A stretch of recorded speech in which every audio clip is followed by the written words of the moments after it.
With a thunderous clap, a beam of rainbow light burst into the room. As the dying youth lay languishing on his sickbed, he returned to life. Having recited this catchy prologue, we now delve into the formal narrative of this tale. In a parallel world, during the frigid winter of 1980, within a derelict refuse collection station on the outskirts of Beijing, a sudden clap of thunder jolted a feverish youth awake.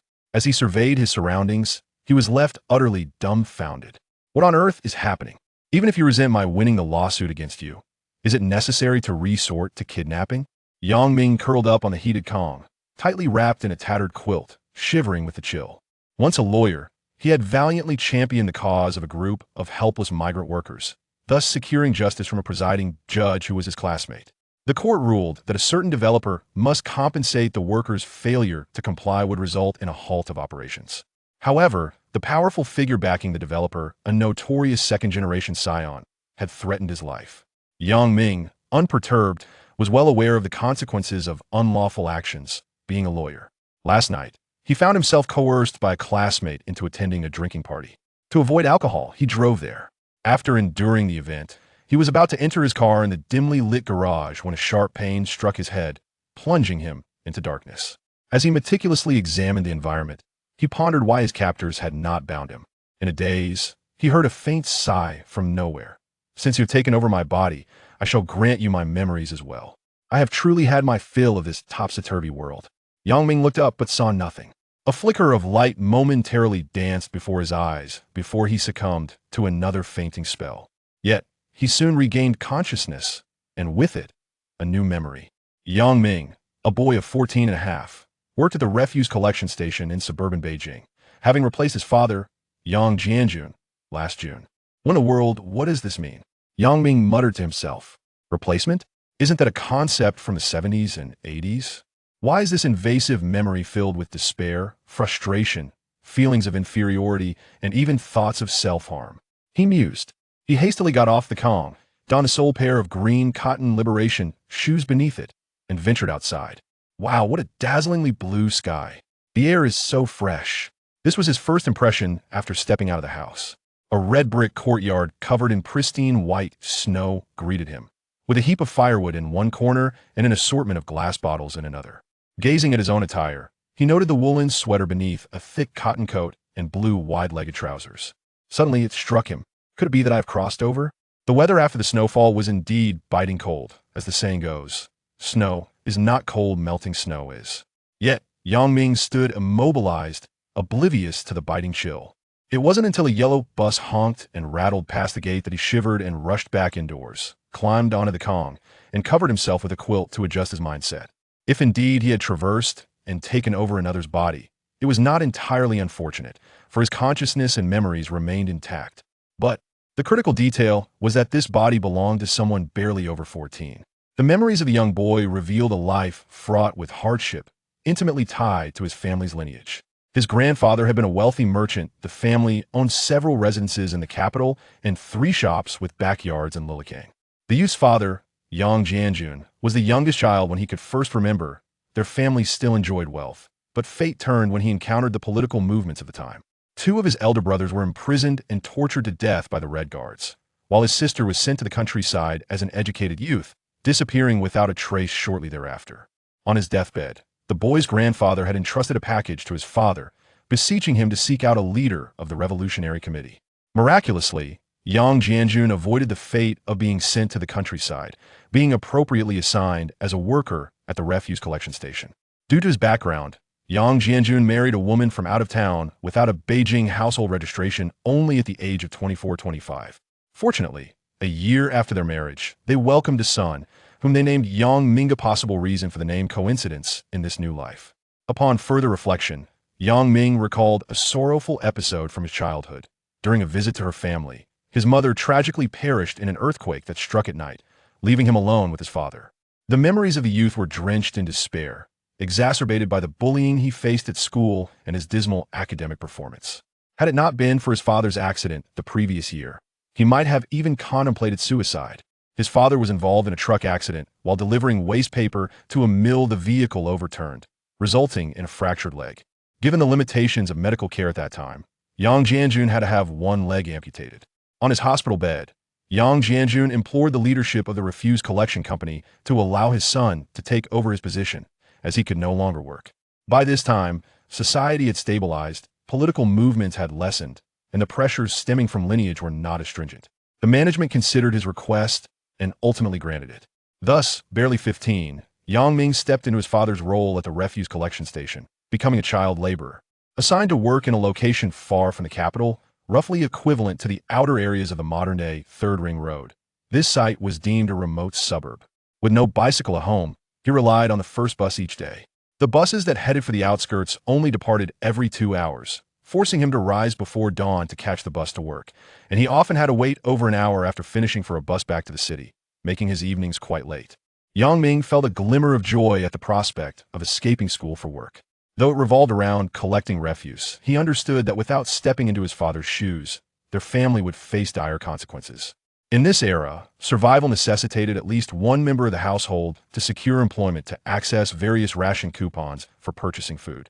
The refuse collection station had 3 staff members: the aged station master, over 50 a female accountant who visited once a month, and Yang Ming.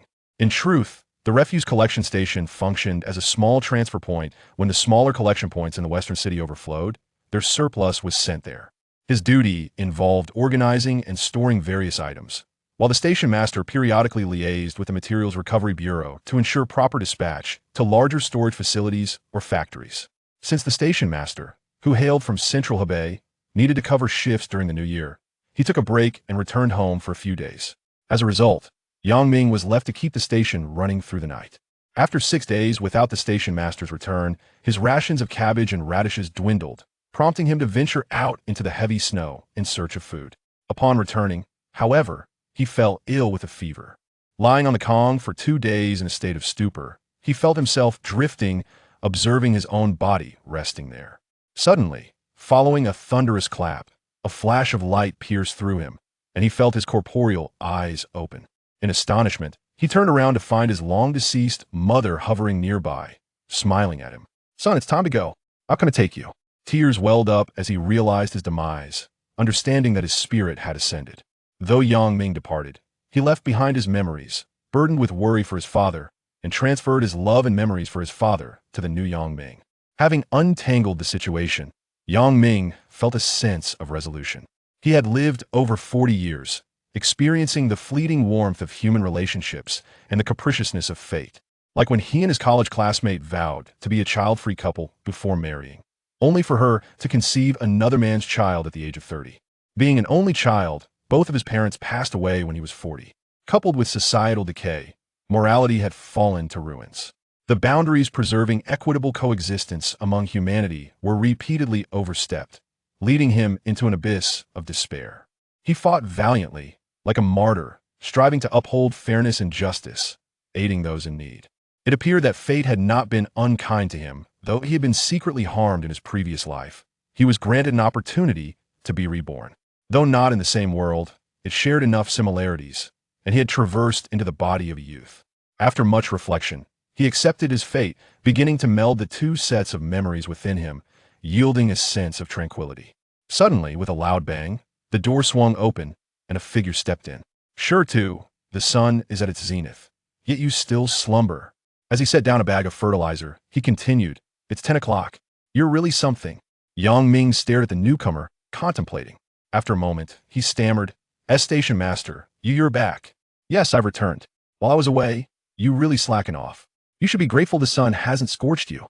Once seated, the station master rummaged through his pockets and produced a crumpled pack of cigarettes.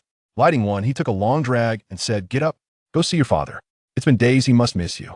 Dad, a visage flashed in Yang Ming's Minda's square face, a high nose, kind eyes, and disheveled hair of a man struggling to cook while leaning on a crutch. Overwhelmed with emotion, he felt his eyes well with tears. "All right, station master. We'll go right away." Chapter 2. Where Lies the Escape? Yang Ming returned to the city on a bus, having missed lunchtime. In his hand, he carried a small bag of sweet potatoes given to him by the station master. Slowly making his way towards his residence in a narrow alley in the southern part of the city. The capital city, which he had visited in his previous life, was bustling with traffic and towering skyscrapers, a veritable spectacle of prosperity. Yet, The city before him now evoked memories of his hometown county, appearing even less vibrant and lively than he had once known. His mind was filled with images of winding alleys and the dilapidated living conditions he had come to endure. The second ring road was not as wide as in later years, lacking elevated highways and interchanges. It was merely an ordinary road lined with wooden utility poles, coated in a murky layer of asphalt for preservation. On either side of the street stood lowly houses, primarily constructed from bluish bricks, their architectural style reminiscent of the Republican era. The pedestrians on the streets donned garments in shades of blue, green, and white, while an occasional round-nosed bus or square-headed green Jeep would pass by, rendering the scene akin to a black and white film. Turning into a narrow alley, he soon arrived at the entrance to his family's courtyard. Upon entering, he traversed a narrow pathway paved with broken bricks that led into the yard, which was modest and elongated, oriented north to south. The 2 rooms on the east side comprised his family home, while the main house, consisting of 3 rooms, was occupied by 2 families who worked in a light bulb factory. The 2 rooms on the west side, along with 2 smaller units, housed another 2 families, all employed at an asbestos-tile factory. His family had once owned several old residences in the eastern and western parts of the city, which his grandfather had surrendered to the state, yet they continued to live in the courtyard alongside a dozen other families.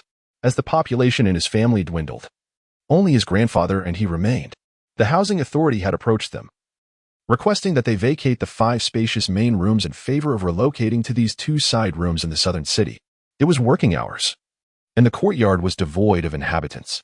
He pushed open the door to his house and entered the inner room, where he found his father, Yang Jianjun, asleep on the bed. Quietly retreating, he turned towards the outer room, which revealed a small space of approximately 7 or 8 square meters. Inside, there was a folding table, a corner cupboard, and a blackened electric wire hanging from the ceiling, supporting a lampshade made of frosted glass. On the cutting board lay half a cabbage, a carrot, and several small bowls containing oil, salt, soy sauce, and vinegar. Beside the board stood a coal-burning stove, with a black pot resting atop. Stepping into the courtyard, he gazed up at the brilliant blue sky and sighed, reflecting on the tales of hardship he had heard from the past, now realized in front of him. Indeed, it was challenging. The yard was cramped, leaving no room for makeshift constructions. During the sweltering summer, a small stove was set up in the yard for cooking, while winter's chill forced everyone back into their respective homes, huddled together for warmth. His stomach grumbled with hunger, signaling that it was time for something to eat. He turned back and entered the house, standing by the stove, and solemnly murmured, "Since I have assumed your body and memories, today I shall become you. A different version of you, Yang Ming." He poked at the stove, added a coal ball, and waited for the flames to rise before preparing some noodle soup with cabbage leaves. On the dining table lay a cover made of mosquito netting, beneath which rested a small bowl of pickles. He eagerly devoured 2 bowls of rice accompanied by the pickles, for his past life had equipped him with the resilience to handle any meager fare. Having just finished his meal and on the verge of tidying up, Yang Jianjun from the inner room called out, "Shirtu, is that you? When did you return?" Shirtu was the nickname of Yang Ming, known as such by those familiar with him. "Yes, it is I. I returned a little while ago. Please, do not move. I have finished eating and will clean up shortly," Yang Ming replied. After tidying up, he entered the inner room to find Yang Jianjun lying on the bed, his gaze fixed motionlessly on the ceiling. "What troubles you?" Yang Ming inquired with genuine concern, his words guided by the memories embedded in his mind. Yang Jianjun turned to glance at his son. "It's nothing. This morning, Lu from the street came by and mentioned that your job, the relief matter, is hopeless." Yang Ming lowered his head, understanding the situation his father referred to. Embracing the memories of paternal love that filled his mind, he said, "Dad, please do not worry. I can support you. I have decided to take on some field work next week to bring in some additional income." Yang Jianjun gazed at his son with sorrowful eyes. "I am a burden to you, my son. Fortunately, after your mother's passing, the state implemented a compensation policy that allowed your household registration to be transferred to the capital. Otherwise, our family would truly be finished." Yang Ming frowned. "Dad, you cannot say fortunately regarding Mom's death." Yang Jianjun chuckled bitterly. "Without the capital's household registration, would you be able to attend school and take over? In this world, for families like ours, survival is the most crucial thing." The conversation grew heavy, leaving Yang Ming at a loss for words. Noticing his son's silence, Yang Jianjun propped himself up with his hands, donned a cotton coat, and extended one of his remaining legs in preparation to bend down to put on his shoes. Yang Ming silently assisted his father in sitting up, then knelt to help him with his shoes, retrieving a cane to place under Yang Jianjun's arm before stepping back to allow him to rise. "Do not assist me. I am going to the restroom," Yang Jianjun said, limping away. Yang Ming felt a pang of discomfort. Although he was aware of his father's amputation from memory, witnessing the half-limb was still shocking. In the inner room, there were 2 beds. The narrower one against the door belonged to him, lying on his side. He could see the wooden stool used by Yang Jianjun beneath his bed. With a deep sigh, he pondered how they would navigate their future. Despite his knowledge from a past life, it mattered little in this current society, which imposed severe limitations. It could be said that without an established position, one was rendered immobile. Solutions could only be sought within the confines of a workplace. As evening approached, the courtyard buzzed with activity. Families who had been working returned home, and those who had been at school arrived back. Drawing upon his memories, Yang Ming exchanged greetings with acquaintances before returning indoors to wash and chop some radishes. Meanwhile, Yang Jianjun sat at the stove, simmering sweet potato porridge. In this era, winter meant cabbage and radishes, porridge and steamed buns, and occasionally purchasing a bit of meat or preparing a dish of cabbage and vermicelli was considered an improvement in living conditions. The courtyard was not large, and the 5 families residing there were divided into 3 factions. The 2 families in the main house were closely knit, while the families in the west wing and the back room were from the same factory and maintained a good rapport. Only Yang Ming's family moved in later, and due to their humble origins, he felt a strong sense of inferiority, which led him to form a separate sphere of existence. Although they exchanged greetings when they met, they rarely visited each other's homes. After using the restroom outside, Yang Ming would retreat to his warm bed early, for the winter without heating was unbearably cold. The father and son engaged in a sparse conversation, primarily led by Yang Jianjun, while Yang Ming merely responded with "uh-huh," and "is that so?" As the clock struck 10, Yang Jianjun drifted into slumber, yet Yang Ming found himself unable to sleep. Lacking a television and a mobile phone, he was far removed from the habits of his past life, where one might scroll through short videos before slumber. Throughout the day, Yang Ming pondered deeply. Coming to terms with reality, his thoughts were primarily focused on how to enhance their quality of life, so his father could find peace of mind. After conversing for half the night, he sensed that his father still harbored a sense of self-pity.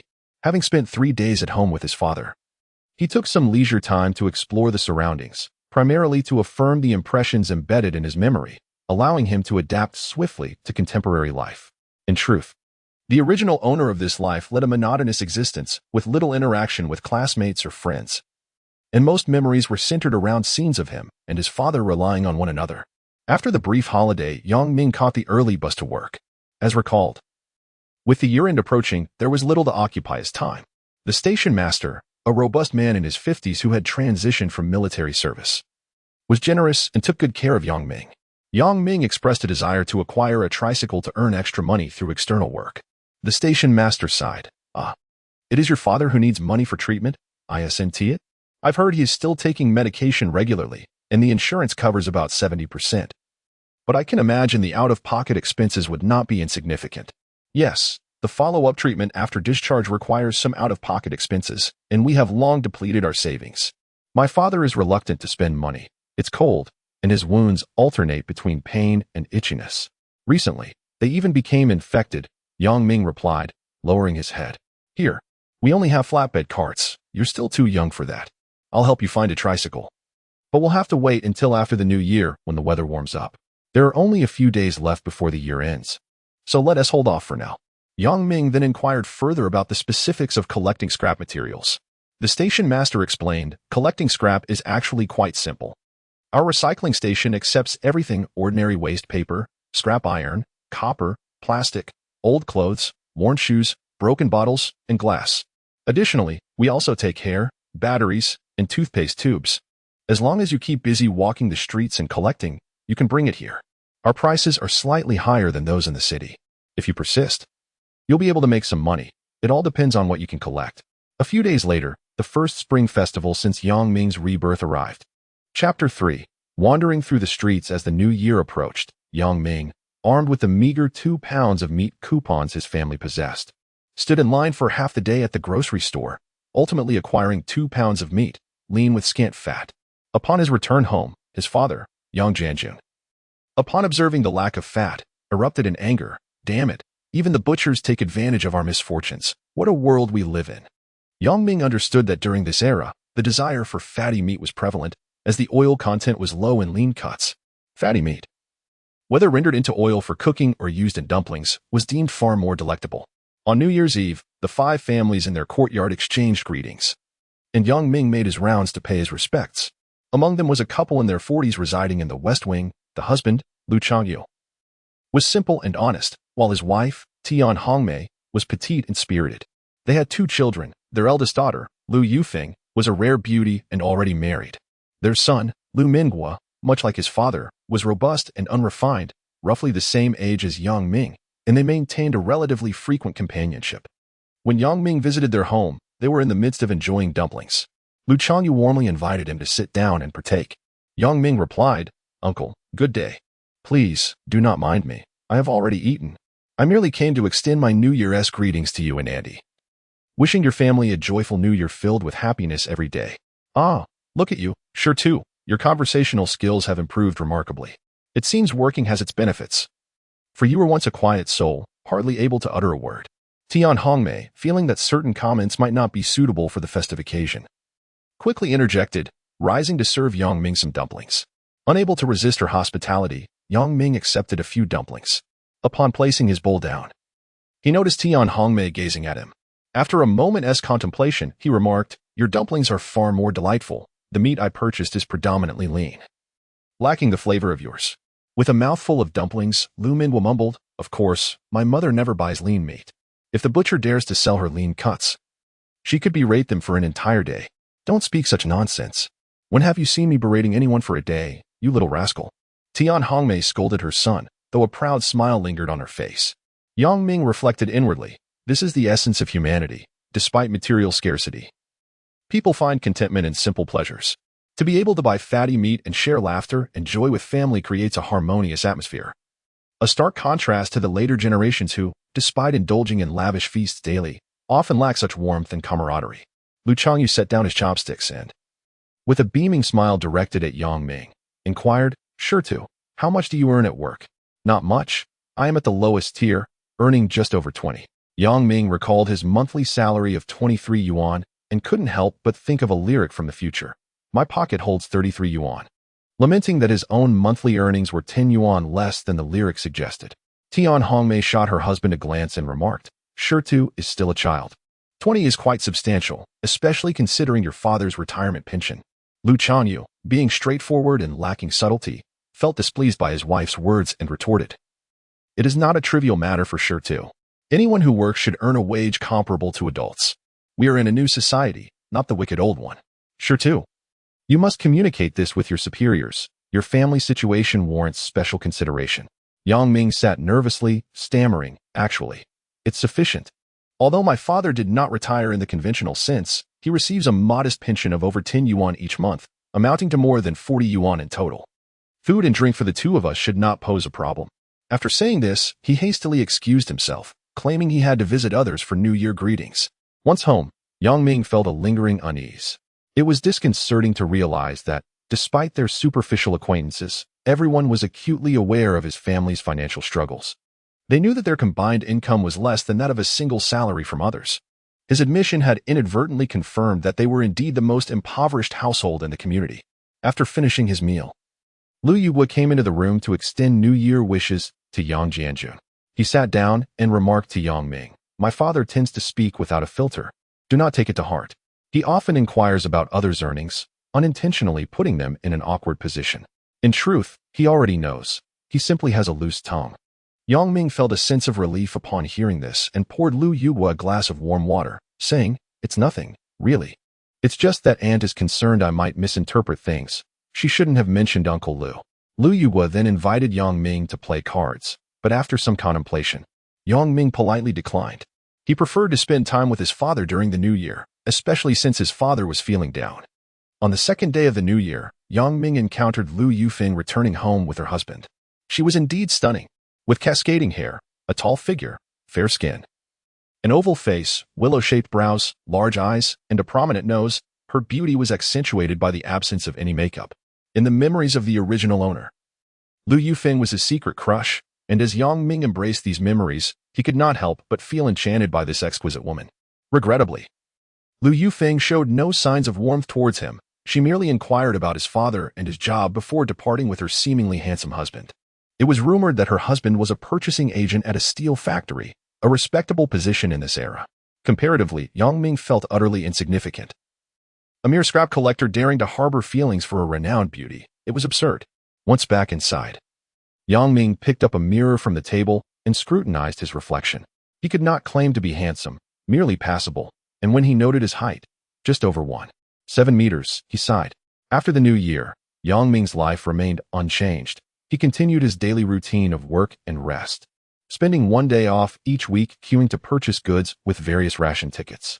As spring blossomed and the weather warmed, one day at the collection station, Yang Ming noticed a nearly new three-wheeled bicycle parked outside the station master's office. His heart leaped with joy. He realized this was a gift from the station master. Indeed. As soon as he entered, the station master beamed, saying, "Did you see it? I arranged this through an old comrade at the company. On slow days, you can use it to collect items." "Thank you, station master. I am at a loss for words. I am truly grateful." Yang Ming bowed sincerely to the station master. In that era, acquiring a three-wheeled bicycle was beyond Yang Ming's means, and he felt immense gratitude for the station master's assistance. From that moment on, whenever the collection station was not busy, Yang Ming would pedal the three-wheeled bicycle through the nearby towns and villages, collecting scrap. He has never felt any embarrassment. His past experiences have taught him that aspiring to a better life without effort is mere folly, unless one hails from a privileged background. After several days, he calculated his earnings, which amounted to a little over 10 yuan, nearly matching his father's retirement pension. Yang Jianjun had an abnormal retirement, receiving only half of his original salary. When Yang Ming shared this with him, tears welled in Yang Jianjun's eyes as he murmured, "Father is not worthy. I have made my son suffer." Yang Ming sighed. "It's not arduous. I still have the tricycle to ride. How could I possibly be suffering? Please, do not indulge in such thoughts. My birthday is next month. Let us celebrate then." "Indeed. Next month, you will turn 15. How quickly time passes." Yang Jianjun ruffled his son's hair. "I am saving money to buy you a bicycle. As the weather warms, I find myself needing less medication. Perhaps by next year, I will have saved enough for the bicycle. I have already accumulated enough industrial coupons. I just need the cash." Regardless of the society or circumstances, money is the foundation of confidence. Without it, people lose their dignity and become self-effacing. Although he has yet to earn substantial money, there is at least hope for greater earnings. With hope, one's spirit calms, and gradually, emotions improve. After a month of work, Yang Ming earned over 20 yuan. Yet he felt unsatisfied, believing that wandering around the outskirts yielded little of value. Despite the station manager's kindness in offering the highest purchase prices, the impoverished residents of the urban-rural fringe had little to offer, mostly hair, broken pots, and odds and ends. After discussing with the station manager, he decided to venture into the city in the following days. Living in the southern part of the city, he began to call out in familiar neighborhoods, only to discover that his earnings did not surpass those from the outskirts. For 2 or 3 consecutive days, the results were the same, and he felt disheartened. Yang Jianjun advised him, "In the south, people are poor. In the north, they are undervalued. In the east, they are affluent. In the west, they are esteemed. The old residents of Beijing say this. Why not explore the eastern and western parts of the city? You might find some surprises." Initially, Yang Jianjun felt a pang of distress watching his son ride through the streets collecting scrap. However, as time passed and his son's income increased, he found solace. His son, still young, felt no shame. What right did he, a half-disabled man, have to feel discomfort? After all, his son was working for him. Chapter 4. Gradually entering the realm of elegance on this day, Yang Ming pedaled his tricycle into an alley in the West City. After calling out a few times, he was met by a woman in her 30s who emerged from an impressive residence. She donned a fashionable beige dress, her hair styled in waves, and on her feet were a pair of rare red high-heeled leather shoes. For the first time, Yang Ming felt a striking resemblance to this woman's attire compared to someone from his past life. As he discreetly observed her, she approached and inquired, "Do you collect furniture?" Yang Ming replied, "Furniture? Yes, but I can only accept it as scrap, not as furniture." The woman waved her hand dismissively and said, "All right. Just take it away. The payment can be discussed later." Instantly, Yang Ming felt a surge of goodwill towards her. "Please, go ahead. Would it be an inconvenience if I park my tricycle at your door? It's no trouble at all. This courtyard is ours alone, and no one else comes in or out, she replied nonchalantly. As she walked ahead, Ming followed, his gaze fixated on her waist and hips. Noting that while her face was unremarkable, her figure was quite alluring. Upon entering the courtyard, Ming discovered it was a 2-entry quadrangle, clean and well-maintained. In the inner courtyard stood 2 pomegranate trees, lush and thriving, lending an air of elegance that suggested it was not a dwelling of ordinary people. In the west wing, the woman gestured to a tea table and 2 chairs, saying, "These are taking up space. I've just ordered a set of sofas. So please arrange to have these removed." As Ming approached to inspect them, he observed that the tea table and chairs were of an older style. He was uncertain about the material but, lifting them gently, felt their substantial weight, indicating they were crafted from quality materials. "How much do you want for them?" Ming asked, looking up at the woman. 10 yuan, how does that sound?" The woman stated 10 yuan but immediately felt it was too much. Turning it into a question, Ming sighed. "Sister, I don't even have 10 yuan to my name. Collecting scrap nets me only 3 to 5 yuan a day. I certainly cannot afford 10. 3 is too little. It's a complete set. Let us make it 5. The woman, upon hearing Ming's offer, directly stated 5 yuan. Ming felt there was room for negotiation. 5 yuan was nearly his daily profit. "Sister, I'm young and unfamiliar with the value of these items. Since you've mentioned 5 yuan, I want to haggle further. But if you have any old books or newspapers, I would appreciate those too.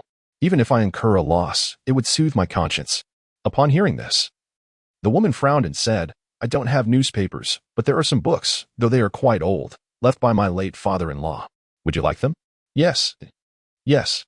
The age doesn't matter. They can be recycled into paper for the factory." Ming, fearing she might hesitate, added, "I'll take even the oldest ones. Well, they're in the front yard storage. You can move those first, and I'll show you." After a brief moment of contemplation, the woman decided to give them to Ming, realizing they were merely clutter and wouldn't fetch much money anyway. After moving the items, she led Ming to the storage room, where 2 adjacent rooms spanned approximately 30 square meters, unpartitioned. Ming inwardly marveled, thinking that in the South City, this space could easily accommodate 2 families, yet here it was merely utilized as a storage area. In the corner stood a large wooden chest, and upon opening it, one discovered it brimming with stacks of books. Ming casually picked one up and noticed its considerable age. Upon turning to a page, he found it inscribed in traditional Chinese characters, with the title Official Ceremonies written on the frontispiece. As he perused the contents, he surmised it to be a treatise on the protocols and etiquette of officialdom. He then selected another volume. Its cover a deep blue adorned with a white frame that read Collection of UFO Poems. Just as he was about to delve into it, a woman impatiently interjected, "Are you going to take them or not? We need to clear out these antiquated items that my father-in-law hoarded." I cannot fathom his reasoning. Ming hastily set the book down and retrieved a bag for fertilizer, carefully packing the volumes within until he had filled it to the brim. Such a bargain for merely 5 yuan. His fortunate streak continued. Shortly after exiting the alley, an elderly lady inquired if he collected bottles. His affirmative response led her to guide him into the depths of a courtyard, where she produced a pink vase, stating her price at 2 yuan. Ming instinctively sensed that this vase was extraordinary. Having watched numerous appraisal videos in later years, he understood the rarity of acquiring a counterfeit in this era. He countered with an offer of 50 cents, which displeased the woman. She lamented that it was a cherished item from her late husband, who had treasured it throughout his life, and thus would not part with it for less than 2 yuan as a keepsake. Ming feigned contemplation, declaring, 1 yuan is my final offer. Should you choose not to sell, then keep it well. The lady, impressed by his bargaining skills despite his youth, countered with 150. Ming pressed on, suggesting 120. After a moment's hesitation, she acquiesced to 120, and he feigned an intent to depart, prompting her to relent. At noon, he returned home for lunch, placing the vase on the table in the inner room. Yang Zhanjun prepared fried sauce noodles, and after the meal, he inquired, "Did you acquire that pastel vase?" "The pastel vase?" recalled Ming. "Indeed. I spent 120 on it, though I cannot discern if it was a loss or gain." Yang Zhanjun gazed at his son with a look of astonishment, remarking, "You should keep it. This vase is part of a pair. And I wonder if the other still exists. Such a pity." Ming stared blankly at his father, pondering whether he possessed a discerning eye for such items. "There is a set of furniture outside that appears to be antique. Perhaps you should take a look?" Ming was not being disingenuous. He sought to ascertain his father's true expertise, believing the furniture to be genuine antiques and had no intention of making a purchase. Yang Jianjun, with his cane in hand, approached the door to inspect it. He immediately began to touch and lift the pieces, scrutinizing the carved details. With a sigh, he inquired, "How much did you pay for this?" 5 yuan, along with a bag of old books, Yang Ming replied, retrieving the bag of books from beneath the furniture and untying it to offer a volume to his father. Yang Jianjun flipped through it, then selected another to examine, continuing this for a good 10 volumes before looking up and declaring, "Bring them all back. We shall keep this set of tables and chairs as well." Yang Ming felt a surge of joy, refraining from asking further questions, and silently began transporting the items from the vehicle back to their home. The inner room, measuring only about 10 square meters, quickly filled to capacity as he returned with the belongings, overwhelming the already confined space. Yang Jianjun sat on the bed, contemplating as he addressed Yang Ming. "You are fortunate today. These items are quite remarkable, particularly that pastel vase, which should be a pastel cloud dragon vase that has likely escaped from the palace. The tea set is crafted from rosewood from the late Qing dynasty, and it is rare to find one in such well-preserved condition. As for those old books, let me examine them further. I noticed one is a Ming dynasty Jiajing edition. As for its value, it is difficult to ascertain at this moment, especially after the Four Olds campaign, as such items have become exceedingly scarce." Yang Ming remained silent, his gaze fixed earnestly upon his father. Yang Jianjun sighed, "How shall I put it? Our family once owned an antique shop, which we relinquished to the state in the 1950s. However, during my childhood, we still possessed a considerable number of these treasures, and your grandfather would often reminisce about them. Alas, they have since vanished. How can you discern authenticity?" Yang Ming inquired, puzzled. "Authenticity, you ask? Back then, I only encountered genuine artifacts. The feel of a counterfeit is unmistakably different. There is no doubt, in this era, few would attempt to forge such items."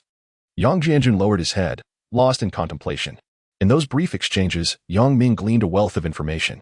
He contemplated asking more, but sensing his father's reluctance to delve deeper into the subject, he stood and said, "All right, I shall take my leave.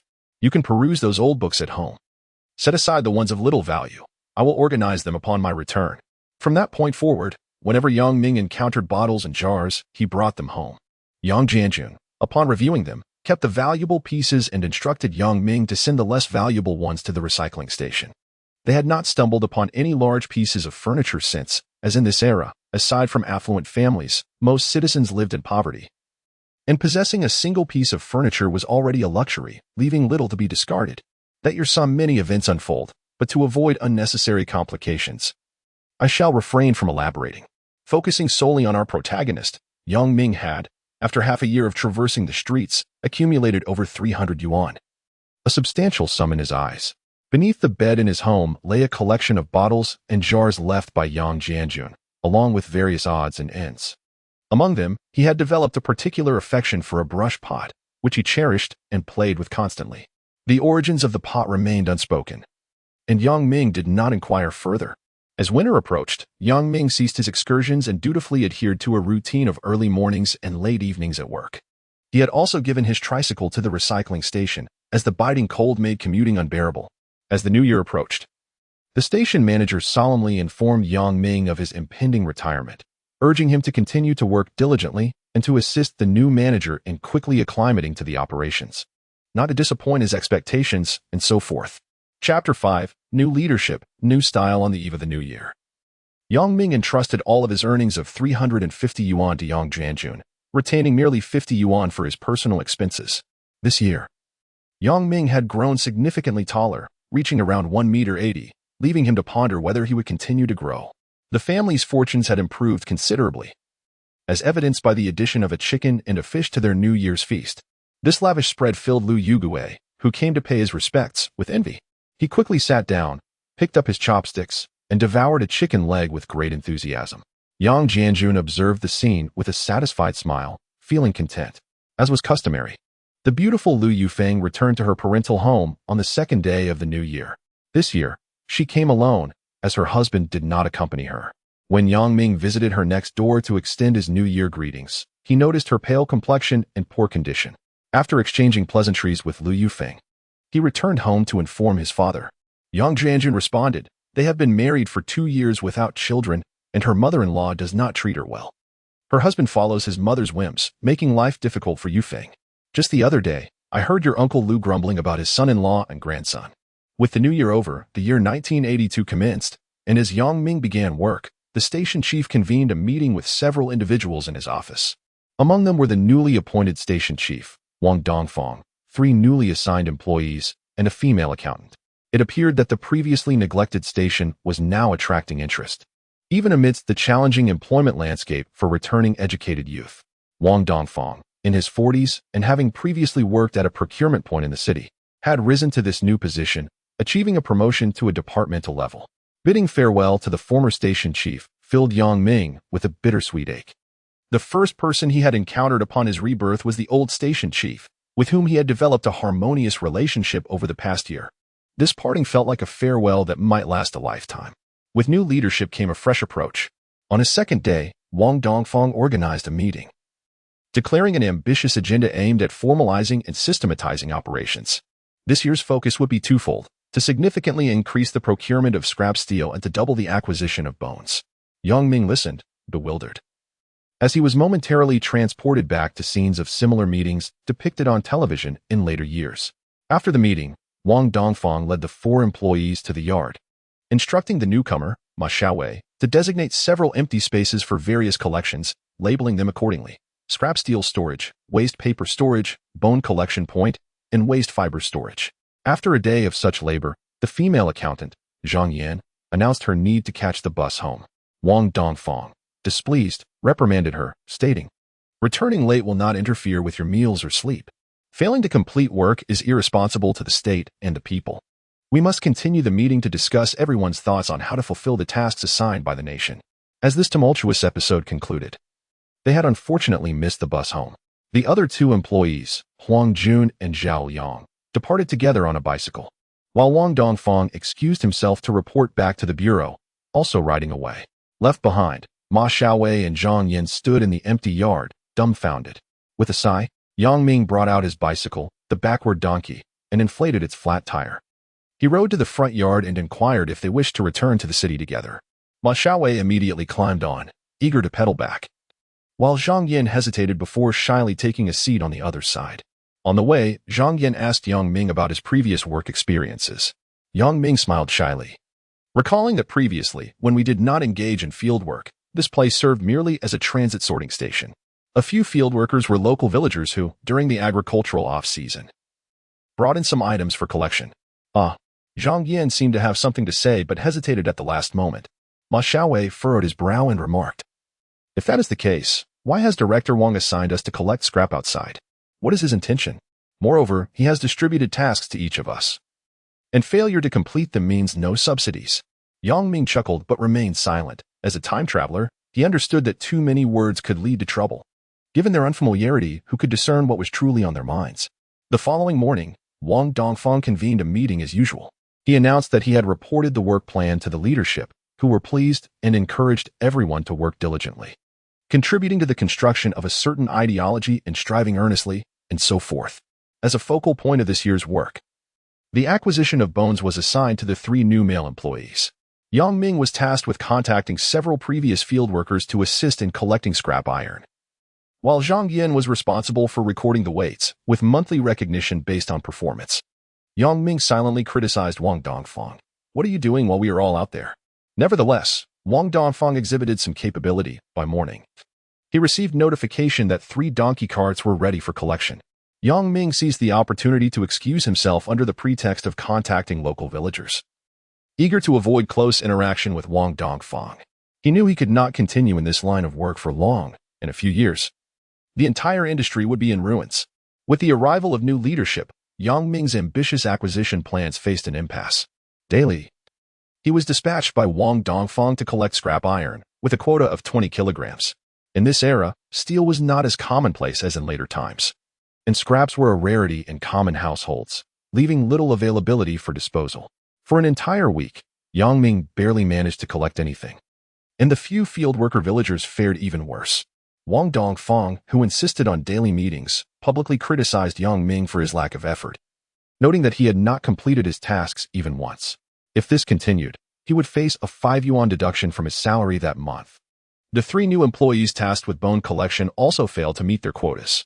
Nowadays, even acquiring food had become a challenge. Common people could barely afford 2 jin of meat per month, let alone bones. Wang Dongfang disregarded these realities, insisting that bone glue was a national export product and that the acquisition of bones was the company's top priority for the year. He urged everyone to diligently fulfill the tasks assigned by the state, blah blah blah, without supplemental income. The prospect of losing 5 yuan weighed heavily on Yang Ming's mind, leaving him restless in bed at night, reminiscing about his past life. He recalled seeing videos of individuals using magnets to extract rebar from rivers, and he resolved to procure a magnet for himself. Fortunately, he quickly found some magnets at the collection station. He took several U-shaped magnets, which, though not particularly strong, were plentiful, tying them together with a rope. He rode his bicycle to a nearby riverbank. With the weather warming, the river was free of ice. He cast the magnets into the water and pulled them back, retrieving nothing. Undeterred, he changed locations and continued. After a morning of effort, he managed to fish out a few strands of iron wire and several screws. However, he remained optimistic. The fact that he was able to retrieve something indicated that there were indeed items in the river. If he changed locations and tried multiple times, he was bound to find larger pieces of iron. After contemplating, he decided to head towards the steel factory branch near Jingshan, hoping for a stroke of luck. Outside the steel mill, in the drainage ditch, with just one round trip, Yang Ming managed to collect 2 steel bars over a meter in length and on another descent. He retrieved a 2-pound iron block. Overjoyed, he realized he had stumbled upon a venture with no capital required. If he calculated based on 20 pounds of iron, his earnings would far surpass the meager returns from scavenging the streets for scrap. By the end of the afternoon, he had astonishingly salvaged half a cartload of assorted scrap iron from the polluted waters. At the collection station, the scale read 65 jin. With the scrap iron priced at 20 cents per kilogram, Yang Ming earned 6 yuan in a single afternoon, leaping with delight. Wang Dongfang held a special meeting to commend Yang Ming for his diligent work, acknowledging that he had not disappointed the nation's expectations and encouraging everyone to emulate Yang Ming's industriousness in order to achieve their goals promptly. The following morning, he returned to the drainage ditch outside the steel mill, continuing his magnetic fishing. On his first cast, he astonishingly pulled up a rifle. Though the handle had disintegrated and it was deemed mere scrap, it was likely a relic from a tumultuous era. As he continued to fish, the items he retrieved became increasingly bizarre: a rusted dagger, a steel helmet, iron chains, and more, leading him to ponder the madness of that chaotic time when people discarded anything into the river. By the end of the day, he had amassed nearly 100 jin of scrap iron, yielding close to 10 yuan. However, after 5 or 6 days of scouring the ditch, his harvest noticeably dwindled. He then ventured to other branches of the Beijing Steel Company, where fortune smiled upon him once more, as he unearthed an array of vintage items. By the end of the month, his earnings exceeded 300 yuan. The personnel at the collection station harbored no suspicions regarding his financial success. Recognizing that his daily early departures and late returns, coupled with the varied assortment of scrap he brought back, were no easy feat when Wang Dongfang inquired about his sourcing. Yang Ming replied that it was from around the steel mill, prompting others to accept his explanation, as many mill workers were known to pilfer iron to sell. Yang Ming had surpassed his monthly targets, while the 3 workers collecting bones faced dire consequences. When payday arrived and they discovered a 5 yuan deduction from their wages, Huang Jun erupted in anger, confronting Wang Dongfang in a heated argument, alleging that he was exploiting the new employees and withholding their pay. Following an investigation by the headquarters, Wang Dongfang's methods were halted and the withheld wages were returned to the trio. He received a reprimand from his superiors, leading him to cease his previous threats about unmet targets. Daily meetings were discontinued, and the 3 workers opted to remain at the collection station, engaging in idle chatter during working hours. Yet, Yang Ming maintained his routine, cheerfully rising early and returning late, displaying no signs of discontent. This pattern of life continued for 6 months, during which Yang Ming saved over 2,000 yuan. Upon presenting the sum to his father, Yang Jianjun was left utterly astonished. Chapter 6. Purchasing a home. Yang Ming, the youngest at the recycling station, is well cared for by his colleagues. Zhang Yin discreetly advises him to take a break, suggesting he shouldn't be out all day without allowing himself some rest. Yang Ming chuckles appreciatively at her concern. Yet he continues his daily routine of early mornings and late evenings scavenging for scrap metal. His magnet has been upgraded. He has tied several magnets together, making it considerably easier to retrieve larger pieces of scrap metal. One day, as he fishes for metal in the river, a passerby inquires about his activity. He explains that he works for the recycling station and invites anyone interested to join him in the endeavor, offering to purchase scrap at 10 cents per kilogram. In truth, the station's purchasing price fluctuates, having risen to 30 cents per kilogram, yet the average person can only sell it for around 10 cents. Soon, others emulate him. Employing magnets to extract metal from the river, he brings along a scale to weigh his finds and also purchases the scraps brought in by others. Gradually, his group expands, with as many as 7 or 8 individuals joining him in the pursuit. In these times, people are genuine and trusting. Recognizing him as an official employee of the recycling station, they believe that earning a couple of dollars daily from scavenging scrap metal is a worthwhile venture. However, human greed knows no bounds. One day, a young man in the group, whose brother works at a copper processing plant, approaches young Ming with 2 bright copper pieces, asking if he would buy them. Young Ming, puzzled by their gleaming appearance, inquires about their origin. The young man, clever and evasive, insists that it is not his place to question, suggesting that if Yang Ming is interested, $10 would suffice. Yang Ming finds himself in a moral quandary. The prospect of turning a quick profit tempts him. Ultimately, however, he declines, aware that accepting stolen goods could lead to dire consequences. Days later, he hears that the young man has been apprehended by the police for aiding in the disposal of stolen state property, a sobering reminder of the risks involved. Reflecting on his legal education from a past life, Yang Ming feels fortunate to recognize the importance of integrity in these times. Throughout the year, Yang Ming diligently collects scrap metal, acquiring over $6,000, an impressive sum by contemporary standards. He speculates that the abundance of scrap metal in the rivers is a remnant of tumultuous times, supported by the rusted weapons and helmets he has unearthed. Yang Jianjun, trembling with excitement at the sight of the money, turns to his son and says, adding the $2,000 you gave me, we now have a total of $8,000. I've also saved $200 from my salary. Do you think we can safely deposit this in the bank? After pondering, Yang Ming responds, if we fear drawing attention to our wealth, perhaps we should avoid the bank. With the cold weather freezing the river, I plan to take a break from scavenging. Since we have some time, I'm considering searching for a courtyard. What do you think? A courtyard? Yang Jianjun reflects deeply. It would likely cost $5,000 to $6,000. That could suffice, but can the government still issue housing vouchers for courtyards? Yang Ming, regarding the transfer of ownership, I have heard that many individuals with overseas connections are eager to leave. These are people of status, residing predominantly in various estates. This presents an opportunity. The space we occupy is rather confined, with barely enough room to move about. Therefore, why not explore the possibility of finding a suitable place for purchase? Yang Jianjun resolved firmly. Turning to his son, he added, on Sunday, bring the industrial coupon and buy yourself a bicycle. The neighbors have all acquired theirs, and we are the only ones lacking. Yang Ming sighed, expressing, honestly, I find public transport quite agreeable. The workplace provides monthly passes and cycling. The distance is considerable. Whether or not to cycle to work is debatable, yet it is essential for our family to own a bicycle.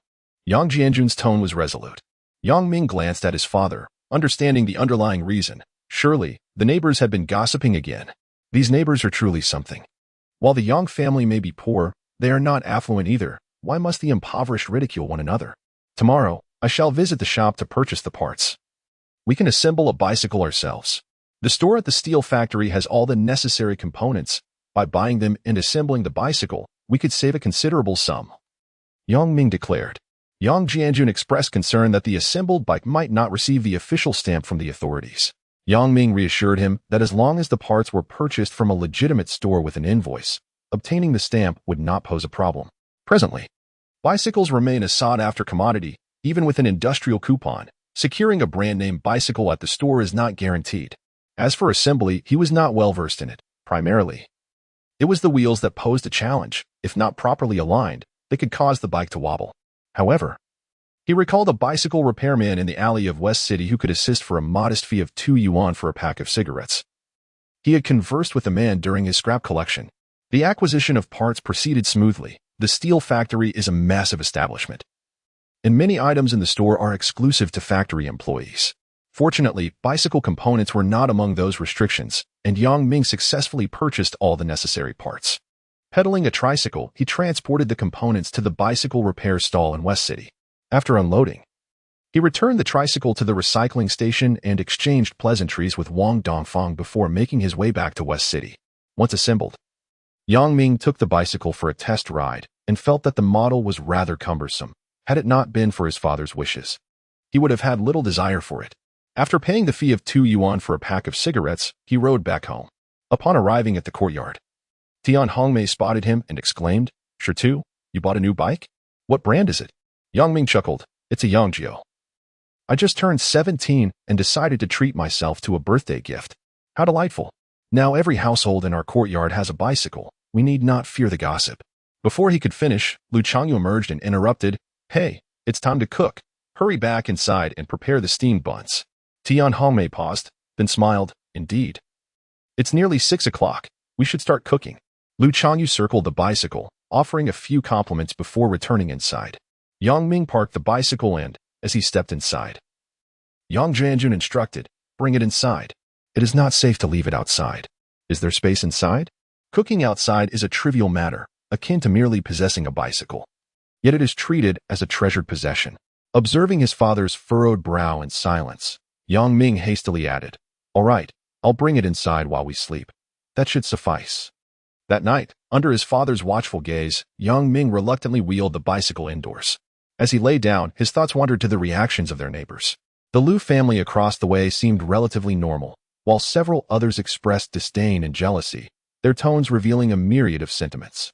But what did it matter? He was intent on moving out soon, so why concern himself with them? After all, the author hadn't even mentioned their names, indicating that these nameless neighbors would play no further role in the narrative. Yang Ming aspired to purchase a courtyard. Driven by the cramped living conditions and influenced by his past life, which had imparted knowledge of the soaring value of traditional siheyuan. However, the reality was that good independent siheyuan in the southern city were scarce. Most of the previous inhabitants of this area were impoverished, resulting in a disordered environment. Acquiring a legitimate siheyuan proved to be a daunting task. Both he and his grandfather were not well connected, lacking acquaintances to assist them, which made their inquiries quite laborious. There were siheyuan available in the western and eastern districts, yet most were unsuitable. Either the courtyards were too large and beyond their financial reach, or the property rights were murky, making future transfers impossible. After extensive inquiries, Yang Ming finally stumbled upon a reasonably acceptable courtyard near Lilikang. It was modest in size. A sauna courtyard comprising 3 main rooms and 2 wing rooms on either side, separated from the neighbors by a wall, suggesting it had once been part of a larger estate. The main rooms spanned over 30 square meters, while each wing room was approximately 7 or 8 square meters. The owner initially demanded 5,000, but after several rounds of negotiation, Yang Ming settled on 4,000. After paying a deposit, the owner provided a receipt and they agreed to meet at the housing authority for the transfer in an hour. Yang Ming hurried home to retrieve his household registration book and briefly explained the situation to his father before hastily cycling to the housing authority. Upon arrival, the owner was already present, having filled out a form, affixed a few fingerprints, and paid a 5 yuan processing fee, thus transferring ownership of the Sanhe courtyard into Yang Ming's name. Originally, he intended to have the property registered under his father, Yang Jianjun, but his father declined, asserting that he had reached the age of 18 and deserved to have his own property. He felt that, given his disability, it would be inappropriate to have the property in his name. Reluctantly, Yang Ming had to register it under his own name, thereby becoming a homeowner in the capital. After inspecting the property, Yang Jianjun deemed the 4,000 to be somewhat excessive, yet he refrained from voicing this opinion. Acknowledging the challenge his son had overcome to accomplish this feat, he did not wish to dampen Yang Ming's enthusiasm. Chapter 7. Conjunctivitis. Yang Ming felt a sense of satisfaction upon purchasing the courtyard house for 4,000 yuan, deeming the price reasonable. He planned to renovate the main house after the new year and move in. His intention was to construct a bathroom within the main room, equipping it with a toilet for the convenience of his father. He intended to reside in the east wing, while designating the west wing as the kitchen and dining area. Having spent over 2 years in this world, he finally acquired his ideal dwelling through diligent effort, and he still possessed a considerable amount of money. Although he could not compare himself to those extraordinary figures of rebirth, Yang Ming found contentment in his life, seeking a tranquil existence rather than one of grandeur or tumult. As the Spring Festival approached, Lu Chang's family across the street purchased a 12-inch black and white television, creating quite a stir in the courtyard. While many households had already acquired black and white TVs, Lu's family was the first in their courtyard to do so. That evening, their already cramped home was filled with adults and children, all eagerly awaiting the spring festival gala. Young Ming took a stroll, offering his congratulations before returning home, wishing to catch a glimpse of the gala, but the crowd rendered it impossible to find a standing spot. Yang Jianjun had recently taken to perusing the old books collected by Yang Ming, seldom venturing out and displaying little interest in the television. When Yang Ming inquired about his knowledge of antiques, his father hesitated, seemingly reluctant to share, which puzzled Yang Ming, as he sensed it was connected to past events in their family. Not wanting to press further, he chose to remain silent. Their interactions primarily consisted of each engrossed in their own reading, attending to their respective affairs, with Yang Ming responsible for purchasing rice, flour, and other provisions, while Yang Jianjun prepared most of their meals. Liu Yugui came by to invite Yang Ming to watch the gala, but he declined, suggesting he would catch the replay the following morning. Liu Yugui sat down, expressing that his home felt stifling, and he was surprised at how many people were interested in watching television. Yang Ming chuckled, remarking that the novelty would wear off in a few days, predicting that soon neighbors would be purchasing televisions. Indeed, the next day, 2 neighboring households acquired their own sets, leaving only Yang Ming's home and the family across the courtyard without one. Yang Jianjun, being quite perceptive, asked Yang Ming if they should also consider buying a television. Yang Ming replied no, suggesting they would purchase a large color television after moving, as the small black and white set seemed inadequate. With the sound of firecrackers heralding the new year, Yang Ming turned 17, entering adulthood. While other families welcomed relatives and friends during the festivities, Yang Ming and his father found themselves gazing at each other in silence, before once again turning to their books. On his first day back at work after the new year, Zhang Yin informed Yang Ming that his salary would now reflect the standard for adult employees. This marked his transition from child laborer to a recognized adult. Yang Ming was indifferent to this change. His official salary was 32 yuan and 50 cents. A mere 10 yuan more than before. Did he truly lack that extra 10 yuan? The answer was yes. That sum was sufficient for half a month's living expenses. Last year, when Wang Dongfang had just become the station master, he was full of energy and enthusiasm. But after receiving a reprimand from the leadership due to a complaint filed by Huang Jun, his spirit had noticeably diminished. Yang Ming observed that Wang Dongfang had emerged from the acquisition point, where revenue generation was a constant task. This is primarily a collection and sorting station, and managing it through collection points would be a misallocation of priorities. The daily meetings have ceased, and the station has transformed into a retirement home. Now, the routine consists of merely sipping tea and playing cards. When items arrive, a few individuals collaborate to sort them, and before long, they are finished, only to resume their leisurely activities. Yang Ming perceives a significant decrease in the number of items delivered to the station this year. The likely reason being that private collections have commenced, with sorted items being sent directly to the required locations, leaving the station in a predicament of idleness. The nearby ditches have been thoroughly scavenged, and he is reluctant to venture far, as the few who had worked alongside him have dispersed, marking the end of their scrap metal endeavors. Yang Ming's mind is no longer focused on the station. Whenever he finds a moment, he seeks to improve his yard, digging trenches for pipes, applying fresh paint to the walls, and repairing doors and windows require his meticulous attention and hands-on involvement. Frequently, he returns from work with an empty vehicle, which does not surprise Wang Dongfang, as Yang Ming has expressed the difficulty of acquiring items, particularly scrap metal. Compared to those who spend their days playing cards, Yang Ming is a commendable employee, at least making the effort to ride his bicycle and stay busy each day. This reflects the peculiar nature of the times, working while also attending to personal matters. As long as the leadership remains oblivious, no one seems to mind. Yet the salary is consistently dispersed on time each month. Yang Ming observes an increasing number of idle individuals in society. Periodically, rumors circulate in the alley about some young man being beaten or a young woman associating with unsavory characters. Fortunately, the renovation of his newly purchased home is nearing completion, and he has begun transferring his belongings to the new residence little by little. Had it been anyone else moving items so conspicuously, the neighborhood would have raised suspicions. But since Yang Ming is associated with the collection station, those aware of his activities regard it as commonplace. By the end of May, the bathroom in his home was entirely finished, and the toilet procured through Zhang Yin was installed. Yang Ming tested it, and felt as though he had returned to a previous life. The so-called renovations now seem laughable to him.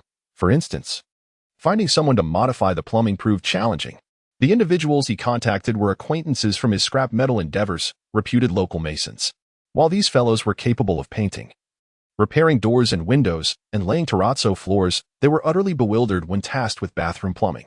Ultimately, the former landlord, upon collecting his belongings, mentioned a retired worker from the water factory who could assist, and Yang Ming paid him a modest fee for his labor.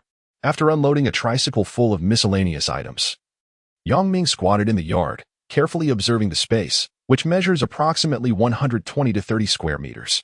The main building consists of 3 rooms plus a corridor, totaling less than 50 square meters, while the 2 side rooms each occupy about 20 square meters, leaving ample space in the yard. According to Yang Jianjun's opinion, no further work was needed in the yard. A path could simply be laid with broken bricks to connect the various rooms. However, Yang Ming insisted on having a proper path paved with cement, flanked by 2 flower beds. He plans to plant clusters of flowers and a couple of trees to enjoy the beauty and shade during the summer months. The Yang family is preparing to move into their new home. News of their impending relocation has spread, prompting neighbors to inquire at the Yang residence. To which Yang Jianjun candidly responded, "This situation has turned dire. The family residing in the adjacent house is scheming to seize the Yang family's property. Their eldest son has taken the initiative to move a folding bed into the Yang residence, claiming it as a preemptive measure." Enraged, Yang Jianjun promptly expelled the intruder. Other neighbors have also begun to entertain similar thoughts, inquiring at the housing authority about the situation. Some have even lodged complaints, alleging that the funds used by the Yang family to purchase their home are of dubious origin, prompting the government to investigate the matter. Only Lu Chang, from across the way, approached the Yang household with cordiality, inquiring with genuine interest. He had no intentions of encroaching upon their space. Rather, he was contemplating renting the property for his son, given that Lu Yugua had grown older. That evening, upon entering the courtyard, Yang Ming was greeted by Tian Hongmei, who stood at the door with a beaming smile, exclaiming, "Sure to, you're back from work. I've prepared some fried noodles with sauce and savory meat. It smells delightful. Come over and have a bite." Yang Ming was taken aback by this unexpected invitation. Typically, they would exchange pleasantries before returning to their respective homes. Pondering this, he politely declined, saying, "Thank you, Aunt Tian, but my father has prepared a meal for us at home." From inside the house, Yang Jianjun chimed in, "Aunt Tian, I've made fried noodles as well. The noodles are already in the pot." Upon hearing this, Tian Hongmei swiftly changed the subject. "All right then, after dinner, come over to watch television. I heard from Yugua that there are some excellent programs on Jing'ai." Entering the house, Yang Ming was met with a rather different scene than he had anticipated. His father's version of fried noodles consisted of a plate of cabbage and tofu, while a pot of porridge simmered on the stove, and a basket held 2 large flatbreads. Noting the confusion in his son's eyes, Yang Jianjun sighed. "It's all because of the commotion regarding our 2 rooms. The neighbors have learned that we intend to move, and they've set their sights on our home." Yang Ming chuckled. "This house was allocated to you by the housing authority, while the other is in my name. There is no conflict. Their interest is futile. We will continue to reside here regardless." After dinner, Lu Yugua came to visit, fidgeting for a while before asking Yang Ming, "Sure too, are you really buying a house? Are you moving away?" Yang Ming nodded. "Yes, Lu Gu, it's true. I am not keeping anything from you. We just haven't finalized everything on that end yet. I'll let you know when we are ready to move." Seeing Lu Yugua's face flush with embarrassment, Yang Ming recognized his sincerity and shifted the topic. "Lu Gu, you've graduated from high school. What are your plans for the future?" Lu Yugua sighed. I didn't get into university, so I'll just stay at home for now. What else can I do? My mother wants me to take over the family business. I suppose something will come to light after the new year." Chapter 8. The new home. Seeing the 2 engaged in conversation, Yang Jianjun excused himself to the inner room, allowing the young men to converse freely. With Yang Jianjun absent, Lu Yugua visibly relaxed, leaning back in his chair and gazing at Yang Ming. "Sure too," he began. "To be candid, my mother asked me to inquire if your family is renting out this house. She is willing to pay for it, so just tell me a price." Yang Ming chuckled. "Lu Gu, your family has ample space already. Why spend money on renting? You're not even getting married, and even if you were, you could register for housing at the housing authority." Lu Yugua sighed. "Well, the truth is, my mother is preparing for my sister. I suspect she might be getting a divorce, and if that happens, where will she stay? Surely, we can't squeeze into the same room again." "Your sister is getting a divorce? What brings this on?" Yang Ming exclaimed, taken aback. "That family is utterly unreasonable. My sister has endured so much there. You have no idea. Her mother-in-law claims my sister is like a hen that doesn't lay eggs, constantly pressuring her to divorce, Lu Yugua expressed with indignation. This was the first time Yang Ming had heard of such matters. Given the involvement of Lu Yufeng, he probed further. What does your brother-in-law think? Does he also support the divorce? Lu Yugua spat in disgust. That scoundrel is even worse. He has been unfaithful behind my sister's back, and while his mother bullies her, he turns a blind eye and even berates her as a petty citizen. Yang Ming sighed. In the eyes of their neighbors, Lu Yufeng was a rare beauty. Marrying her was the dream of many single young men in the area, including the original owner who harbored a secret admiration for her. Hearing of her mistreatment and humiliation stirred discomfort within him. After all, it was a matter concerning someone else's family, so he refrained from expressing his opinions, merely stating, if Sister Yufeng were to return after the divorce, she should stay here free of charge. Later that night, as the two chatted, Yang Jianjun informed Yang Ming that the man Lu Yufeng married was the only son of a steel mill department head, while his mother was the logistics chief at a newspaper, placing great importance on lineage. Lu Yufeng had been married for 3 years without any progress, which displeased her mother-in-law. However, perhaps the communication methods were inadequate. As for Lu Yufeng's husband's infidelity, Yang Jianjun opened his mouth to speak but ultimately refrained from voicing his opinion. On the day of the official move, Lu Yugua accompanied Yang Ming to see the new family home, and he was profoundly touched. By this time, the term 10,000 yuan households had emerged in society, and observing Yang's new courtyard, one could see that they were indeed approaching that status. Yang Ming, ever loyal, handed Lu Yugua the key to their old home after he helped unload the belongings. Lu Yufeng was in the process of finalizing her divorce and was expected to return soon, having moved to a new home and embraced a fresh environment. Yang Jianjun's spirits noticeably lifted, primarily due to the resolution of the toilet dilemma.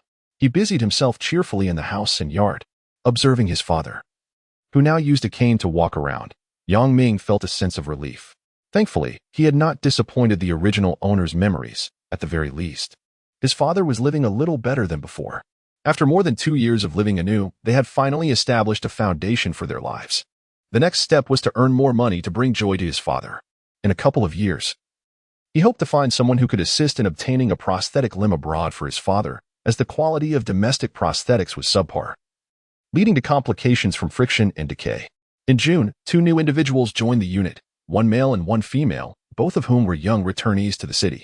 The male, named Lin Jichao, and the female, Li Li, arrived with humble backgrounds, lacking influential connections. However, they were somewhat better off than those who were entirely without resources, and thus, good job opportunities were not within their reach. They came to the recycling station, intending to bide their time while they explored their options. Wang Dongfeng has now come to terms with reality, recognizing that these young returnees harbor a certain disdain for him, readily reporting any minor grievances to their superiors. The only ones who remain loyal to him are accountant Zhang Yin and the veteran Yang Ming, who keep to themselves and diligently fulfill their duties, undeterred by the tumult around them. Lili, the newly arrived woman, is not one to adhere to decorum.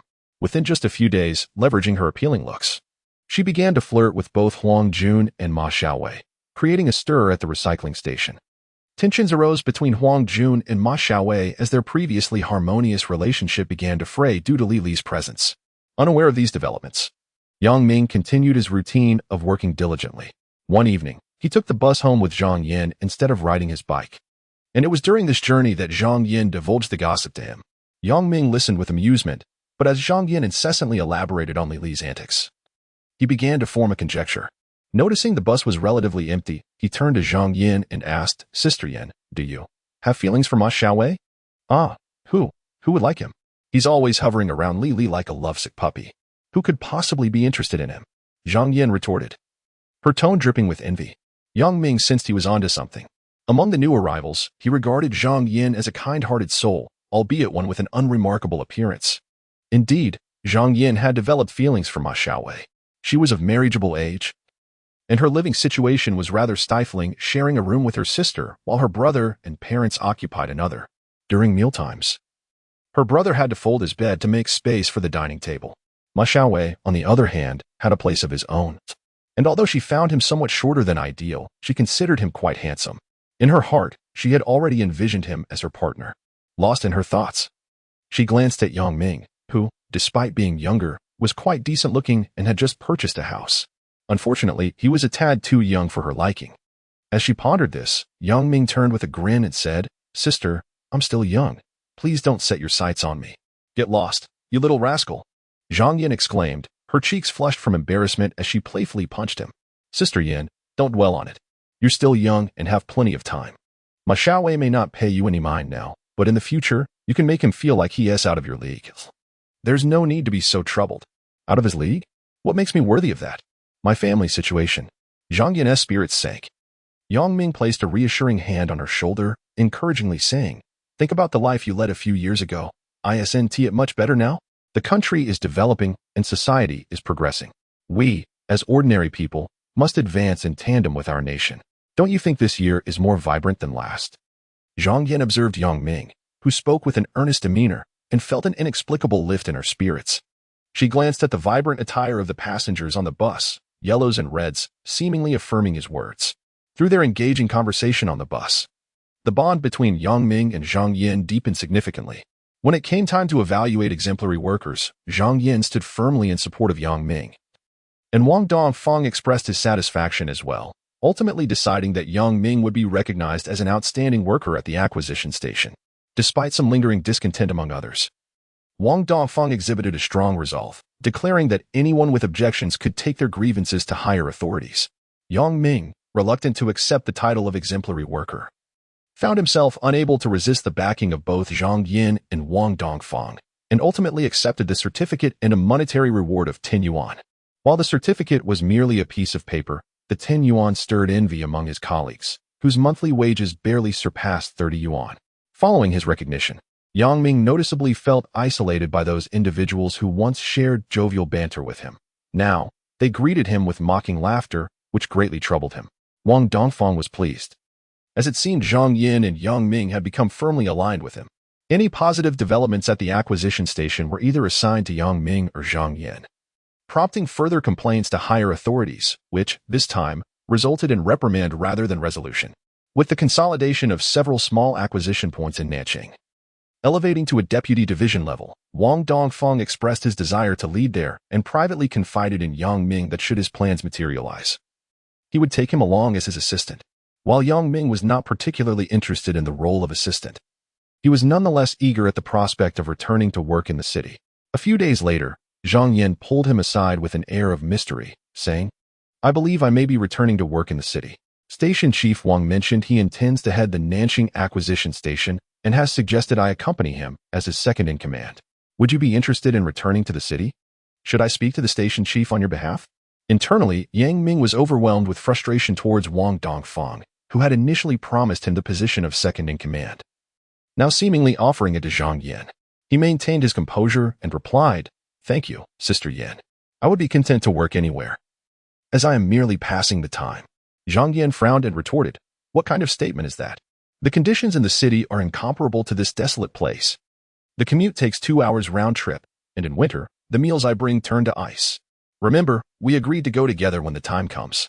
Chapter 9. Warehouse Supervisor Wang Dongfang, a veteran who has transitioned to civilian life, possesses a multitude of old comrades, many of whom have joined the material recovery system alongside him. He expressed confidence in his ability to secure a transfer. Indeed, at the end of July, a transfer order appointed him as the head of the newly established Nanqing Material Recovery Company, while Zhang Yin was assigned to the finance department of the same company. Upon the completion of the announcement by the personnel department leader, Yang Ming, who did not hear his name mentioned, felt a wave of disappointment wash over him and found himself disinterested in the new station master's impassioned inaugural speech. It was the peak of summer, and as Yang Ming wiped the sweat from his brow, an unsettling restlessness gripped him. Inwardly, he cursed, "Damn you, Wang Dongfang. How could you promise me something and then abandon me? What a despicable act." This marked the first time in nearly 3 years of his rebirth that his composure faltered. In the past, he had managed to maintain tranquility in the face of adversity, but this time, his unwavering belief that Wang Dongfang would take him along had led to soaring hopes and, consequently, profound disappointment. With a grave expression, Wang Dongfang sat beside the personnel department leader, his gaze sweeping over Yang Ming, who was visibly distressed and continually wiping his forehead. Amused by the young man's overt display of emotions, Wang thought, "This lad is still quite young. Such a minor setback has him sulking. He ought to learn to handle it better." Once the personnel department leader departed, Wang Dongfang approached Yang Ming and led him to a secluded spot. "You don't harbor any ill thoughts about me, do you?" he asked. "Of course not. I was indeed a bit disheartened not to hear my name. But then I realized you just arrived. It will take time to acclimate, and I trust you will think of me in the future," Yang Ming replied, his words bringing comfort to Wang Dongfang. He patted Yang Ming on the shoulder, saying, "I mentioned that the leadership is considering the fact that I have just joined a newly merged unit, where the existing personnel are already numerous. Bringing my own people over at this juncture could stir unnecessary conflict. This means we shall revisit this matter later." Yang Ming nodded in understanding. "I see. Should the opportunity arise to return to the city, I would not decline. I would appreciate it if you could keep me in mind." As Wang Dongfang turned to leave, he hesitated momentarily before returning to say, "I just remembered, there is a warehouse over by the old summer palace. It's quite spacious, and the bureau has allocated it to us. There were originally 3 guards stationed there, and with the warehouse supervisor moving to the company, a vacancy has arisen. If you are not averse, I would recommend you for the position. What do you think?" "Ah, the old summer palace. That sounds good. It's certainly closer than here.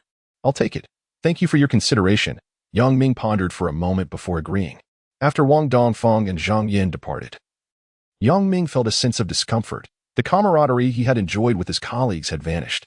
The new station master, having observed Wang Dongfang and Yang Ming conversing privately, disregarded the fact that Yang Ming had just completed a night shift and assigned him to work that evening as well. The reason? There was none. The directives from leadership must be obeyed unconditionally. Yang Ming did not protest, and amidst the gloating glances of a few colleagues, he proceeded to the night duty room.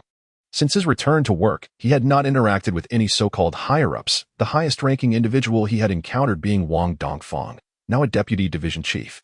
He harbored no ambitions, content instead to cherish the opportunity to live anew, earn money, and lead a good life. As for his colleagues' opinions of him, he paid them no mind. He was acutely aware that it would not be long before this industry faced its demise, plunging these individuals into unemployment and thrusting their lives back into turmoil. In essence, they were merely a group of unfortunate souls. A few days later, the new leadership informed him that he was to report to the Summer Palace. Upon exiting the gates of the acquisition station and surveying the desolate surroundings, he felt a wave of nostalgia. This was the very place where his rebirth had begun and where he had tirelessly labored to earn a living. As he prepared to depart, a sense of reluctance washed over him. In 20 years, this area would be enveloped by the 4th Ring Road, transforming into a bustling hub where nearly every household would own a car, making access as simple as pressing the accelerator. Unlike the present, where commuting required over an hour of cycling, the Summer Palace, now situated in the suburbs, boasted a plethora of buses and convenient transportation. A stark contrast to the acquisition station. Wang Dongfang had arrived beforehand, and when Yang Ming reached the location, he found him engaged in conversation with a man in his 40s at the entrance. Upon noticing Yang Ming, Wang Dongfang introduced him, saying, "Old Li, this is Yang Ming. Please hand over the details to him before you head to the bureau." Turning to Yang Ming, he added, "You handle the handover. I will wait for you inside, as I have some matters to discuss afterward." Yang Ming replied affirmatively and followed Old Li to facilitate the handover.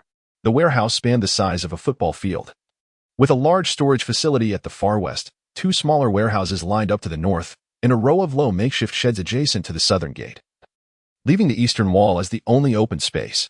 As they walked, Old Li provided an overview, mentioning that the eastern side was designated for a guest house, which had initially been planned but was ultimately rejected due to concerns about obstructing the windows of the guest rooms. The large warehouse was completely empty, and the makeshift sheds were likewise vacant, save for some items in the 2 smaller warehouses. Old Li opened one of the warehouse doors and remarked, "These worthless items have nowhere else to go. They have been here since I arrived 5 years ago. They said they would deal with them, yet nobody has come to take them." Yang Ming glanced inside and noticed an assortment of old furniture. He was intrigued and inquired, "Aren't these pieces of furniture? How could they not be disposed of?" Old Li casually replied, "What furniture? These are merely incomplete remnants of the old items.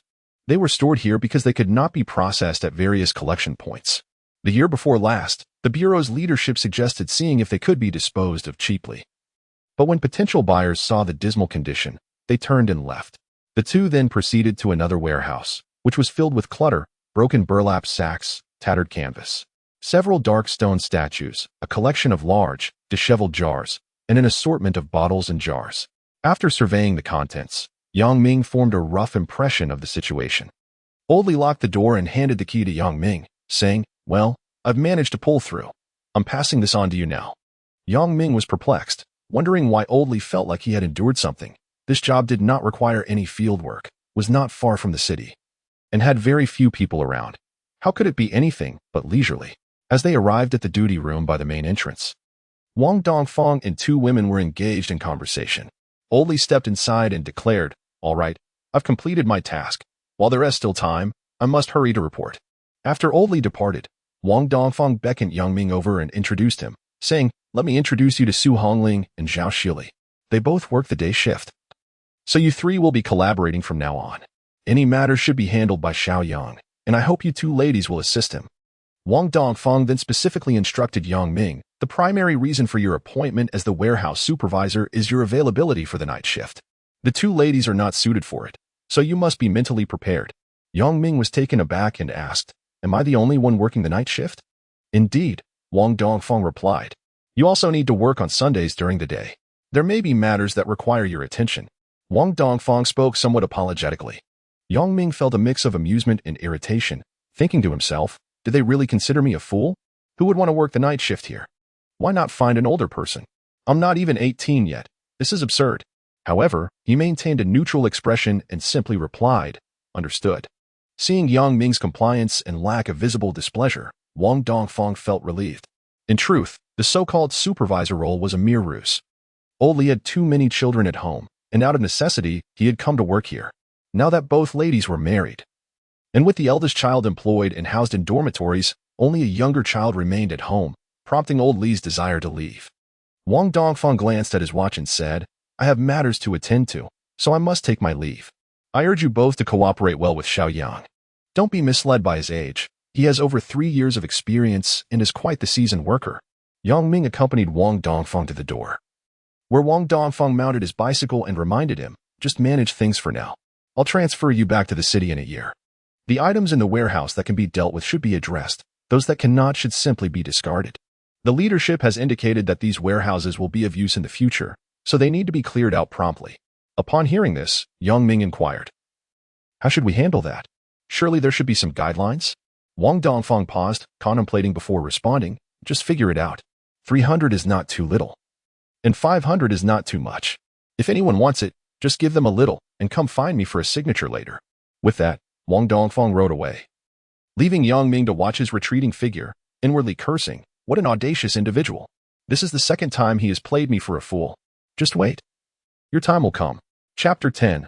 Wasteful Destruction. Yang Ming returned to the duty room, where Su Hongling and Zhao Shili were engaged in casual conversation. Noticing their indifference towards him, he felt a sense of disinterest himself. Pulling over a chair, he sat alone at the desk and began to peruse the newspaper that lay before him. "Hey, did you transfer over from that acquisition station in the west of the city?" Yang Ming was taken aback and turned to see Zhao Shili, the short and stout woman, glaring at him with her slanted eyes. Frowning slightly, he muttered a non-committal sound, too weary to engage with such an impolite individual. "I've heard you're quite adept at currying favor with the higher-ups, despite your young age." Zhao Shili continued disdainfully, setting the newspaper down. Yang Ming swiveled his chair to face her, letting out a sigh. "I don't know who you've been talking to, but I didn't even know you before this. If you have any grievances regarding my position as a supervisor, please voice them now. If I find your concerns valid, I will promptly raise them with the management." "How does that sound?" "Oh, a supervisor. You truly believe you have some authority. Everyone knows that the supervisor here is merely the one on night duty. How shameless." Zhao Shili rolled her eyes. "My brother, Zhao Yang, is your colleague. It's he who mentioned you. What is it to you?" Upon closer inspection, Yang Ming noted that Zhao Shili bore a striking resemblance to her taciturn brother, Zhao Yang. Just as he was about to retort, Su Hongling, who had been watching the exchange, interjected, "All right, Shili, it's inappropriate to speak ill of someone when they've just arrived. And to you, Yang, just so you know, Shili has a blunt demeanor. Don't take it to heart. We're all in the same workplace, so please be understanding." Taking a deep breath to suppress his rising anger, Yang Ming nodded at Su Hongling and stood up to leave. Inside, Su Hongling whispered, "You really have a knack for offending people, and now you've dragged your brother into it. Truly remarkable." Zhao Shili huffed and leaned dejectedly on the desk, lamenting, "I find his pretentious demeanor infuriating. My brother says he ignores everyone at work, only acting friendly with Zhang Yin. He has written her several letters. But that woman pays him no mind. Don't you think this guy is up to no good? Su Hongling scoffed lightly and replied, Don't be ridiculous. He is hardly older than a child. That woman is already 25. How could it be? You can just about many things, but this is not one of them. With a soft sigh, Zhao Shili continued, My brother is 2 years older than I am, now 27. If he doesn't find a partner soon, what is he going to do? Forget about your brother for now. What about you and Huang Jun? Su Hongling teased. As for him, I don't know what has been going on lately. He doesn't respond to my letters, and when I ask my brother, he is vague and unclear. Outside, Yang Ming stood by the window, and upon hearing Zhao Shili mention Huang Jun, he began to piece together the situation. A love triangle was indeed at play.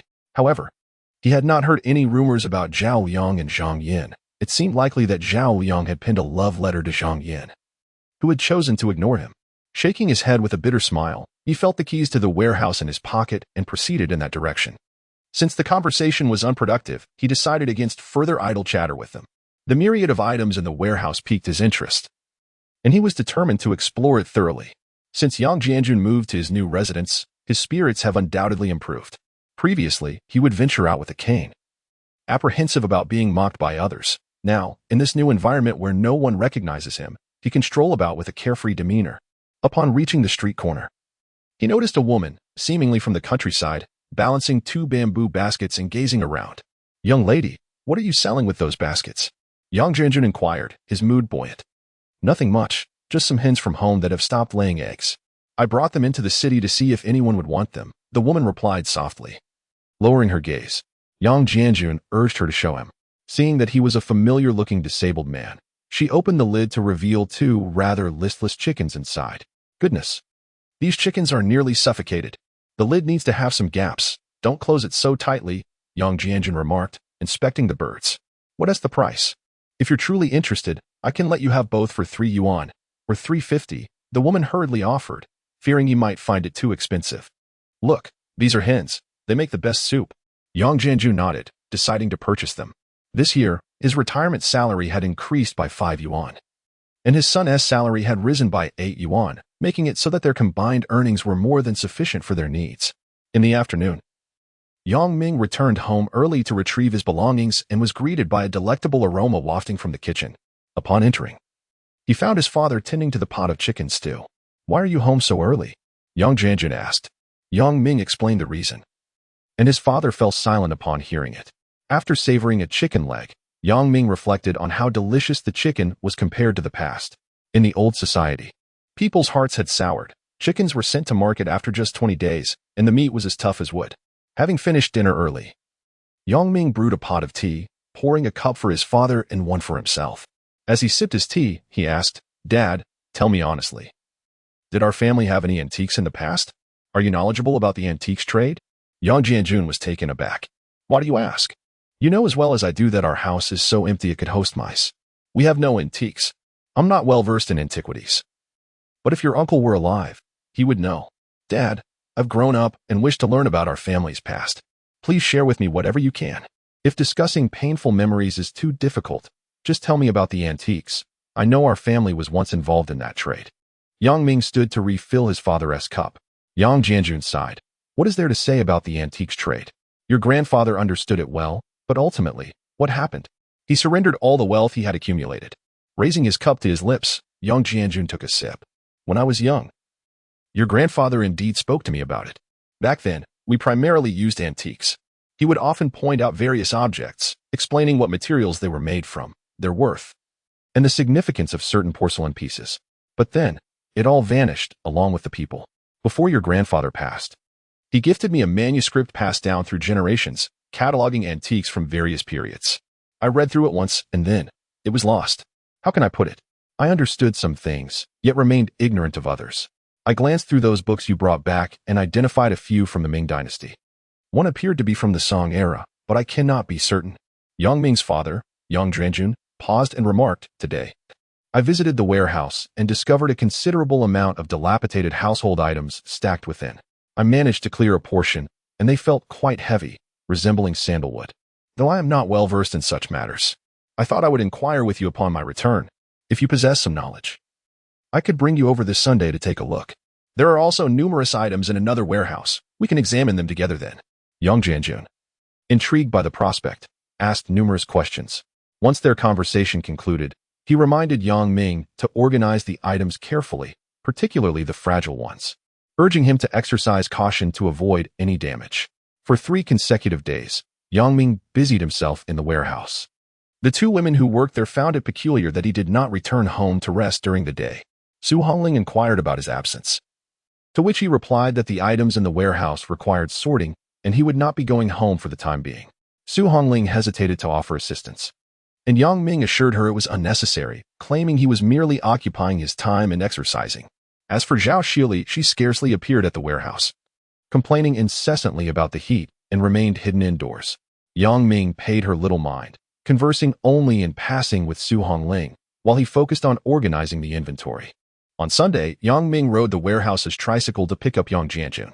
Being dutiful, he was concerned that the heat would be uncomfortable for his elderly father, who had a disability, so he rode the tricycle into the warehouse before stopping.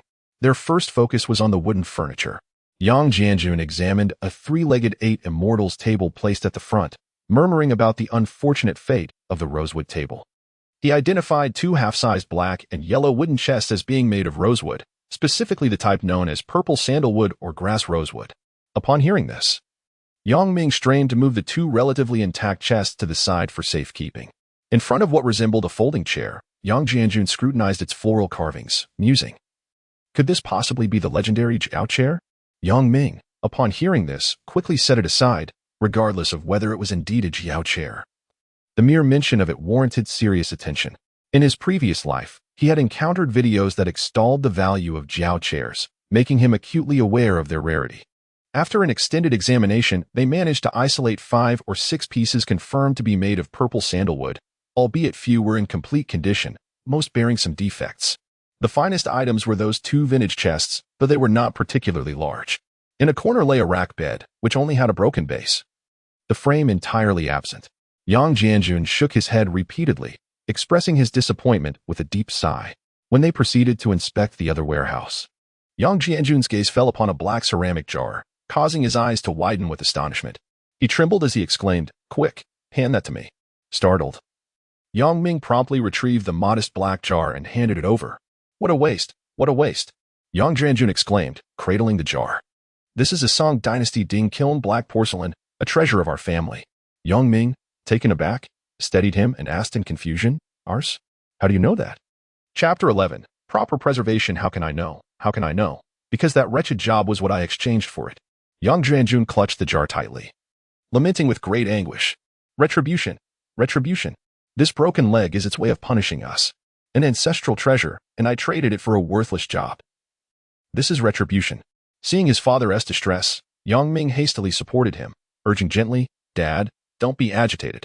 Speak slowly. Since it is a family heirloom, hasn't he returned to us?" He moved a chair without a backrest closer and encouraged Yang Jianjun to sit, softly patting his shoulder and offering continuous, quiet reassurances. After a while, Yang Jianjun's emotions settled, and he raised his head to inquire, "This item is fragile. How has it been preserved?" Yang Ming sighed softly. "I discovered it while reviewing the warehouse records. This batch of items was stored over 20 years ago, and the warehouse log noted, temporary storage, confiscated items, to be preserved properly. Unfortunately, too much time has passed, and no one has come to claim them. The warehouse has changed managers numerous times, and no one has checked the records, which is why it has miraculously evaded disaster. Sure to, take me back. I will bring this black porcelain jar home, no matter the cost. Your grandfather fell ill from the heartache of having sent it away. I must bring it back." Yang Jianjun declared resolutely as he gazed at his son. Yang Ming pedaled the tricycle, with Yang Jianjun embracing the black porcelain jar, alongside 2 well-preserved boxes and a chair. As they traveled, Yang Ming chatted with his father about the origins of the items in the warehouse. "It's sheer luck that we retrieved this black porcelain. Most of the items logged have long since deteriorated. As you can see, there are almost none that are intact. I found this black porcelain in that large pickled vegetable jar. Upon careful comparison, I realized that over half of the items recorded are missing. It's probably impossible to ascertain who took them." Yang Jianjun sighed softly. "Sure to. Since your superiors suggested handling it for 300 to 500, offer him 500. Sort through those items and bring them back. We'll take them. Ming chuckled wryly. Dad, although we have a place now, where do you think we would store everything if we brought it all home? Don't worry. I will retrieve the valuable items, and for those of little worth, we can either sell or give them away, ensuring everything is cleared out. By the way, I need to find someone to draft a sales agreement with me. We cannot guard and then sell to ourselves. That would appear as embezzlement in the eyes of others, which is inappropriate. Yang Jianjun pondered briefly. That's reasonable. I will think of someone suitable upon returning. You should also consider finding a reliable person, so we avoid any mistakes in the future. After escorting his father home, Ming pedaled towards the vicinity of Dahongmen, seeking an old carpenter whose information had been relayed to him by the previous landlord. Initially, he had intended to repair the doors and windows, but lacking a skilled artisan in mortise and tenon craftsmanship, he had postponed the repairs. Later, the former landlord mentioned that an elderly man who lived near Dahongmen possessed such skills. This area was relatively dilapidated, historically a gathering place for refugees, destitute families, and beggars before liberation, and it remains home to some of the most impoverished individuals today. Ming had only heard from the previous owner that the old carpenter's surname was Yu, but he did not know his full name. After inquiring with several individuals, he finally discovered the specific alley where the carpenter resided. As he sought out the Yu family's courtyard, Ming found this so-called yard to be exceedingly cramped, with a small space filled with various makeshift structures, making it necessary to sidle through the narrow passageways. At the back of the courtyard, in a tiny room of about 7 or 8 square meters, lived the Yu family, which contained 2 bunk beds separated by a curtain, while outside there was a small kitchen topped with a tarp. The old carpenter, nearing 70, appeared to be in good health. Upon hearing Ming's purpose, he squatted down and pulled out a pipe to smoke. Ming was astonished to see him smoking a pipe, as he had never encountered such a sight in his 2 lifetimes. The carpenter's son, around 50 years old, noticing his father was silent while the young man had been speaking for some time, urged him to respond, saying that if it was feasible, they should proceed. If not, they shouldn't waste the young man's time. The old man casually knocked the ashes from his pipe onto the ground, disregarding his daughter-in-law's disdainful gaze, and filled the bowl again, lighting it slowly as he spoke. From what you say, it seems the repairs will take considerable time. I'm old now and haven't handled those old tools in decades. My hands are out of practice, so it might take longer than expected. You propose a price, and I'll consider it. As soon as the old man mentioned a price, his son, daughter-in-law, and even his 30-year-old grandson outside perked up, listening intently. Ming pondered for a moment and then replied, Old sir, to be honest, I'm not quite sure how to quote you. There are quite a few items, and most of them are in a state of disrepair. I have 2 suggestions. One is to pay you 5 yuan a day, with meals included. The other is to offer you a lump sum of 300 yuan. What do you think? 300 yuan? That sounds reasonable. Go ahead, Dad. If you can't manage it, Yu Hai can accompany you. After all, he is just loafing around at work. Let him take a leave to help you. His daughter-in-law quickly interjected. What is he going to do?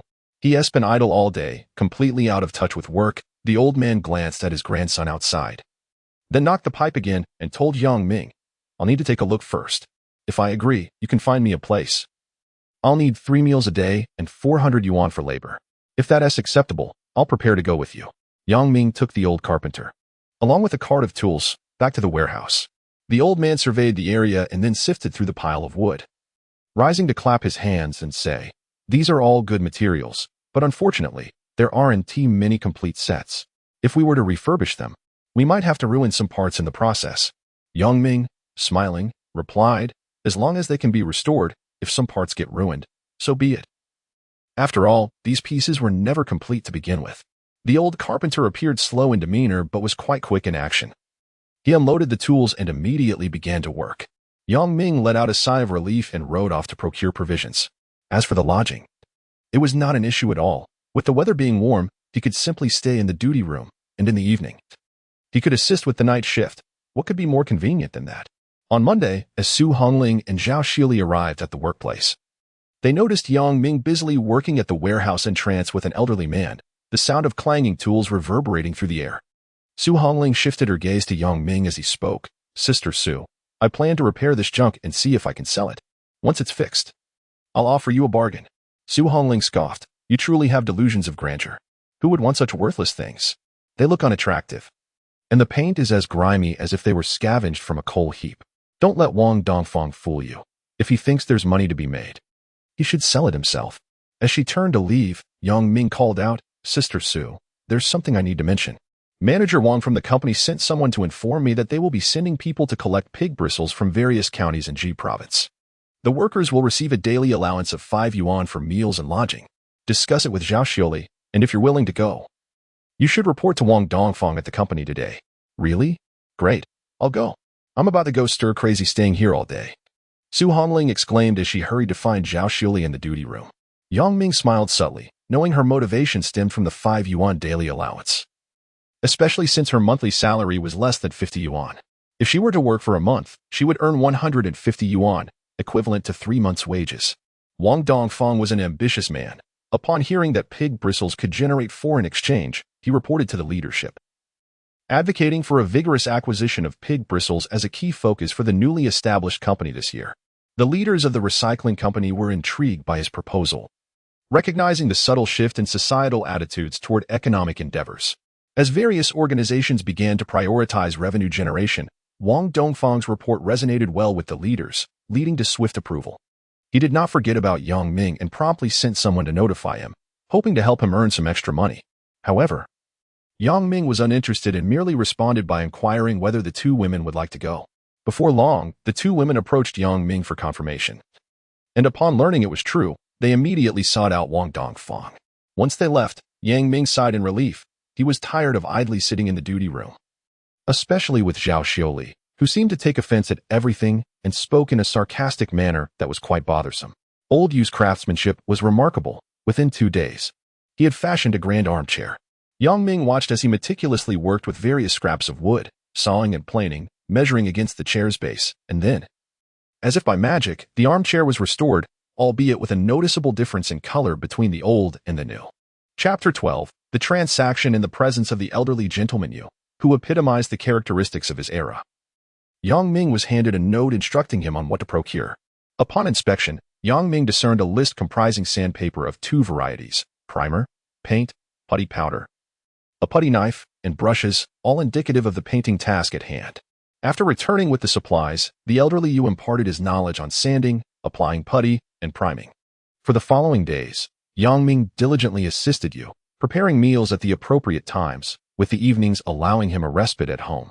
In the subsequent days, the elderly Yu crafted a grand armchair, completing it as a set. He then set his sights on a dilapidated bed frame in the corner. Intrigued, Yang Ming inquired, Old man, this bed frame is mostly destroyed. Can it be repaired? Let us give it a try. This frame was crafted by the Imperial Workshop. If I can restore it to some semblance of its former glory, I shall refine the workshop's inscription. And this modest bed frame will surpass the value of all your possessions combined, Yu replied with unwavering confidence. Upon returning home that evening, Yang Ming recounted the situation to Yang Jianjun, who advised him, I am no expert in furniture, but if it indeed originates from the palace, it is a rare treasure and will not be of little worth. If you engage someone, heed their counsel. Once the armchair is completed and painted, bring it back for me to inspect. The final coat of paint was meticulously applied by the elderly Yu himself, who, after 3 careful applications, was finally satisfied. Once thoroughly dried, Yang Ming loaded the armchair onto a tricycle, straining to pedal it home, as it was too heavy for transport by any vehicle. When he reached the vicinity of Fuchingmen, feeling both hot and weary, he paused by the roadside to rest. As he wiped the sweat from his brow, a gray taxi screeched to a halt beside him. A plump woman in her 30s exited the vehicle, her features strikingly familiar to Yang Ming. Curiosity piqued. He observed her as she smiled and asked, Young man, is this chair yours? Yang Ming, suddenly recalling her identity, felt a stir in his heart. I could never afford such an exquisite sandalwood chair. It belongs to someone else, and I am merely transporting it. The woman appeared momentarily taken aback, then furrowed her brow and asked, Do you know this is made of sandalwood? Yang Ming chuckled softly, Indeed, I work in a warehouse.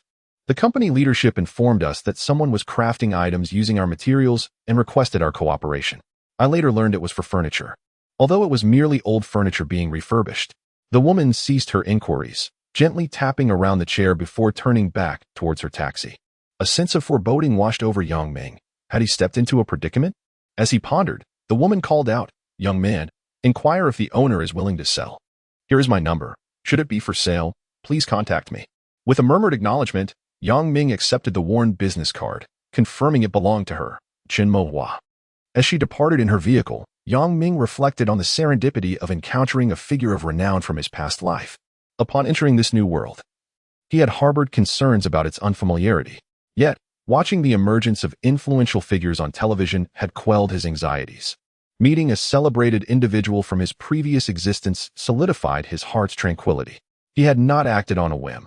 Knowing the chair was crafted from sandalwood, he had thought of this woman, aware of her fondness for the material. If he could establish a connection with her, it might yield a lucrative opportunity. A business card bore a string of telephone numbers, marked with the title of a certain Hong Kong company's Beijing office. Observing the sky, he resolved to meticulously plan his next move, aiming to secure a favorable price. After some contemplation, he pedaled his tricycle back to the warehouse. Old Yu was engrossed in carving a design. Upon seeing Yang Ming return, he looked at him with curiosity. Yang Ming chuckled lightly, explaining that he had a visitor at home whom he preferred to avoid, hence his pretext for returning. That evening, Yang Ming recounted the day's events to his father. Yang Jianjun had no particular thoughts on the matter, suggesting they should sell for whatever amount was reasonable, as long as no one was taken advantage of. For the next fortnight, Yang Ming assisted Old Yu in constructing a wooden bed frame. He ensured that Old Yu was well fed and taken care of, which the old man appreciated, and his work progressed swiftly. Finally, one afternoon, Old Yu affixed the last carved panel, completing the bed frame.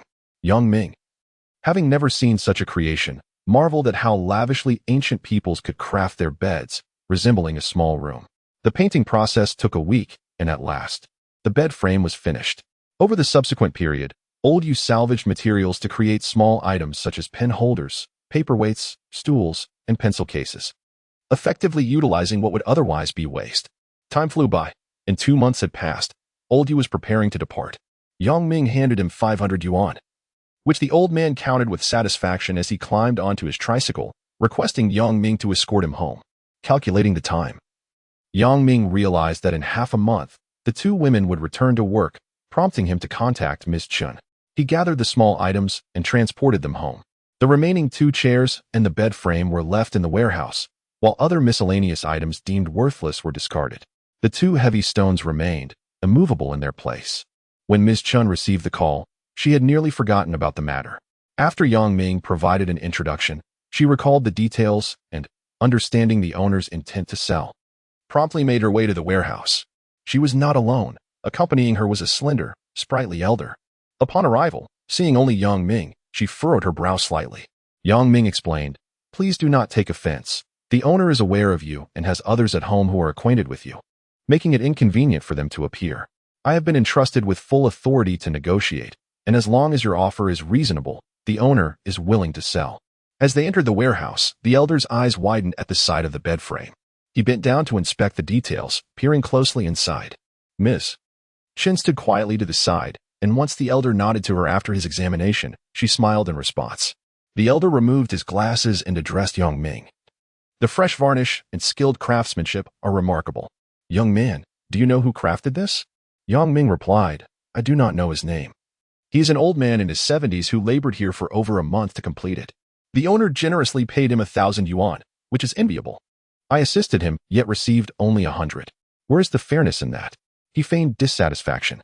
The elder chuckled and adjusted his glasses, saying, 1,000 yuan for such craftsmanship is not outrageous. Antique pieces with fresh varnish show no signs of wear. Few artisans today possess such skill. In response to further inquiries, Yang Ming expressed his uncertainty, stating that the principal had mentioned the transaction would proceed if the price was appropriate, and that he would take responsibility. Frustrated by the persistent questioning from the 2 individuals, he feigned helplessness and remarked that he would only receive a mere 100 yuan as compensation. And if the items did not sell, it was of no consequence since the principal had agreed to provide 50. Ms. Chen and the elderly gentleman stepped aside to whisper among themselves. Ms. Chen then approached Yang Ming and inquired, "Young man, why is the principal willing to sell?" Yang Ming sighed and replied, "Initially, the items were not for sale as they belonged to a family elder who cherished them. However, the principal's father was hospitalized recently, and it seems his condition is not favorable, prompting the principal to consider parting with them." Yang Ming's explanation alleviated Ms. Chen's last shred of doubt. After a moment's hesitation, she asked, "Since the principal entrusted you with this, you must know how much they wish to sell for, correct? Yang Ming's eyes darted as he responded, indeed. The principal provided a bottom price and encouraged you to make an offer. As long as your proposal is not too far from that price, the sale can proceed. Faced with this resolute young man, Ms. Chun reluctantly offered 20,000 for the 3 pieces of furniture. Upon hearing this figure, Yang Ming recognized his plan had succeeded. Ms. Chun assumed the principal was a high-ranking official who was acquainted with her, and her genuine desire for the items prompted her to bid 20,000. In the current market, this price was exorbitant. Yang Ming had initially hoped to sell all 3 for 5,000 to make a substantial profit. While future generations would come to realize the value of sandalwood furniture, it was relatively unknown in the present, and its worth was not high. Ms. Chin's offer sent a tremor of excitement through Yang Ming, who bit his lip to suppress his exhilaration, feigning astonishment. 20,000 for 3 pieces? That's impossible. Let me give you some insight. I've heard that the principal spent nearly 20,000 on this bed alone, and the 2 chairs were also acquired at a considerable cost. 20,000 simply will not suffice. Ms. Chin glanced at the elderly gentleman, who nodded in agreement. She turned back to Yang Ming and stated decisively, 30,000, if that's agreeable, we have a deal. If not, I shall take my leave. The agreement was reached. In fact, this was the principal's bottom price, and since it had been revealed, a transaction was inevitable. Yang Ming sighed with relief. Ms. Chin mentioned she would return with the money in an hour, and Yang Ming said he would contact the principal to see if they would come along. He also advised her to bring several individuals to assist with the moving, explaining that the items had initially been transported by 7 or 8 people. As over an hour passed, Yang Ming's anxiety mounted, fearing the deal might slip away when a large truck drove onto the scene. 5 or 6 young men jumped out, and Ms. Chun emerged from the driver's seat, carrying a bag. Noticing that Yang Ming was alone and the principal had not arrived, she seemed unfazed and gestured for him to follow her to the duty room. At that time, there were no 100-yuan bills in circulation, the largest denomination being 10 yuan. When Ms. Chin placed 3 large bundles of cash on the table, Yang Ming's eyes widened in astonishment. Chapter 13. Assurance upon returning home one evening. Yang Ming summoned Yang Jianjun into the house while carrying a sack of fertilizer. He opened the bag to reveal 3 large bundles of cash inside, and Yang Jianjun's expression mirrored Yang Ming's expectations, utterly astonished. The two stared at each other for a prolonged moment, and after Yang Ming meticulously recounted the events, Yang Jianjun gradually settled from his shock. Yang Ming felt they had sold an excessive amount, yet he remained oblivious to the fact that 30 years hence, Mrs. Chen would be directing visitors in her museum toward a bunk bed, proclaiming, "This was the most significant fortune I stumbled upon in my life. I acquired it for a mere 30,000, and now it is worth 100 million. Yang Jianjun resolved to keep the money at home. Believing that depositing it in the bank was impractical, he reasoned that with incomes being relatively similar these days, the sudden deposit of a substantial sum by the Yang family would invite unnecessary complications. He preferred to stay home and watch over it rather than entrust it to a bank. Yang Ming, adhering to his father's wishes, recognized that his pursuit of wealth was ultimately to bring joy to Yang Jianjun. In his previous life, although not affluent, he had managed to accumulate around 300 to 200,000. However, at that time, 30,000 would only equate to the purchasing power of what 3,000 could afford today. With 30,000 in cash at home and 5,000 in the bank, Yang Ming felt fortified. There is an adage that states, "Money emboldens the timid," and indeed, he felt a newfound confidence coursing through him, his demeanor lighter than before. Taking advantage of a lull at work, he approached Wang Dongfang to report that, through his persistent efforts, he had found a fellow villager interested in the clutter within the warehouse, willing to pay 300 yuan to take it away. Wang Dongfang was elated and promptly instructed Yang Ming to draft a report, happily signing it thereafter. The following day, Yang Ming delivered the 300 yuan to the accountant, Zhang Yin. In keeping with his cautious nature, he initially contemplated finding a trustworthy individual to draft a transitional agreement. However, he soon realized that in today's society, such precautions were unnecessary. Moreover, the more people involved, the greater the risk. Thus, the matter was concluded amicably. Wang Dongfang hesitated to inform Yang Ming that he needed to endure a bit longer, suggesting that after the new year, someone would be found to replace him. When Yang Ming inquired whether he still needed to work the night shift, Wang Dongfang affirmed that he would indeed continue, as his transfer had been predicated on his capacity to work those hours. Yang Ming was perplexed as to why the desolate, empty courtyard warranted such nocturnal vigilance. Yet adhering to his principle of humility, he agreed to follow his superior's directives.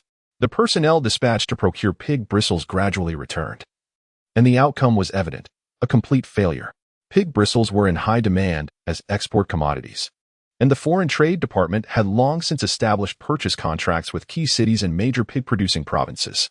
Wang Dongfang's misguided belief that rural areas were abundant with pig bristles, and that merely sending personnel would yield significant acquisitions, had led to yet another blow to his credibility, complicating matters further and diverting his attention away from Yang Ming's affairs. Upon their return, Su Hongling and Zhao Xiuli wore cheerful expressions. During their 3-month excursion, they had not traveled much, merely collecting accommodation receipts from various locations. They stayed in dormitory-style lodgings and returned to submit their claims for reimbursement. After accounting for allowances, each had earned nearly 300 yuan, which was certainly cause for celebration. Time reverted to its usual rhythm. The two women worked day shifts while Yang Ming took on the night shift.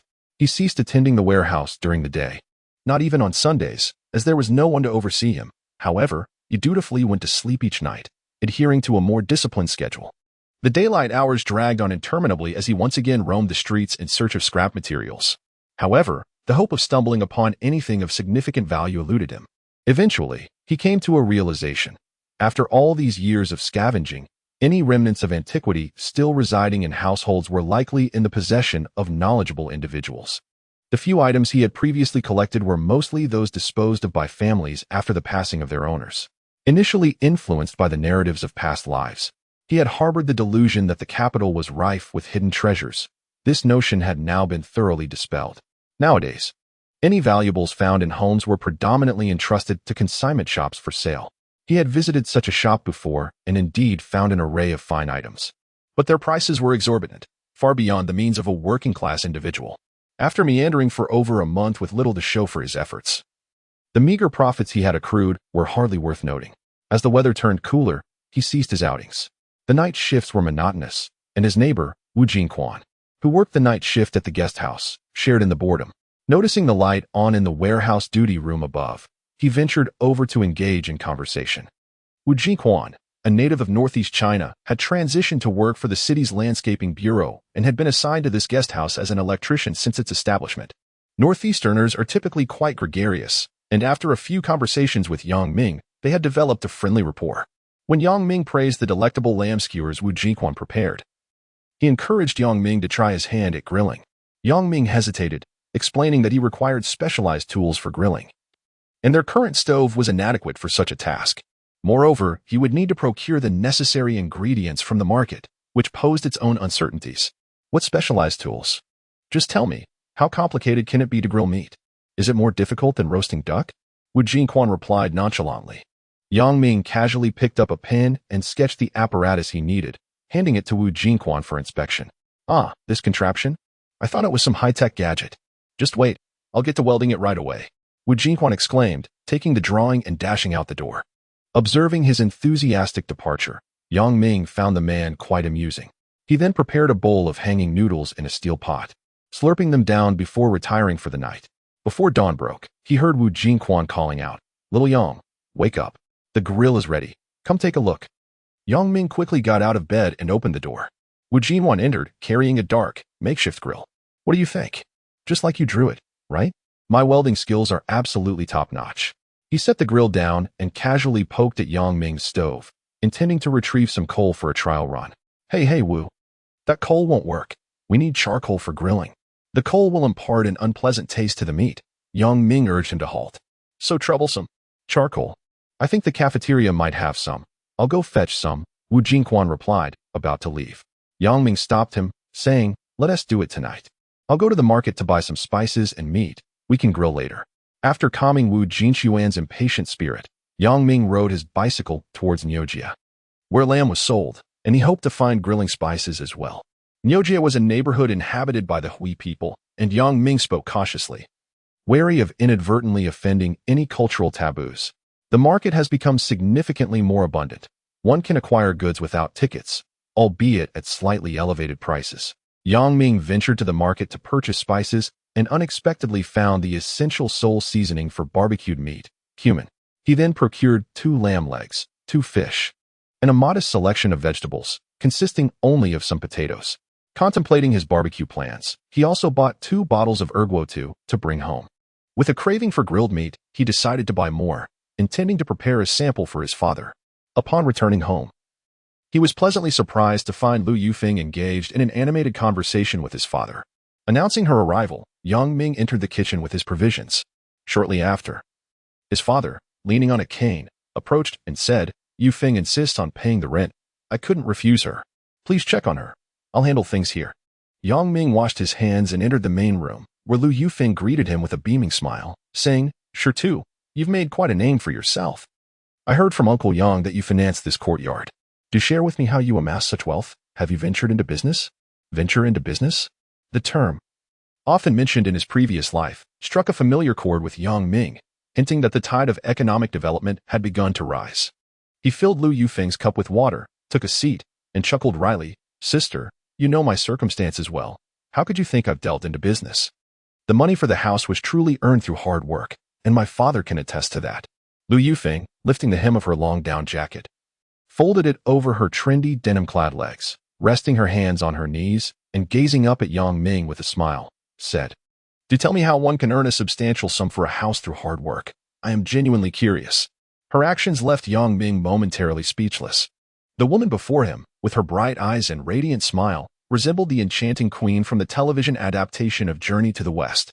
"Come on, why are you staring? It's not our first meeting. Honestly, you're becoming less accomplished as you grow older. What is so appealing about a divorced woman like me?" Lu Yufeng playfully chided Yang Ming for his days.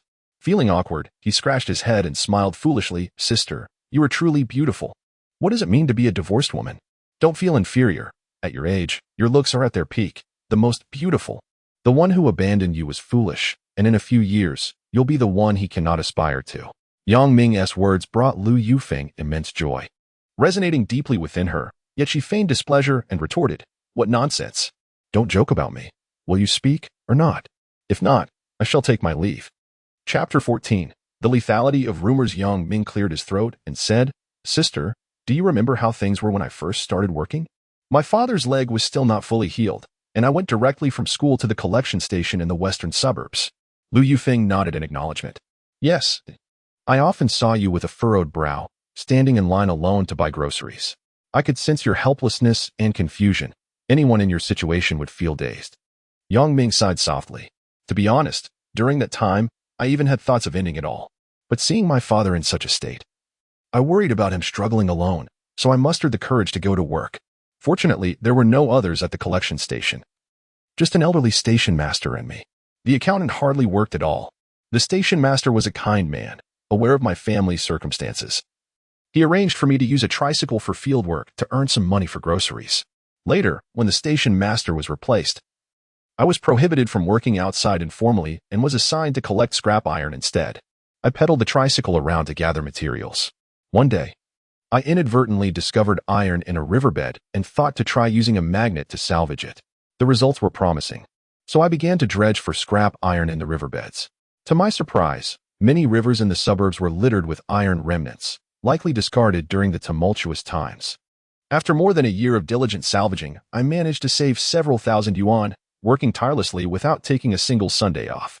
With some money in hand, I decided to buy a house, as my father's living conditions were inconvenient, and using the restroom was a struggle. This was how I made the decision.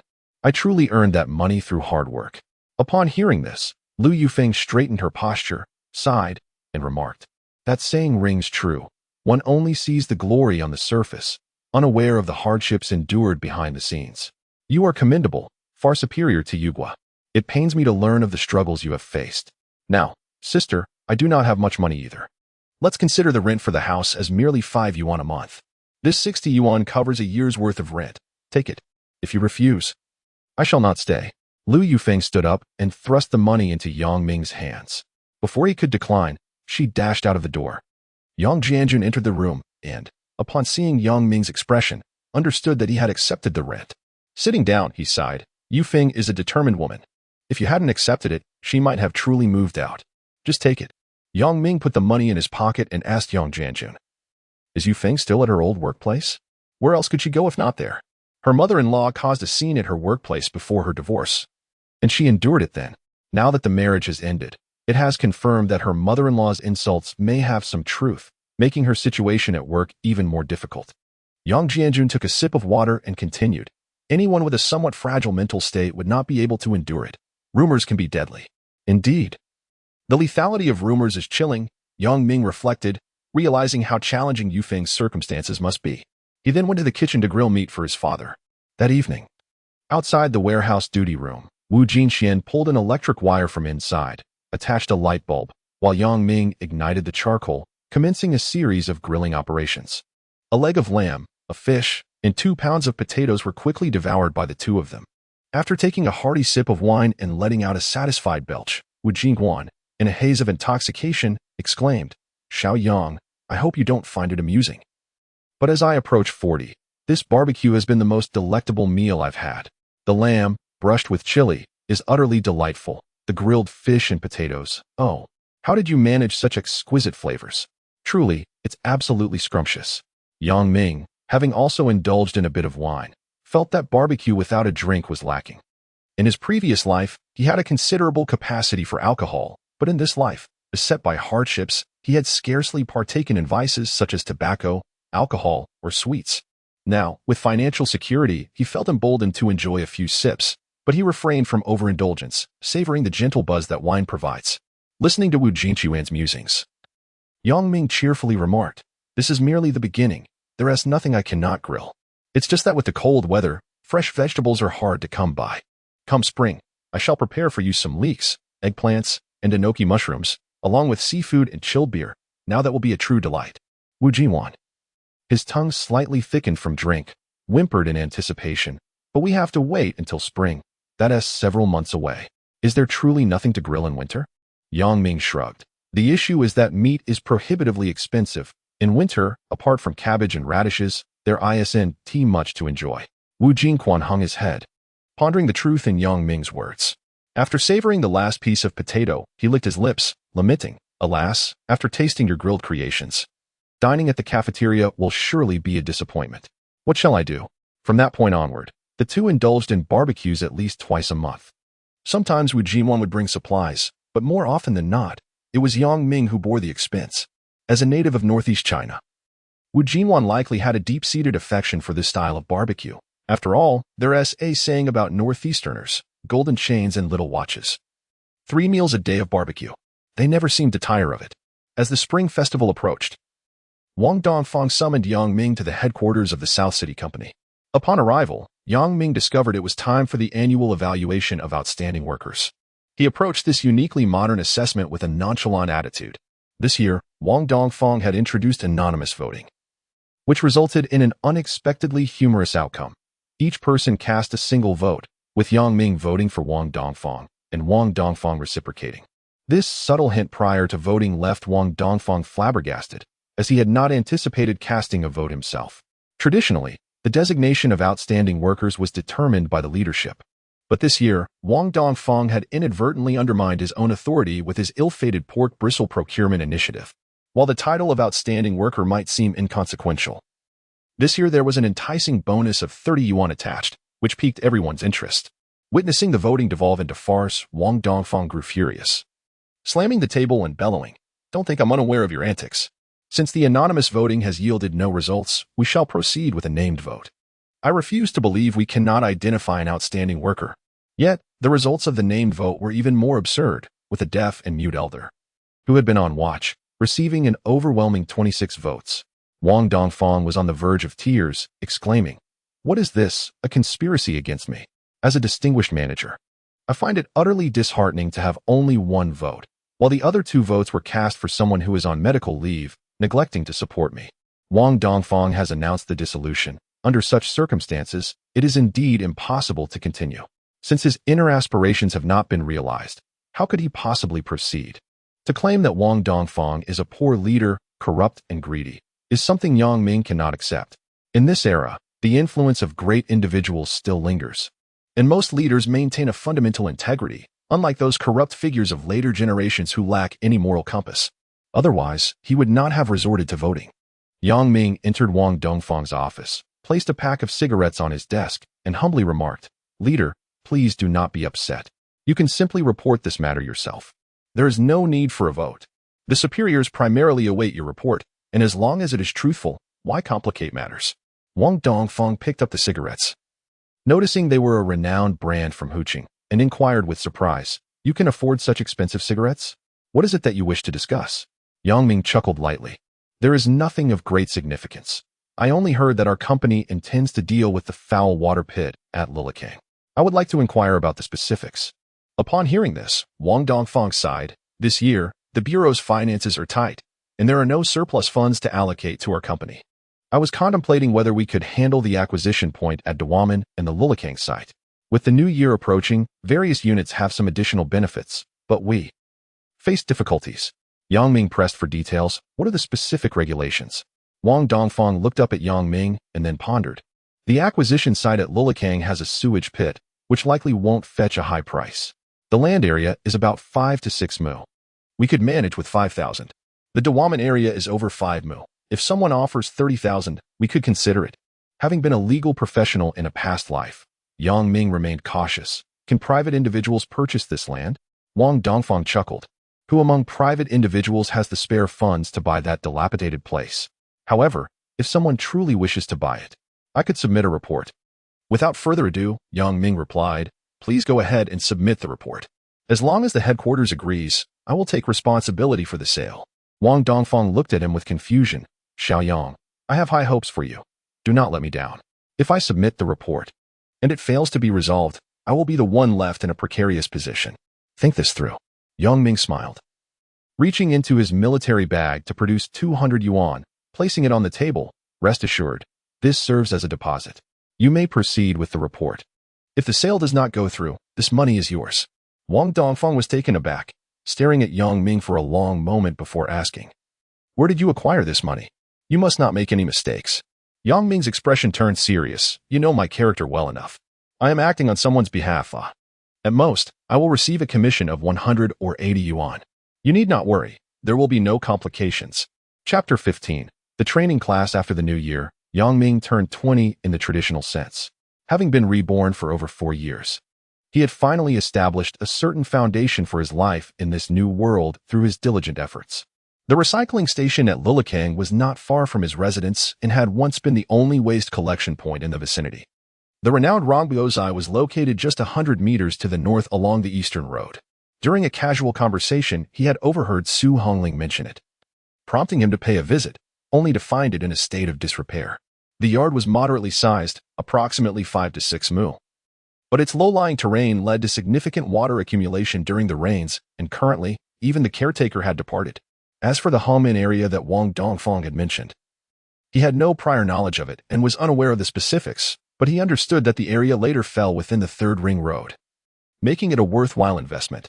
Up until just before the Spring Festival, Wang Dongfang had not communicated any updates to him. Yang Ming was aware that this was typical for state enterprises. Matters often dragged on, especially in situations like these where leaders were reluctant to speak up. During the New Year festivities, Yang Ming visited his former neighbors. Since moving away, the unpleasant matters of the past were no longer brought up. He arrived bearing gifts, and each family treated him with utmost courtesy, even inviting him to dine with them as he exited their homes. He graciously declined their polite gestures, primarily wishing to see Lu Chanyu. Yang Jianjun informed him that Lu's health had deteriorated significantly, rendering him bedridden. The Lu family had begun using the kitchen from Yang Ming's former residence for their meals, and Lu Yugua had moved into the outer room, which appeared considerably more spacious. Lu Yugua led Yang Ming to the inner room, where upon seeing Lu Changyu, Yang Ming was struck with shock. Lu Changyu lay on the bed, emaciated and pale, having succumbed to illness over the years since their last meeting. Yang Ming grasped Lu Changyu's hand and urged, "Uncle Lu, why don't you go to the hospital? It's far more convenient than being at home." Lu Changyu exhaled with difficulty, responding weakly, "The factory is poor. There are several like me. We are all in the same plight. I'll just take some medicine and rest at home, without adding to the burden of the factory or the state." After offering a few words of advice, Yang Ming stepped outside with Lu Yugua and furrowed his brow as he inquired. "Uncle Lu mentioned that there are others in the factory suffering like him. It must relate to the environment. Asbestos is inherently harmful, so you must be cautious at work." Lu Yugua produced a cigarette and offered one to Yang Ming, who hesitated before accepting it. He took a puff, reflecting on his past life as a heavy smoker. Though he had intended to abstain in this life, the monotony had gradually led him back to smoking. My sister is currently looking for a way to transfer to another unit. The factory's leadership and the workers are all aware of how this illness is contracted. But what can be done? Lu Yuguo lamented. Just then, Tian Hongmei and Lu Yufeng returned from the street. Upon seeing young Ming, Tian Hongmei warmly grasped his hand, exclaiming, "Sure too, you've finally returned. Since the move, you haven't been back much. You must come often. After all, this is your home. And the neighbors often speak of you and your grandfather." Lu Yufeng opened the door to the room and turned, saying, "Sure to. Come in and take a look. This is where you once lived. See how well my sister has tidied it up." As Yang Ming entered the room, he noticed that the outer area remained the cooking space, lacking any notable changes. Lu Yufeng ushered him into the inner room. Yang Ming observed that the walls had been freshly painted in white, and on the more prominent sections were affixed several posters of male celebrities from Hong Kong. The bedding was immaculate, exuding a faint, pleasant fragrance. Quite agreeable, it was considerably cleaner than when I last stayed here. My sister is indeed a person of refinement. There were even incense sticks on the table, which was quite delightful. Yang Ming found it challenging to identify any remarkable features within the room and was at a loss for compliments. In the outer room, Tian Hongmei was busy preparing a meal. Yang Ming stepped out and said, "And Tian, I must return home. It's just my father there, and as you know, his health is not great. Please, don't exert yourself on my account." Upon returning home, Yang Jianjun inquired about Lu Chang's condition. Yang Ming sighed, "Not good. One can tell from his labored breathing that there are issues with his lungs. It's a work-related ailment. He knows it too. Every day he survives is a small victory." After the new year, upon returning to work, Yang Ming sought out Wang Dongfang, inquiring if there were any updates regarding the sale of the acquisition point.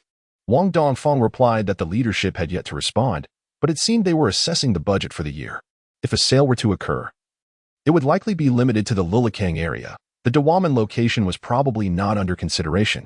Yang Ming understood that this matter could not be rushed. He left a pack of cigarettes on Wang Dongfang's desk and departed. In 1984, Yang Ming had been working for over 4 years and had adapted to the leisurely pace of life, finding it rather enjoyable, especially the food, which was entirely organic and exceptionally flavorful. After a few days at work, he noticed that many rooms in the neighboring guest house were illuminated at night. When Wu Jingquan came by to chat, he asked if anyone was staying there. Yang Ming casually mentioned that it was a training class filled with young people, seemingly focused on lectures about Dream of the Red Chamber. Yang Ming was astonished to learn that the crew of the 1987 adaptation of Dream of the Red Chamber was now established and residing next door. He felt compelled to see what the youthful Baoyu and Daiyu were like. One morning after work, he intended to visit the guest house to catch a glimpse of Lin Daiyu, but the crew was guarded, preventing him from getting close. This continued for several days, and his fervor for idolizing waned. When Wu Jingwan inquired if he had seen Lin Daiyu, he was met with a bewildered expression. "Lin Daiyu? Who is that?" "Lin Daiyu, of course. Don't you know the people staying at your guest house are filming a television series?" Yang Ming stared wide-eyed at Wu Jingquan. "I had no idea. I work 2 night shifts every week, and entry into the guest house is restricted without necessity," Wu Jingquan replied, shaking his head. "Whatever the Dream of the Red Chamber is, I've been craving something. It's time for a barbecue." Yang Ming glanced at him and said, "Once the vegetables are in season, we can grill them and enjoy some beer." Last year, CCTV had commenced the casting process for the Dream of the Red Chamber television series. The director had innovative ideas, preferring not to use established actors but instead selecting young talents for training before their performances. After rigorous selections, a promising group was identified, and shortly after the Spring Festival, they were summoned to Beijing for training. Chen Xiaoxiu, hailing from northeast China, was an actress from a drama troupe. The young lady, coming from a family with an artistic background, was quite beautiful and had come to the training specifically to portray Lin Daiyu, having done extensive preparatory work in private. In a training class, for individuals share a room, all of whom are promising young talents from the performing arts across the nation. Each actress present is fiercely vying for a few prominent roles, resulting in intense competition.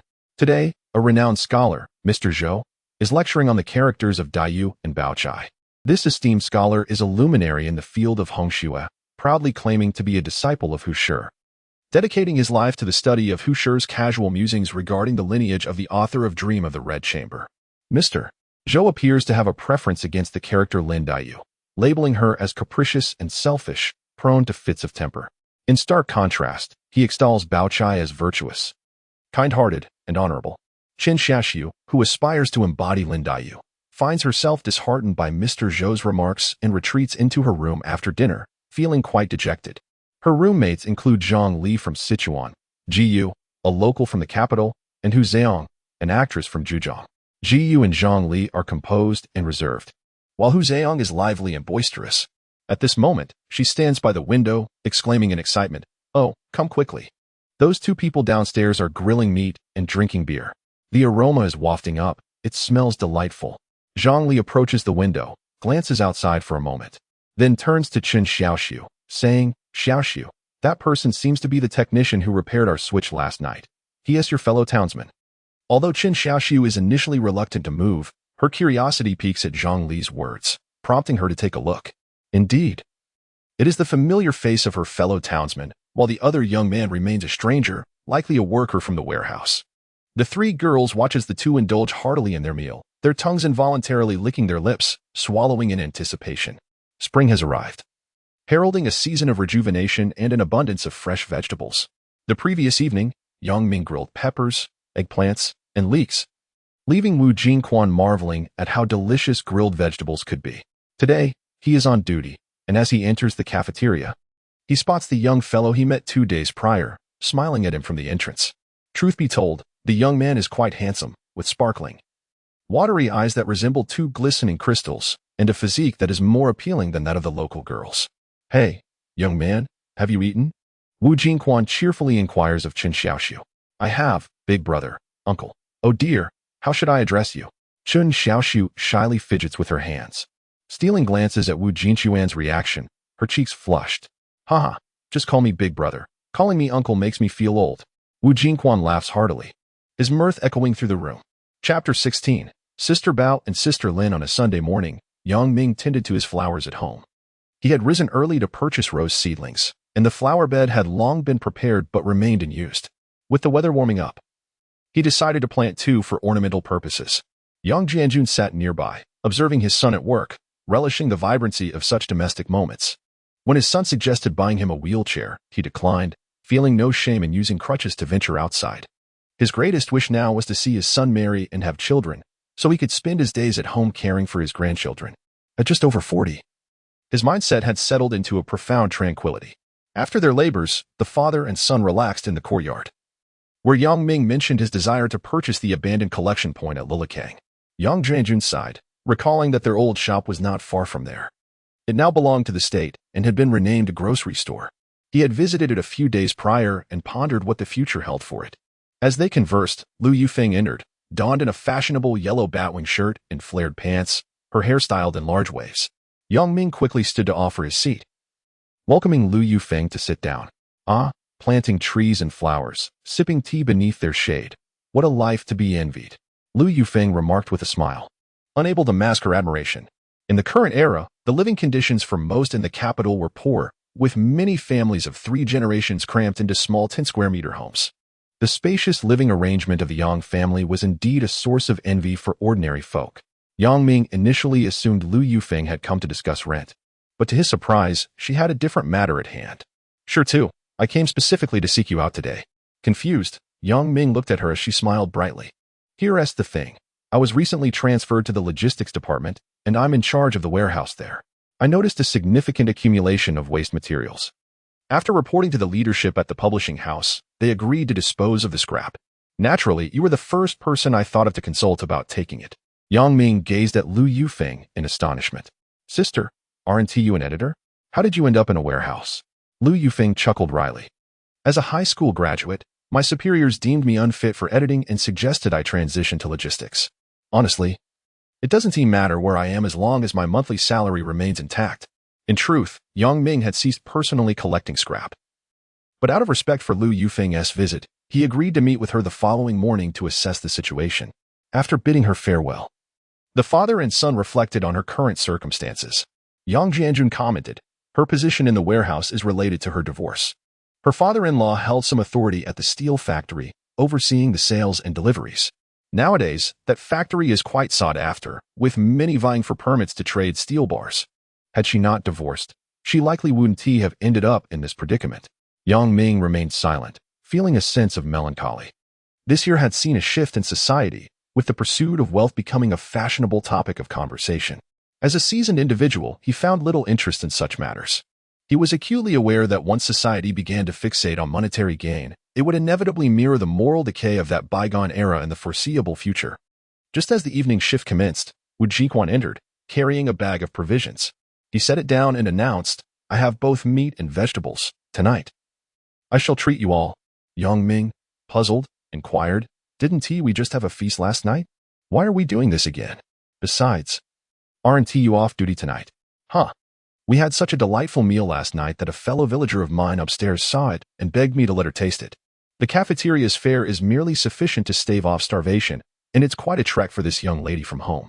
So, I decided to purchase some items during the afternoon to treat her tonight," Wu Jingquan replied with a carefree demeanor. Yang Ming glanced at the barbecue equipment in the corner and remarked, "We're low on charcoal. It may not last long. Don't worry. Just focus on marinating the meat and preparing the vegetables. I'll head to the cafeteria to gather what we need," Wu Jingquan said, turning to leave. Yang Ming shook his head in resignation and proceeded to set up the barbecue grill.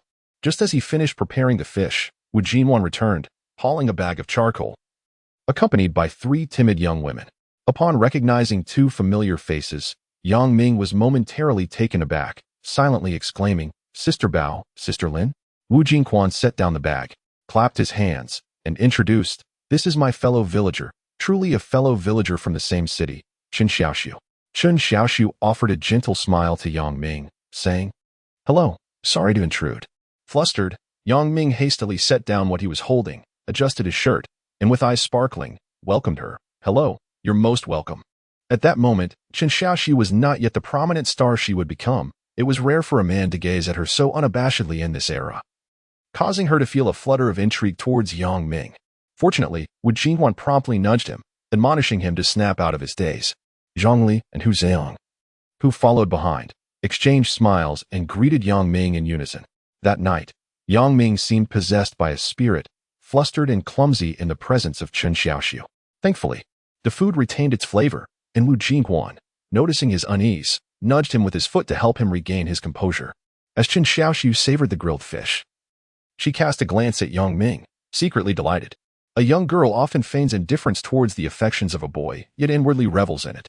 The sight of this tall, slender boy blushing as he stole glances at her brought her comfort. In truth, Chen Xiaoxiu was mistaken. Yang Ming was merely grappling with his emotions in the presence of a former star. To suggest he harbored feelings for Chen Xiaoxiu would be a misjudgment. Once the food was grilled, he wiped the sweat from his brow and sheepishly admitted, "Today I was a bit out of sorts. In the presence of 3 lovely sisters, I feel somewhat embarrassed. The grilled items may not have been up to par. As an apology, I promise to treat you all when Wu Gu is on duty. And I will ensure a proper feast for you." Hu Zheong, munching on grilled potato slices, mumbled, "Really? It's a promise, right? No backing out. I'm so looking forward to it." After bidding farewell to Wu Jinxian and the others, Yang Ming sat under the outdoor lights, reflecting.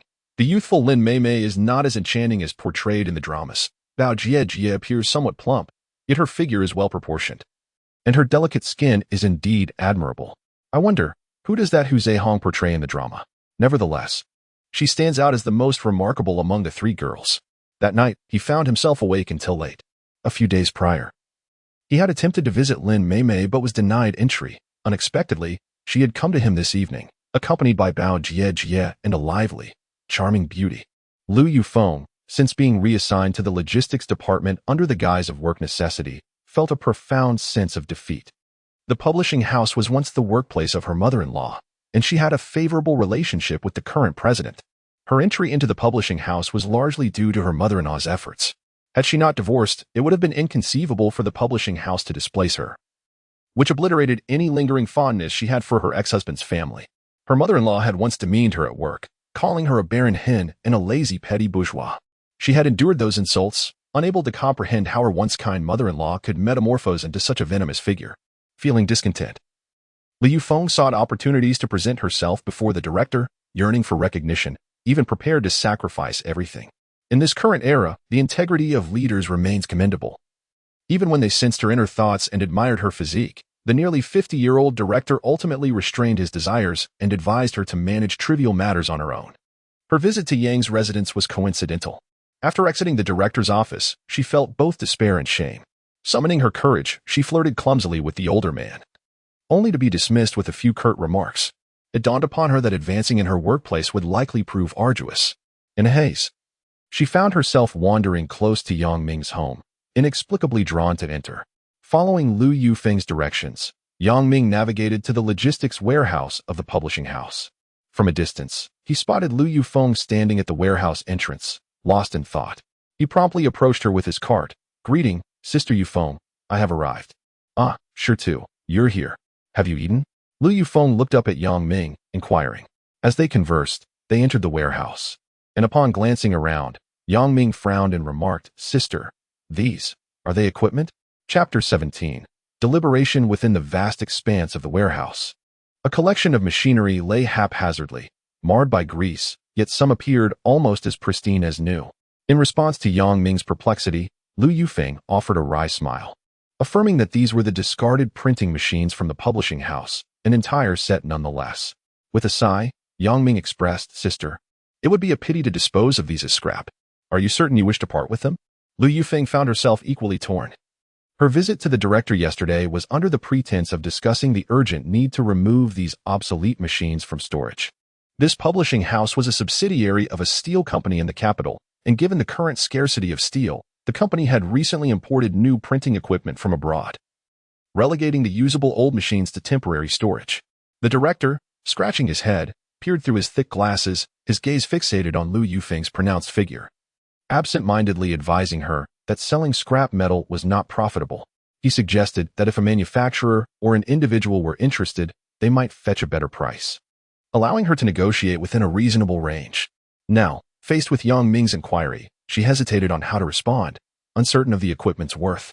She feared displeasing the director if she sold it too cheaply, yet was equally concerned about putting Yang Ming in a difficult position if she priced it too high.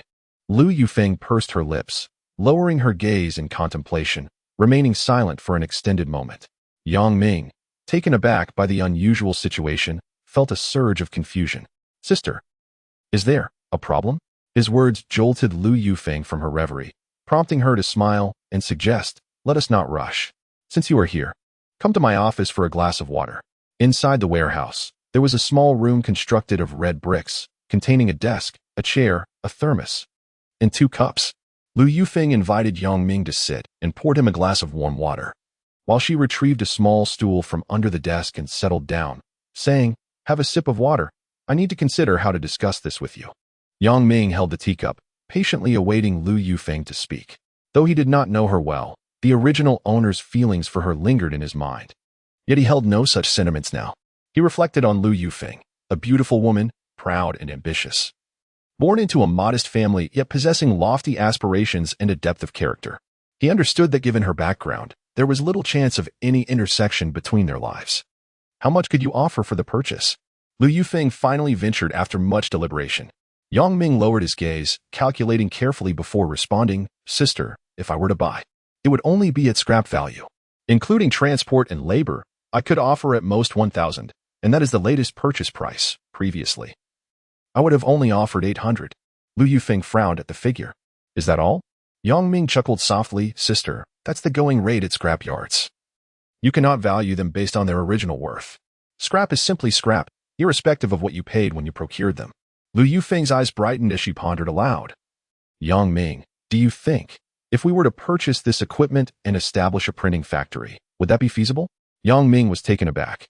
Having never ventured into this field, he was uncertain whether a printing business could indeed be profitable. In times of anguish, the desire to confide is universal, transcending gender. Lu Yufeng has been engulfed in profound melancholy since her divorce over a year ago. In her youth, she yearned to escape the dismal environment of her family, often wandering alone around the skating rink by Hohai, secretly longing for a well-born young man to notice her. Eventually, she succeeded. Although her ex-husband's family was not of high status, they belonged to the upper middle class. However, unforeseen circumstances unfolded. Unwilling to accept her fate, she was determined to carve out her own niche, silencing those who looked down upon her. The tall, handsome young man before her had grown up, and she sensed his affections towards her. After harboring her emotions for so long, she yearned to share her burdens. "Sure too. You know that this past year has been quite difficult for me. I desire success. Truly, I long for it. Do you understand? Lu Yufeng murmured. Yang Ming was at a loss for words. The first wave of societal change had already begun, with ambitious individuals dissatisfied in their current jobs eagerly seeking opportunities in the business realm, and it seemed Lu Yufeng was among them. This society places great emphasis on connections. Without solid relationships, even her beauty and willingness to sacrifice would not guarantee success.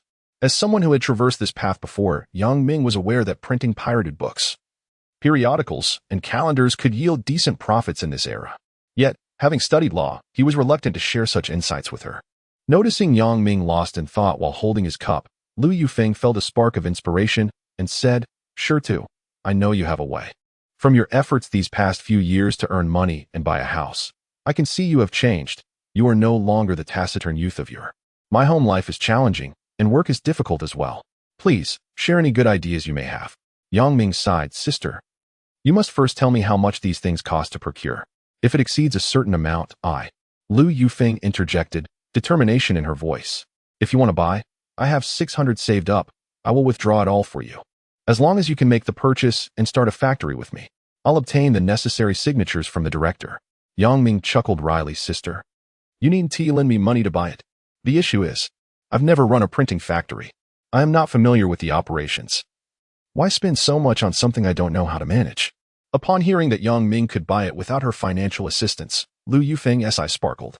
She grasped his hand firmly, her gaze unwavering as she declared, "Buy it. I know how to proceed. I have people to help. Trust me." As Yang Ming felt the gentle warmth of her touch and the unintentional caress of her fingers, his face flushed and his heart raced. Gazing at Lu Yufeng's beautiful face, he found himself captivated. "Sister, I need to think." Yang Ming stammered softly.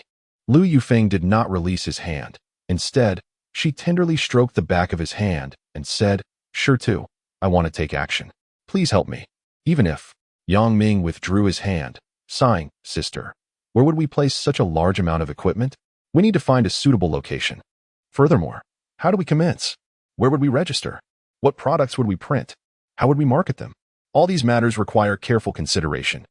Let us secure the purchase first. I will find a suitable location, and I will figure out the subsequent steps, all right?" Lu Yufeng remarked, once again clasping Yang Ming's hand. Yang Ming felt a surge of confusion. If her initial act of holding his hand had been an unconscious impulse, then what did this gesture signify? Did it imply something deeper? He sensed he was indeed on the right track. The first time Lu Yufeng had taken his hand, it was a spontaneous reaction fueled by excitement, yet this time, her intentions were evidently more profound. As a woman who had experienced divorce, how could she fail to perceive the turmoil within Yang Ming? To solidify his resolve to finalize the purchase, she extended her hand again, intertwining her fingers with his, her ring finger brushing softly against his palm. Yang Ming, who had already inherited a sense of affection for Lu Yufeng, found himself entranced by her subtle advances.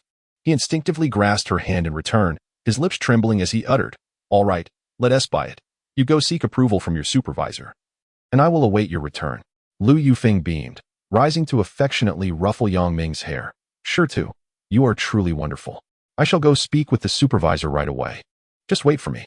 Yang Ming, grinning foolishly, savored the lingering tenderness of her touch, his mind awash with the memories of the original owner's affection for Lu Yufeng, rendering his intellect temporarily null. When Lu Yufeng returned, Yang Ming was still lost in a daze. She gently tapped his shoulder. "Sure too. The supervisor mentioned it would be 3,000, including those 2 large rolls of tattered paper." "What? 3,000? Upon hearing this figure, Yang Ming snapped back to reality, shaking his head and muttering, "Impossible. My annual salary is only 500. 3,000 represents 6 years of my earnings without any expenses. That's utterly unfeasible." Lu Yufeng pondered for a moment before inquiring, "Then, what amount would you find acceptable?" Yang Ming stood and replied, 1,500. "Anything more is not worthwhile. These are outdated pieces of equipment, hardly worth 3,000. Let us settle on this for today. I will think it over, and you can discuss it further with your superiors." As Yang Ming rode away from the warehouse, Lu Yufeng stood silently, contemplating something in her heart. Chapter 18. Restlessness. Yang Ming returned home, quickly refreshed himself, and sat by the window, cradling his head in a tumult of thoughts. After the new year, he distinctly sensed an atmosphere of restlessness permeating society. Having experienced the moral decay of his past life, he cherished the current state of society, where the hearts of the people remain pure and spirits high, and he resolutely rejected the prospect of returning to the environment of his previous existence. He had intended to live a tranquil life alongside his father, but now that he was reborn in this world, the winds of societal change inevitably affected his mood. He did not harbor disdain for Lu Yufeng. She was merely a pitiable divorced woman, and the emotional toll of divorce on women today was profound. He contemplated whether to purchase the old equipment, as it was not particularly expensive. He had hesitated at the price of 3,000. And he suspected that if Lu Yufeng employed her gentle tactics again, he might succumb to the purchase. The fact that she had ceased to press him for the sale indicated that she had her own boundaries. After all, 3,000 yuan was a significant amount at this time. Yang Ming's current vexation revolved around his future. Should he continue to lead a laid-back existence? Or should he adapt to societal trends and leverage his foresight of future developments to achieve something of merit? Yang Jianjun entered his son's room, observing him lost in thought, and quietly sat down, silently sighing as he gazed at his son's profile. Having taken on familial responsibilities before the age of 20, with a keen eye for opportunity, he had managed to accumulate a fair amount of savings from seemingly worthless items. "Dad, do you think our family was once wealthy?" Yang Ming sensed his father's concern for his state and turned to inquire. Yang Jianjun was momentarily taken aback, muttering softly, "Why do you ask that? If our family had been destitute, perhaps my brothers and sister would not have encountered their troubles, and your grandfather could have met a peaceful end." He looked up at his son, sighing, "Money. It is indeed a valuable asset, but one must possess the ability to manage it. In families like ours, an abundance of wealth is akin to a child clutching a treasure in a crowded market. Many eyes will covet it, and misfortune may easily ensue. In my youth, our family had some surplus, and our living conditions surpassed those of many classmates. At that time, the items you salvaged would have been deemed inconsequential by us. Even the porcelain vase was a trivial object. We once possessed genuine rosewood furnishings. The things you've brought home would not even have been considered by your grandfather. Tell me, did we have wealth in the past?" Yang Ming licked his lips and softly replied, "Are you keeping money at home because of concerns about the current situation?" Yang Jianjun smiled faintly, "Not exactly. I often glance at the newspapers on the street and am aware that private factories have begun to emerge in the South. Moreover, individual businesses are now permitted, so I anticipate a loosening of restrictions in the future. The reason I keep money at home is mainly to avoid flaunting wealth. In families like ours, having 300 to 500 yuan in savings is already remarkable. If others were to learn that we possess tens of thousands, envy would surely follow." Yang Ming recognized that his father was still haunted by past experiences. After a moment of hesitation, he disclosed the matter of the old equipment. Yang Jianjun inquired about his thoughts on the matter, and he sighed. 3,000 is not a lot, but how should we proceed with subsequent endeavors? Should we open a printing factory? Should I store it away for a future high price? But where should I keep it? This is the reason for my indecision." Yang Jianjun pondered. "I understand printing equipment doesn't require much space. If you truly wish to purchase it, you could temporarily store it at your workplace, depending mostly on your thoughts about it." In the afternoon, Yang Jianjun took a stroll, while Yang Ming remained at home tending to the flowers. Lu Yufeng entered the house with a confident gait, swaying gracefully. "Sure to, the director mentioned a minimum of 2,005. If it goes through, I can offer you 600 right here." Lu Yufeng pulled out a savings book and stuffed it into Yang Ming's pocket, playfully smacking his backside. Yang Ming's face flushed, and he mumbled, "Sister, you're taking advantage of me." Lu Yufeng laughed heartily. "I'm your sister. Isn't it normal for an elder sister to take advantage of her younger brother?" After another playful slap, she urged, "Now, tell me, is it a deal?" "Sure. Since you've said so, it must be a done deal. We'll finalize it later when we find a suitable place," Yang Ming replied with a wry smile. Lu Yufeng then sat him down and asked, "Sure too, what are your plans? If you don't mind, I'd like to work together with you." Yang Ming felt a surge of warmth in his heart as he gazed at the alluring woman before him, resting her chin on one hand in a flirtatious manner. Wondering, working together, does that imply anything untoward? Embarrassed under Yang Ming's intense gaze, Lu Yufeng smiled seductively and playfully scolded, "What are you thinking? I'm still your sister, you little rascal. Now, tell me your plans." Yang Ming took out his savings book and placed it in Lu Yufeng's hands. "This isn't a problem. Purchasing those items is trivial for me, but I'm uncertain how to handle them afterward. I lack knowledge about running a factory, and storing them in a warehouse for maintenance before selling might take a long time, tying up capital. I'm just contemplating how to manage this." Upon hearing Yang Ming dismiss the purchase as trivial, Lu Yufeng felt increasingly assured that the Yang family had savings. She recalled Yang Ming's claim of earning money from scavenging scrap iron to buy their house, which she found hard to believe. She had once asked her mother, Tian Hongmei, how the Yang family could afford a house. Tian Hongmei had replied, the Yang family was once a well-off household, with several properties. But they were all surrendered to the state. As the saying goes, a skinny camel is bigger than a horse. Surely they have valuable heirlooms left behind. Now that the state doesn't oversee things as closely, selling even a single item would suffice. Ambitious women often resort to any means necessary to achieve their goals. Lu Yufeng, having experienced a life of comfort with her ex-husband, felt discontented returning to her family's dilapidated environment.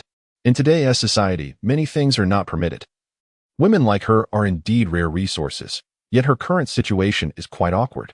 Trust me, we can start a factory together. I will find the location. Lu Yufeng earnestly proposed to Yang Ming. Yang Ming responded with a perplexed expression. Are we really going to work together? Aren't you quitting your job? Lu Yufeng sighed. Do you think I have any future at my workplace? My marriage has ended, my reputation is tarnished. And now I've been relegated to guarding the warehouse. You know my family's situation, it's tough for me.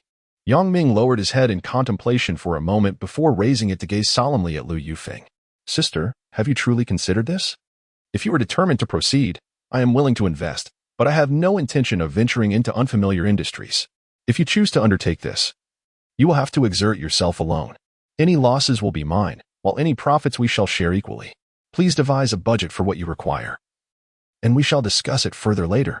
Lu Yufeng furrowed her brow upon hearing this and inquired, if you are not participating, how much can you contribute? In truth, Yang Ming had already contemplated the factory's budget and responded with certainty, initially, 5,000. We can address any subsequent shortfalls later. This amount, apart from 2,500 for equipment, would primarily cover the rental of the factory space, with the remainder allocated for raw materials. In this day and age, 5,000 is sufficient to commence operations. Indeed, upon hearing this, Lu Yufeng became animated, declaring that she would immediately seek assistance in drafting a budget and requested Yang Ming to await her news. Yang Ming felt confident in his statement, knowing that this set of equipment could easily be sold for over 50,000 in a few years. Investing 5,000 for Lu Yufeng to experiment with was a worthwhile endeavor. Should she achieve success, it would be splendid, and if she were to incur losses, it would merely serve as maintenance for the equipment. When Yang Jianjun returned and heard his son's words, he hesitated before asking, Sure to, are you still harboring feelings for Yufeng? She is 5 or 6 years your senior and has been divorced. What are your thoughts on this? Yang Ming was taken aback, uncertain of how to respond. He cautiously replied, Father, why would you think that? Yang Jianjun sighed and recounted, when Yufeng married, you hid away until nightfall, sobbing in your dreams and murmuring, Sister Yufeng, don't marry him. I will marry you in the future. I was heartbroken to hear this. I got up to tuck you in, and you grasped my hand tightly, continuously repeating not to marry him. How could I not understand you? Yang Ming felt as though his innermost thoughts had been laid bare. A deep sense of embarrassment washing over him. It seemed his father was already aware of his feelings, observing his son with a downcast expression. Brimming with shame and reluctance to speak, Yang Jianjun shook his head and said, There is no need for embarrassment. Everyone experiences youthful infatuations. I, too, had my share of youthful fantasies, though they ultimately proved to be mere illusions. Reality is what it is, and I merely wish to remind you that Yufeng cannot bear children. Our family relies on you to carry on the lineage, so do not act impulsively. Yang Ming pouted in discontent and replied, What are you even talking about? I was just mentioning it to you, and you immediately pivot to her inability to have children. Chapter 19. Unexpected Gains. Yang Jianjun, noticing his son's reluctance, sighed softly and muttered, Oh, you, before shuffling off to the kitchen with his crutch. Later that evening, while on duty, Su Hongling informed him that he should visit the company after work the following day, mentioning that Wang Dongfang needed to see him. Yang Ming paid little heed, assuming it was likely related to some selection process. As the heat of the day lingered, he pulled up a chair to sit in the coolness of the duty room's entrance. He pondered which room in the adjacent guest house housed Lin Mimi and Bao Jia. Just as he was about to retreat to his room out of boredom, a melodious sound of pipa music wafted through the air. Though he had little interest in music in either of his lifetimes, the pipa's notes tonight were strikingly clear and enchanting, akin to soft whispers and tender murmurs, instantly calming his frazzled mind. He couldn't articulate what made it so beautiful, yet the sound felt as pure and delightful as orchids in a secluded valley. allowing all worries to fade away and peace to settle in his heart. When the peepus ceased, it was followed by the gentle strumming of a guzheng, equally exquisite and transcendent. It was not until nearly 10 o'clock that a man's voice faintly called out, "That's enough for tonight. Everyone should return to rest. We rise at 6 tomorrow morning." Yang Ming surmised that it must be the cast of Dream of the Red Chamber engaged in a training session. Yet the caliber of performance suggested it was a demonstration by a skilled instructor. The next day after work, he sought out Wang Dongfang and learned that the leader of the acquisition station at Lulikang had agreed to sell, albeit at a steep price of 6,000 yuan. Yang Ming offered a cigarette to Wang Dongfang, adopting a fawning tone as he remarked, "Leader, 6,000 is rather exorbitant. To be candid, I am interested in purchasing it. Please, be generous and lower the price a bit." Wang Dongfang looked at him, incredulous. "You wish to buy? Where would you procure such funds? You don't mean to say?" Yang Ming quickly interrupted him, closing the office door behind him and leaning closer to Wang Dongfang, whispering, "Please, keep this between us. Allow me to explain. You may be aware of my family's situation. My father was once referred to as Little Dog by the Red Guards. I am but a mere pup, burdened by the legacy of our ancestors, who incurred sins without enjoying any fortune. My grandfather, quite the miser, left behind some antiques upon his passing. Last year, when our family faced dire straits, my father sold these items and managed to con an unsuspecting foreigner outside the Friendship Hotel, netting over 10,000 yuan. And that is how I came into some money." Wang Dongfang scrutinized Yang Ming, half convinced. "Your words would have been deemed subversive in the past, bordering on espionage. But since you're the buyer, 5,000 is the absolute minimum. That's what the leadership mandated. The company will provide the transfer documents, but the payment must be made in full." Yang Ming quickly offered Wang Dongfang another cigarette, bowing his head in gratitude. "Thank you. Tonight, I'll treat you at Donglashan. Please don't decline." Wang Dongfang lit the cigarette, taking a puff and exhaling a smoke ring, squinting as he asked, "Before we discuss the meal, tell me, do you understand that thing? You know antiques?" Yang Ming confidently declared, "Of course. My ancestors owned the prestigious Tai Chung Trading Company, which not only dealt in grains and oils, but also boasted a cultural relic shop. The art of appreciating antiques is a family heirloom, hardly worth mentioning." Observing Yang Ming's boastful demeanor, Wang Dongfang chuckled, "You're increasingly resembling a rogue. I never noticed that you had a bit of a rascal in you before." Yang Ming, bending slightly in mock humility, replied, "I'm a native of the old capital, strolling the streets daily, molded by the teachings of seasoned streetwise individuals." Wang Dongfang straightened up and quietly inquired, "Do you genuinely understand, or is it mere pretense?" "I'm not joking." Yang Ming paused, contemplating, and then remarked, "It depends on the item. Porcelain and furniture are fine, but other things are rather mediocre." After hearing this, Wang Dongfang silently smoked, deep in thought. Yang Ming sensed that there was undoubtedly something on Wang Dongfang's mind. Otherwise, he wouldn't have posed such questions. Indeed, once his cigarette was finished, Wang Dongfang extinguished it and, feigning calmness, stated, "There's a warehouse at Panjiaku that the company recently ordered to clean out, preparing to exchange land with a food company. I went to take a look. The warehouse is filled with numerous jars and bottles. The contact person didn't want any of them. I observed that the items appeared quite old, and since you just mentioned antiques, I wondered if these might also be relics. Don't rush off just yet. Let us go see if they are genuinely old." With that, Wang Dongfang fixed his gaze on Yang Ming, awaiting a response. Yang Ming was aware that Panjiaku was later known as Panjiayuan, though it still retains its original name. "Let us go then, but let us be quick. I don't want to delay returning home to fetch money for the transaction," Yang Ming replied with a hint of resignation. Panjiayuan is still considered the outskirts. And upon arriving at the warehouse with Wang Dongfang, Yang Ming indeed found numerous jars and bottles wrapped in straw, all in surprisingly good condition. After signaling for the warehouse personnel to leave, Wang Dongfang observed as Yang Ming bent down to examine a vase resembling a plum bottle. After opening several, Yang Ming sighed. "These are merely crafts produced over 20 years ago for export. They hold no value. If someone is willing to pay, then sell them." Wang Dongfang, puzzled, asked, "Is there truly nothing of worth?" Yang Ming clapped his hands together, asserting, "Essentially none. These are merely ornamental pieces, of little use at home. Affluent individuals disdain them, while those with limited means would never spend money on such trinkets." Disheartened, Wang Dongfang urged Yang Ming to inspect the jars at the back that were not wrapped in straw. Yang Ming approached, and, upon closer inspection, shuddered unexpectedly. He picked up an earthenware vase and, examining the mark on the bottom, carefully set it back down when Wang Dongfang was tea-looking. Then he lifted a blue and white glazed vase, noticing the inscription, made during the Yongzheng period, inscribed in 4 regular script characters. He gently placed it down and casually picked up a small covered jar, which bore a single character, Tian. Could this be the Doukai Tianzi jar that his father mentioned? This collection of intact jars and bottles was haphazardly piled together, seemingly deliberately selected. While the broken and shattered pieces had likely been discarded, Wang Dongfang closely followed Yang Ming, scrutinizing his every move. Seeing Yang Ming rise with a look of disappointment on his face, he believed that these items were indeed worthless. Yang Ming stepped out of the warehouse, playfully kicking the 2 stout wooden beams at the entrance, and remarked to Wang Dongfang, "A room full of items pales in comparison to the worth of these 2 pieces of timber. If someone offers 100 or 2, let's dispose of them swiftly."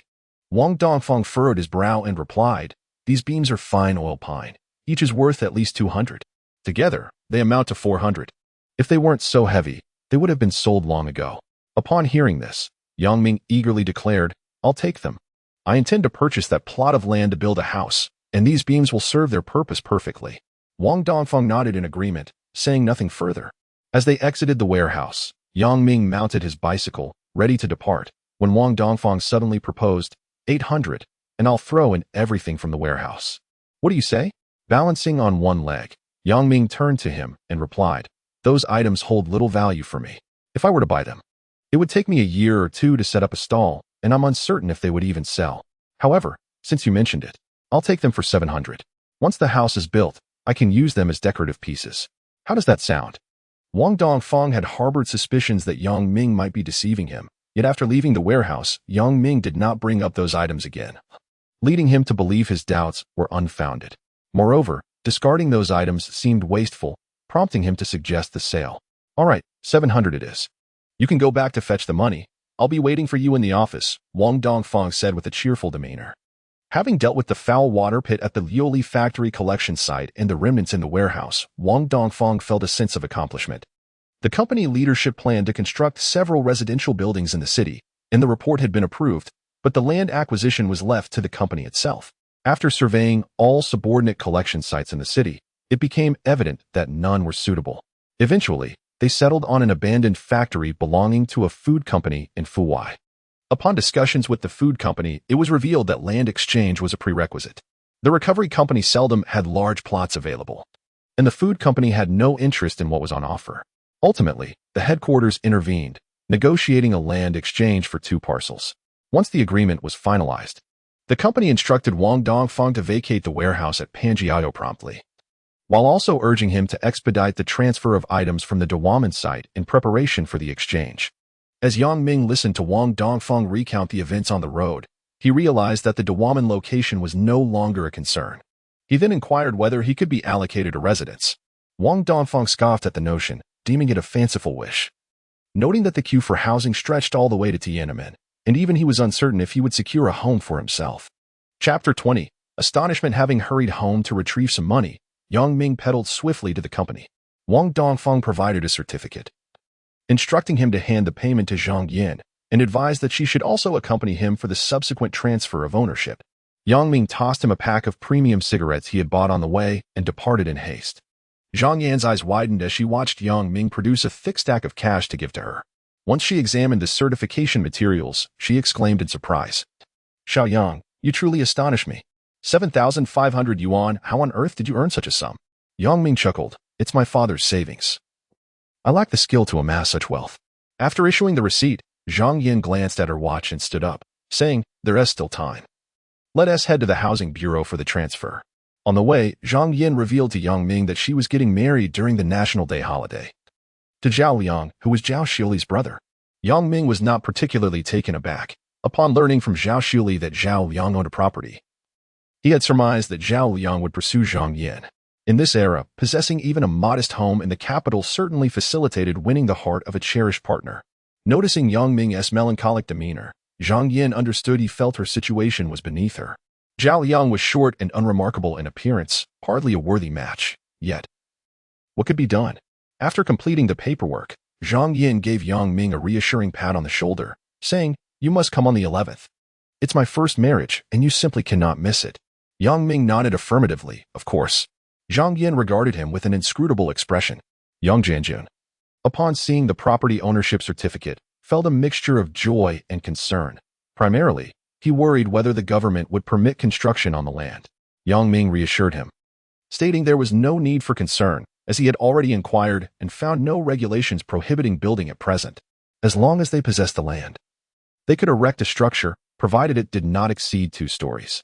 Yang Ming also informed his father about the porcelain stored in the warehouse at Panjiku, to which Yang Jianjun replied that he needed to inspect the items personally to ascertain their authenticity. Concerning the export-quality porcelain crafts, he assured his father there was no need to worry about potential losses.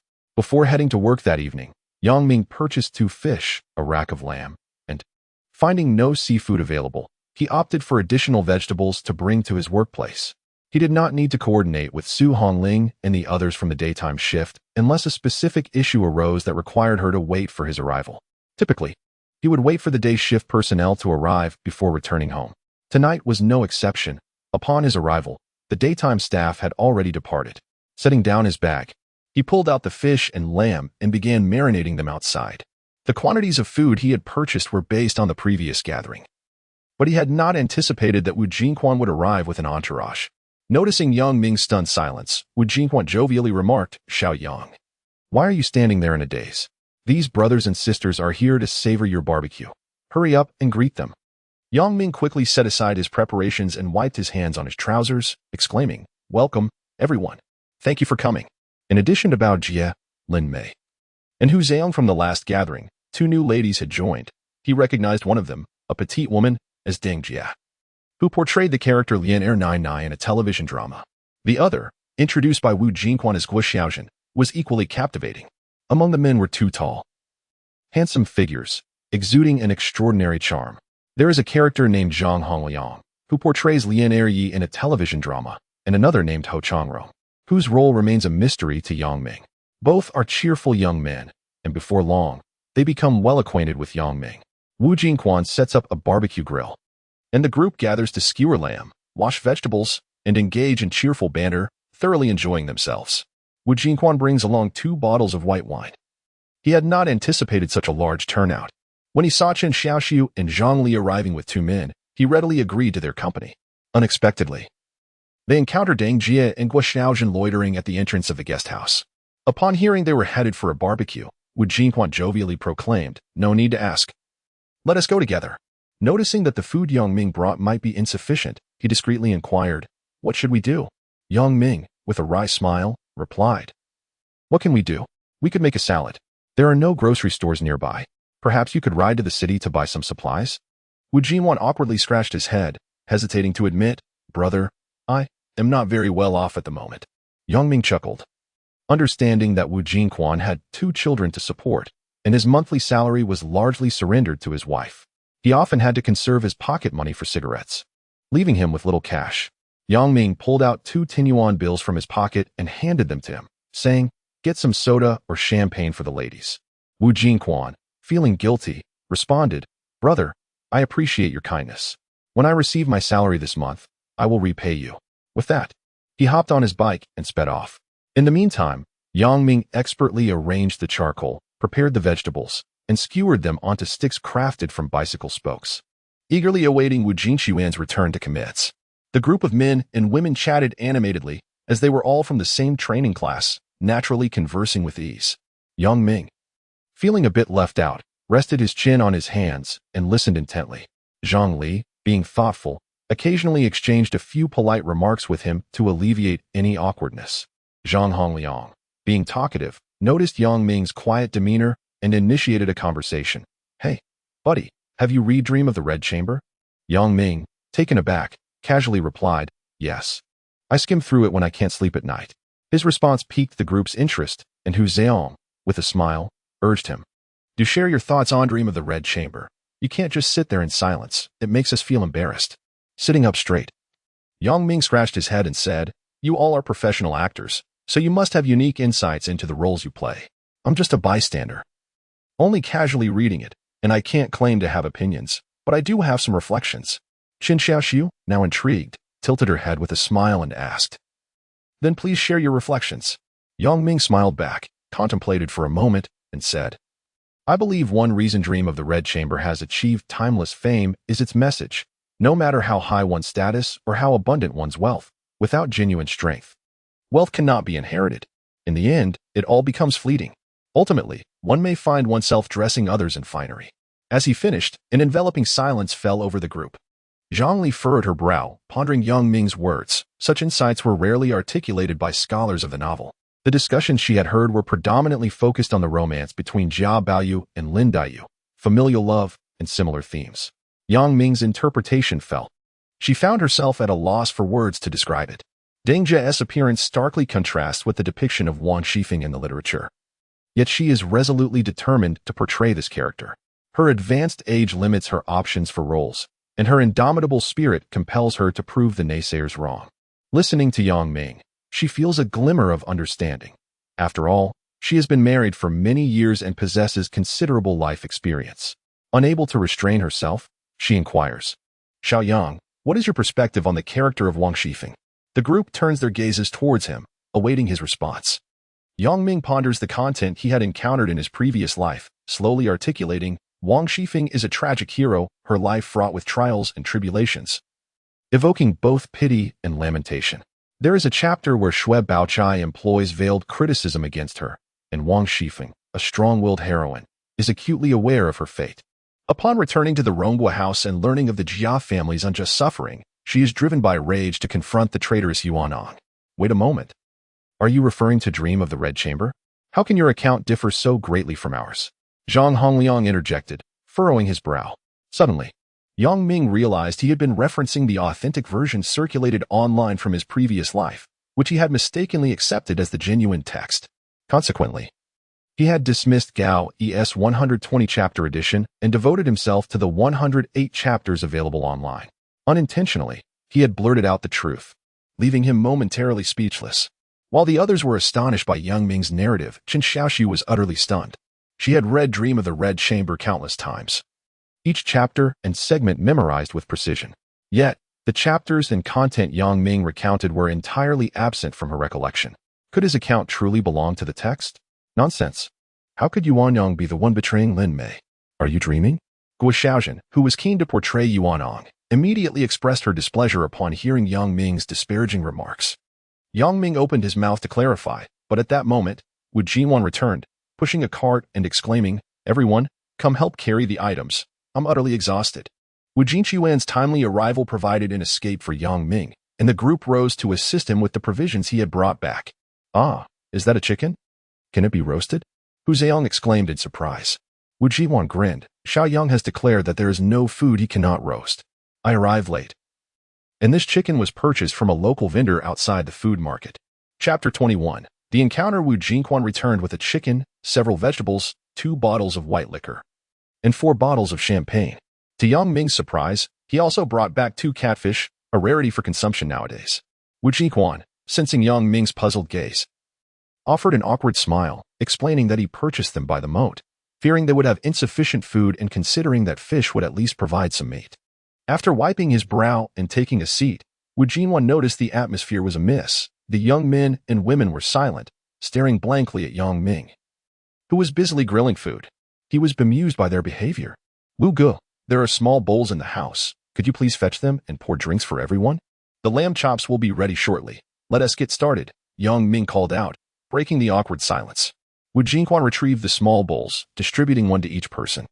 Subsequently, the group ceased discussing the content of Dream of the Red Chamber and turned their attention to savoring the delicious food, offering praises for Yang Ming's culinary prowess. Once he completed grilling, Yang Ming joined them at the table, deliberately sharing a drink with a man named Ho Changrong. He had noticed that this handsome gentleman was rather reserved, often appearing contemplative during their discussions on the literary work, seemingly affected by Yang Ming's remarks. As Wu Jinquan observed that no one was touching the catfish, he was the first to pick up his chopsticks and take a bite. Oh, this is exquisite. Xiaoyang, you are truly remarkable. This fish has been transformed into something extraordinary, he exclaimed, taking another mouthful. Chen Xiaoxiu, who was quite bold, seeing her fellow countrymen enjoying the dish, also took a piece to taste, resulting in her own enthusiastic commendation. This ignited the curiosity of others, and soon everyone began to sample the fish. leaving only the bones behind in a short while. In that era, northerners seldom consumed fish, and catfish were even less popular. In the capital, they were considered a nuisance, even as they thrived in the moat. It was rumored that these fish were filthy, consuming anything, even the remains of the deceased discarded in the river during the old society. Seeing everyone relishing the meal, Ming suggested, since you all enjoy this so much, we could catch some from the river to grill in the future, perhaps even some frogs. They are delicious and one tea cost a penny. Wu Jingquan nodded vigorously. That sounds excellent. This barbecue is delightful, but it can be a bit pricey. If we can have it every day without spending money, that would be marvelous. Wu Jingquan single-handedly consumed 1.5 pounds of the 4 bottles of liquor, showing no signs of inebriation. His capacity for alcohol was impressive.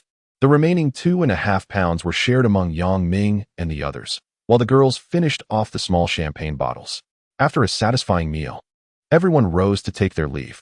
Ming accompanied them to the gate, and as he turned, he caught a glimpse of Zhongli offering him a faint smile. He paused momentarily, returned the smile, waved goodbye, and went back to tidy up.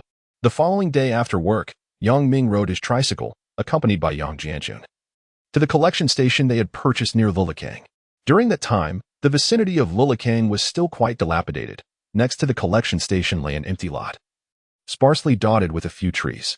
It was said to have once been a parade ground, now transformed into a makeshift field for children to play ball. Though the ground was uneven and barren, after rain, like the collection station, it would turn into a foul puddle.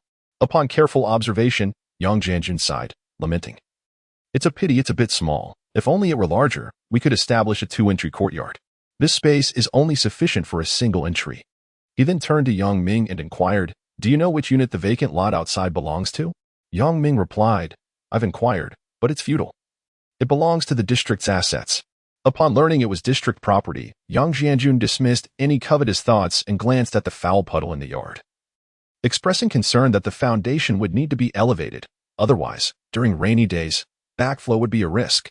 Ming measured the area and, smiling at his father, suggested, let's not rush. We'll consider building later. The materials are hard to procure, and the laborers are not reliable. We'll transport the items from Panjiaku, close the yard gate, and leave it idle for now.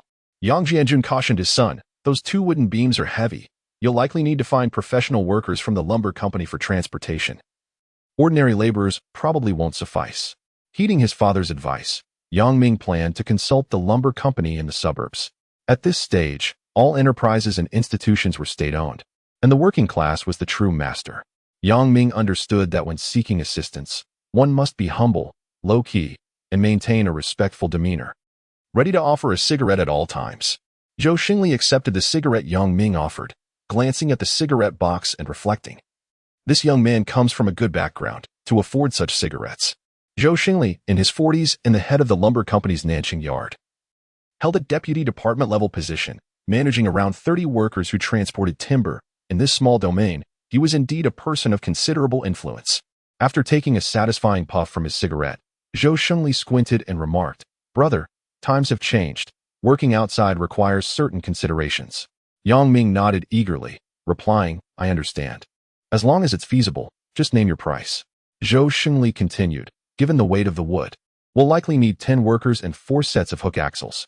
The company now calculates bonuses based on labor, and it will take a whole morning to transport to the Liuli factory. How about 50? Zhou Xingli's words relieved Ming. 50 for 10 workers, including transportation, was quite reasonable, equating to just 5 per person.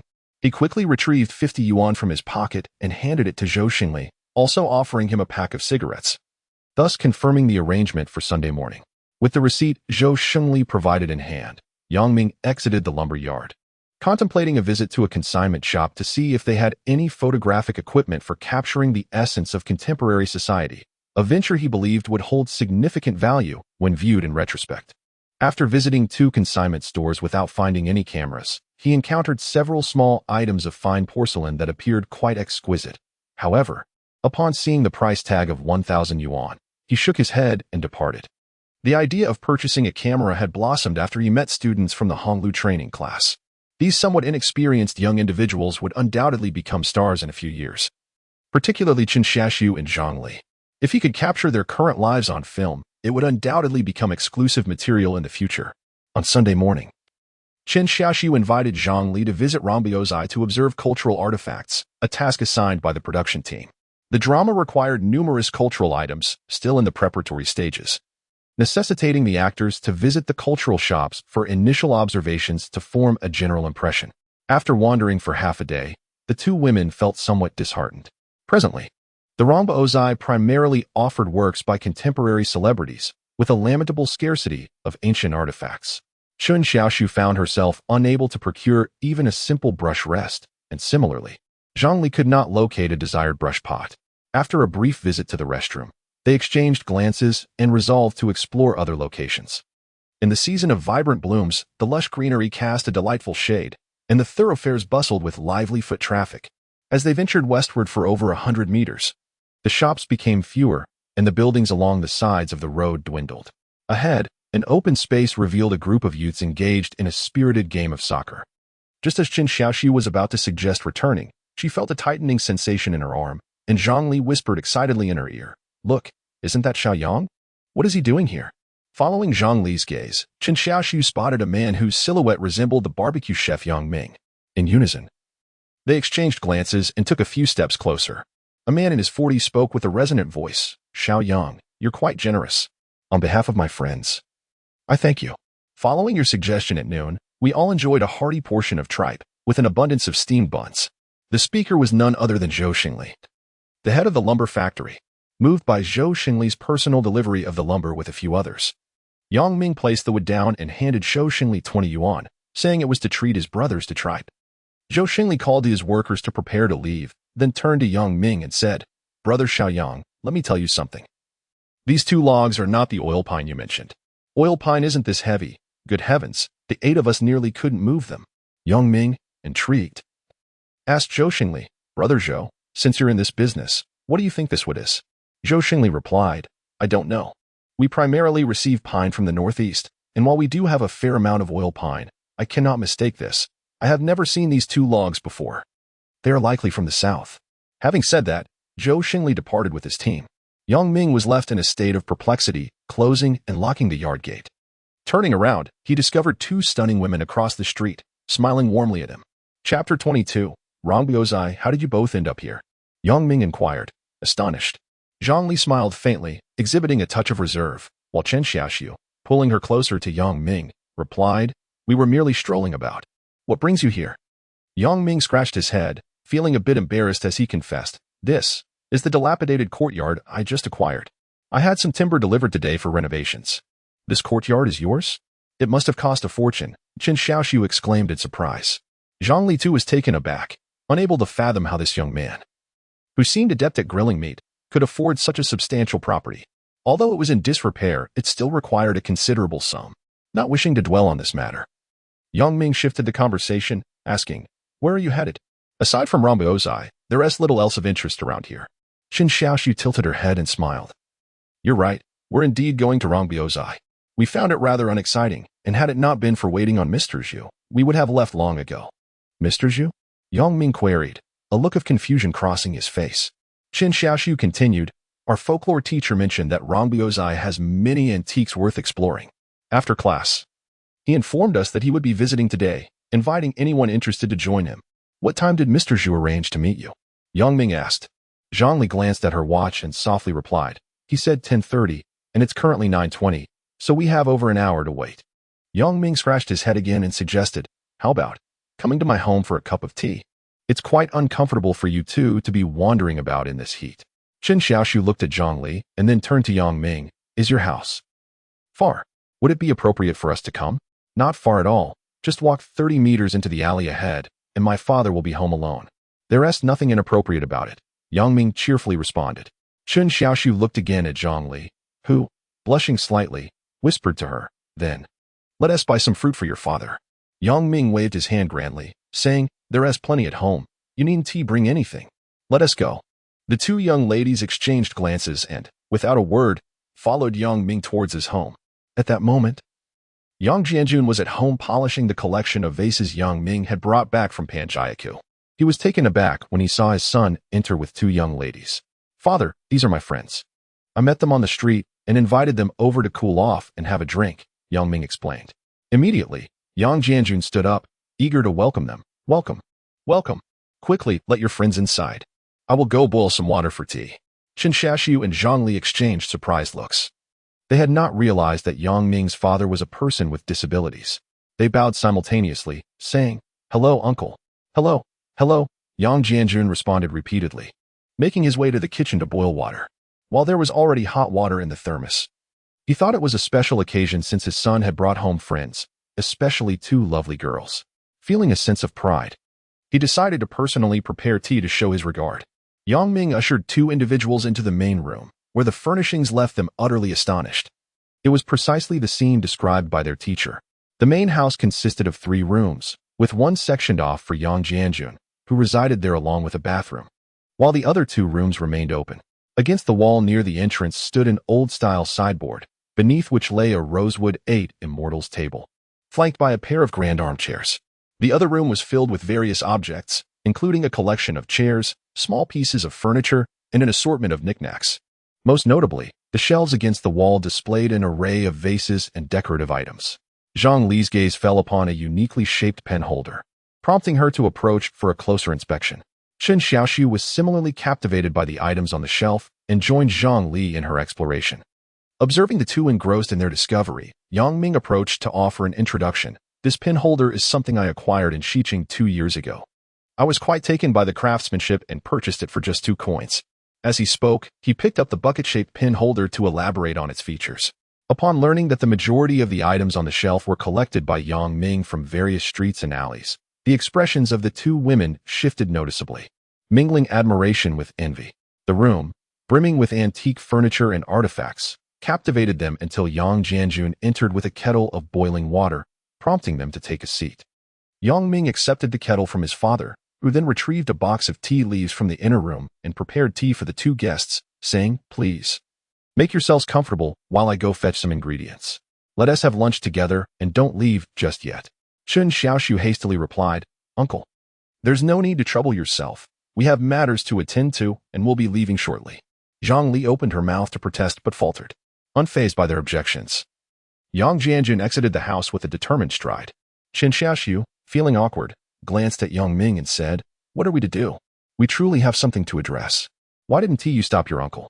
Yang Ming chuckled, "Why should I? If you two don't eat, I certainly will." Zhang Li lifted her teacup and took a sip, inquiring, "So Yang, what about your uncle's leg?" Noticing Chen Xiaoxiu's gaze upon him, Yang Ming smiled and replied, "It's an occupational injury, a result of a vehicle accident. I took this job to replace my father. Otherwise, who would hire someone like me without even a middle school diploma?" He briefly explained his family's circumstances. After finishing her cup of water, Chen Xiaoxiu said it was time to leave, to which Yang Ming suggested they go together, as he was also keen to stroll around Rongbiozai and see what treasures awaited them.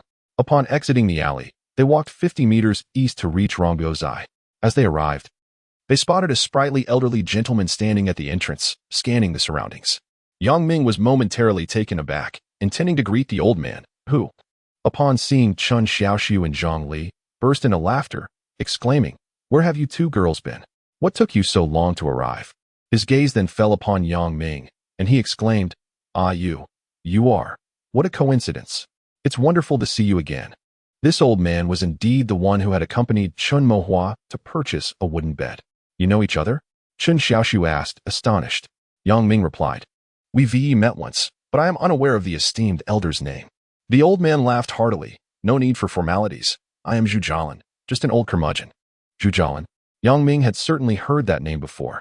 "Mr. Zhu, it is truly an honor to make your acquaintance," Yang Ming said respectfully. "How did you come to know each other?"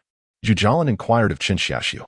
Upon learning that their acquaintance arose from a barbecue, Zhu Jialin couldn't help but subtly raise the corners of his mouth. Leading the way, Zhu Jialin entered the grand doors of Rongbiozai, followed closely by Chen Xiaoxiu and Zhang Li, who were busy admiring and inquiring along the way, while Yang Ming wandered alone within the shop. In this era, Rongbiozai indeed boasted few antiques, yet an abundance of contemporary artworks filled the space. When Yang Ming beheld a magnificent landscape painting by Li Karen priced at merely 35 yuan, his jaw dropped in astonishment. Continuing his exploration, he discovered Huang Binhong's landscape for 25 yuan, Wang Shuatao's figures for 30 yuan, Liu Yinshao's works at 28 yuan, and Lubingsons for 18 yuan. The most expensive piece in the gallery was an exquisite floral scroll by the 8 great masters, priced at 700 yuan. Yang Ming's mind was utterly confounded. Salesperson, salesperson, Yang Ming called out loudly. What are you shouting for? Do you not see where you are?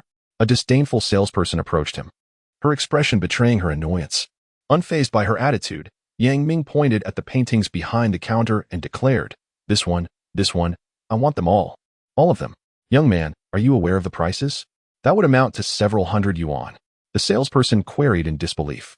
Earlier that morning, Yang Ming had just received 1,000 yuan from his father, having already paid 20 yuan for a meal, leaving him with 980 yuan, which he promptly laid on the counter, stating, bring them out. If this is insufficient, I will return home for more. His bold actions drew the attention of other patrons in the store, as well as Zhu Jialin and his companions. The salesperson retrieved the paintings from the counter and, after a careful tally, quoted a total of 950 yuan. This price instantly elicited gasps of astonishment from onlookers. In this age, it was exceedingly rare to see someone capable of spending such a sum on paintings, especially those by lesser-known artists. Zhu Jialin approached, glancing over the selections, and remarked to Yang Ming, young man, if you have too much money to burn, keep the work by the 8 great masters and return the rest. You don't want to become a laughingstock. Yang Ming chuckled, let me purchase them. I find them truly appealing and they resonate with me. Zhu Jialin inquired, what makes them appealing? Yang Ming scratched his head and replied, well, look, the trees are trees, the mist is mist, people are walking, and the mountains evoke a sense of longing. How splendid it is. Chapter 23. The tribute which Zhu Jialin stood agape, contemplating. So this is a simpleton. A middle-aged man, drawn by the spectacle, approached and remarked, young comrade, we have exquisite paintings here. Would you like to see more? The salesperson, noticing Yang Ming's bewilderment, interjected, this is our manager Qian. Yang Ming nodded and responded to Manager Qian, as long as they are good, I am interested. Manager Qian, whose full name was Qian Jianqin, had been observing Yang Ming for some time. Upon hearing his words, he speculated that he might be one of those affluent second-generation heirs. Foolish yet wealthy. Qian subtly gestured to the salesperson to fetch more items. Zhu Jialin shook his head and said to Qin Xiaoxiu and Zhang Li behind him, let us go, we should explore elsewhere. Still in a state of shock, Qin Xiaoxiu and Zhang Li exchanged complex glances with Yang Ming before following Zhu Jialin. Manager Qian engaged Yang Ming in some light, mundane conversation as the salesperson approached with 2 scrolls, placing them on the counter. Manager Qian unrolled one of the scrolls and glanced at the inscription, stating, this is a landscape painting by Wang Shimin, priced at 1,500 yuan. He then opened another, saying, this one is a colored landscape by Shenzhou, priced at 1,000 yuan. What do you think, young Yang? Yang Ming had heard of Shenzhou and recognized him as a master, but he was unfamiliar with Wang Shimin and wondered why the latter's painting was more expensive than Shenzhou's. Observing Yang Ming's confusion, Manager Qian chuckled and explained, Wang Shimin was a disciple of Dong Qichang, a leading figure among the 4 Wangs and a prominent artist of the early Qing dynasty. As for Shenzhou, he is a well-known master from the Ming dynasty. Feigning understanding, Yang Ming nodded and said, I see, but I feel the prices are rather steep. Manager Qian, could you offer a discount? If I purchase both, I would practically own all the artworks here. Please, allow for some leniency. Manager Qian sighed with a wry smile. We are a state-run establishment, and our prices are collectively determined by experts. There is truly no room for negotiation. Undeterred, Yang Ming surveyed the lesser-known artist's works in the display case and suggested, if that is the case, let us not dwell on it. How about a few of those more affordable pieces? Manager Qian glanced at the paintings in the corner of the counter and pondered before responding. All right, let us proceed with that. Yang Ming had noticed a watercolor by Chun Yifei among the artworks and felt compelled to acquire it, as during this era, Chun Yifei had yet to gain significant acclaim, making his works exceptionally affordable. After finalizing his purchases, Yang Ming proclaimed, please wait a moment. I shall return shortly with the money. My home is just 200 meters away. With that, he dashed off. Manager Qian shook his head and leaned over the counter to scrutinize the 2 paintings. These were recent acquisitions that had come with some damage, which he had restored but had not yet displayed. Old Qian, you must take advantage of one person, Zhu Jialin remarked. That lad is somewhat acquainted with me, so tread lightly. Looking up to see Zhu Jialin, Manager Qian teased, Old Zhu, just a moment ago, you pretended not to know me. What has changed? Zhu Jialin sighed. I understand the rules of commerce, but how could I bring myself to speak up? Qian Jianshan moved the painting on the counter in front of Zhu Jialan and said, "Take a look. If this painting deceives me, I will be wronged."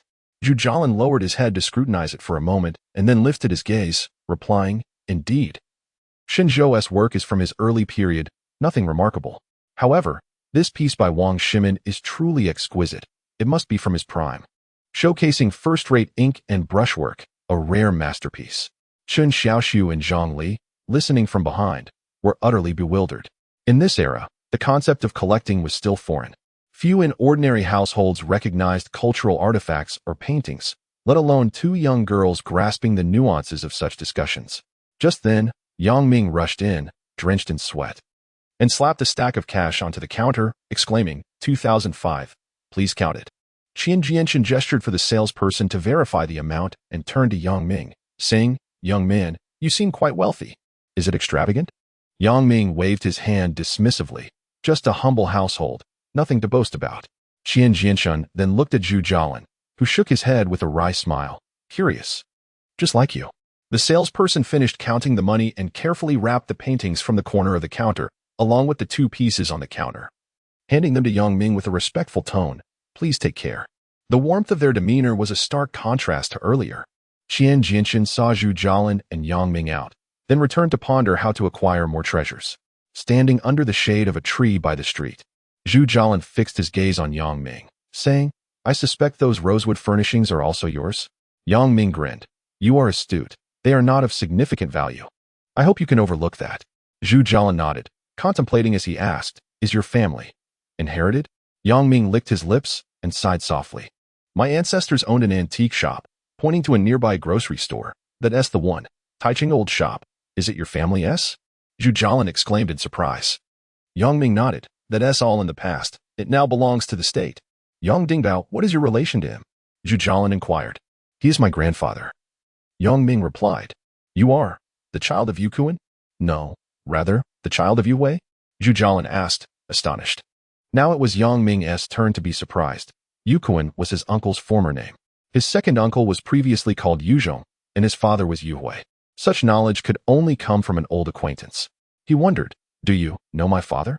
Chen Xiaoxiu and Zhang Li remained in a state of shock, unable to grasp the weight of their conversation. Zhu Jialan, with a complex gaze, sighed, "Of course, I know him. Since my return to the city, I have inquired about your family for many years, yet I could not find any news. By heaven's mercy, today, finally." "Oh, how should I address you?" Yang Ming quickly bent down to ask. "Yukuan, Yuzhong, Yu Hui, they always referred to me as elder brother." Yukuan, before he left, he even wrote a farewell note, inscribing, "Elder brother, may you be well." Zhu Jialan was lost in memories of the past. "Uncle, may I call you uncle?" Yang Ming said, bowing his head. Zhu Jialan glanced at him and said, "Call me uncle. Elder sounds rather disrespectful." Yang Ming quickly replied, "Ah, yes, uncle, good afternoon." After a brief pause, Yang Ming grasped Zhu Jialan's arm and urged, "Uncle, once we reach the doorstep, you simply must come in for a visit. My father has gone to buy groceries, and we must all share a meal together at noon." Zhu Jialan looked at Chen Xiaoxiu and Zhang Li and inquired, "Are you two all right with this?" Chen Xiaoxiu glanced at Zhang Li and shook her head, saying, "We should head back."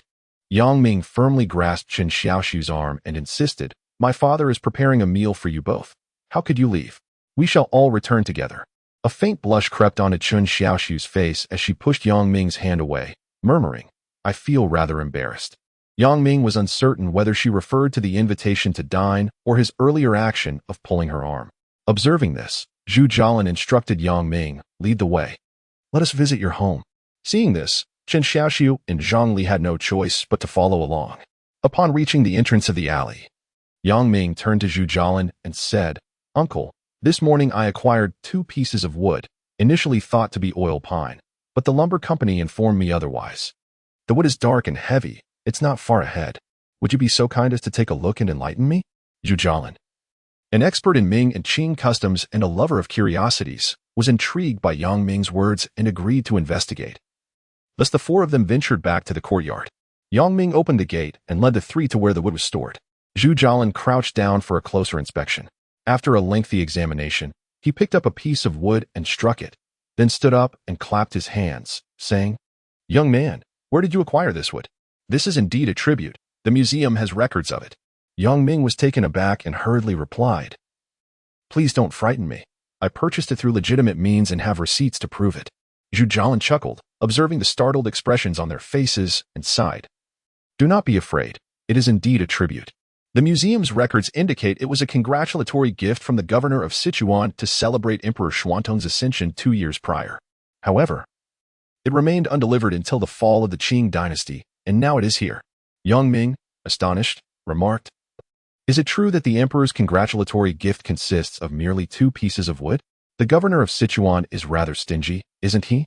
Zhu Jialin laughed heartily and replied, These are no ordinary pieces of wood. I can assure you they possess a remarkable history. Qin Shu interjected, Please don't keep us in suspense. Do share the details. We are quite eager to know. At this, laughter erupted among the group. Chapter 24 Reunion. Zhu Jialin gestured for everyone to move to a shaded area. As he spoke, these 2 wooden pieces are known as each an ironwood, also referred to as blackwood. When they were discovered, they were buried deep in a riverbed, and it took half a year to excavate them. Due to their considerable weight and poor transportation conditions, it took several more months to transport them. Once the governor of Sichuan learned of this, he promptly dispatched someone to investigate, confirming the findings and reporting to the Ministry of Internal Affairs in the capital. The ministry instructed that they be transported to the capital as soon as possible and registered as tribute gifts from the governor of Sichuan. Hence, these 2 wooden pieces are indeed renowned treasures. I suspect that during their transportation, the Qing dynasty fell, and I am unsure of their fate thereafter. Today, upon seeing them, a thought crossed my mind. Could they possibly be those very pieces recorded by the ministry? Upon closer inspection, it turns out they are indeed. Not only Yang Ming was taken aback, even Qin Xiaoxiu and Zhang Li stood in stunned silence for quite some time. Once the courtyard gate was locked, Yang Ming quietly murmured to Zhu Jialin, Given the immense value of these materials, would it not be somewhat regrettable to use them for building a house? Zhu Jialin glanced at Qin Xiaoxiu and Zhang Li, and similarly whispered, Let us discuss this in detail at home. Upon returning home, Yang Jianjun was busy in the kitchen preparing a meal. When he saw Zhu Jialin enter the yard, he paused in the kitchen, wiped his hands, and limped out, saying, Could it be Brother Zhu? Zhu Jialin noticed Yang Jianjun limping with one leg and exclaimed in surprise, You hui. What happened to you? Yang Jianjun hopped over, grasped Zhu Jialin's hand with excitement, saying, Brother Zhu, it truly is you. We didn't have the chance to meet before you left the capital, and now it has been over 20 years. What a blessing it is to see you again. Noticing the heightened emotions of both men, Yang Ming hurried over to support Yang Jianjun, saying, Dad, please try to remain calm. Uncle Zhu is equally excited. Let us go inside, sit down, and take our time to talk. Zhu Jialin assisted Yang Jianjun from the other side, and the 3 of them entered the house. Qin Xiaoxiu and Zhang Li exchanged glances, instinctively settling under the shade of a tree in the courtyard, their heads bowed in silence. Inside, Zhu Jialin was inquiring in detail about how Yang Jianjun had come to have a limp. Upon learning it was due to a car accident, he sighed deeply, alas. He then recounted some of his experiences at the re-education camp. Seeing the emotions of both men stabilize, Yang Ming prepared tea for them and stepped outside to continue cooking. Just as he reached the kitchen door, he heard Zhang Li under the tree let out a sigh. In the scorching sun, the banana leaves swayed gently. Yang Ming recognized this as a line from Dream of the Red Chamber. It seemed the young girl had immersed herself in the narrative of the book, leaving him to ponder whether her future life would be as profoundly influenced by the Red Chamber as in her past life. Feeling a bit bored, Qin Xiaoxiu and Zhang Li turned their gazes toward Yang Ming as he emerged. After a moment's contemplation, Yang Ming opened the door to his room, inviting the 2 of them inside.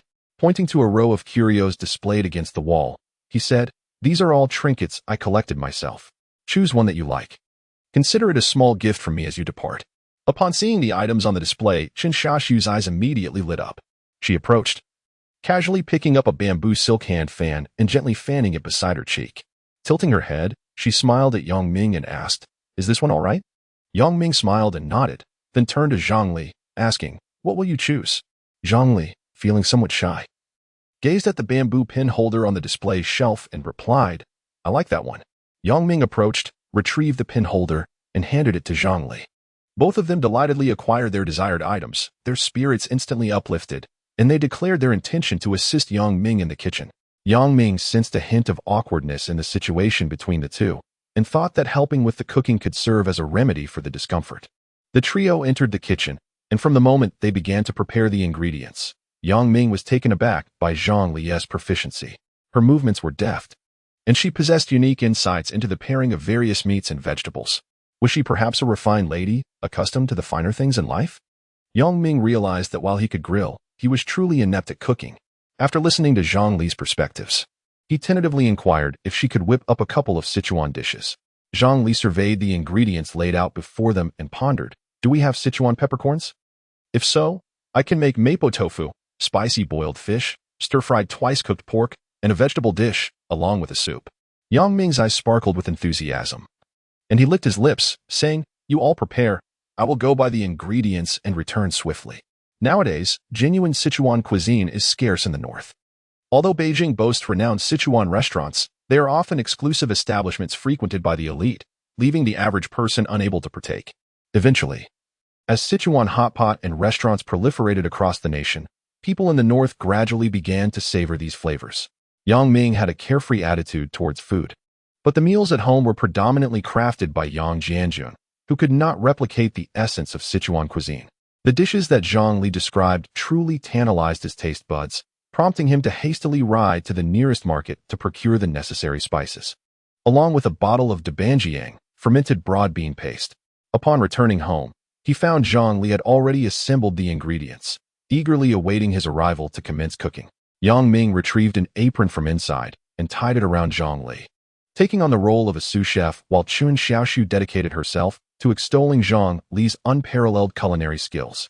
Zhang Li's expertise was undeniable. As the first dish, mapo tofu, was completed, the enticing aroma wafted through the house, catching the attention of Zhu Jialin. Sniffing the air, he curiously asked Yang Jianjun, "Can Yang Ming really cook?"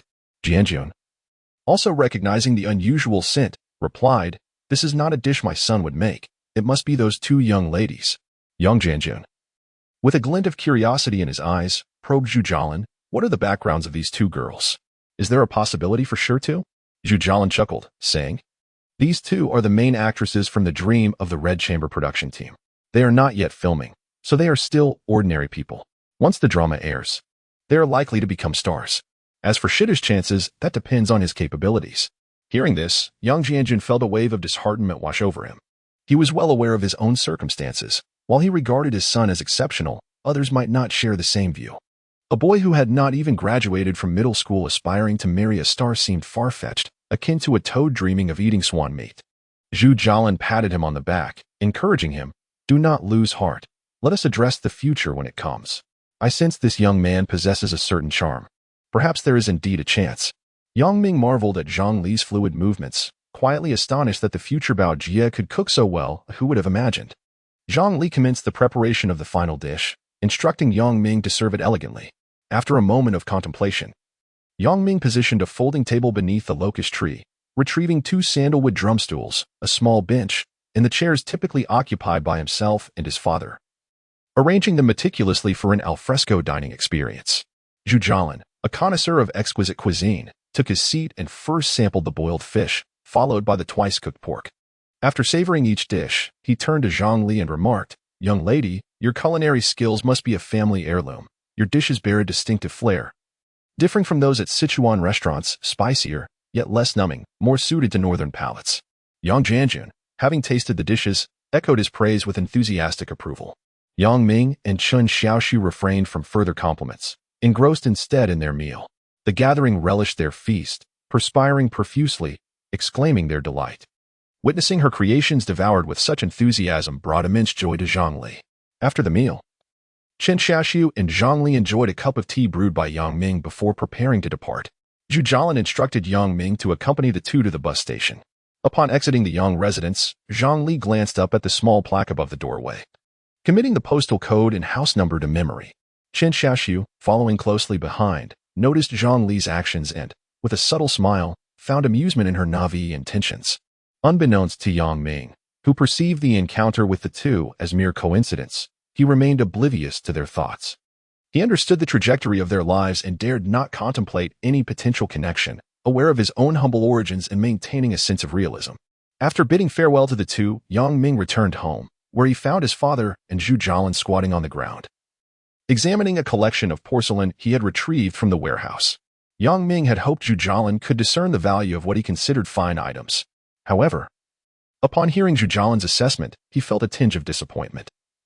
The guan-ear vase and the red-glazed celestial ball vase were merely from folk kills and not of significant worth, while the Dotsai Tianzi jar was a Republic-era imitation. Lacking value, Zhu Jialin rose, dusting off his hands, and suggested, when you have time, take them to the friendship store, should you encounter an interested foreigner. You might fetch a good price. As for those 2 ebony pieces, I discussed them with your father, who has left the decision to you. What are your thoughts? Chapter 25. Social connections. From the moment Yang Ming learned that the 2 pieces of wood were offerings to the royal family of the late Qing dynasty, he felt a sense of uncertainty regarding how to proceed. He glanced at his father, then at Zhu Jialin, scratching his head and inquiring, "Uncle, could you offer some advice?" Zhu Jialin turned to Yang Jianjun and remarked, "See, I told you this young lad is quite cunning. He surely expects me to provide guidance." Yang Jianjun chuckled. "He is just a child. How could he comprehend the implications involved? You are the expert. Do enlighten him." Yang Ming, eager to please, refilled Zhu Jialin's cup and awaited his counsel. After a moment of contemplation, Zhu Jialin slowly articulated, "Did the previous owner not recognize the value of these 2 pieces of wood? As for why the original owner discarded them as if they were worthless, it could be due to confiscation, or perhaps the owner has passed away. I surmise it relates to the chaotic circumstances of recent years. Your fortune in acquiring them is indeed serendipitous, but should their existence come to light, can you safeguard them? Wealth can stir the hearts of men. Moreover, these items are not mere trinkets. They are documented in museum registries. Thus, retention is imprudent. There are 2 potential courses of action. One is to donate them, and the other is to discreetly find someone trustworthy to handle them. Each piece is currently valued at a minimum of 20 to 30,000. Consider your options wisely." Yang Ming understood that he lacked the means to retain the wood. By the time Zhu Jialin spoke, he had already devised a plan. Seizing a moment while Zhu Jialin paused for water, Yang Ming hesitantly stated, "Uncle, I am reluctant to surrender them. My family has already relinquished too many valuable items, our house, workshop, and antique collectibles. Now that we have finally caught our breath, I refuse to act foolishly again." Zhu Jialin regarded Yang Jianjun and, shaking his head with a sigh, replied, "If you are discovered and reported, not only will you be unable to protect them, but I will also face consequences. Such items are beyond the reach of individuals like us. Even those of higher status cannot secure their possession. You must think this through carefully." Yang Ming licked his lips and ventured, "Uncle, what if I were to craft furniture from them and sell it? Would that be feasible?" Zhu Jialin let out a bitter laugh. "I suspect your thoughts are still lingering on that mission. Last time, I was merely fulfilling a request from an old friend to ascertain whether the furniture was made of sandalwood. How much of your furniture's value do you think I failed to notice? I have no obligation to disclose the truth to her. I only need to confirm that the furniture is indeed sandalwood, and I am not particularly acquainted with her." Yang Ming was about to protest further when Yang Jianjun discreetly nudged him, rising to refill Zhu Jialin's glass. Observing Yang Jianjun's slight stumble while pouring, Zhu Jialin shook his head with a light chuckle. "Oh, the irony." After savoring the water poured by Yang Jianjun, Zhu Jialin said to Yang Ming, "Very well. For your father's sake, I will make an exception. I shall provide you with a complete set of designs for a table, stools, and screens. Have someone craft them. Finish them with quality lacquer, and notify me. I will then reach out to my old friend to facilitate contact with Miss Chun." Once Zhu Jialin departed, the father and son returned home, exhaling a sigh of relief. Yang Jianjun sensed his son's confusion and took the initiative to explain, "Our family has a long-standing friendship with the Zhu family, dating back to your great-grandfather's time. The Zhu family hails from a prestigious background, and their connection with us stems from a time when your great-grandfather saved a member of their family. Our ancestors were once bodyguards and, during their journeys, saved the life of the Zhu family's elder. The Zhu family, known for their benevolence, has always been grateful to us, even lowering their status to allow your grandfather to attend their private school. Such bonds of friendship have been passed down through generations. My elder brother and Jiashuan have been kindred spirits since childhood. I am younger than them and did not spend much time with them. Without Jiashuan's father, our family could not have established an antique shop, for he is a renowned expert in antiques, and your grandfather's knowledge of antiques was cultivated under his guidance." Yang Ming, lost in thought, was surprised to learn that their family had once been established through martial prowess. The subsequent shift towards commerce likely had ties to the Zhu family, as one cannot thrive in business without a solid foundation. Noticing his son's silence, Yang Jianjun coughed softly and said, "Your uncle Zhu mentioned that you have purchased several modern paintings. I must caution you that the works of such artists hold little value. In the future, try to avoid acquiring pieces from the post-Republic era." "Really? I thought those paintings looked quite good," Yang Ming exclaimed in astonishment. Yang Jianjun chuckled. "Your uncle Zhu is himself a master. He excelled in painting and music from a young age. Not to mention that household items such as cups and plates are indeed antiques. How could he possibly appreciate the modern paintings you've bought?" "No wonder," Yang Ming murmured. "By the way, where does Uncle Zhu live? He only mentioned that I should go to his home for the patterns, but I have no idea where he resides." Yang Jianjun sighed. "Where does he live? Isn't it obvious? He resides in the old house on Banchang Alley in what was once the residence of Prince Sangalinkan. Over the years, it has been crowded with hundreds of families. His family has been living in the back courtyard for 3 generations. That night, at work, Wu Jingquan cheerfully approached. "Little Yang, today I caught quite a few catfish in the moat. I'm heading to the fields to catch frogs. Would you like to join me?"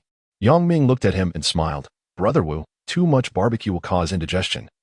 It's best to take a break for a few days to keep it interesting." Wu Jingquan pulled up a chair, sitting down with a grumble. "I know, but I can't resist the temptation. When mealtime arrives, I can't help but crave it. Now, when I enter the cafeteria, I feel reluctant. It's like I've fallen ill." Yang Ming sighed. "In a couple of days, I'll treat you to seafood. We can buy some from the Freshwater Fisheries Company. They import goods from Tianjin, and I might have to leave here." "What? Why must you leave?" Wu Jingquan asked in surprise. Yang Ming glanced towards a brightly lit room in the guest house and whispered, "Tonight, I will take over. Su Hongling mentioned that our recycling company is merging with the subsidiary food company, but in truth, we are being absorbed. It appears we will have to hand this place over. In today's economy, there is no longer such a thing as bankruptcy, however. Mergers and acquisitions between companies have become increasingly common." Wu Jingquan sighed. "Ah, I can understand. Just look at your place. It's so empty that mice could run around. When I first started working here, I could still see goods coming in and out, but since the year before last, I have only witnessed goods leaving, never entering. How could it possibly thrive?" In truth, Yang Ming had long foreseen the fate of the recycling company. The impending merger came as no surprise to him. He harbored no concerns regarding his future, for he believed the tide of reform and opening up would soon arrive, leaving even the subsidiary food companies at a dead end. His current contemplation centered on how to monetize those 2 pieces of timber, while pondering whether the elderly gentleman was still in a condition to take on any work. Indeed, as the saying goes, a 1,000-mile journey begins with a single step. Yet no banquet lasts forever.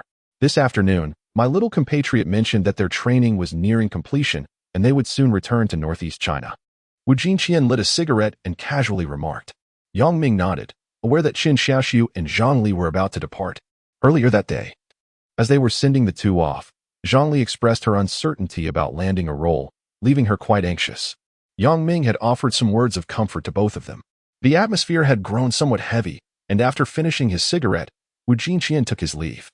Yang Ming glanced at the now darkened room of the guest house, tidied up, and reclined to sleep. The following morning, he arrived for the first time at the grand auditorium of the recycling headquarters, guided by the address provided by Su Hongling. He spotted former colleagues Ma Xiaowei, Huang Jun, and Zhao Liang seated in the front rows. Just as he hesitated on whether to greet them, someone called out to him, "Yang Ming, come sit over here." It was Lin Jiqiao, a former colleague as well, though Yang Ming had transferred shortly after Lin's arrival, resulting in minimal interaction between them. Since Lin had beckoned him, he approached and settled down, saying, "Brother Lin, it's been a while. How have you been?" "Just as you might expect. You know how it is in that wretched place. One simply muddles through," Lin Jiqiao replied nonchalantly. Tall and imposing in stature, Lin presented a decent appearance, though he seemed somewhat lackadaisical. According to Zhang Yin, he had been divorced, his wife having left him for another man, which had seemingly altered his demeanor. As Yang Ming and Lin Jiqiao engaged in small talk, Lin's gaze wandered around the auditorium until he spotted a couple entering. With a smirk, he turned to Yang Ming and said, "Look, that flirtatious Lily has arrived." Poor Ma Xiaowei remains blissfully unaware of the kind of person she truly is, perpetually trying to win her favor. While Yang Ming disapproved of disparaging remarks about others, Lin's words piqued his curiosity, prompting him to inquire, "What do you mean? Isn't Lily dating Ma Xiaowei?" Lin Jiqiao scoffed. "Dating? You overestimate Ma Xiaowei. I know Lily well. We were both sent to the countryside together. She's incredibly ambitious. Right now, She's merely toying with Ma Xiaowei, who could never possibly attract her interest. Chapter 26. Mergers and Streamlining. Yang Ming feigned surprise, aligning his expression with Lin Jichao's words. Upon noticing Yang Ming's interest, Lin Jichao became more animated and leaned closer to whisper in his ear, "Yesterday, I spotted Li Li with a foreigner at the Friendship Hotel." The details of Lin Jichao's claims were too sensational to recount here. Yang Ming paid little heed to the sordid tales about Li Li, his focus instead on Lin Jichao's mention of his current dealings with foreign exchange vouchers. As the two engaged in their hushed conversation, the sound of a loudspeaker boomed from the podium. Lin Jichao nudged Yang Ming, saying, "Let us listen to the leaders first. Afterward, I'll treat you to some delicious lamb tripe." This meeting was convened to discuss the streamlining of employees within the commercial system. The leaders of the Commercial Bureau began by outlining the significant achievements of the year, only to segue into a lengthy discourse about the challenges faced by the Bureau, including the impending mergers and the streamlining of personnel from the First Commercial Bureau, Second Commercial Bureau, and the Material Recovery Company. As Yang Ming felt himself drifting into a stupor, a round of applause erupted in the auditorium, jolting him back to attention as he clapped vigorously. Just when he thought the meeting was nearing its conclusion, the leader of the Material Recovery Company launched into another lengthy monologue, causing Yang Ming to once again succumb to drowsiness. By the time the meeting wrapped up, it was nearly noon. Upon exiting the auditorium, he spotted Wang Dongfang beckoning him over at the entrance. Noticing the throng of South City branch employees surrounding Wang, he surmised that a smaller meeting was about to commence. Indeed, Wang led everyone into a small conference room and began reading from a stack of documents with a dramatic cadence. The South City branch was set to streamline over 20 employees, and Yang Ming found his name among those listed for transition. The proposed reallocations included 2 positions at the North Polar Beverage Factory, 2 at the department store, while the remainder were directed to the slaughterhouse of the food company. The North Polar Beverage Factory was a prestigious establishment, known for its high salaries and generous benefits, and the crowd buzzed with anticipation at the prospect of being assigned there. However, Yang Ming was acutely aware that fortune would not smile upon him. He contemplated whether to request a leave of absence. As Wang Dongfang cleared his throat to announce the designated placements, it was revealed that the positions at the beverage factory went to Zhang Yin and another acquaintance, while the department store positions were allocated to others. Most of the familiar names were assigned to the slaughterhouse, including his own. As soon as Wang finished reading, someone in the audience loudly contested the fairness of the streamlining plan, prompting a chorus of dissent that quickly swelled into chaos. Observing the tumultuous crowd, Yang Ming resolved that his workdays were at an end, and he needed to carefully strategize for the impending wave of reform and opening. Having made his decision, he rose and departed from the raucous assembly, pushing through the door. Lin Jichao and the others were not part of the South City branch and had already learned of their assignments to the slaughterhouse, so he had come today prepared with a request for leave without pay. As he exited the personnel office, he spotted Yang Ming pushing his bicycle, his head bowed in contemplation. "Hey, Xiaoyang, wait for me. Let me help you with that bike," Lin Jichao called out. Yang Ming felt puzzled. He and Lin Jichao had exchanged barely a handful of words, so why was he so enthusiastic today? Lin Jichao, accompanied by the perplexed Yang Ming, led him to a small eatery. Upon entering, it was evident that the establishment was privately owned, with an ambience that was noticeably cleaner and more orderly than that of state-run restaurants. Lin Jichao ordered 2 servings of beef tripe and a bowl of egg soup. As he was about to order some wine, Yang Ming stopped him, mentioning he had matters to attend to in the afternoon and would abstain from drinking. After their lunch, Yang Ming discerned Lin Jichao's intentions. He wished to recruit Yang Ming as a subordinate to engage in the trading of foreign exchange vouchers, asserting that without a few companions, it would be challenging to navigate the complexities of the trade. Yang Ming evasively agreed to consider Lin Jichao's proposition upon returning home. Lin Jichao paid for the meal and left on his bike, intending to find an old acquaintance to persuade him to join in the foreign exchange dealings. Yang Ming leisurely rode home, contemplating the necessity of discussing his plan for a leave of absence with his father. In today's society, taking such a step is often met with misunderstanding, as being unemployed or self-employed places one at the lowest rung of the employment hierarchy. Yang Jianjun was seated in the courtyard, savoring tea. Upon seeing his son return, he inquired if he had eaten. Yang Ming replied affirmatively, sat down, and refilled his father's cup before pouring himself some water. After a moment of contemplation, he spoke up. "Dad, I wish to take a leave of absence. The unit has scheduled us to work at the slaughterhouse, and I am reluctant to go." Yang Jianjun regarded him thoughtfully and sighed. Have you considered this thoroughly? Once you take this step, there is no turning back. You must reflect carefully. Leaning back in his chair, Yang Ming exhaled. The trend is clear. It will be the same in the future, just a matter of time.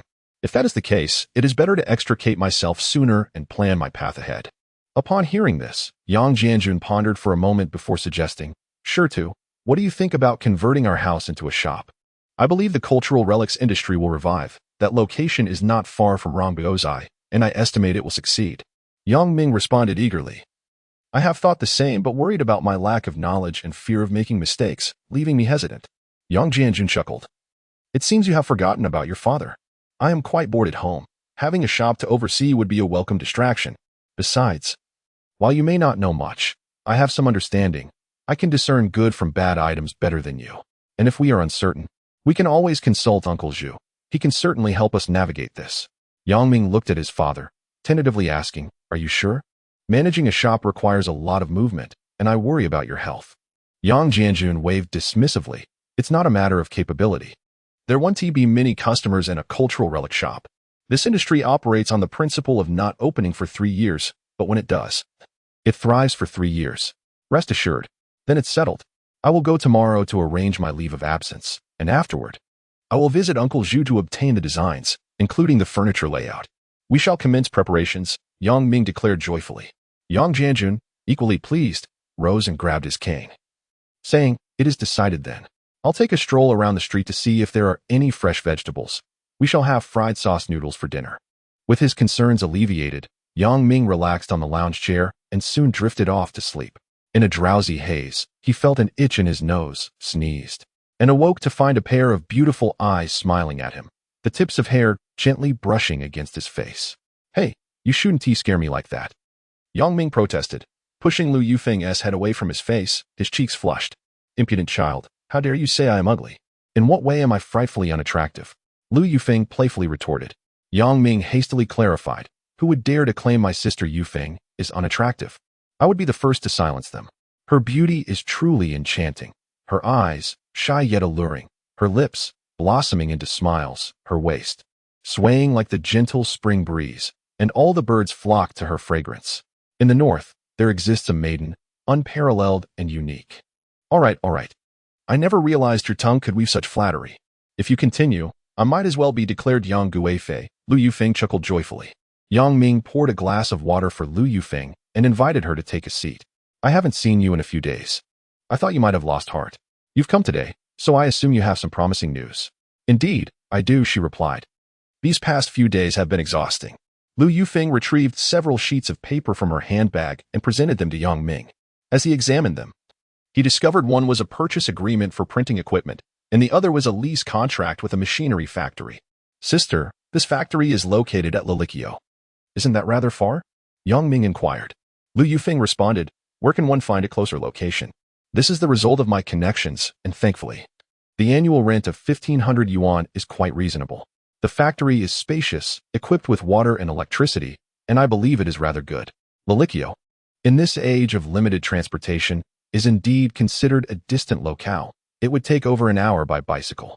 Yang Ming found it inconvenient, but Lu Yufeng was resolute, and he chose to respect her decision. After reviewing both contracts, Yang Ming looked up earnestly and said, Sister, since you are so determined to pursue this, I will support you. However, I will only provide the funds. The operation will depend entirely on you. As we discussed, I will provide you with 5,000 yuan as initial capital, and you will manage the staff and project. How does that sound? Lu Yufeng contemplated for a moment, then raised her gaze with unwavering resolve. Very well, I will take charge of the operations, but I wish to invest 2,000 yuan. This printing factory will be a joint venture between us, and once it becomes successful, I will only require 20%. Yang Ming was taken aback. But you only have 600 yuan.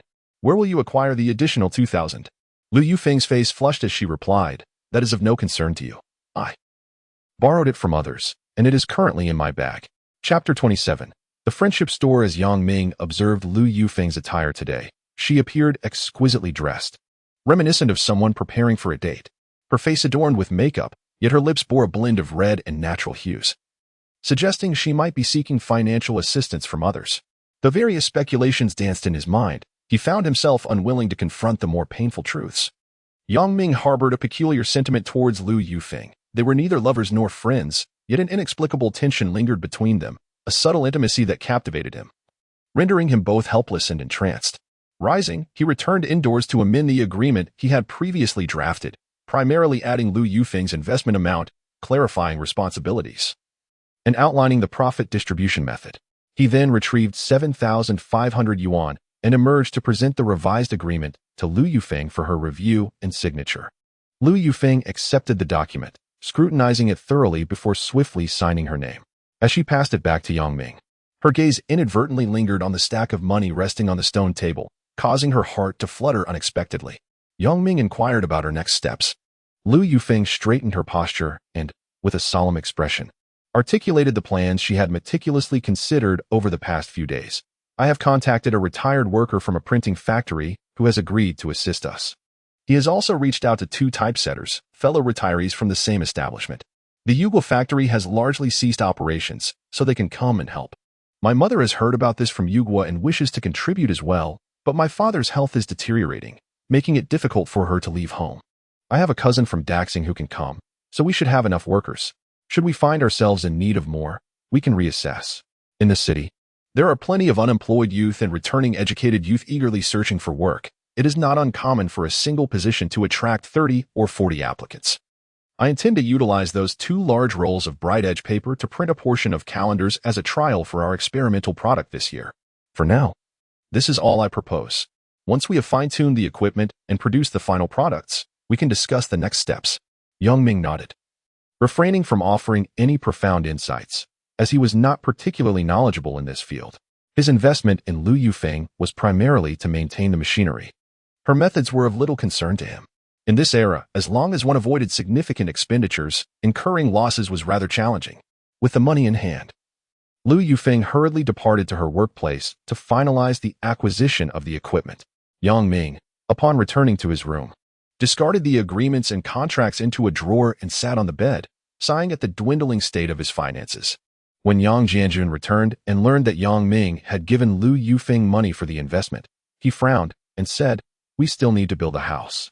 Initially, 30,000 was sufficient, but now, in just a few days, nearly 20,000 has been spent. How will we manage the construction? Seeing his father's displeasure, Yang Ming responded helplessly, "Perhaps I could take those exported porcelain pieces to the Friendship Hotel area and see if I can sell them to foreigners. I've heard that some people specialize in selling these to foreigners and have profited immensely." Yang Jianjun glared at Yang Ming, admonishing, "We cannot engage in deceitful practices, whether with our fellow countrymen or foreigners. Our family's business has always upheld the principles of integrity. Without honesty, our trade is doomed to fail."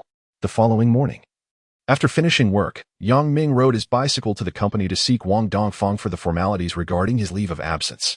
Just as he secured his bicycle, he overheard a conversation outside the bicycle shed. "What do you think? Can he come with me to the soda factory?" The voice sounded like Zhang Yan's. Yang Ming paused, tiptoed, and peered outside. The bicycle shed was adjacent to the company restroom, separated only by a wall, standing at around 1.8 meters tall. He still couldn't discern the situation beyond the wall. Just as he was about to leave, a man's voice floated over, "I doubt it. I've already checked. The quotas for the soda factory have long been filled. There is no possibility for an additional one. Let him go to the slaughterhouse instead. That way, we'll have some time for other matters." The voice resembled Wang Dongfang's. Stunned, Yang Ming found himself inching closer to the wall, straining to listen intently. A female voice chimed in, "I haven't been here this month. If anything happens, I want to be able to bear it. You need to wear protection. But you never listen. I'm getting married on the 11th. Let us hold off for now, and we can discuss it afterward." Yang Ming recognized both Zhang Yan and Wang Dongfang's voices, familiar from prior encounters. Today was Sunday, and no employees were at work. Had he not inquired with Wang Dongfang about his presence today, he wouldn't have come. Hearing such explosive gossip left Yang Ming astonished. Realizing that it was no wonder Zhang Yan had been transferred to the soda factory, it all made sense now. "Stop talking. Yang Ming is coming over soon. You should head back, and I'll wait for him in the office," Wang Dongfang's voice instructed. "Xiaoyang is a good fellow. You've had him keep watch over the warehouse for so long. Be kind to him, and try to meet his needs as much as possible." Zhang Yan replied, I can barely safeguard my own interests. That quota was something I fought for on your behalf. I initially considered giving the other quota to him, but the company has designated someone else. There is truly nothing I can do, Wang Dongfang lamented.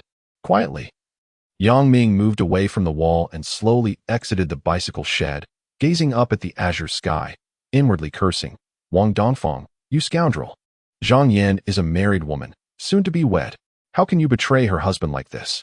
After waiting a while, convinced that Wang Dongfang had returned to his office, Yang Ming stepped into the company building and knocked on the door of Wang Dongfang's office. With a composed demeanor, he placed the leave of absence report on Wang Dongfang's desk and offered him a cigarette, saying, I would appreciate your approval. I truly do not wish to go to the slaughterhouse, thus, I have no choice but to resort to this. Wang Dongfang glanced at the report and sighed. Originally, I had intended to send you to the soda factory, but unfortunately, the quotas are insufficient. I apologize. I will submit the report to Human Resources for approval. You'll need to hold on for a few more days, and I expect someone will come to handle the handover by Wednesday. Upon exiting the company, Yang Ming found no trace of Zhang Yan. He looked back at the empty courtyard, feeling an inexplicable pang of sorrow, both for Zhang Yan's predicament and the absurd world that loomed ahead. The following morning, upon returning home, he selected a sky-blue melon-shaped vase from a batch of export porcelain, wrapped it in newspaper, and rode his bicycle towards the Friendship Store. The Friendship Store was a special type of retail establishment set up by the government, primarily catering to foreigners and Chinese citizens with foreign currency, selling various goods. These stores typically accept foreign currency, thereby becoming informal markets for foreign exchange transactions. Due to the current scarcity of foreign currency, exchanges are strictly regulated, making it exceedingly difficult for the general populace to acquire foreign funds through official channels. Consequently, some individuals have begun to engage in the resale of foreign currency at the entrances of Friendship Stores. They collect hard currencies such as the US dollar, Japanese yen, and British pound through various means, subsequently selling them at prices exceeding the official exchange rates to those in need of foreign currency. This unofficial foreign exchange trading is also referred to as black market trading. Yang Ming intends to see if he might encounter someone from Hong Kong or Japan who might be interested in porcelain. He does not perceive the value of his possessions as significant. Rather, he approaches this with a mindset of learning. Having recently worked night shifts, Yang Ming has seldom ventured out. Upon arriving near the latest Friendship Store, he observes the bustling scene at the entrance, teeming with a continuous flow of people. Some rush by in haste, others stroll leisurely, while small groups gather, whispering and sharing their joys and discoveries. At that moment, the entrance to the store seems to transform into a vibrant microcosm of life, each corner brimming with stories and emotions. Yang Ming gazes vacantly at the scene before him, uncertain how to proceed. He secures his bicycle, hoists his military-style backpack filled with items, and ambles about, scrutinizing the surroundings. Do you need dollars? Yen? A sly young man in his 20s inquires softly. Yang Ming understands that dollars refers to US currency and yen to Japanese currency, and he shakes his head, indicating he has none. Undeterred, the young man persists. Then, do you want dollars or yen? Yang Ming again declines with a smile, saying, I'm just wondering. Perhaps you should ask someone else. In the short span of just over 20 meters outside the Friendship Store, 5 or 6 individuals have approached him about potential transactions. It seems that the currency resale market is thriving. However, to purchase items at the Friendship Store, one requires foreign exchange coupons, which are distinct from what these resellers are offering.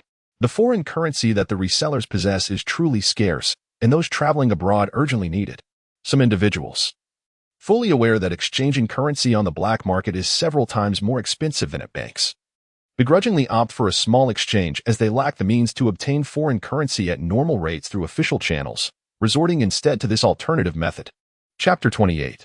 This woman is extraordinary. After wandering for quite some time, Yang Ming observed that the majority of patrons entering and exiting the Friendship Store were predominantly locals, with scarcely any foreigners in sight. Even those from Hong Kong, whose attire markedly differed from that of the mainlanders, were few and far between. He opened his shoulder bag to reveal the melon-shaped bottle inside, yet passers-by merely glanced and continued on their way. Disheartened, he stowed the bag away and resolved to try his luck near the Friendship Hotel, as it primarily housed foreign guests who might appreciate such items. Cycling to a renowned foreigner-friendly hotel on Chang'an Street, he secured his bicycle and approached the entrance, only to be halted by a security guard who pointed to a sign stating, "No entry without proper attire." The guard explained, "I'm not trying to stop you. It's simply the rule. Please understand." Yang Ming noted that the locals entering the hotel were impeccably dressed, while he himself was clad in a t-shirt, gray pants, and sandals, decidedly underdressed. He asked the guard, "May I wait outside for a while?" The guard gestured towards the landscaped area, advising, "You can stand there. But if you intend to sell anything, please refrain from shouting. Just set up and wait. If fortune favors you, you might make a sale." Seeing the guard's amiable demeanor, Yang Ming offered him a cigarette, which the guard accepted, placing it behind his ear and saying, "Smoking is not allowed here. You can smoke later in the restroom. For now, why not sit down? You're the first today. Usually, several come by at this hour." Following the guard's suggestion, Yang Ming relocated to the edge of the greenery, crouched down, spread out a newspaper on the ground, and placed the melon-shaped bottle carefully upon it. He then lit a cigarette, feeling the oppressive heat of the July sun envelop him like a vast oven. The leaves drooped under the scorching rays, having lost their former vitality, while the incessant chirping of cicadas filled the air, seemingly narrating the tale of the relentless heat. The distant buildings shimmered hazily under the sunlight, appearing ethereal and illusory. Although he sat beneath the shade of a tree, sweat dripped down his body, and he fanned himself with the folded newspaper, glancing around in vain. The vicinity of the hotel was devoid of movement, a stark contrast to the bustling scene outside the Friendship store. After nearly half an hour with no one emerging from the hotel, Yang Ming grew unbearably bored, contemplating that his venture to this place in such sweltering weather was indeed a form of self-inflicted torment. Checking the time, he decided that if no one appeared shortly, he would take his leave. As he retrieved his cigarette case, he discovered it had become damp with sweat, yet a few cigarettes remained usable. Just as he lit one and turned to glance back at the hotel, he noticed a couple exiting together. The man was a rotund foreigner, while the woman possessed an enchanting figure, adorned in a flowing white gauze dress that swayed gracefully, exuding an air of elegance and refinement. Such a strikingly dressed woman was a rarity in contemporary China. Yang Ming became entranced, but as he focused on her face, he noticed she wore large black sunglasses that obscured half of her features, rendering her true appearance elusive. As the couple approached, he feigned indifference, picking up the melon-shaped bottle and gently wiping it with the newspaper, stealing glances at their reactions. To his surprise, the foreign man let out a soft exclamation, pausing to lean closer and examine the bottle in Yang Ming's hand. The woman paused alongside the foreigner, removed her sunglasses, and cast a casual glance at Yang Ming. Her face instantly flushed with a delicate hue. Yang Ming glanced at her and was immediately taken aback. Could it be Lily? How had she transformed into such an elegant and enchanting figure? Noticing Yang Ming's recognition, Lily discreetly placed a finger to her lips, signaling him to remain silent. Comprehending her cue, Yang Ming lowered his head, his mind swirling with confusion. The foreigner mumbled a string of foreign words at Yang Ming, who stared blankly, unable to respond. Although he had been a university student in his previous life, majoring in law, he was not well versed in foreign languages, struggling with both listening and speaking. His attempts at foreign language exams had relied largely on guesswork. Lily, observing Yang Ming's expression, chuckled softly and said, "Young man, he.s. asking if you're selling this bottle." With that, she shot him a knowing glance. Yes. Yang Ming hurriedly replied to the foreigner. The foreigner appeared just as perplexed by the Chinese as Yang Ming had been, looking up at Lily. She then responded to him in a series of foreign words, and he nodded repeatedly, picking up the bottle for a closer inspection. Seizing the opportunity while the foreigner was occupied, Yang Ming looked at Lily. He had always thought she was decent-looking, with a round face and a tall, slender figure, typically clad in work attire with her hair styled into a bun. He had never perceived her as particularly beautiful. However, at this moment, her hair was elegantly swept up, revealing her long, fair neck.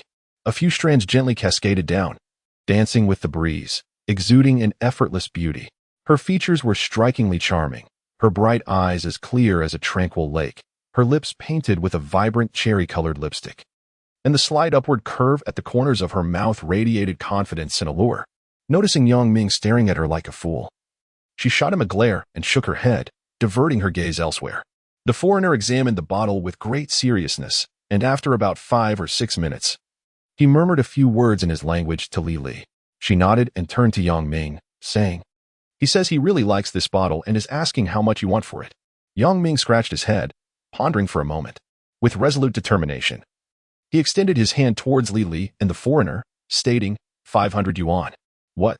$5,000? Lily exclaimed, her mouth agape in astonishment.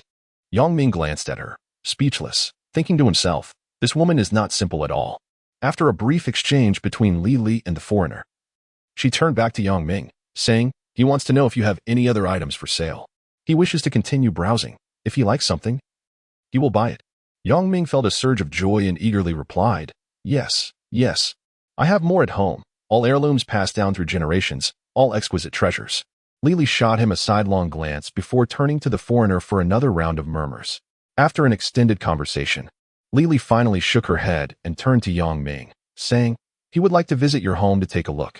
Is that all right? Yang Ming shook his head in distress, replying, it's not that I don't want him to go, but the policy doesn't permit it. My family used to be merchants, and we are under strict control. Although things have relaxed a bit in recent years, bringing a foreigner home could lead to complications. Li engaged in another brief discussion with the foreigner, who shook his head. He then pulled out a thick wad of cash from his black leather bag, counted out 50 bills, and handed them to Yang Ming. Upon receiving the money and seeing Franklin's portrait on the notes, Yang Ming's heart swelled with joy.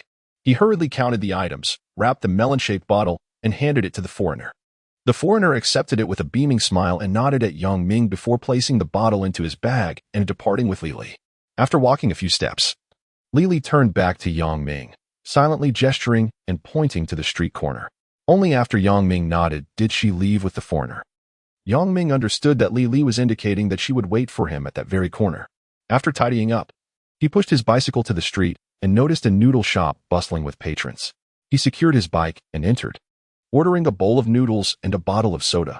Once he finished his meal, he found a relatively clean spot in the greenery at the street corner to sit and patiently await Li's arrival. One must never underestimate people. Li, who usually appeared unassuming, transformed into an unexpectedly elegant and captivating figure upon dressing up, truly catching him off guard. An hour passed, and with growing impatience, Yang Ming had yet to see Li. He stood up to buy a pack of cigarettes from a nearby shop, then returned to his corner to wait once more. After another hour had elapsed, Li finally approached, swaying gracefully from a distance. Were you getting anxious waiting? She asked casually upon seeing Yang Ming lounging on the grass. Yang Ming stood, dusted off his pants, and replied, not at all. It's warm out. It's cooler to sit here. I don't mind waiting a bit longer. Without further ado, Li turned and said, let's go. I'll treat you to a drink. At present, cold drink shops were quite novel and rather pricey, offering a more upscale experience compared to casually purchasing a bottle of soda or ice cream on the street. Just across from the Friendship Hotel was a cold drink shop where Li led Yang Ming inside. They ordered 2 bottles of cola and 2 servings of ice cream, then found a secluded spot to sit. Li, yeah, I didn't expect your foreign language skills to be so impressive. That's quite remarkable, Yang Ming complimented her, acknowledging one of her proudest abilities. Li smiled modestly. I've been speaking it since childhood. While others learn, I simply conversed with my parents. So it's nothing to boast about. Her words hinted at much more, and although Yang Ming was curious to delve deeper, their unfamiliarity held him back from asking further questions. Chapter 29. A different perspective. Glancing around the nearly empty shop, Yang Ming extracted some money from his bag and handed it to Li, stating, I'll contribute 500. The rest is yours. Li, without hesitation, accepted the sum, counted out 2,500, and returned it to Yang Ming, saying, I'll only take 2,000. There's no need for formality. This is significantly more than what I earn accompanying that foreigner for a few days. Yang Ming was taken aback by Li's audacity, openly admitting her occupation without the slightest hint of embarrassment. Observing his expression, Li took a sip of her cola and casually remarked, It's nothing. I don't mind your opinion. I simply wish to live well, and others' views are inconsequential to me. Yang Ming pushed the money back toward her, insisting sisterly, This is rightfully yours. I understand the rules. If it weren't for you today, I wouldn't have been able to sell for $500. I was only hoping to sell for 300 to 500 yuan. He urged her to accept it, adding, As for any disdain I might have for you, that simply does not exist. You possess the right to pursue your own life, and I can do nothing but admire your courage, nothing more. In truth, Yang Ming did not fully grasp the deeper meaning behind Li's words. He speculated, based on his past experiences, that she might be engaged in a certain profession, and he thought his response was appropriate. However, Li was aware that he was misinterpreting her intentions. With a cool gaze, Li pushed the money back to him, saying, Take it for now. I have something else to discuss. If you refuse to accept this money, I will not mention the subsequent matters. Hearing this, Yang Ming reluctantly accepted the money, sipping his cola and looked on at Lily with anticipation. I told that foreigner, she continued, that I would go to his home and take photos of other items for him. If he finds something appealing, we can negotiate a price. She then produced a camera from her bag, indicating that she was not lying. Ming glanced at the camera and noted the Leica label. Complete with a long lens, an item of considerable value and rarity in those times. In the 1980s, Leica cameras were not commonplace, and owning one was beyond the reach of most families. The fact that Lily carried such a high-end camera suggested that she hailed from a background of wealth or privilege. Despite the devastating impacts of tumultuous times, traditional Chinese culture often allowed for resilience, and some remnants of affluence were inevitably preserved. Ming observed Lily quietly as she delicately savored the ice cream on her plate, her eating manner both elegant and enchanting. With her slightly parted crimson lips, her pearly white teeth revealed a hint of a pink tongue, which she dipped into the ice cream before drawing it into her mouth. This enigmatic woman was unlike any he had ever encountered, graceful, poised, and devoid of any pretense. After a moment of contemplation, he inquired, "Do you have more at home? Are you certain he will want them? Having too many could complicate customs." Lily nodded affirmatively. "I can assure you. If you thought that last bottle was overpriced, the foreigner told me he got it at a bargain. In his country, that bottle's minimum price is $30,000, and there's south no place to purchase it." Upon hearing this, Ming felt he had undersold the item, furrowing his brow as he asked, "What is the background of that foreigner?" Lily took a bite of her ice cream, wiped her mouth with a napkin, and replied, "He's an American, a university professor here for an exchange conference. He has a keen interest in Chinese artifacts." Ming nodded, acknowledging her question. Li, however, inquired with a hint of skepticism, "Is that item of yours authentic?" Ming glanced at her and replied, "Indeed, it is genuine, though it cannot be classified as exquisite. It belongs to the category of folk kiln products." He refrained from revealing the entire truth, as their acquaintance was rather superficial. Lily pressed on, "Are all the items in your home authentic?" Ming nodded nonchalantly, responding, "My ancestors operated a curio shop. Many items have been entrusted to the state, yet a few remain at home. There are no fakes, and in this era, few would dare to craft forgeries." Upon hearing this, Lily's interest was piqued.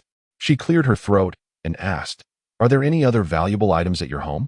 How do they compare to the one you just sold?" Ming pondered her expression and tone, sensing her genuine curiosity. He replied, "That item was hardly significant. It wouldn't even be displayed in my home. It's akin to knowing one is headed to a slaughterhouse, and I have no desire for it. Lin Jichao mentioned this matter in a meeting the other day, so I decided to bring it out for a trial. In truth, other items possess far greater value," he added, "and their prices are incomparable to that of the previous item." "Lin Jichao? What did he say about me?" Lily frowned. Ming silently mused. Women are truly enigmatic creatures. Just as we were discussing antiques, the topic of Lin Jichao caused her demeanor to shift. It seems there is a story between them. He chose not to comment further, recalling Lin's suggestion to join him in trading foreign exchange coupons. Although he had yet to agree, Lin had mentioned fishing for foreign clients near the Friendship Hotel to profit from the currency difference. Humph, that man is not to be trusted. Do not accompany him. If you truly wish to engage in this, I can assist you, Lily declared with indignation. Ming, perplexed by her thoughts, could only conjecture and responded, "You wish to trade foreign currency as well?" With a sigh, Lily retorted, "What do you think? Would I demean myself by accompanying that foreigner if I had no interest?" She blinked, realizing her words might lead Ming to misunderstand her intentions. Wanting to clarify but finding him too juvenile, she shifted the conversation. "Shall we go to your home to take some photographs later?" Ming understood her request but felt hesitant to voice it. He was reluctant to bring Lily home for two reasons. He would need to provide an explanation to his father, and Lily's attire was distinctly different from that of ordinary people, making him uncomfortable about the situation. "What about this? If I take the camera back for photographs, it would allow ample time, as there are many items to capture. The lighting in the house is dim. We should take advantage of the midday sun for clearer shots." Ming explained to Lily, "Can you take photographs? This is a wide-angle camera that requires precise focusing. I'm not in a hurry. The camera belongs to me." Lily replied. Ming remained silent as he took the camera, fiddling with it briefly before detaching the lens and reattaching it. He adjusted the lens and, with a decisive click, captured an image. Lily stood momentarily stunned before breaking into a smile. "Well, I must say, I didn't expect you to be so skilled. You can take it back. Tomorrow, the foreign guests will commence their formal exchange activities, anticipated to last for 3 days. Please ensure you have your photographs ready. We shall meet at the hotel entrance at 10 o'clock in the morning 3 days hence. Li, too, held a rather negligible impression of young Ming, to the extent that he barely registered in her consciousness. In her recollection, young Ming was consistently seated quietly in a corner, engrossed in tinkering with discarded items or perusing old books. While they conversed, he listened intently, never interjecting. His presence was as inconspicuous as the air itself, to the point that Li had never truly acknowledged him. As Yang Ming prepared to depart, putting away his camera, Li, almost impulsively, remarked, "Xiao Yang, you should purchase a few decent outfits from the mall and come back in 3 days to change." Yang Ming, taken aback, glanced at Li and then at his own attire, blushingly nodded, and exited. Li's own background was equally tragic. Her parents, overseas Chinese, were branded as members of the notorious Nine Olds group when she was merely 7 or 8 years old. Unable to bear the humiliation, her father took his own life by drowning.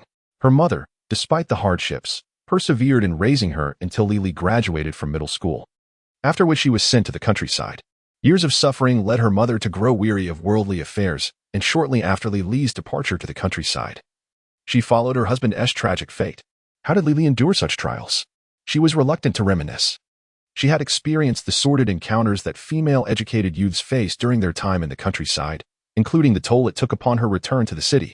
In this era, working as a black market translator carried significant risks, yet the thought of being assigned to a slaughterhouse left her feeling suffocated and agitated. She contemplated resigning to pursue self-employment, but decades of indoctrination had firmly instilled in society the notion that one should enter factories, work diligently as a laborer, and aspire for promotions. The idea of self-employment, with its public displays of effort, seemed shameful. Her entire family would be embarrassed, and her parents would feel too ashamed to face others. After much hesitation, she resolved to attempt a career in translation. Once she made her decision, she ventured near the Friendship Hotel, hoping for a stroke of luck. For several consecutive days, she refrained from approaching any foreigners until she encountered a petty thug attempting to hawk to liquor in a garbled mix of foreign languages. Taking the initiative, she stepped forward to assist with translation. Although the thug failed to sell any liquor, Li caught the attention of a foreigner who recognized her exceptional spoken language skills. Following their conversation, he decided to hire her as a personal translator, requiring her presence alongside him during his activities, apart from the usual engagements. This foreigner was not part of a state-sanctioned invitation. Rather, he was involved in a private exchange program funded by a foundation that did not provide a dedicated translator, thus granting Li the opportunity to take this significant step forward. Chapter 30. Enlightenment. Li, along with Yang Ming, ventured out and spent the day shopping until nightfall, eventually returning to her modest dwelling in the communal courtyard, weary from the day's activities. This dilapidated courtyard housed nearly 100 families, and it was here that she and her mother were compelled to reside after her father's passing, having been evicted from their once cherished small courtyard home. As night descended, she prepared a simple meal and refreshed herself before quietly settling by the window, gazing at the starry sky outside. She was acutely aware that her parents, watching from the heavens, would wish for her to remain strong and lead a joyful life. In silence, she made a wish. Regardless of the challenges and setbacks that lay ahead, she would confront them bravely and strive to forge her own path to happiness through hard work. Li was not alone in her moment of wishing upon the stars. Qin Xiaoxiu sat in the courtyard of the guest house, looking up at the sky, quietly hoping to be chosen for the role of Lin Daiyu. The director's team had informed them that the first phase of training was nearing its conclusion, and upon returning home, they would await notification. If no word came within 2 months, it would mean they had not been selected. This news stirred considerable unease among the trainees, who were left in a state of anxious anticipation, their hearts racing with uncertainty. Qin Xiaoxiu had come with the firm belief that she was destined to portray Lin Daiyu. Yet as the training progressed, she gradually became aware of her shortcomings. She realized her lack of experience in acting hindered her ability to fully express Lin Daiyu's inner world. Anxiety and disappointment began to creep in, as she worried about her suitability for the role. Each time she witnessed other trainees performing with confidence, her feelings of inadequacy and helplessness grew. Doubts about her capabilities and worth began to surface, leading her to contemplate relinquishing this opportunity. Most of the trainees shared similar sentiments to Qin Xiaoxiu's. Only Zhongli maintained a relatively calm demeanor. She was still pondering the character of Ziju, having not yet considered the prospect of playing Shui Baochai. After washing up, Zhongli returned to the dormitory and noticed Qin Xiaoxiu was absent. She inquired of Hu Zheong. Where's Xiaoxiu? Hu Zheong, lounging on her bed, replied lazily. I don't know. I haven't seen her since dinner. She is probably outside enjoying the cool air. Zhongli approached the window, glancing towards the warehouse, which was shrouded in darkness, her mind pondering whether that tidy young man was working tonight. She looked down at the pin holder on the table, absent-mindedly picking it up to examine it closely. Jiyu, a local from the capital, typically did not stay here overnight, but today was an exception. Ignoring the sweltering heat, she leaned against her bed, flipping through the training materials. As Zhongli admired the exquisite carvings on the pin holder, Jiyu shot her a glance and remarked, You seem remarkably calm and collected. Given the time, you still have the leisure to indulge in trivialities. Zhongli smiled slightly, replying, What is there to worry about? What is meant for you will come to you. What is not, cannot be forced. I have learned what I needed to learn, and observed what I needed to observe. As for what lies ahead, it is better left to fate. Destiny is just, and it will arrange things accordingly for us. Upon hearing this, Hu Zheong sat up with a laugh, saying, That's the spirit.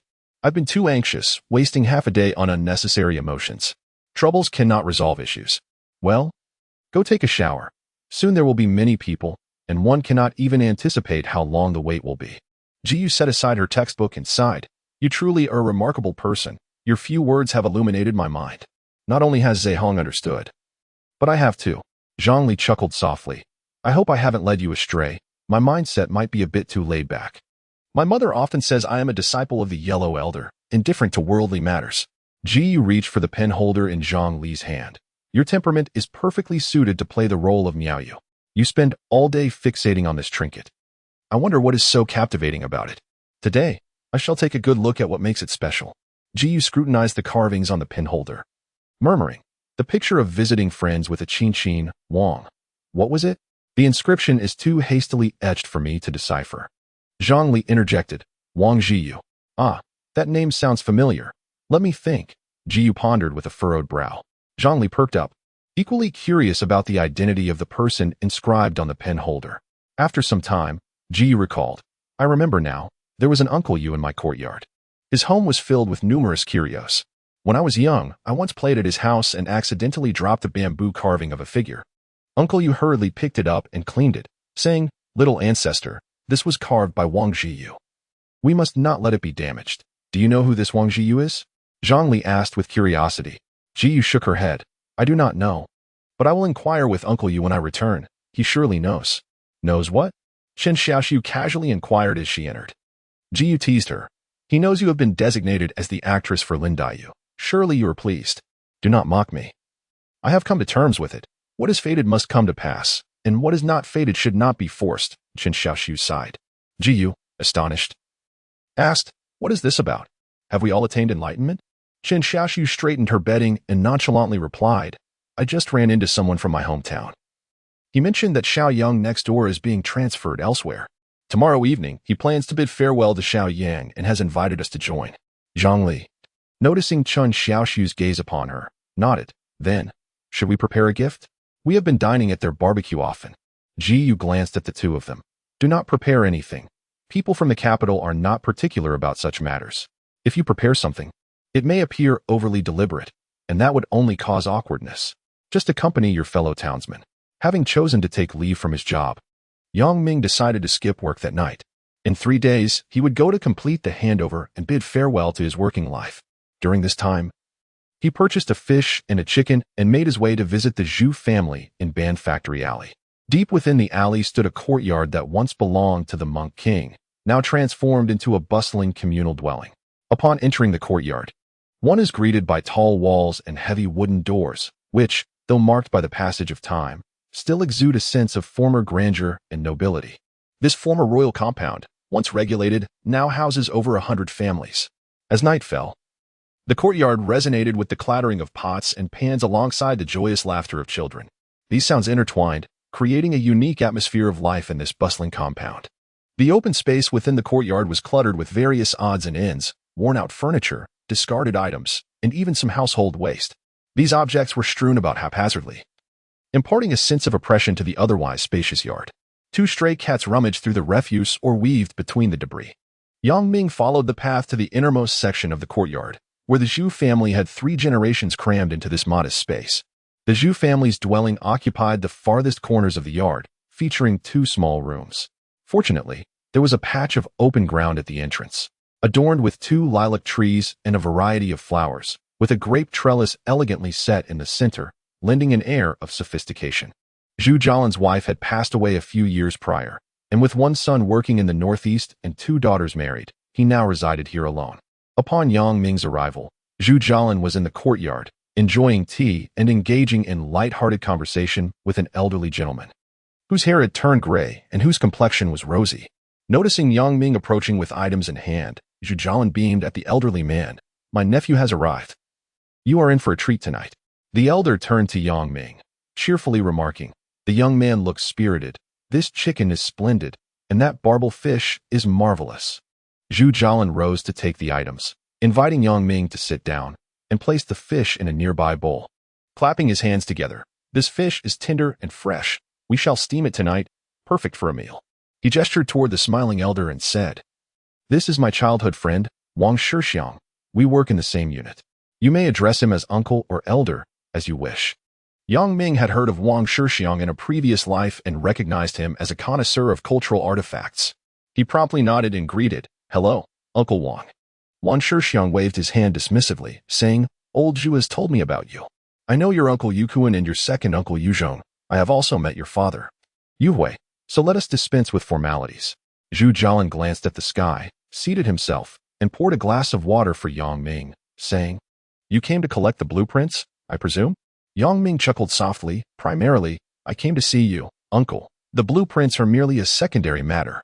Zhu Jialan sighed, "Fortunately, Shixiang mentioned it to me. Otherwise, it could have led to trouble." Yang Ming looked at Wang Shixiang and then at Zhu Jialan, inquiring, "What do you mean by that?" Chapter 31. Farewell. Zhu Jialan pointed to Wang Shixiang and remarked, "You, Master Wang, have devoted your life to the appreciation of antique furniture." Upon hearing this, Wang immediately pointed out our misconception. While the wood may be of excellent quality, if the furniture crafted from it is new, its value will never exceed that of the wood itself. The true worth of those 2 pieces of timber lies in the historical records from the palace stating they are tribute items, which surpasses the intrinsic value of the wood. Do you understand? Yang Ming, somewhat perplexed, nodded. "I think I grasp the concept. It means the wood has its own value. But once it is categorized as tribute, its worth cannot be measured solely by the wood itself. Rather, the term tribute enhances its added value." Wang Shixiang interjected, "Indeed. Much of the value of cultural artifacts is derived from their added significance, such as inscriptions by renowned figures or personal belongings of celebrities. If these 2 pieces of wood are designated as tribute, their value transforms entirely. We must never reduce them to mere materials for furniture." Zhu Jialan nodded at Yang Ming and, with a smile, addressed Wang Shixiang, "I must trouble you to mention this to Ms. Chun. If she shows interest, she may wish to take a look." Wang Shixiang laughed heartily. "Ms. Chen is undoubtedly interested. The last time she visited me, she insisted on acquiring all my household items, offering me any price I desired. I refused to sell, and she persisted in her pleas, nearly causing me to fall out with her." As the 3 engaged in jovial conversation, they finalized their plans. Yang Ming then excused himself to prepare the meal, but Zhu Jialan stopped him, saying, "With Shixiang here, it is not your place to cook. His culinary skills are so exceptional that even the master chefs of the imperial kitchens hold him in high regard, let alone you and I." Upon hearing this, Wang Shixiang cheerfully replied, "Old Zhu, it is rare to hear you express admiration. Very well. I shall take charge of the cooking tonight.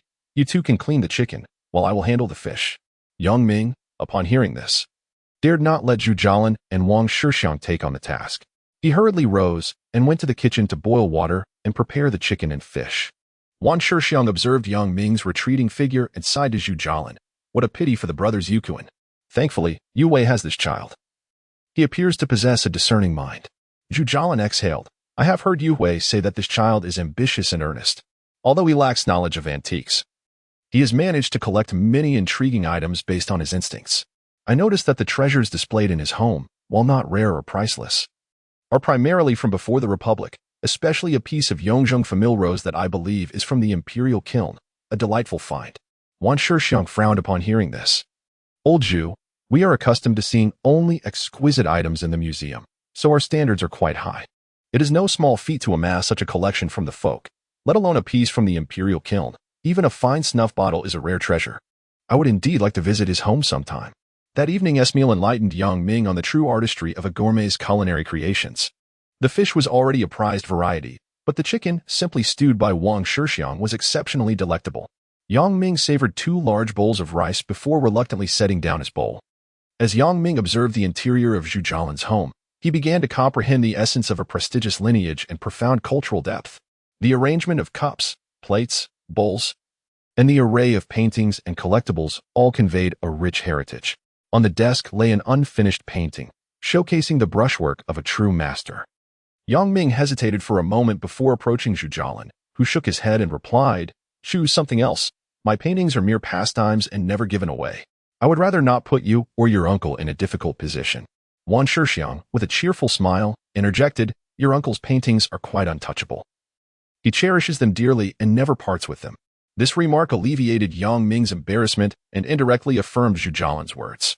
Yang Ming chuckled, glanced around, and said to Zhu Jialan, "Uncle, never mind the others. They are rather similar to what I have at home, so I shall pass."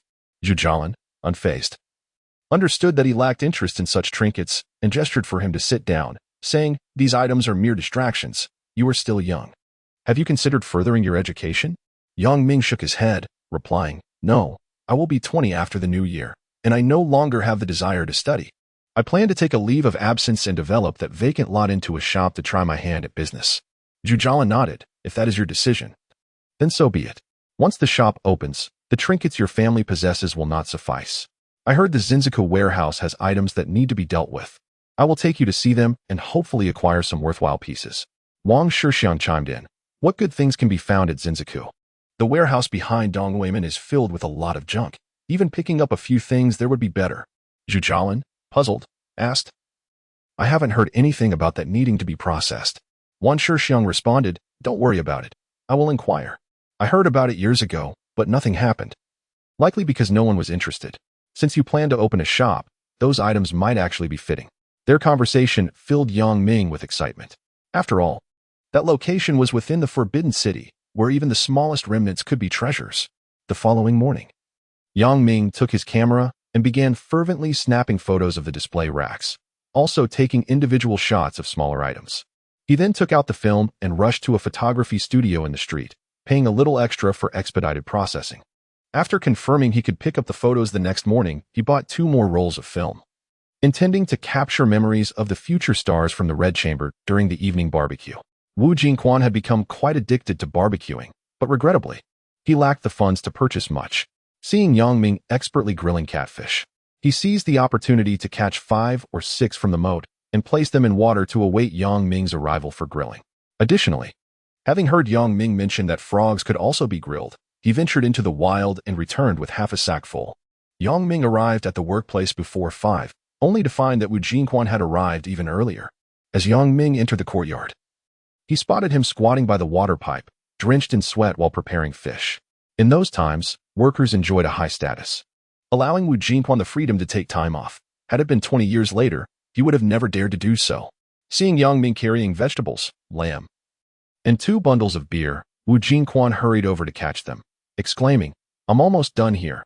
I'll put the beer in the bucket to chill. You hurry and light the charcoal." Yang Ming wiped his sweat and splashed his face with cool water, saying, "What's the rush? It won't be dark until 8.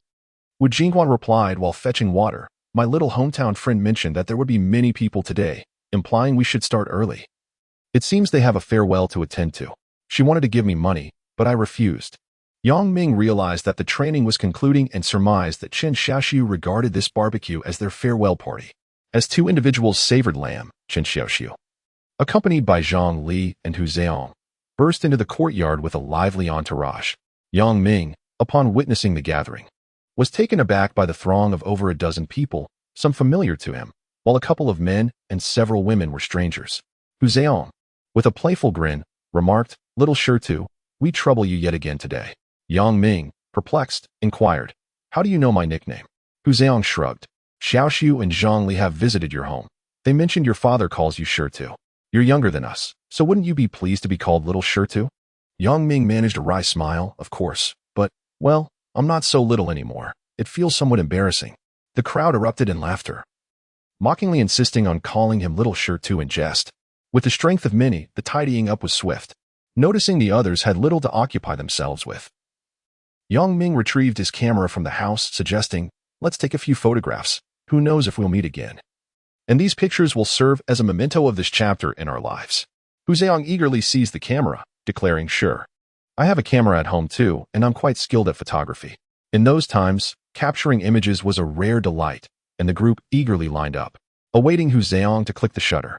After the group photo, Hu Zheong exchanged places with Yang Ming for her turn in the frame, and then proceeded to photograph the others.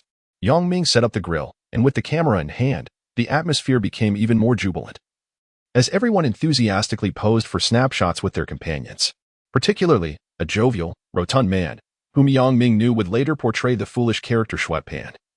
Boisterously urged Hu Zheong to photograph him after indulging in drink. Seizing the opportunity amidst the ladies' merriment, Yang Ming took individual portraits of them, requesting their contact addresses to send the developed photos later. Every moment was meticulously orchestrated by Yang Ming.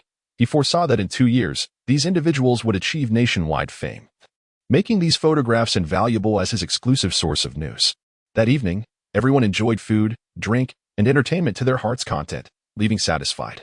As they departed, nearly all the ladies provided their contact information, including several men, with the exception of Deng Jie, who did not leave her details. Chapter 32.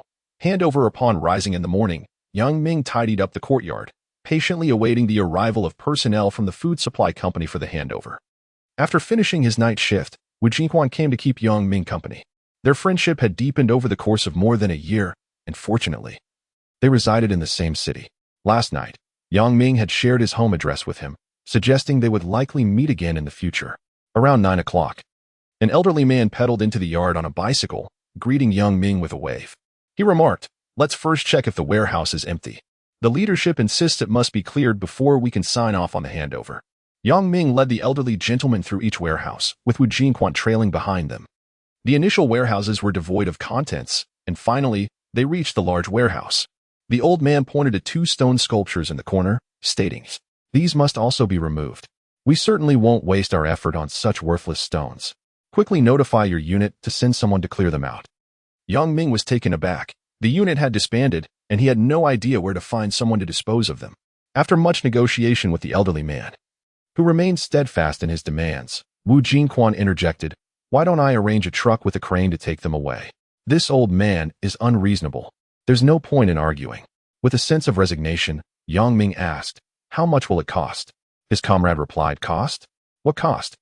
I'll treat him to a barbecue sometime." Yang Ming clapped Wu Jingquan on the shoulder, saying, "I appreciate it, my friend. I'll invite you both over to my place later." Wu Jingquan hurried back to the guest house to make calls, while Yang Ming showed the warehouse logbook to the elderly man. About half an hour later, a truck rumbled into the yard. Wu Jingquan jumped down from the cab and exclaimed, "The truck is here for the stones. Open the warehouse doors and let it drive in to load up." Yang Ming quickly retrieved 2 packs of quality cigarettes he had just purchased, tossing them into the cab without waiting for the driver's gratitude, and rushed to open the warehouse doors. This type of truck was often equipped for lifting, and with the help of a steel cable, the 3 of them managed to load the 2 stone sculptures onto the vehicle in about half an hour. After securing the elderly man's signature, Yang Ming grabbed the receipt, tossed his bicycle onto the truck, and hopped into the cab with Wu Jingquan as they sped away. The driver, appearing relatively young, was revealed to be a colleague of Wu Jingquan's, sent to assist. Yang Ming had already formulated a plan. The stone sculptures bore not only images of Buddha but also several illegible scrawled characters that could potentially be artifacts. Since they were unwanted, he decided to take them home. Directing the driver to a dilapidated yard at Lulikang, they parked in a corner to unload. Despite Yang Ming's pleas to stop by his home for a visit, Wu Jingquan insisted on leaving, promising to reconnect with comrades in a few days. Upon returning home, Yang Ming took a refreshing cold shower and sat in the courtyard, exhaling deeply with a quiet sigh. The phase of being a worker had concluded. It was time to focus on making a living for retirement. That afternoon, Yang Ming and his father gathered all the items in the house that could be dealt with, placing valuable belongings in the main room and relegating less valuable items to Yang Ming's living quarters. When the agreed-upon date with Li arrived, Yang Ming went to the photo studio to collect the photographs, leaving 2 rolls of film from the Red Mansion training class for further processing. The weather today is shrouded in a thick blanket of clouds, as if a colossal leaden sheet has descended, making it difficult to breathe. The air hangs heavy with an unusual stillness, devoid of even the faintest whisper of a breeze, intensifying the oppressive heat. Ming feels his clothes clinging to him, the sticky sensation becoming increasingly unbearable. In such weather, time seems to drag, burdened by an indiscernible weight. His mood reflects the atmosphere as he pedals furiously, anxious to avoid the rain that might drench his newly purchased attire. Upon arriving at the entrance of the Friendship Hotel, he finds no sign of Li. Lacking a watch, he is unaware of the time and contemplates visiting a store to purchase a timepiece. A distant rumble of thunder reverberates through the sky, followed by a brilliant flash of lightning that cleaves the dense clouds, accompanied by a deafening clap of thunder. Suddenly, torrential rain pours down, the raindrops striking the ground and sending up splashes of water. Ming crouches, pushing his bicycle towards the awning of a nearby cold drink shop to seek refuge from the downpour. Judging by the weather, it seems Li will not be arriving anytime soon. Unbeknownst to him, Li is currently entangled in a heated exchange with Ma Xiaowei on the street. Li is taken aback by Ma Xiaowei's persistence, having already made it clear that they are incompatible, yet he continues to linger at the entrance, unwilling to let go. Her face is etched with determination and resignation, her eyes betraying the weariness of this convoluted emotional entanglement. Meanwhile, Ma Xiaowei appears agitated, striving to persuade Li to reciprocate his feelings, but each attempt is met with her resolute rejection. "Why do you always act this way? I truly don't understand," he shouts, raindrops cascading down his cheeks, blurring his vision. Taking a deep breath, Li endeavors to steady her emotions. "I have told you countless times that I do not feel that way about you. Please respect my decision and cease this pursuit." Ma Xiaowei stands frozen, seemingly unable to comprehend why his genuine affection remains unreturned. He gazes at the woman he loves with a heart full of anguish and frustration. "But I really like you. I don't want to give up," he responds, unwilling to relent. Li shakes her head. "Feelings cannot be forced. You should seek the happiness that truly belongs to you, rather than squandering your time here." With those words, she turns and walks away, leaving Ma Xiaowei standing alone in the rain. As he watches her retreating figure, a surge of inexplicable sorrow and anger wells up within him. Remembering Lin Jichao's words, he cannot help but shout, "Would you rather sell yourself than accept my feelings? How can you be so despicable?" Li pauses momentarily, turning her gaze sharply back at Ma Xiaowei, her lips trembling for a moment before she spins around and rides off into the rain on her bicycle. The rain falls heavily, and the street remains largely deserted, save for the occasional passing bus. Ming, under the awning, finds himself soaked from the rain. The oppressive heat that had been suffocating moments ago has gradually given way to a refreshing coolness. He crosses his arms, watching the entrance of the hotel, anxious not to miss Li's arrival. The awning of the cold drink shop is small, accommodating only 5 or 6 people, including Ming. 2 young boys hurriedly rushed in to escape the rain, making the shelter even more crowded.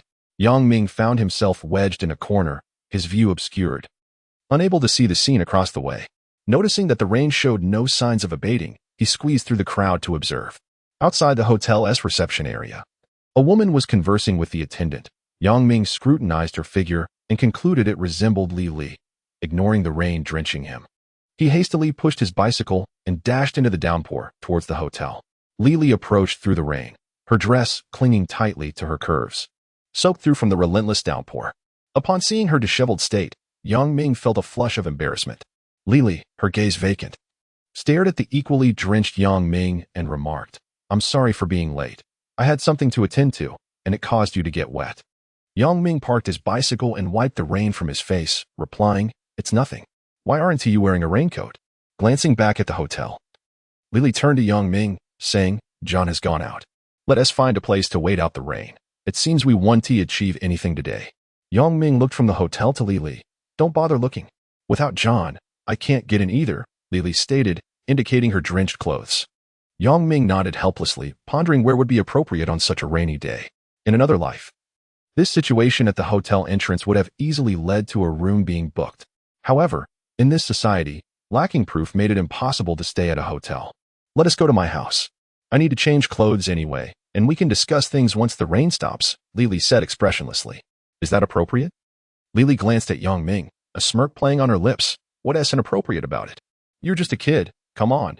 With that, she mounted her bike, signaling for Ming to follow. The two braved the rain and arrived at Li's communal residence. As soon as they entered, An elderly woman called out to Lily, "Lily, that boy just left, and he had quite a sharp tongue," saying you noticing young Ming trailing behind Lily. The old woman paused, her gaze shifting to him before returning to Lily. "He asked my cousin. I called him to help me out," Lily said with a wry smile. The elderly woman nodded. "Having a relative to back you up might just put a scare into that boy." Young Ming, bewildered by the exchange, saw that Lily had no intention of providing further explanation, so he merely greeted the old woman and followed her into the communal residence. Chapter 33. The courtyard was expansive, and Young Ming accompanied Lily to the corner of the 5-entry courtyard, stopping at the door of a small room. Lily paused and said, "This is the place, come in." Upon entering, Young Ming was greeted by a cramped space. The room, measuring only 7 or 8 square meters, was dominated by a single bed, adorned with brightly colored sheets that lent a touch of warmth and vitality to the otherwise confined area. A bedside table held a lamp and various everyday items, while an old desk was positioned near the window, contributing to the simple and unpretentious decor of the room. The compactness of the space ensured that every inch was utilized without any unnecessary waste. Lily retrieved a few garments from a wall-mounted cabinet and said to Young Ming, "I'm going to change in the kitchen. You should take off your wet clothes as well. There are towels on the bed for you to wrap up in. Once I'm done changing, I'll help dry your clothes." Young Ming quickly interjected, "You change in here. I'll wait outside." Without waiting for Lily to respond, he turned and exited the small room. The rain had lessened, and he hunched his body as he made his way to the makeshift kitchen at Lily's home. The thatched roof was permeated by rainwater, causing droplets to fall onto the countertop and stove. Observing the cramped conditions, Young Ming could not help but feel sympathy for Lily's challenging living situation. "Here, take this towel to wrap yourself in," Lily said, handing him a red towel as she stood at the kitchen door. Young Ming felt a wave of embarrassment wash over him, his face turning crimson as he stammered, No, it's fine. I can just wear my clothes. They will dry soon." "Come on now. A man should not be so hesitant," Lily remarked with a hint of disapproval before departing. With no other choice, Young Ming reluctantly removed his newly purchased shirt and pants. He noticed that even his trousers were damp and contemplated removing them, but reconsidered. Instead, he tightly wrapped himself in the towel and placed his shirt on the stove to dry.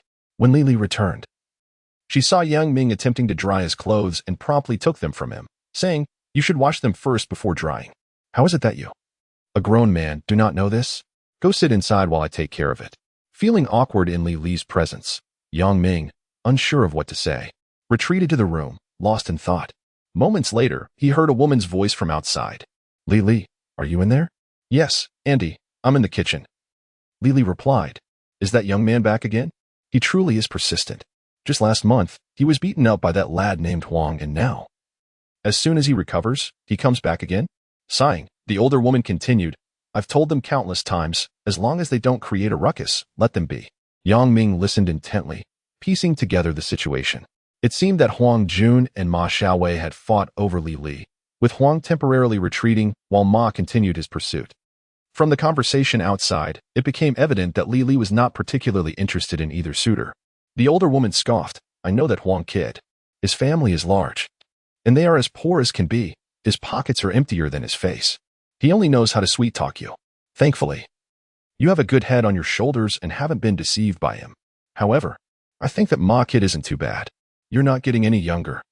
Have you considered him?" "Auntie," Lily murmured in response. "All right, as long as you have your own opinions. By the way, whose clothes are you drying?" "My cousin has just arrived, drenched from the rain, and I offered to dry his clothes." "Cousin? I had not heard you mention him before. How did such a relative suddenly appear?" The natural curiosity of a woman compelled the neighborly aunt to incessantly inquire about the reasons behind Li's unexpected visitor. A single line necessitates a multitude of others to validate its existence. As Yang Ming listened to Li's stammering explanations, he inadvertently solidified the falsehood of their kinship. It was evident that the aunt genuinely cared for Li, being a close neighbor. While the two women chatted in the kitchen, Yang Ming dared not move. Glancing around, he noticed a bookshelf in the corner. Out of boredom, he approached it to find an array of foreign language books. Aside from a few reference texts, there was little in Chinese that piqued his interest. He silently marveled at Li's impressive cultural knowledge. Approximately half an hour later, Li entered, handing him the dried clothes and saying, "You can change now. I apologize for the trouble." After which, she exited once more. Yang Ming changed into the clothes and retrieved his camera and photos from his bag, calling out, "Cousin, I'm all set." The first to enter was a middle-aged woman. around 40, who scrutinized young Ming and exclaimed to Li, "Your cousin is quite handsome, far superior to the other two. Just look at his stature and youthful complexion. He's truly a fine young man." Li's face flushed with embarrassment as she playfully scolded Annie. Young Ming, well-versed in dealing with such inquisitive women from the capital, complimented her with a few casual remarks, leaving the aunt beaming with delight. After some idle chatter, the perceptive aunt took her leave. Li turned to young Ming and quietly said, "Did you bring the photos? Let me see them first." Young Ming promptly handed her the photos, exclaiming, "This camera is truly remarkable. The clarity of the telephoto lens is exceptional, rarely seen in the country." Li accepted the camera and sighed, "This was left to me by my father. He brought it back from abroad." A simple statement laden with meaning. Young Ming licked his lips, eager to inquire further, yet refrained, considering their lack of familiarity, and quietly observed as Li perused the photographs. "Your home is quite spacious. The treasure hall in this photo must belong to your family?" Li asked, raising her gaze after examining the images. Young Ming smiled. "It's decent. The space is sufficient. Primarily purchased with my father's health in mind." Li regarded him thoughtfully, offering a noncommittal smile as she waved the photograph in her hand, stating, "I cannot discern the quality of these items. I shall consult that foreign gentleman before making any judgments. Today is not fortuitous. Please leave your address, and I will notify you with any updates." As young Ming departed from Li's home, the rain had ceased, and the residents in the courtyard greeted him warmly, suggesting that Li was well-liked. The post-rain atmosphere was exceptionally refreshing. On his way, young Ming stopped by the fish market to purchase 2 sea fish, carrying them as he rode toward Zhu Jialan's home. Zhu Jialan rarely worked at the office, often immersing himself in scholarly pursuits at home. Upon arrival, young Ming found him engrossed in writing. The sight of the fish inexplicably brightened his mood. "Uncle, I hope my visit isn't too sudden. I didn't expect to find you at home. Is Sister Chuanrong not here?" Zhu Jialan cheerfully remarked, "If I don't go to the office, she might not go either. And then there will surely be gossip. Regardless, I shall prepare fish for you at noon." Zhu Jialan's culinary skills were exceptional. Even a professional chef would surely commend his prowess with a thumbs up. After they enjoyed their midday meal and engaged in leisurely tea conversation, young Ming was about to take his leave. Suddenly, Zhu Jialan smacked his forehead and exclaimed, "Oh dear. I just remembered that Xiang mentioned he inquired about the dilapidated items in the museum storeroom. However, it seems they are damaged. I'm not sure of their current condition." Yang Ming quickly suggested, "Shall we go take a look?" After a moment of contemplation, Zhu Jialan returned to the house to retrieve the phone, dialing a number while holding the receiver to his ear. "Is that you, Lao Yu?" "Yes." "Yes, very well. Lao Yu, do you still have those old items in your storeroom?" "Yes, good. Are they usable?" "Some are." "Are there many damaged?" "Quite a few." "So, the director thinks they can be disposed of if possible?" "Good. I understand." After hanging up, Zhu Jialan said, "We really must go take a look. Since the director has spoken, I expect we might succeed. Although much of that stuff was used by the servants, it still consists of palace items, and the wood is of excellent quality." Zhu Jialan, devoted to his research, had ample time and could choose whether or not to work at the institute based on his preferences. Yang Ming accompanied Zhu Jialan to the East Huamen, where they secured their bicycles. The gatekeeper, recognizing Zhu Jialan, permitted them entry. The museum, not yet open to the public, was adorned with towering trees and dense shade, making their stroll along the path refreshingly pleasant. The museum was vast. After passing through several doors and winding through numerous corridors, they finally arrived at a grand courtyard beneath the imperial city. The door stood ajar, and Lao Yu, whom Zhu Jialan had mentioned, was already present. In the imperial city, there were no small courtyards, only lofty roofs arranged in an orderly fashion. This courtyard contained dozens of rooms, 2 of which were filled with damaged old furniture that had remained untouched since the early Republican era. Even during tumultuous times, no one had dared to disturb them, not because of a lack of courage, but rather due to the inability to enter. Zhu Jialan, feeling impatient, urged Yang Ming to explore at his leisure while he and Lao Yu sat beneath the tree, engaging in conversation. Chapter 34, The Palace Museum Warehouse Through the Window. Yang Ming gazed into the dimly lit room filled with a disarray of dilapidated chairs and tables, unable to discern much. He picked up a stray piece of wood from the courtyard floor and examined it closely. It resembled a leg from a rosewood table, prompting a flicker of inspiration in his mind. The heat was unbearable, so he turned his attention to the shade of a tree where Zhu Jialan and the others were engaged in conversation. It's expected to be operational by next year. The director has submitted the application, and I've heard the ticket price will be 50 cents each. Goodness, if we have 20,000 visitors in a day. That's a revenue of 10,000 yuan. Imagine what that would amount to in a month. Yang Ming realized they were discussing the forthcoming ticket sales for the museum. Nowadays, every institution is finding ways to generate income, and a prestigious entity like the museum, by merely opening its doors to a few visitors, could guarantee substantial earnings. After a lengthy discussion, Zhu Jialin turned to Yang Ming and inquired, "So, did you find anything of interest?" Yang Ming replied, "As long as it's for sale, I'll take everything." Old Yu, overhearing this, was momentarily taken aback, puzzled as to why Yang Ming would want such worthless items. He secretly thought Yang Ming a fool. As a mere staff member at the museum, Old Yu could not compare to an expert like Zhu Jialin. What he deemed worthless might be considered priceless by the latter.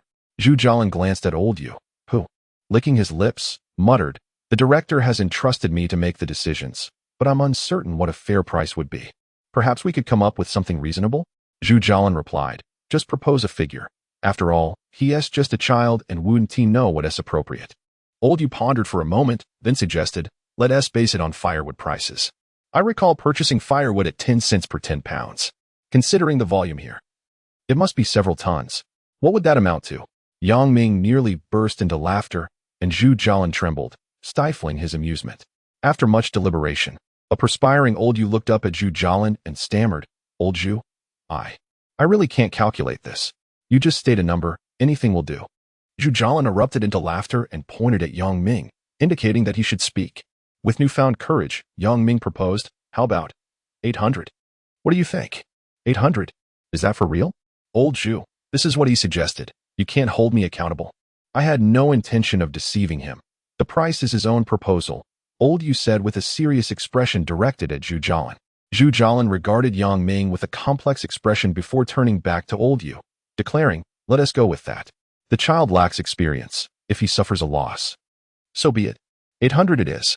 Zhu Jialin informed Old Yu that Yang Ming was from the recycling station, tasked with collecting discarded items.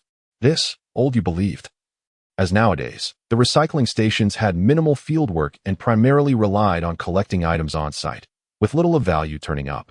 An honest man, Old Yu contemplated and felt that Yang Ming might indeed be at a disadvantage. He then suggested, "Young man, there is another storage room next door filled with a hodgepodge of items. If organized, it could yield a truckload of refuse. Would you be interested?" "Yes, I'll take everything," Yang Ming replied without hesitation, his excitement palpable. After all, this was the Palace Museum.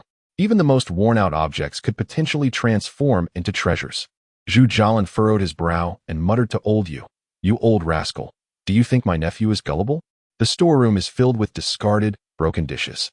There is hardly anything of value. How can you have the audacity?" Hearing this, Old Yu became anxious and replied, "Old Zhu, you are misunderstanding me. I intended to give him everything in the storeroom, all 200 items. I merely suggested it out of concern that he might get taken advantage of." Upon hearing Old Yu's words, Zhu Jialin turned to Yang Ming and asked, "What do you think?" Yang Ming nodded. "I'll make a reservation and put down a deposit. Once I arrange for a vehicle, I will come to collect."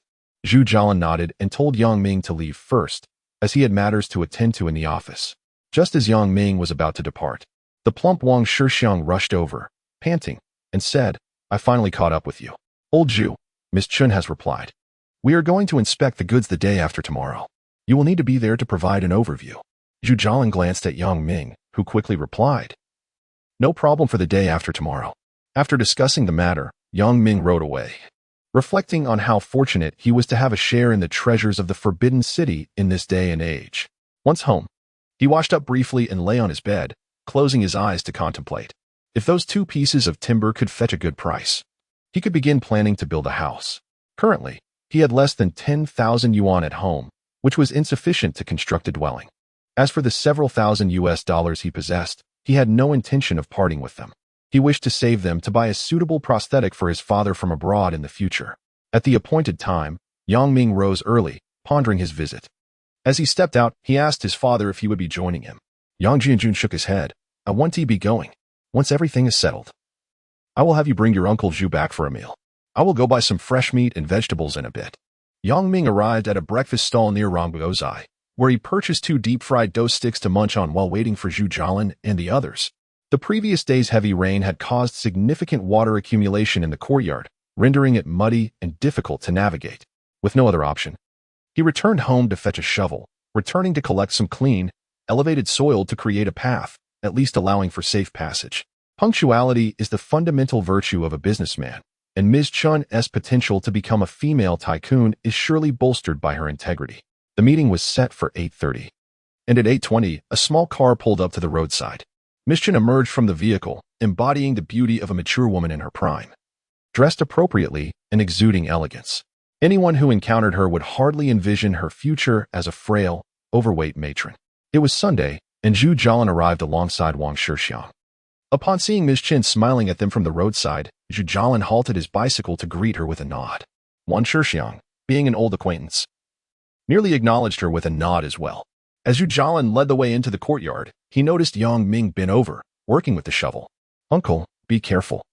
The courtyard collects water when it rains. I just laid down some dry soil to help with footing." Yang Ming paused to warn them. Recognizing Yang Ming, Ms. Chen expressed her surprise. What a coincidence.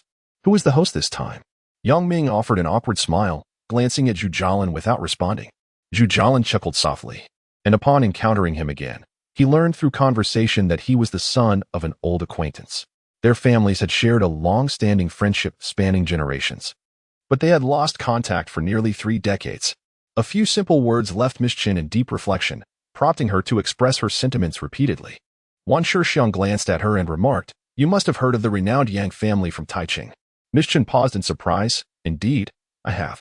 I later learned that Mr. Yang altered his children's names to protect the old family name. Many were aware of this at the time." Wang Shixiang sighed. "It wasn't only the Yang family that changed names, you did so as well."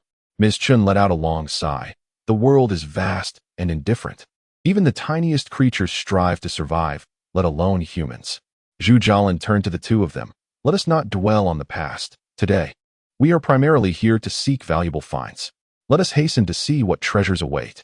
Ms. Chen laughed heartily. "With you here, I fear I may not seize any treasures." Yang Ming, who had been listening with a smile to their casual banter, inquired about why his father had changed his name. Yang Jianjun sighed for a long while, shaking his head in refusal to divulge, suggesting it was tied to the prevailing circumstances of that era. Zhu Jialan examined the wood, taking on the role of explaining its historical significance to Ms. Chen. Wang Shixiang carried a booklet, continuously comparing its contents while bending down to observe closely. Yang Ming was unsure of how Ms. Chen had amassed her fortune, only knowing of her fondness for precious timber, which eventually led her to establish a globally renowned rosewood museum. After Zhu Jialan's introduction, Ms. Chen inquired about the value. Zhu Jialan looked at Yang Ming and said to Ms. Chen, "You may negotiate the price with the owner." Yang Ming scratched his head, appearing slightly bashful as he looked at Ms. Chen. "You are the expert. What do you consider a fair price? Just name a figure." With Zhu Jialan and Wang Shixiang acting as intermediaries, Ms. Chen promptly stated, a firm price of 80,000 for both pieces. This price would certainly be seen as a loss in the future, yet it was undeniably high for the current market of timber. Yang Ming took a deep breath. 100,000, 50,000 for each piece. Ms. Chen shook her head. That's too expensive. The wood is indeed fine, but without the distinction of being a tribute item, the 2 pieces are worth at most 50,000. Yang Ming persisted in his negotiations, and ultimately, they settled on 90,000. Thus, the prestige of being a tribute item had added an extra 40,000 to the sale. Ms. Chen departed to retrieve the funds and arrange for transportation. The 3 of them waited in the courtyard. Wang Shixiang's attention was drawn to 2 stone tablets in the corner, and he crouched down to examine them closely. "Heavens! Old Zhu, come quickly," Wang Shixiang exclaimed. Chapter 35, planning upon hearing Wang Shixiang call for him. Zhu Jialan hastened over to take a look. Could this be the 2 stone tablets lost from Yunju Temple? Zhu Jialan gazed at them for a while, hesitating before inquiring of Wang Shixiang. Wang Shixiang nodded affirmatively. Indeed, the inscriptions are in the wild cursive script of the monk Guanzita from the 5 dynasties, dating back over a millennium, and fortunately, they remain undamaged. Yang Ming, perplexed, murmured, "Are these stones really worth a lot?" Zhu Jialan turned to reprimand him. "Fool, why must you always consider the monetary value? This is art." Upon hearing Yang Ming mention that no one wanted them and that they were forcibly returned, Zhu Jialan's face twitched in response. "They must not be kept. These artifacts are national treasures. We must promptly contact the cultural heritage authorities to surrender them." Zhu Jialan sighed. Yang Ming frowned upon hearing this. "Surrender again? My family has already surrendered too many things. Can we not keep this one? We cannot keep it, to my knowledge. This batch was lost from the Cultural Management Office, and the person primarily responsible returned to duty last year. Furthermore, there are reports that some of these artifacts have been discovered in Japan, Wang Shixiang murmured. Yang Ming remained bewildered, while Zhu Jialan sighed deeply, crouching down and holding his head in silence. After about an hour, Miss Chen arrived with a dump truck in front of Zhu Jialan and Wang Shixiang. She handed Yang Ming 90,000 yuan before loading the items and departing. Zhu Jialan prepared to leave, but Yang Ming insisted he stay, stating that his father had already arranged lunch. Wang Shixiang chuckled from the side. The guest should follow the host's arrangements. Come on, old Zhu, just go with it. Zhu Jialan surveyed the dilapidated yard, murmuring, there's no rush. I need to measure things first. This kid wants to reopen the old shop, and I must ponder how the storefront should be constructed. Wang Shixiang interjected, the storefront is manageable, but we must consider a storage room. Should it be underground or above ground? That requires careful deliberation. Upon returning home for lunch, Yang Jianjun warmly greeted Wang Shixiang, as they were old acquaintances, reminiscing about their pasts filled with nostalgia and reflection. Zhu Jialan asked Yang Jianjun, Yu Hui, how much are you planning to spend on the construction? This morning, the timber sold for 90,000. If you wish to build something more spacious, I estimate about 50,000 should suffice, Yang Jianjun replied. No need, he continued. I've considered it. Let us just build a courtyard with 3 larger storefronts facing the street and a separate entrance beside it. Initially, I thought of constructing 2 stories, but I believe a single story is best. We still do not know what the future holds. Let's remain modest. Yang Jianjun sighed. Wang Shixiang, ever lively, chuckled at Yang Jianjun's concerns about potential policy changes. Rest assured, Yu Wei, the 8 Great Kings incident will not repeat itself. Let me share some news. The old manager of the Xianglo is currently scouting for a storefront and is likely to open before you. Really? If the Xianglo reopens, I would feel much more at ease, Yang Jianjun exclaimed in delight. Zhu Jialan corroborated, stating that just a few days ago, the manager had approached him, considering procuring some antiques from the Forbidden City, but informed him that the antiques had already been sold, arriving too late. Yang Ming, though unable to grasp the subtle implications of their conversation, recognized that Zhu Jialan's mention of sold antiques referred to him, realizing that there were indeed many discerning individuals present. After dinner, Wang Shixiang strolled through Yang Jianjun's collection display and became captivated by an intricately painted snuff bottle, inquiring whether it was for sale. Before Yang Jianjun could respond, Yang Ming chuckled, took the bottle, and tucked it into Wang's pocket, saying, I found this at the acquisition station. I have more at home. This one is a gift for you. Just don't mind its humble appearance. Wang graciously accepted the gift and remarked, in the spirit of reciprocity, when you visit old Zhu to collect the blueprints in a few days, do stop by my home. I have quite a few intriguing items as well, and anything that piques your interest will be yours. After bidding farewell to the two, the father and son began deliberating the feasibility of constructing a house. They agreed to first obtain the building qualification certificate from the housing authority once Uncle Zhu's blueprints were ready, and they needed to find a construction team skilled in ancient architecture. Yang Ming expressed his thoughts on the matter, to which Yang Jianjun furrowed his brow and replied, finding a construction team adept in ancient architecture nowadays may prove challenging. You should inquire with Uncle Zhu. The Forbidden City has a maintenance team that operates year-round, and they might be capable. Gazing at the bag of cash on the table, Yang Jianjun chuckled ruefully. A few years ago, I could scarcely have imagined that our family would one day possess 100,000 yuan. I thought merely acquiring housing would be a stroke of luck. But who would have thought? Sensing his father drifting into somber reminiscence, Yang Ming swiftly changed the subject. Dad, what was it you mentioned about the manager of the old incense building? Ah, the manager? Yang Jianjun mused, tapping his knee thoughtfully. The old incense building is quite a prominent name in the antique business, slightly inferior to Rongbiozai, yet the Gu family has managed it well for generations. By the time of liberation, they were on the verge of surpassing Rongbiozai. Unfortunately, like us, they had to surrender their shop to the state. But the manager retained the old brand. He believed that a new society warranted a new name, so the old brand was no longer used. Rongbiozai's subsequent renaming to the workers, peasants, and soldiers consignment store was also inspired by the manager's decision. It seems the Gu family possesses remarkable talent. Their decision to forego the old brand likely indicates they are biding their time for a resurgence. Appreciative of his father's words, Yang Ming inquired, how does the Gu family shop compare to ours? There is no comparison. Our shop gained recognition only thanks to your grandfather's support from Uncle Zhu. Previously, it primarily dealt in bulk paper sales, barely managing not to incur losses in antiques. The old incense building, on the other hand, is a substantial establishment that can rival Rongbiozai, Yang Jianjun sighed. Yang Ming reassured his father, "Do not lose heart once our shop opens. The old incense building may not surpass us as before. Once we have a clearer vision for the house, I shall journey southward to procure writing implements and fine arts. We will revive the reputation of the Taichung brand." After 2 days without hearing from Lili, Yang Ming suspected that the foreign client was unimpressed with the items presented. Realizing it was futile to wait any longer, he decided to visit the Zhu family. Although he had placed a deposit, he remained secretly anxious about the items from the Forbidden City. As he pushed the cart out of the gate, he spotted Lili lingering at the entrance of the alley, searching for the house number. "Sisterly, over here," Yang Ming called out. Upon seeing him, Lili wheeled her cart into the alley, exclaiming, "There are so many alleys here with similar names, it took me quite a while to find this place." Yang Ming welcomed Lili into his home and poured her a glass of water, saying, "It's quite easy to find. Just head south from Rongbiozai for 100 meters, and the first alley will lead you there." Without further ado, Lili produced a photograph and pointed to several images, stating, "He wishes to see these vases and jars. If it's convenient for us, let us prepare to head over." Upon seeing the images, Yang Ming furrowed his brow and replied, "That powder-painted vase is not for sale. The others we can take for him to choose from." Lili offered a slight smile. "He specifically requested this vase. Since you've taken a photograph, he assumes you are willing to sell."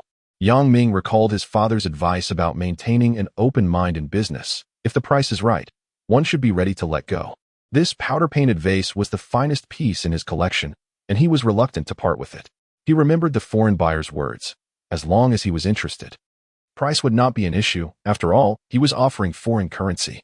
Yang Ming hesitated, prompting Lili to encourage him further. "Just take it." At that moment, Yang Jianjun returned from grocery shopping. Overhearing the conversation outside and understanding his son's dilemma, he called out, "Just go ahead." Lili stepped outside to greet Yang Jianjun, while Yang Ming sighed and carefully wrapped the powder-painted vase in newspaper before placing it in his backpack. In the West, many individuals hold a profound admiration for Chinese culture, and John is one of them. His father, Old John, had lived in the capital during World War II and had collected numerous antiques to bring back to America. One of John's purposes for visiting China was to acquire some cultural relics to ship back via a Foundation's cargo flight. Antiques, often perceived as esoteric by the Chinese, are even more bewildering to John as a foreigner. He visited museums and specific Foundation collections, but showed little interest in most calligraphy and painting works. The porcelain artifacts, which piqued his interest, appeared quite similar, making it challenging for him to discern quality. During his days in China, he also purchased various arts and crafts from friendship stores, aware that these were modern items. The absence of genuine antiques left him with a tinge of regret. On a fortuitous day, he encountered Yang Ming's melon-shaped vase, which he had previously seen in an American museum, estimating its value to be around $50,000. When Lili informed him that Yang Ming was asking for $5,000, he purchased it without hesitation, feeling he had struck a bargain, unaware that such vases were not particularly rare in China and held limited value. Chapter 36, The Purchase of a New Home. When Lili brought Yang Ming, John was still admiring the melon-shaped vase. The iridescent sheen of the turquoise bottle that day captivated him profoundly. On the way, Lili inquired about the specific prices of the items, and Yang Ming indicated that the pastel vase was priced at a minimum of $30,000, with any excess counting as her commission. The other pieces, as long as they were not below $2,000, would similarly have any surplus added to her earnings. John was quite pleased with the 5 porcelain pieces Yang Ming had brought over and expressed his desire to acquire them, asking about the price. After a brief discussion with him, Lili conveyed to Yang Ming that John was willing to pay only $50,000, of which $5,000 was in foreign exchange vouchers, as that was all the cash he had on hand.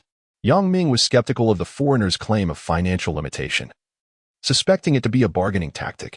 After pondering for a moment, he noted that, aside from the pastel vase, the other 4 items were merely average pieces from a batch of export porcelain with little value, and thus he nodded in agreement.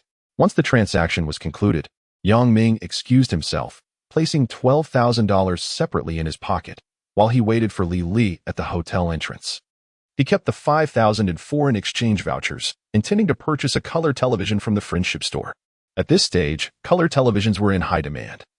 And despite several visits to the store, he had yet to find a suitable one, even with tickets. Acquiring a quality set was improbable unless using foreign exchange vouchers at the friendship store. After a considerable wait, Lily finally emerged, spotting young Ming by the roadside. She glanced back at the hotel, signaling him to remain silent as they walked ahead. At a greenbelt corner, Lily paused, looking around to ensure no pedestrians were nearby. And sighed, "That stubborn foreigner is suspicious of me. Just now, he saw you hadn't left from the window upstairs and questioned me for quite some time. Ultimately, he informed me that he would no longer employ me." Young Ming, puzzled, interjected, "Aren't you?" Lily shot him a glance. "What are you thinking? He merely hired me as a translator." Young Ming smiled awkwardly and quickly handed her the money, 12,000. "I'll keep the foreign exchange vouchers." Lily accepted the money without hesitation, stowing it in her bag while muttering, "Fortunately, there was a crackdown last year. Otherwise, with our commotion, who knows how many persistent Buddha patrons we would attract. By the way, the national exchange rate is only about 1 to 1. 5. Don't foolishly exchange at the bank. If you need to, come to me, and I'll exchange at 1 to 6. As Lily pushed her bicycle, she informed Yang Ming of her intention to save money for going abroad, promising to contact him if another opportunity arose. Then waved goodbye as she rode off at a crossroads. Watching the beautiful woman in white drift away on her bicycle, Yang Ming couldn't help but click his tongue in admiration, feeling that she, much like Lu Yufeng, was a woman unwilling to settle for mediocrity. A pioneer in her own right in this era.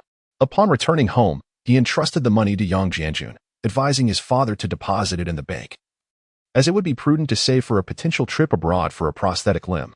Yang Jianjun grimaced, "No need for that. Keeping the money at home feels safer." "I still have a nagging feeling. Hurry and contact your Uncle Zhu to draft the blueprints. It would be best to expedite the construction of this house.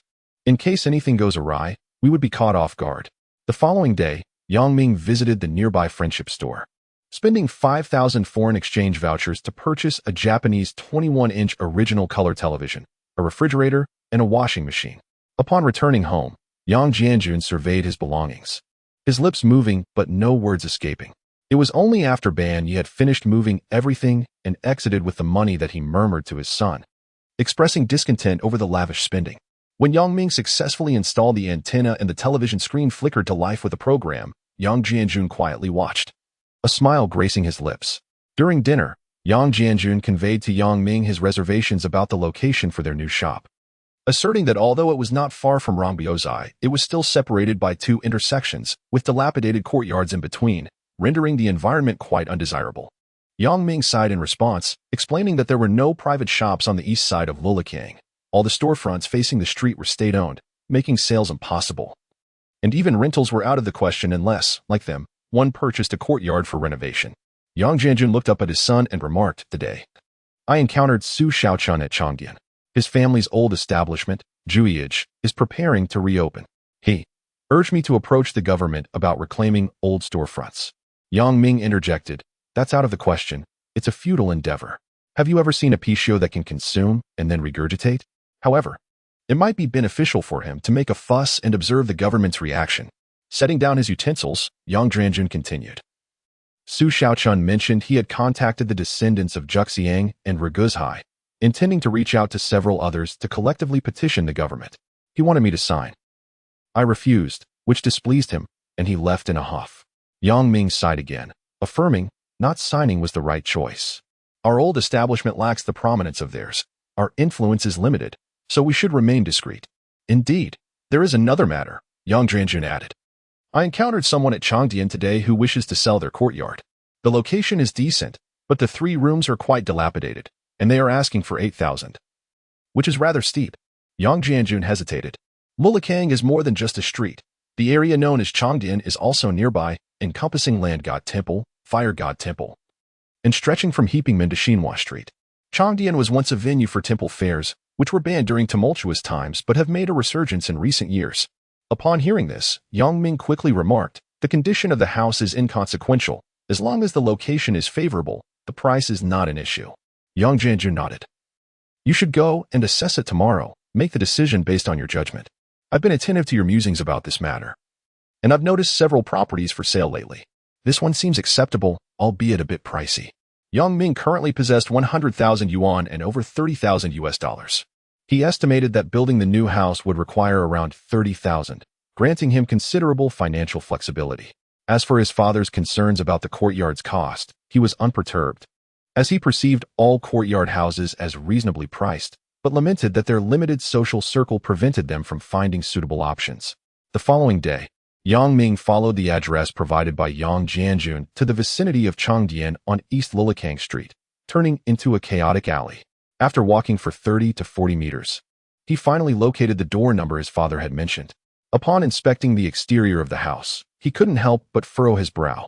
The courtyard appeared dilapidated, with crumbling walls and surrounding structures in disrepair and heaps of garbage piled in the corners. As he carefully compared it to the nearby buildings, he confirmed that he had indeed been here in a previous life, recalling that this area seemed to be a market, with the adjacent dilapidated courtyard having been demolished, making way for what would become a street dedicated to musical instruments. Upon entering the courtyard, Yang Ming exhaled a sigh of relief. It was not a cluttered courtyard, but an independent small siheyuan, featuring a single entrance with 3 rooms, the main room and 2 side rooms, alongside a large locust tree. Upon closer inspection, it appeared to be 2 rooms, with the west room being a hastily constructed addition, resembling a dilapidated structure. The courtyard appeared somewhat disheveled, its size comparable to his current residence, yet it hardly qualified as a proper siheyuan. "Who are you looking for?" A young woman emerged from the east room, slender and seemingly capable, her gaze wary as she scrutinized him. Yang Ming promptly responded, "I heard there's a house for sale, so I came to take a look." The woman regarded him with skepticism, as if doubting his intentions. "You want to buy the house?" Yang Ming nodded affirmatively, stating with conviction, "If it suits me, I will purchase it." The woman turned to call into the main room. "Dad. Dad, what is the matter?" An elderly man in his 50s emerged from the main room, his hair grizzled and his face gaunt, yet his spirit remained lively as he nodded slightly at Yang Ming. "Excuse me, sir," Yang Ming began. "I've heard that your courtyard is for sale?" The old man sighed. "Indeed, we are looking to sell. Please take a look." Yang Ming nodded. "Do you possess the property deed?" The old man replied, "Yes, the family has it." "Please show the property deed to this young gentleman." The woman complied, retreating into the main room, and soon returned with the deed, which Yang Ming scrutinized closely. After confirming its authenticity, he mused that in this era, few dared to forge such documents. "This courtyard is quite appealing. What is your asking price?" Yang Ming inquired directly, without further ado. The elderly man sighed deeply, casting a reluctant glance around, while the woman interjected hastily, "Dad, we are leaving. Why hesitate?" That limping gentleman from yesterday seemed genuinely interested, and your reluctance scared him away. "Can we take this house with us?" Yang Ming pondered for a moment, deducing that this family likely intended to emigrate. The woman had referred to the limping man as her father. A surge of irritation coursed through him as he shot a glance at the woman before turning back to the old man to hear his response. The old man sighed once more, a sound laden with helplessness and a tinge of bitterness. 7,000. The woman exclaimed, her urgency palpable. 7,000. In another 20 years. That would be a mere pittance, Yang Ming contemplated. However, in the present, the asking price did indeed seem steep. In comparison to his own residence, he deemed 4,000 to 5,000 a more suitable estimate. Too high, Yang Ming stated after a moment of reflection. 7,000 is still too high? The woman retorted. My father purchased this courtyard for 15 gold bars back in the day. Chapter 37. A cautionary tale. Yang Ming smiled faintly, saying, that was then, now. Not even 15 gold bars can be considered. 5 would be utterly impossible. In those days, a painting by Tang Bohu fetched tens of thousands of dollars. Now, if it sells for 2,000, that would be the absolute zenith. And how much do you offer? The woman asked, her mood dampened. A flat price of 5,000. If not, I will take my leave immediately, Yang Ming asserted with unwavering resolve. The woman hesitated, letting out a soft sigh, glancing around the dilapidated courtyard. She thought that selling for 5,000 would be quite commendable. Turning to her father, she urged, Father, speak up. The old man bowed his head, still indecisive. Sensing Yang Ming's intention to depart, the woman quickly added, Could you increase your offer a bit? Yang Ming shook his head. This is my final price. If we reach an agreement, I will pay instantly. If not, I shall explore other options. There are numerous houses for sale nowadays, and good ones are plentiful. I shall continue my search. With that, he turned to leave. Fine, let us sell it. You assist him with the paperwork, the old man sighed. Recognizing Yang Ming's firm stance, Yang Ming turned back, seeing the old man about to enter the house, and called out, Sir, before we proceed, I need to inquire if I can demolish and rebuild this property after purchase. Is it permissible on this street? I'm not certain. You could ask at the housing authority when you handle the paperwork, the old man replied, his mood sour as he evaded the question. The woman, eager to sell, interjected. Let us go. I'll bring the property ticket, and we can ask. The housing authority was located on East Lulakang Street. Once inside, they inquired about the matter, and the staff assured them there would be no issues.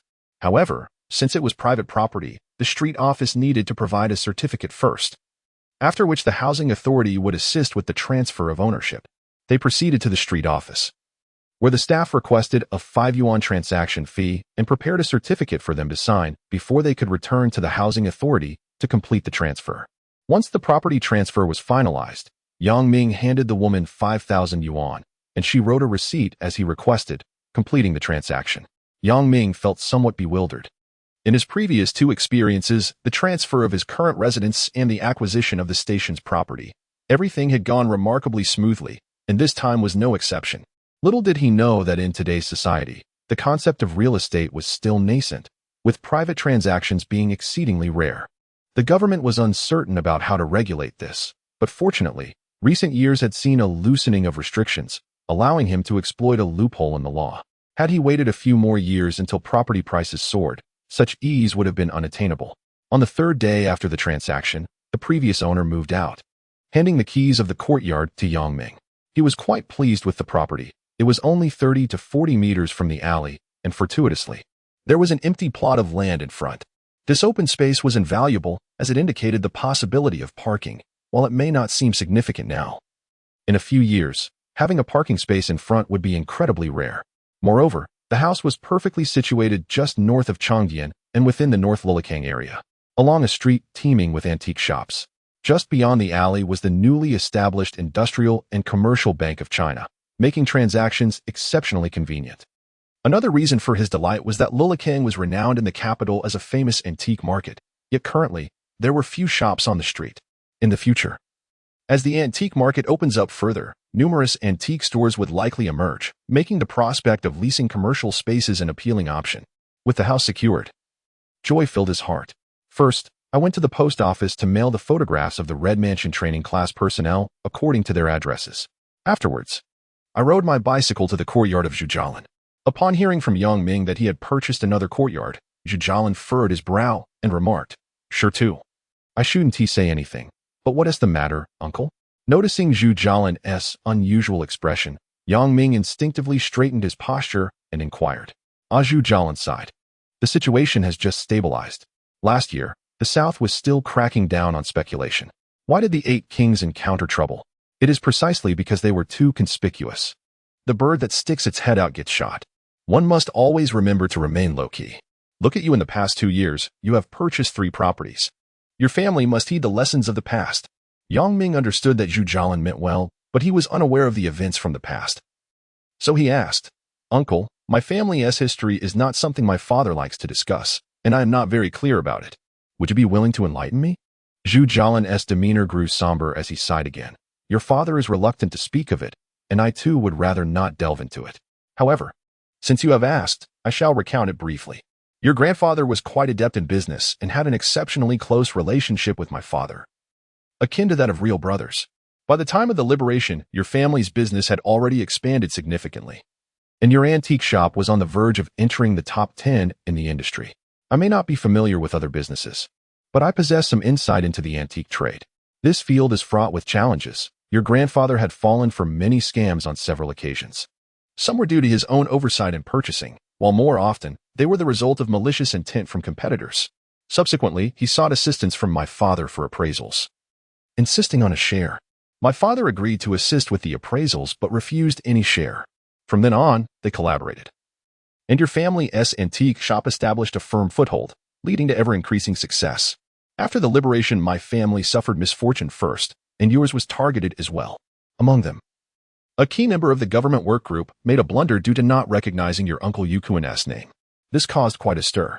Later, your grandfather hurriedly sought to rectify the situation, coinciding with a wave of name changes. He took the opportunity to change the names of both your uncles and your father, but during the tumultuous August, your 2 uncles still could not escape their fate. I am not privy to the finer details, but I assume your father is aware. There was jealousy and malice from competitors, and also some misjudgment on your grandfather's part. He still had some reluctance to part with certain things. Upon reaching this point, Zhu Jialin leaned back against the chair and closed his eyes, choosing not to speak further. Yang Ming grasped some of the meaning, yet much remained unclear. He vaguely understood the terror that events during chaotic times could evoke. Zhu Jialin's silence indicated that he would not entertain further inquiries, for even if they were posed, the author would not dare to write them down, and even if they did, they would never see the light of day.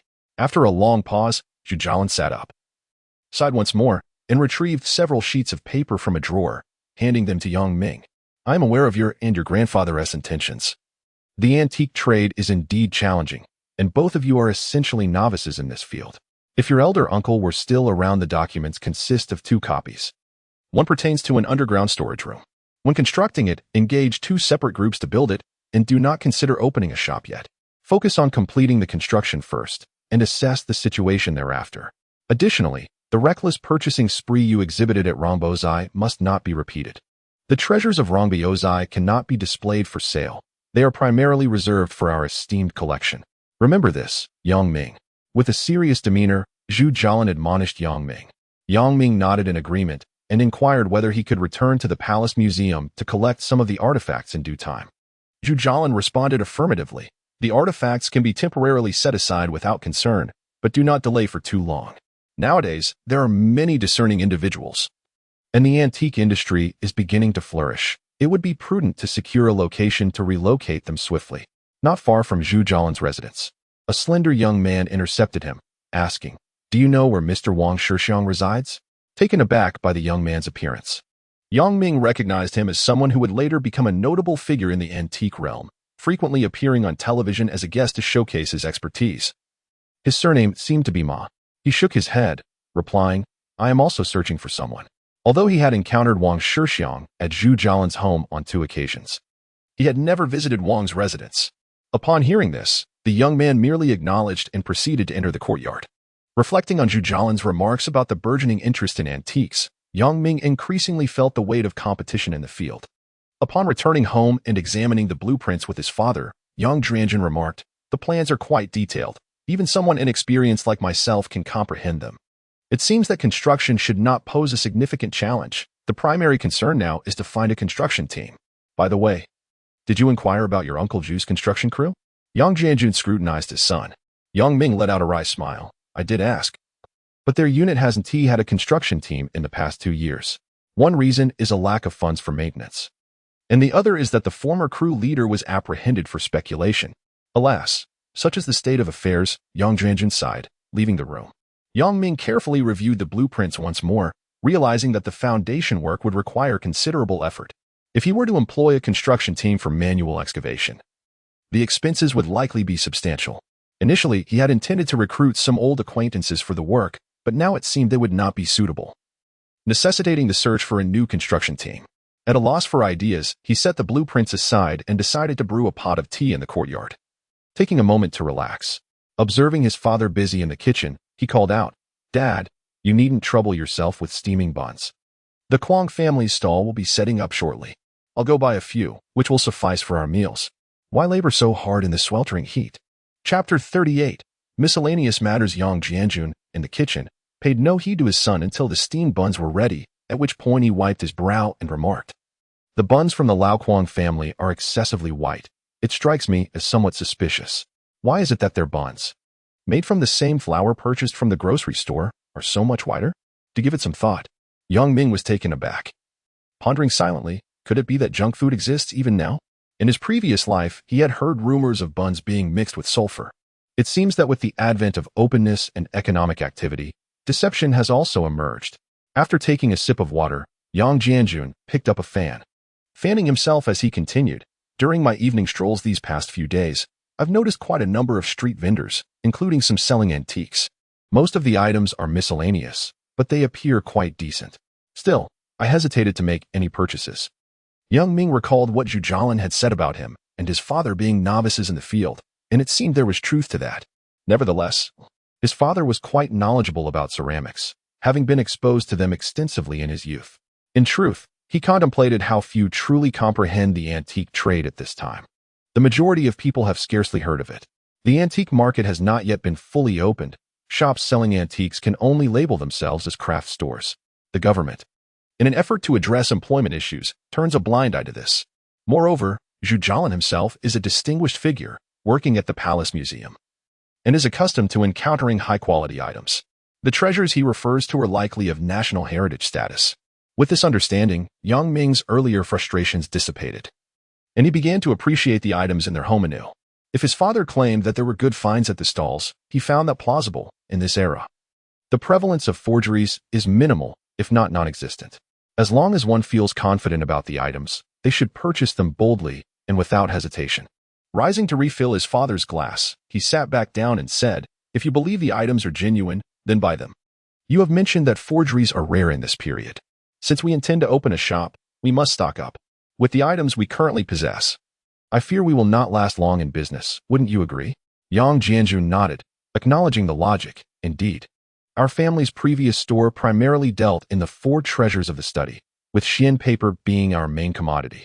I plan to explore the southern markets once we have a clearer direction for our shop, to see if we can establish a supply chain for such goods. You referred to everyday merchandise, which certainly has its place, but these items are commonplace and found in every household.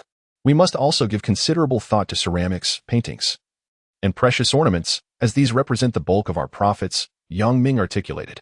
Yang Jianjun sighed. In today's world, where can one find such fine items? Take Rambozai. For instance, once they receive new stock, an expert panel is summoned for appraisal. The truly exceptional pieces are taken by the state for preservation, while only the mediocre ones are put on display for sale. The two paintings you purchased last time were deemed ordinary after evaluation, and despite some damage, they were restored and framed before being placed in the shop. You were fortunate to encounter them. Seeing his son's bewilderment, Yang Jianjun chuckled ruefully and continued. It's not just Rambozai, considered Juyiage, renowned for its ceramics. But if you step inside today, you'll find that Ming Dynasty porcelain sells for merely 100 or so yuan. Why is that? Because they are all ordinary, mass-produced items. The truly fine porcelain has already been collected by the state. As thoughts began to crystallize in his mind, Yang Ming leaned in to ask, "Do you think the items in these state-owned old brands are all authentic?" Yang Jianjun nodded slightly. Indeed. State-run antique shops do not deal in counterfeit goods. Although the quality may not be exceptional, authenticity is guaranteed. You just mentioned that one cannot be certain when purchasing from street vendors, but such doubts do not arise with antique shops. So, can we confidently procure their merchandise? He suggested that they could trust the antique shops despite their higher prices compared to street stalls, as they need not worry about receiving new items. Yang Ming was subtly enticing his father with this line of thought. Yang Jianjun furrowed his brow and looked at him. Your reasoning is peculiar. If we buy from antique shops and then open a store to sell their goods, are you foolish or am I? Can we outcompete them? Oh, come now. Yang Ming laughed heartily. Surely you understand this logic. Just think, if we purchase now and sell a decade later, the antique market is beginning to stir. Many have yet to realize this. By the time most in the industry catch on, it will be too late. Yang Jianjun frowned. Do you truly believe the antique market will thrive? Absolutely, Yang Ming replied with conviction. In times of chaos, gold shines. In prosperous times, antiques flourish. Have you seen the news this year? The discussion of movements has ceased. Economic development has become the prevailing topic. This indicates a shift in the nation's focus towards construction. As long as there are no more upheavals, in 10 years, a prosperous era awaits. Yang Jianjun sank into contemplation, oblivious to the sizzling sounds emanating from the kitchen. Yang Ming hurriedly rushed to the kitchen to turn off the burner, then emerged, saying, "Stop overthinking it. Before the new year, I'll handle the construction while you manage the finances for purchasing goods. Within a budget of 30 to 50,000. Feel free to build as you please." In August, the sun blazed with unrelenting intensity, its scorching rays dazzling the eyes. The alley was sparsely populated, with only a couple of sweat-drenched youths occasionally emerging, playfully racing through the lanes. Yang Ming had prepared a pot of mung bean porridge at the construction site, waiting for it to cool before inviting the excavator operator to partake. The excavator had been arranged when Yang Ming treated Wu Jinquan and his comrades to a barbecue. Wu Jinquan, the captain of the construction company's vehicle team, volunteered to assist when he learned of the building project. Their team possessed trucks and excavators, and as various units sought ways to earn extra income, they had organized a few individuals to take on side jobs. Yang Ming, troubled by this matter, was fortunate to have someone offer assistance, and he eagerly paid 500 yuan to secure their services. Subsequently, he calculated the earthwork volume and contracted 2 foundation sites for 3,000 yuan.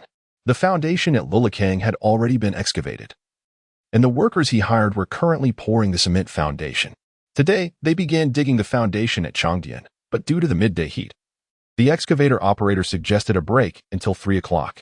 During casual conversation, Yang Ming learned that the excavator operator earned 20 yuan a day, while the truck drivers made 15. The daily wages for one day's work equaled their income for 10 days of regular employment. The excavator operator inquired about how much Yang Ming was paying their captain for the job. Yang Ming chuckled and replied, "Not much, we're friends.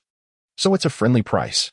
The excavator operator remained skeptical and pressed on, "You're not being truthful. Without a substantial sum, our captain wouldn't send us. Besides, you even had us haul 2 truckloads of junk from the Forbidden City. Come on, spill it, how much?" Yang Ming laughed and said, "Brother, what difference does it make if I tell you? You're still making good money, right? Sometimes it's better to remain a bit muddled. Being too clear isn't always advantageous. As the old saying goes, it's rare to be confused." 2 individuals were engaged in a conversation when a truck driver approached, exclaiming how utterly exhausted he was, having completed a month's worth of work in just a few days. The other driver replied, expressing his belief that the labor was worthwhile.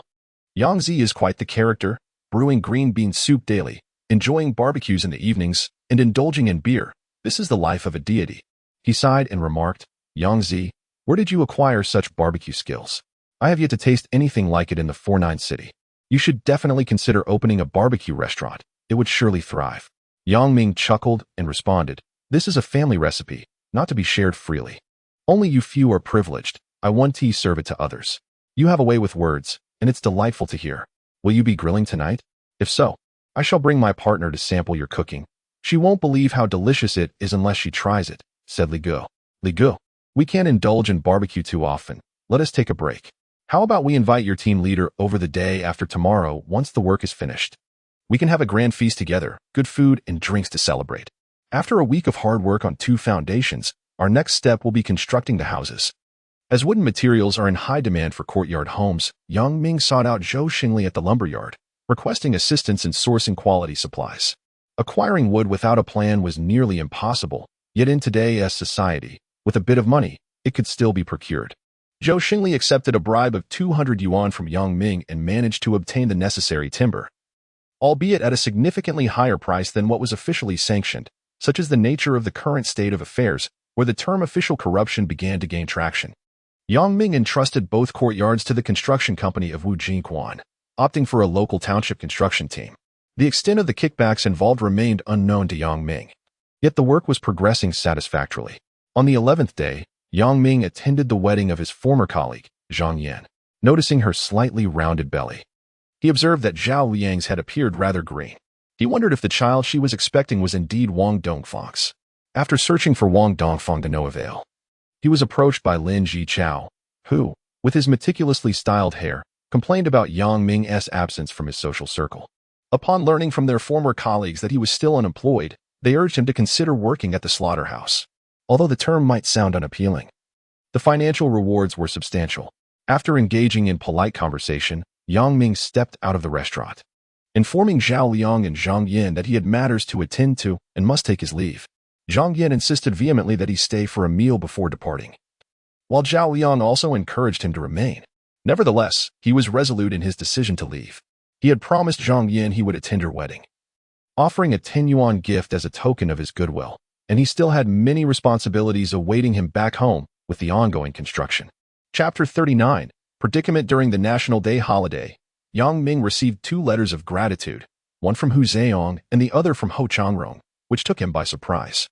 In his letter, Ho Changrong formally expressed his appreciation for the photographs Yang had sent, while Hu Zheong informed him that the second training session for the Red Mansion would soon commence, with a potential change in location, inviting him to reach out once he arrived in the capital. Deep down, he harbored a glimmer of hope that either Baojia or Lin Mimi would respond. Yet it was an unexpected sender who wrote back. After reading the letters, a self-deprecating smile crossed his face, as he realized he likely didn't even merit the status of a novice in the eyes of others. Both Hu Zheong and Ho Chongrong hailed from the affluent Jiangsu and Zhejiang provinces, possessing a refined set of social etiquettes. At present, he found himself in a state of unemployment, existing at the lowest tier of society. In contemporary times, the jobless or self-employed are often looked down upon. Although he remained indifferent to such perceptions, others did not share his sentiment. The so-called entrepreneurs venturing into the market were primarily individuals discontented with their positions, while those with any semblance of standing invariably refrained from such pursuits. Contemplating entrepreneurship led him to think of Lu Yufeng. Ever since she secured funding, she had vanished without a trace. He had contemplated checking on her progress several times, yet remembering his vow not to interfere or engage, he refrained from doing so. Sighing, he pondered whether he had been exploited by Lu Yufeng. The answer was potentially affirmative. Nevertheless, what did it matter? After all, the investment was modest, and at worst, he could liquidate the machinery and equipment to recoup his losses. Outsourcing the construction eased his burden. He merely needed to inspect the progress daily, advising the workers on necessary adjustments. In this era, contracting construction was the optimal choice. Merely acquiring building materials was beyond his means. Cement, steel, bricks, and tiles were all items designated within a planned supply chain, unattainable for someone of his background. At least he managed to procure timber at a premium. But aside from that, he found himself at a loss. The total cost for contracting the two properties was just over 40,000 yuan, excluding the timber, for which he had spent over 10,000. Completing the project would likely require around 50,000 yuan in total. The first to reach completion was the courtyard in the factory district, modest in size, consisting of a traditional three-section courtyard. With the land cleared, he called upon the carpenter to utilize the old timber salvage from the Forbidden City, allowing him creative freedom aside from the counter and display shelves. With a total labor cost of 1,000 yuan. This time, old Yu brought his grandson along, acknowledging his own advancing age and the substantial workload. He aimed to expedite the project, hoping to finish before winter's arrival. By November, the weather had begun to cool, and the main structure in the Lulakang area was completed. Currently undergoing interior decoration, Ming instructed the carpenter to prioritize the counter and display shelves, and if those were insufficient, he intended to seek assistance from Zhou Xingli to craft additional pieces. In truth, both courtyards could be considered traditional three-section layouts, although the Lulakang property was spacious. The main building had been converted into a storefront, while the rear remained a three-section courtyard. Once the primary structure was completed, Yang Jianjun urged his son to promptly register the properties at the housing authority and secure the property certificates. A nominal fee of 10 yuan per courtyard facilitated the issuance of the certificates. Upon receiving the documents, Yang Ming couldn't help but marvel at the simplicity of the process. Recognizing that such ease would be inconceivable in a future world, yet in this moment, it was indeed this straightforward. Upon seeing the certificate, Yang Jianjun felt a sense of relief. That evening, he prepared 4 dishes, and the two of them shared a bottle of wine to celebrate the acquisition of the certificate. Before winter set in, old Yu had only managed to complete a single counter and 5 display shelves, leaving the rest unfinished. He was filled with ambition but lacked the strength to realize it. His grandson, who had promised to assist, vanished at the first opportunity, leaving Yang Ming to help him most of the time. Yang Ming provided him with 500 yuan, agreeing to continue the work in the spring of the following year. Old Yu gazed at the large pile of old wood on the ground and sighed before returning home. By mid-December, the work at Lulakang had been entirely completed, including the leveling of the courtyard ground.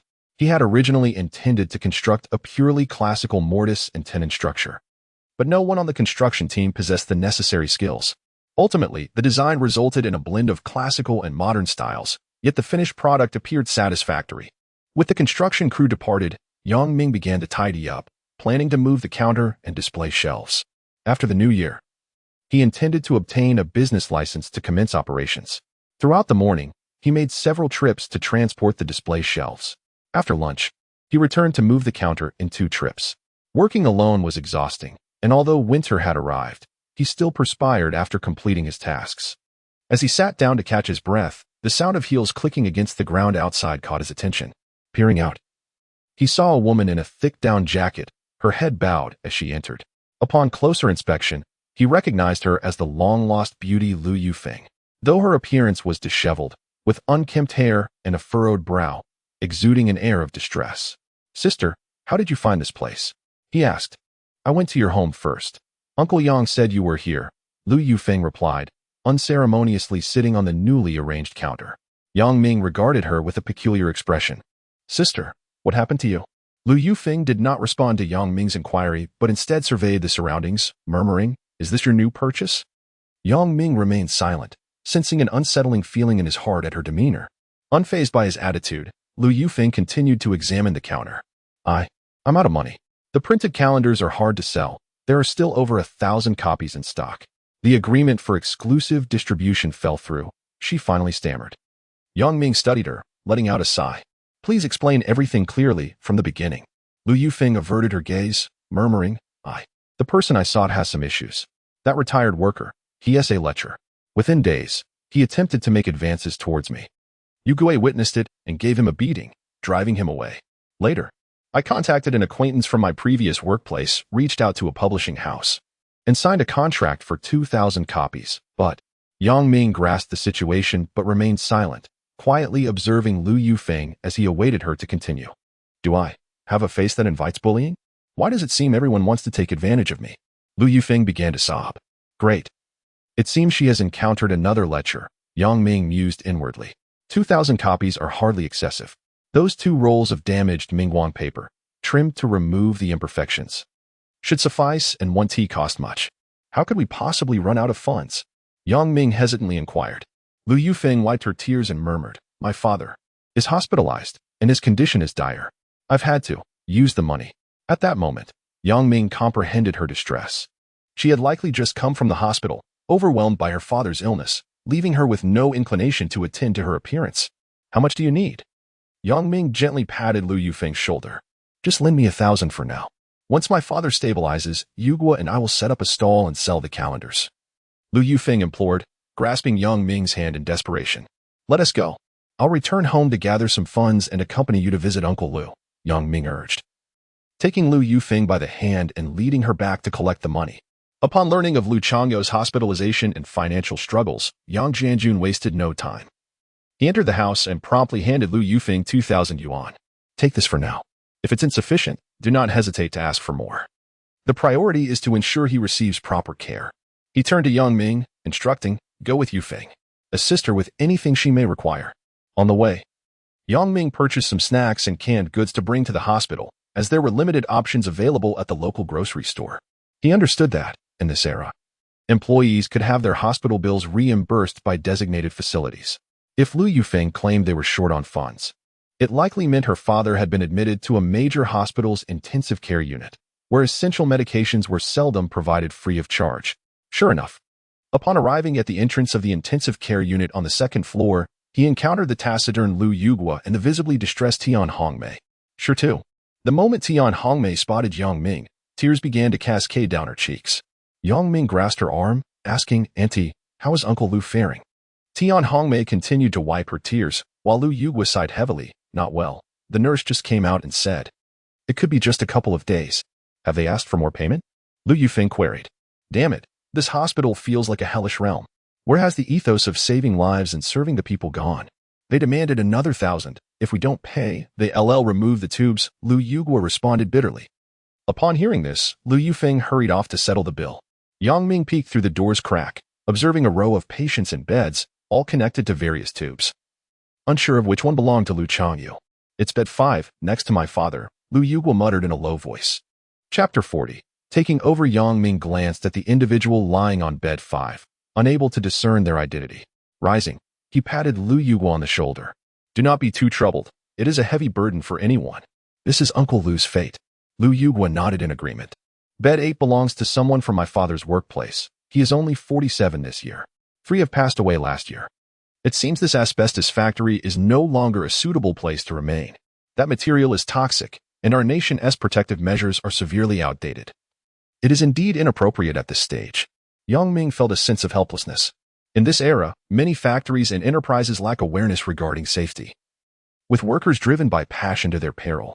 What is the situation at the printing factory? Did Sister Yufeng fail to clarify? He inquired of Lu Yugua. Let us step outside for a smoke. Lu Yugua replied, leading him to the stairwell without answering. After lighting a cigarette and smoking for a while, Lu Yugua finally spoke. My sister has made poor choices. The retired man she is with is a despicable character. I realized his ill intentions towards her immediately. She urged me to tolerate it, insisting he was merely operating the machinery at first. My cousin has also commented on my sister's situation. I cannot fathom her thoughts. She endures his inappropriate advances. After the calendars were printed, the man grew increasingly bold. That night, he stayed late, which was unusual for him. I was cautious and avoided dinner, hiding outside my sister's office. Sure enough, when I entered, I found him in the act of pulling down her pants. I confronted him and gave him a beating. I wanted to call the police, but my sister forbade it. After settling his wages, she dismissed him. Thankfully, my cousin and I understand the work well enough. It's not difficult at all, despite the old man's initial pretentiousness. Young Ming felt a surge of anger. Why did I invest? Merely to please Lu Yufeng. That old man had the audacity to act before I could. This is intolerable. I must find a chance to retaliate. Lu Yugua, oblivious to Yang Ming's unseemly thoughts, assumed he was simply lost in contemplation. He patted Yang Ming on the back. Once my father returns, I'll head to the market to sell some goods. We can offer lower prices to attract buyers. Yang Ming smiled. Let me take over. I cannot be of assistance here. You and Sister Yufeng need not worry. I will retrieve it tomorrow. There are vendors at the factory market now, and I will join in and test the waters. Lu Yugua pondered for a moment. That works. Currently, only Old Wang remains on duty at the factory. The calendars and the tricycle are still in the workshop. Just have my sister accompany you to inform him. Yang Ming nodded. Did we not agree on a sales package? Why the sudden change of heart? I am not certain of the specifics. My sister does not divulge details. She is as stubborn as a mule, persistently colliding with the walls. Who are you referring to? You dare to speak ill of me, you rascal. Just then, Lu Yufeng approached and overheard, immediately launching into a reprimand of Lu Yugua. Yang Ming interjected. Enough of that. It is time for dinner. Come, I will treat you both. Lu Yugua glanced at his sister. You go with my sister. I will stay here with my mother. There is much to be done, and my sister can bring back what is needed. Lu Yufeng, upon hearing Yang Ming express his intent to manage the calendar sales, silently consumed her meal without voicing her thoughts. After finishing, she remarked, calendars have a shelf life. Once the year passes, they become unsellable. Given my current situation, I truly cannot leave. Yugui works the night shift, and I lack the energy during the day. I appreciate your efforts. Yang Ming patted her shoulder reassuringly. Don't worry. Calendars are a trivial matter, hardly worth mentioning. However, concerning you, Uncle Lu's condition may not be favorable. You should prepare yourself mentally. Upon hearing this, Lu Yufeng's eyes immediately welled with tears as she gazed at Yang Ming. Sure to. Thank you, especially now. Sister, I will repay you in the future. With that, she covered her mouth and dashed into the hospital. On his way, Yang Ming muttered in frustration, damn it. I must ensure that old man pays. He also contemplated the challenges Lu Yufeng faced as a beautiful entrepreneur, realizing that he needed to support her. Otherwise, he feared she might lose everything. Arriving at the grocery store at the alley's entrance, he paused to call his comrade, Wu Jingquan. His comrade, Su Dehai, had a telephone at home due to the nature of his work. Su Gu, this is Yang Ming. I'll need your assistance again tomorrow. After hanging up, Yang Ming realized it was time for a telephone installation at home, in the store, and also at Lu Yufeng's printing factory. The following morning, Yang Ming waited at the designated spot for the vehicle as arranged with Su Dehai. Shortly after 8, the truck arrived, driven by the same Mr. Li who had assisted him previously. Yang Zi, what good fortune do you have today? You're quite the go-getter at your young age. The driver, familiar with him, greeted him jovially. Hey, it's you, Li Ge. We're off to pick up some calendars, then we'll head to the hospital to fetch someone. After which we'll go to Lilikio and finish up at Donglishan. As he spoke, Yang Ming casually tossed a pack of cigarettes onto the dashboard. Knowing Yang Ming was coming, Lu Yufeng had arrived early at the hospital to deliver breakfast and was waiting at the entrance. Sister, came Yang Ming's voice, and upon turning, she saw a large green truck parked across the street, with Yang Ming leaning out to call her. In those days, vehicles were scarce. Most belonged to state-owned enterprises, and very few private individuals owned cars. Despite being the capital, the streets of Beijing were still quite devoid of traffic. Upon recognizing Lu Yufeng, the driver gave Yang Ming a thumbs up. Well done, buddy. Your circle is impressive. Yang Ming quickly interjected. Li Gu, don't speak foolishly. This is my sister. We've been neighbors since childhood. In the capital's alleys, most people were known for their chatter. Once Lu Yufeng boarded the vehicle, the driver politely greeted her, then fell silent, concentrating on the road ahead. Upon arrival, they discovered a spacious yard with 2 workshops and a 2-story office building. Yang Ming felt Lu Yufeng had made a wise choice in renting this space, as it was conveniently located near the road, offered ample space, and had a reasonable rent. He knew that in a couple of years, the government would plan the construction of the 3rd Ring Road, making transportation much more convenient once completed. However, upon inspecting the calendars in the workshop, Yang Ming was rendered speechless. The designs were all of ancient Beijing architecture. Each calendar contained 12 images, with only one showcasing the autumn leaves of Xiangshan, while the rest depicted the pavilions and towers of the Forbidden City. This was a reckless endeavor that showed no consideration for market demand. The vehicle was directly backed into the workshop, where Yang Ming and the elderly attendant began the packing process, while the driver busied himself arranging the cargo. Though 2,000 copies may seem substantial, it was a manageable amount, and soon they completed the task. Yang Ming loaded a tricycle, and the trio set off on their return journey.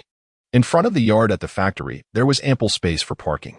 As Yang Ming opened the yard gate to direct the reversing vehicle, Lu Yufeng observed him with a gaze filled with mixed emotions. Over the past 2 years, this young man had acquired 3 properties, and at barely 20 years of age. One might wonder where he had amassed such wealth. This was the question lingering in Lu Yufeng's mind at that moment. After unloading the cargo, the driver, aware of Yang Ming's relationship with their team leader, declined his invitation to dine, hastily departing without waiting for Yang Ming to insist. "Let him go, if he won't eat." "We shall," remarked the typically taciturn Lu Yufeng. "Sure to. How much did this yard cost?" she inquired. The yard was 5,000, and the renovations were approximately 20,000. "Is this also from your scavenging profits?" Yang Ming, sensing an unusual tone in Lu Yufeng's voice, sighed and replied, "Sister, you know my family was once in business. My grandfather left behind some assets, and with the recent economic reforms, my father liquidated a few of them, providing us with some liquid capital. You little rascal, you even deceived me with tales of fishing for iron scraps." "All right, I believe you this time," Lu Yufeng said. Having previously consulted her mother, Tian Hongmei, who had relayed similar information. Thus, Yang Ming's explanation eased her suspicions. During their meal, Lu Yufeng shared that the cost of each calendar was just over 20 cents, while the publisher had set a retail price of 1 yuan, claiming they would sell for 80 cents. Yang Ming found little significance in these details. His primary concern was assisting Lu Yufeng in establishing a successful printing factory, ensuring she would no longer flounder aimlessly like a headless fly. Due to her father's hospitalization, Lu Yufeng appeared somewhat disoriented and lacking in vitality. After their meal, she promptly headed to the hospital. Yang Ming returned, wheeling out the tricycle, loaded it with calendars, and pedaled off towards the factory. As the year-end approached, the streets bustled with pedestrians. Many of the street vendors were returning city-educated youth, who, lacking employment and disinclined to engage in unsavory activities, resorted to selling small items to earn their living expenses. In previous years, street vending was prohibited, with authorities driving away anyone caught. But with the influx of returning youth and the absence of job placements, they had turned a blind eye to the situation. Chapter 41. The stall. Yang Ming pedaled his bicycle slowly in search of a suitable location to set up his stall. There is an art to street vending, ideally. One should position oneself in areas bustling with foot traffic. Regrettably, the prime spots at the street corner had already been claimed by others. He came to a halt at the mouth of an alley, affixed a price sign to his bicycle handle, and wrapped his coat tightly around himself, awaiting potential customers. The biting cold wind howled, and the skeletal branches stood defiantly against the sky, while sunlight filtered through the sparse foliage, casting dappled shadows upon the ground. Winters in the capital are often accompanied by fierce winds, stirring up dust on the streets and distorting the faces of pedestrians. Nevertheless, even in such weather, one could observe citizens bundled in thick cotton coats, adorned with hats and gloves, hurrying along their way. It was evident that this was not an ideal location for sales. Half an hour passed without a single passerby stopping to inquire. Glancing around, he shifted his bicycle to a more sheltered corner, pausing beside a roadside stall in hopes of better fortune. "Hey there, buddy. What treasures do you have on your bike?" called a man in his 30s. Crouched behind the stall, Yang Ming offered a faint smile. "Calendars.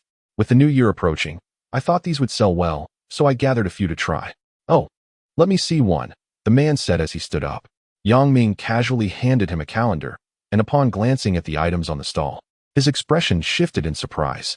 He crouched down to examine a clay figurine more closely.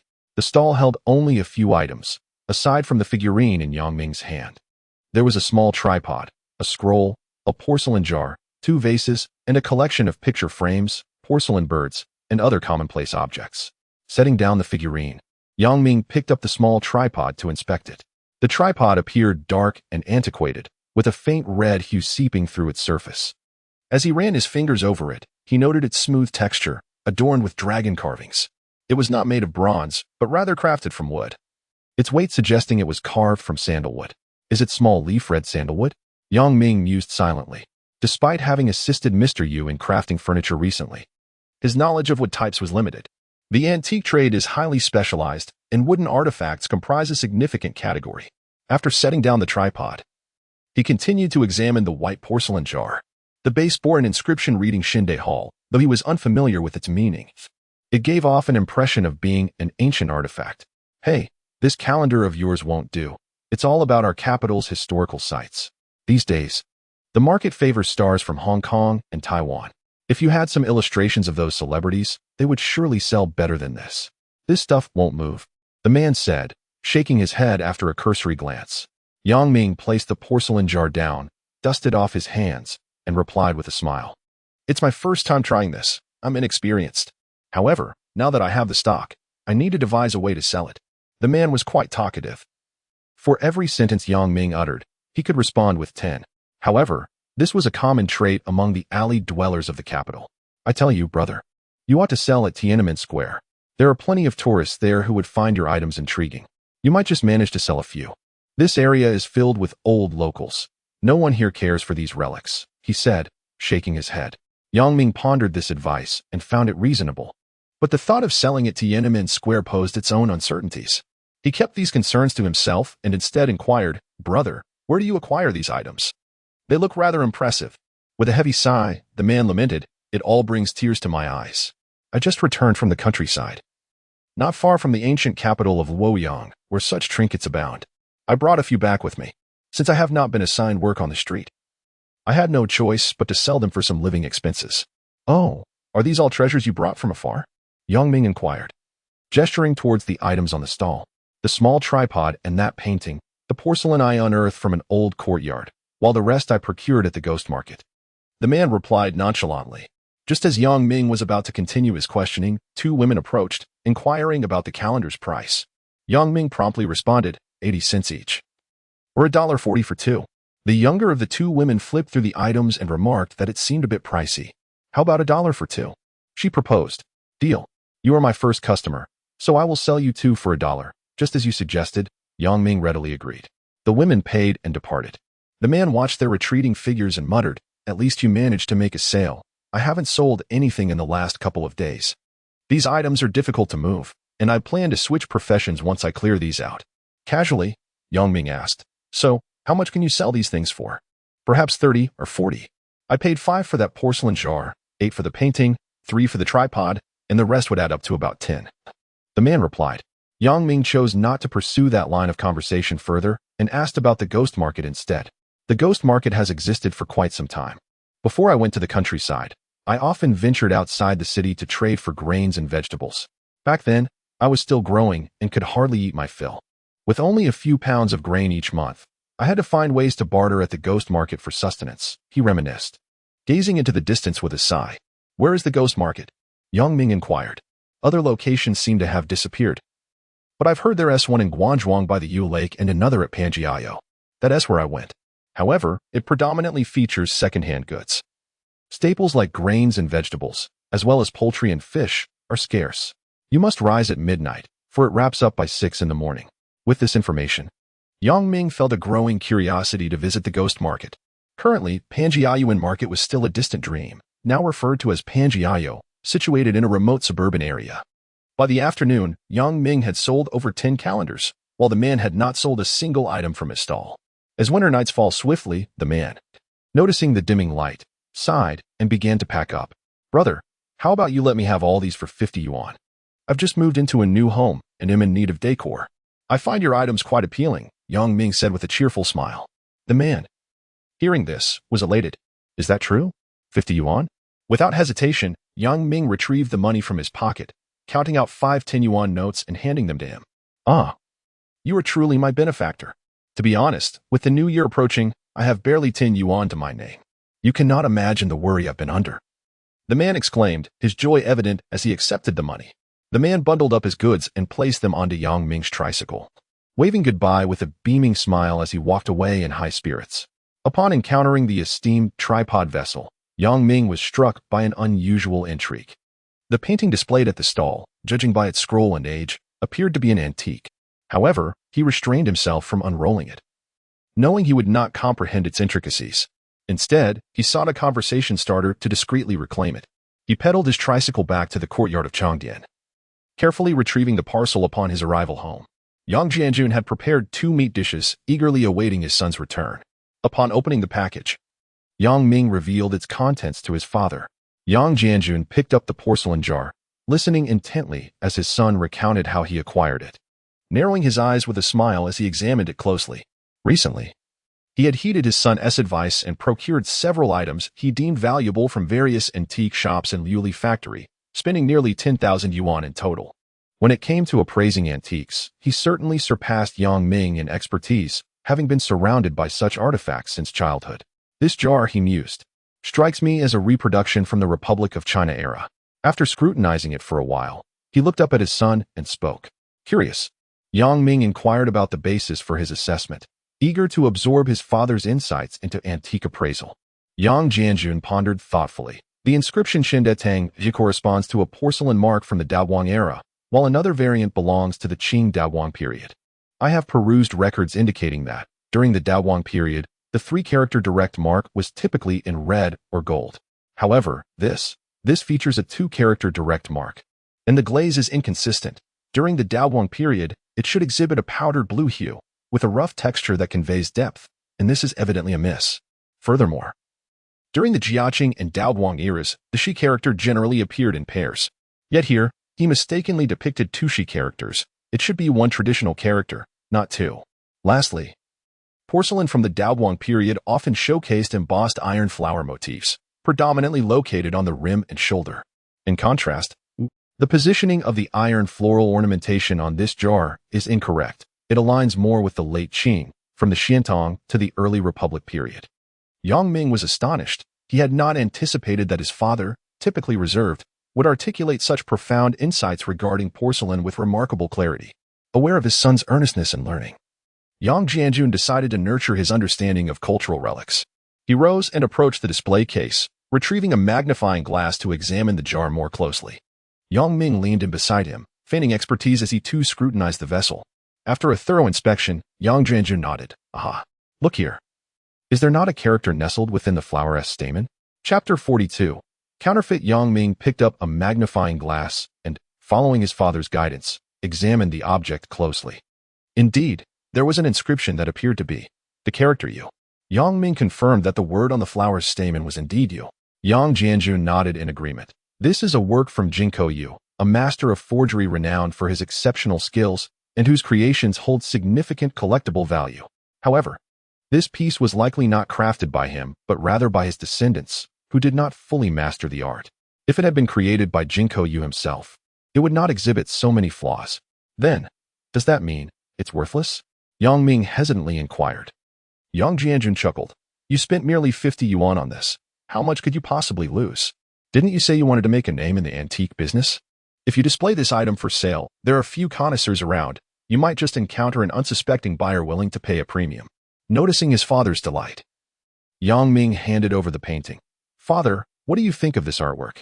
Yang Jianjun took the painting, spread it across the table, and remarked, I can discern a bit about porcelain, but when it comes to calligraphy and paintings, I am rather inexperienced. I often miss more than I recognize. For authenticating paintings, you should consult Uncle Zhu. His expertise allows him to grasp the essence with just a glance. Who is this Tianling? Yang Jianjun mused, examining the inscription but unable to identify the artist. Looking at the clock, he noted, it's only a little past 6. There's still time. If you wish to clarify matters, you should visit Uncle Zhu and take that wooden ding with you for his assessment. Upon hearing this, Yang Ming quickly rolled up the painting, placed both the wooden ding and the artwork into his bag, and prepared to leave. Wait, there's a sea fish in the kitchen basin. Take it to Uncle Zhu as he enjoys seafood. Yang Jianjun called out to his son. Arriving at the Zhu family home, Yang Ming found Zhu Chuanrong, Zhu Jiasen's youngest daughter, bustling in the kitchen. Upon seeing Yang Ming, she teased, "Little Shirtu, I've heard you've struck it rich lately. What is this? Now that you have money, you've forgotten your sister? You haven't visited for quite some time." Yang Ming quickly bowed and replied, "Oh dear sister, you do me an injustice. I've been busy building. It was only completed yesterday, and today I hurried over to see you. Here. Knowing that both you and Uncle Zhu enjoy seafood, I queued at the fisheries company this afternoon to buy this." Zhu Chuanrong smiled as she accepted the fish and gestured towards the house. Uncle Wang brought a stranger with him and 2 bottles of wine. "They're just waiting for me to start cooking. Please, come inside." Upon entering, Zhu Jiasen looked at him and smiled. "You have quite a nose, young man, just now. Xiaoma brought 2 bottles of fine wine, and you sensed it. This is Ma Weidu, an editor from the newspaper." He then gestured towards Yang Ming. "This is my nephew, Yang Ming. You two should become acquainted." Ma Weidu stood up with a friendly smile. "We met the other day at Uncle Wang's. I inquired about you, but he said he didn't know." Wang Shixiang burst into hearty laughter. "I can vouch for that. Shirtu indeed has never been to my place. Ask him, and he truly wouldn't know." Yang Ming laughed awkwardly. "Hello, brother Ma. Your mention makes me feel compelled to visit Uncle Wang. He still owes me a gift. I shall retrieve it shortly." The group erupted into laughter together. "Take it out. What good stuff do you have? Let us have Uncle Zhu appraise it," Wang Shixiang remarked, glancing at the bag beside Yang Ming. Yang Ming chuckled. "I found these at the factory today. My dad authenticated the porcelain, but he was uncertain about these 2 pieces. So he asked me to bring them for Uncle Zhu to take a look." He first extracted the wooden ding and handed it to Zhu Jialan, who smiled silently in response. "Let us show it to your uncle. He is an expert in miscellaneous items. I'll need his opinion." Zhu Jialan waved his hand dismissively. Wang Shixiang received the wooden ding and examined it closely under the light. Ma Weidu also rose to join the inspection. Seizing the opportunity, Yang Ming spread out a painting on Zhu Jialan's desk. "Uncle, what do you think of this painting?" Zhu Jialan picked up the magnifying glass from the desk and leaned in for a meticulous examination. Meanwhile, Wang Shixiang completed his review, and Ma Weidu pretended to inspect the piece as well. Yang Ming turned to Wang Shixiang, inquiring, "Uncle, what do you think?" Wang Shixiang approached Zhu Jialan, observing the painting on the desk, while saying, "This is a southern-style carving, a small leaf red sandalwood ding, employing modern carving techniques. It may not be a masterpiece, but it is certainly the work of a reputable artist. It will likely appreciate in value over time." Yang Ming sighed, feeling somewhat disheartened. He had thought he had found something of significance, only to discover it was a contemporary piece. Tiangling, Qing Xiesuan, courtesy name Xiangxi, nicknamed the Elder of Tiangling, was one of the 8 great families of Jinling during the Kangxi era. His landscape paintings are quite renowned, and this plum blossom painting should be from his prime years. "It is indeed an authentic work," Zhu Jialan remarked after examining the painting. "Really? Then, how much is it worth?" Zhu Jialan looked at Yang Ming with a hint of disappointment. "You, at such a young age, are already so fixated on money." Wang Shixiang laughed heartily. "Antiques are merely playthings. If you deem it valuable, then it is valuable. If someone else admires it and is willing to pay a high price, then you should sell it if you believe it to be worth something. However, this painting alone is worth 1,000 or so." Ma Weidu, having listened attentively, interjected, "Doesn't he that place it on par with Wang Shimin?" Wang Shixiang pondered for a moment. "Not exactly. The landscape painting by Wang Shimin that Shirtu purchased from Rongbiozai recently is worth more than this one. But earlier works of his do not compare to this piece by the Elder of Tiangling. Each has its merits." Ma Weidu gazed at Yang Ming in astonishment. "This young lad possesses a work by Wang Shimin. It seems he comes from a wealthy background. Didn't you say you wanted to ask Brother Jialan for an appraisal? Aside from 2 bottles of wine, what else did you bring?" Wang Shixiang prompted. Ma Weidu chuckled and pulled out another painting from his backpack. Yang Ming hastily tucked away his own painting to allow Ma Weidu to display his. Zhu Jialan remained silent, taking the magnifying glass to scrutinize the painting closely. This time, Wang Shixiang did not approach to inspect it, but beckoned Yang Ming to sit beside him. "Has your father been frequently purchasing items lately?" "A few days ago, when I visited Raguzhai, the staff mentioned a rather unwell individual who has been regularly visiting their store to buy goods. I surmised it might be your father, considering he wouldn't be able to travel far with his condition." Yang Ming scratched his head and replied with a smile, "That's probably my dad. I've been busy building our house, but he has been acquiring quite a lot of things. I noticed his shelves are full, and there are several bags on the floor as well." As the two conversed, Zhu Jialin looked up at Ma Weidu and inquired, "How much did you acquire this painting for?" Ma Weidu chuckled, 1800. It was passed down from an acquaintance. I was uncertain, which is why I sought your esteemed opinion. Zhu Jialin sighed. This painting is a high-quality imitation, albeit an old one. Ma Weidu felt a wave of confusion wash over him. This painting had cost him 2 years' salary, and at the time, he had to borrow 500 from a childhood friend due to a lack of funds. Hearing Zhu Jialin's words, he experienced a surge of frustration and despair. Undeterred by Ma Weidu's expression, Zhu Jialin continued, "This piece is likely from the latter part of the Qing dynasty, crafted by the skilled forger Qi Shui. He adheres to certain conventions. When he forges, he always leaves a mark. Come and see, on this bird's leg, from this angle, can you not discern a Manchu character?" As Zhu Jialin spoke, he took a brush and inscribed the Manchu character on paper, presenting it to Ma Weidu. Ma Weidu scrutinized it through a magnifying glass for quite some time, his expression blank. Wan Shixiang sighed, "Ah, Xiao Ma, let this be a lesson learned. In this field, no one is infallible. Even the most skilled experts make mistakes." Yang Ming glanced at Ma Weidu, astonished. This Qi Shui is quite cunning in leaving his mark. By the late Qing, even among the Manchus, few could read Manchu, let alone write it. Those unfamiliar with the script might notice something amiss, but would lack the knowledge to comprehend its significance. "Sure too, come here and help with the dishes." Zhu Chuanrong called from the kitchen outside. "Coming," Yang Ming replied quickly, rising to leave, feeling somewhat awkward in the atmosphere of the room. Zhu Chuanrong had prepared 4 dishes. And since Yang Ming had brought a fish, she made a fish soup as well, creating a banquet fit for a state dinner. Once the dishes were set and the wine poured, Zhu Jialin gestured for Yang Ming to raise his glass, addressing Ma Weidu, "Xiao Ma, do not be disheartened. If you wish to enter the world of antiques, encountering such pitfalls is an inevitable rite of passage. Consider this a tuition fee for your education." Ma Weidu downed his drink in one gulp and exhaled, "Alas, and to think this was from an acquaintance. That scoundrel deceived me, despite my childhood friend assuring me of its authenticity. Is it so easy to save a little money? 2 years of savings gone just like that." Chapter 43. The thoughts of the old horse. Wang Shixiang set down his wine glass, observing the dazed expression on Ma Weidu's face, and shook his head. "What's this? Can't bear the weight of it. If you can't handle it, it's best to extinguish those aspirations of entering this line of work early on." Ma Weidu glanced at Wang Shixiang, his expression nearly on the verge of tears. Zhu Jialin took a bite of food and smiled. This painting, though an old imitation, cannot be deemed entirely a loss. At 1,800, it's not unfair. Hold on to it for a few years. And selling it for 3 or 5,000 is certainly plausible. Instantly, Ma Weidu felt as if he had encountered a long-awaited rain after a drought. Looking up at Zhu Jialin with excitement. "Really?" he exclaimed, followed by a hearty chuckle. After 3 cups of wine, Wang Shixiang's interest peaked, and he began to elaborate. This Biao Huqing was a Manchu. During the Qing dynasty, the Manchus received a monthly allowance. However, Biao Huqing had a fondness for painting, despite lacking the talent. Somehow, he became enamored with mounting paintings, and to an obsessive degree, every painting he mounted surprisingly improved in quality by 20%. Yang Ming and Ma Weidu listened with delight, discovering such peculiarities within the world of antiques. Zhu Jialin interjected, "In the realm of antique collection, making mistakes is inevitable. The methods of forgery are ever evolving and increasingly sophisticated, making it difficult to guard against. With modern technological advancements, future forgeries will be even more convincing." "Sure too. I just heard you mention how your father acquires goods. What is the story behind that?"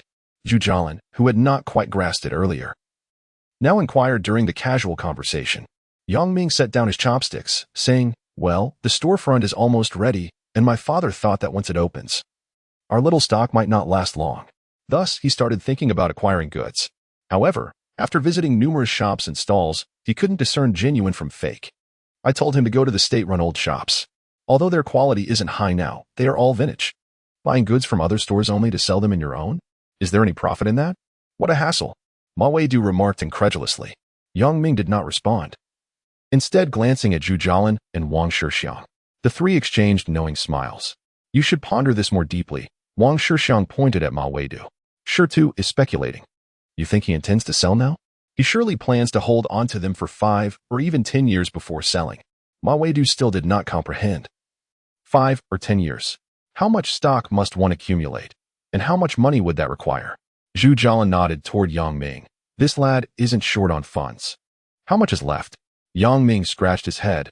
"Not much. Around 70,000 was spent on the house, and my father has utilized over 10,000 recently for acquiring goods. Zhu Jialin expressed surprise. Then, won't that soon be depleted? Are you not considering opening the store? Yang Ming chuckled. Uncle, you know that pastel vase? I sold it to a foreigner for $30,000. He held up 3 fingers, brimming with pride. Moreover, we still have over a dozen pieces of export porcelain, which I plan to manage when I have some free time. Aiming once again for overseas buyers. $30,000? Ma Weidu, still youthful at heart, could not help but exclaim in astonishment upon hearing that figure.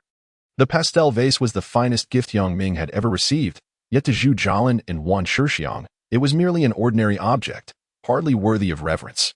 However, upon hearing Yang Ming mention that it had been sold for $30,000, they were somewhat taken aback. Ma Weidu, intrigued, urged Yang Ming to elaborate. Yang Ming recounted the story in brief, and the 3 soon grasped the underlying intricacies. It turned out that the translator, Li, had played a significant role in orchestrating the sale, for without her intervention, such a high price would have been unattainable. As the wine flowed, the atmosphere grew lively. After consuming 2 bottles, Zhu Jialin opened up, sharing amusing anecdotes from his time at a training school in Hubei. Wang Shixiang, ever the wit, regaled them with tales of how, in chaotic times, he effortlessly seized opportunities as if plucking fruit from a tree. Yang Ming, being the youngest, refrained from interjecting. And Ma Weidu, similarly, simply smiled and listened intently. As the clock approached 10, Zhu Chuanrong entered to remind them that the hour was late and they had work the next day, prompting the group to reluctantly conclude their revelry. Wang Shixiang, residing in a suite within the courtyard, invited Yang Ming to his home for a visit. Considering the late hour, Yang Ming politely declined, promising to visit in a few days. This courtyard was a traditional Wang residence, expansive and composed of numerous houses, akin to a village in the countryside, housing over 100 families. Upon exiting the main courtyard, Ma Weidu mounted his bicycle and suggested they continue their drinking escapade. Yang Ming protested, questioning the availability of open restaurants at such a late hour. Follow me, I know a place, Ma Weidu insisted. It's a private residence, and they serve guests regardless of the hour. After a moment's consideration, Yang Ming decided to accompany him. The 2 rode along, exchanging casual remarks, and after about 10 minutes, they turned into a narrow alley near Hohai, proceeding for another 100 meters before veering into an even smaller lane. Ma Weidu halted at the entrance of a modest courtyard, gesturing for Yang Ming to park his bike before pushing the door open and stepping inside. Upon entering the courtyard, Yang Ming immediately heard voices, rounding a wall. He found the courtyard brightly lit, with every room aglow. This residence, with its side entrance leading into a small courtyard, appeared quite charming under the illumination, though the details of its age were obscured by night. Ah, Xiaoma, you're still up this late? An elderly man in his 60s emerged from a back room, greeting Ma Weidu with warmth. No, I had some matters to attend to, which delayed dinner. We've come to find a bite to eat, just the 2 of us. Let us have a few dishes and a bottle of erguo too, Ma Weidu replied. Sure, let us go to the east wing. It's just been tidied up. We'll have 2 cold dishes and 2 hot ones. Sound good? The old man directed them towards the east wing. Arrange it as you see fit. Whatever works is fine, Ma Weidu said as they walked. The elder brewed them a pot of tea before stepping out to prepare the food. Ma Weidu pointed outside. This old chap is no ordinary fellow. He is a descendant of the Tan family cuisine. He opened this place 3 years ago, and it's frequented by familiar faces, safe, hygienic, and delicious. Leaning closer to Yang Ming, he whispered, some big shots from Heisey have visited. Don't let the remote location fool you. It has quite a reputation.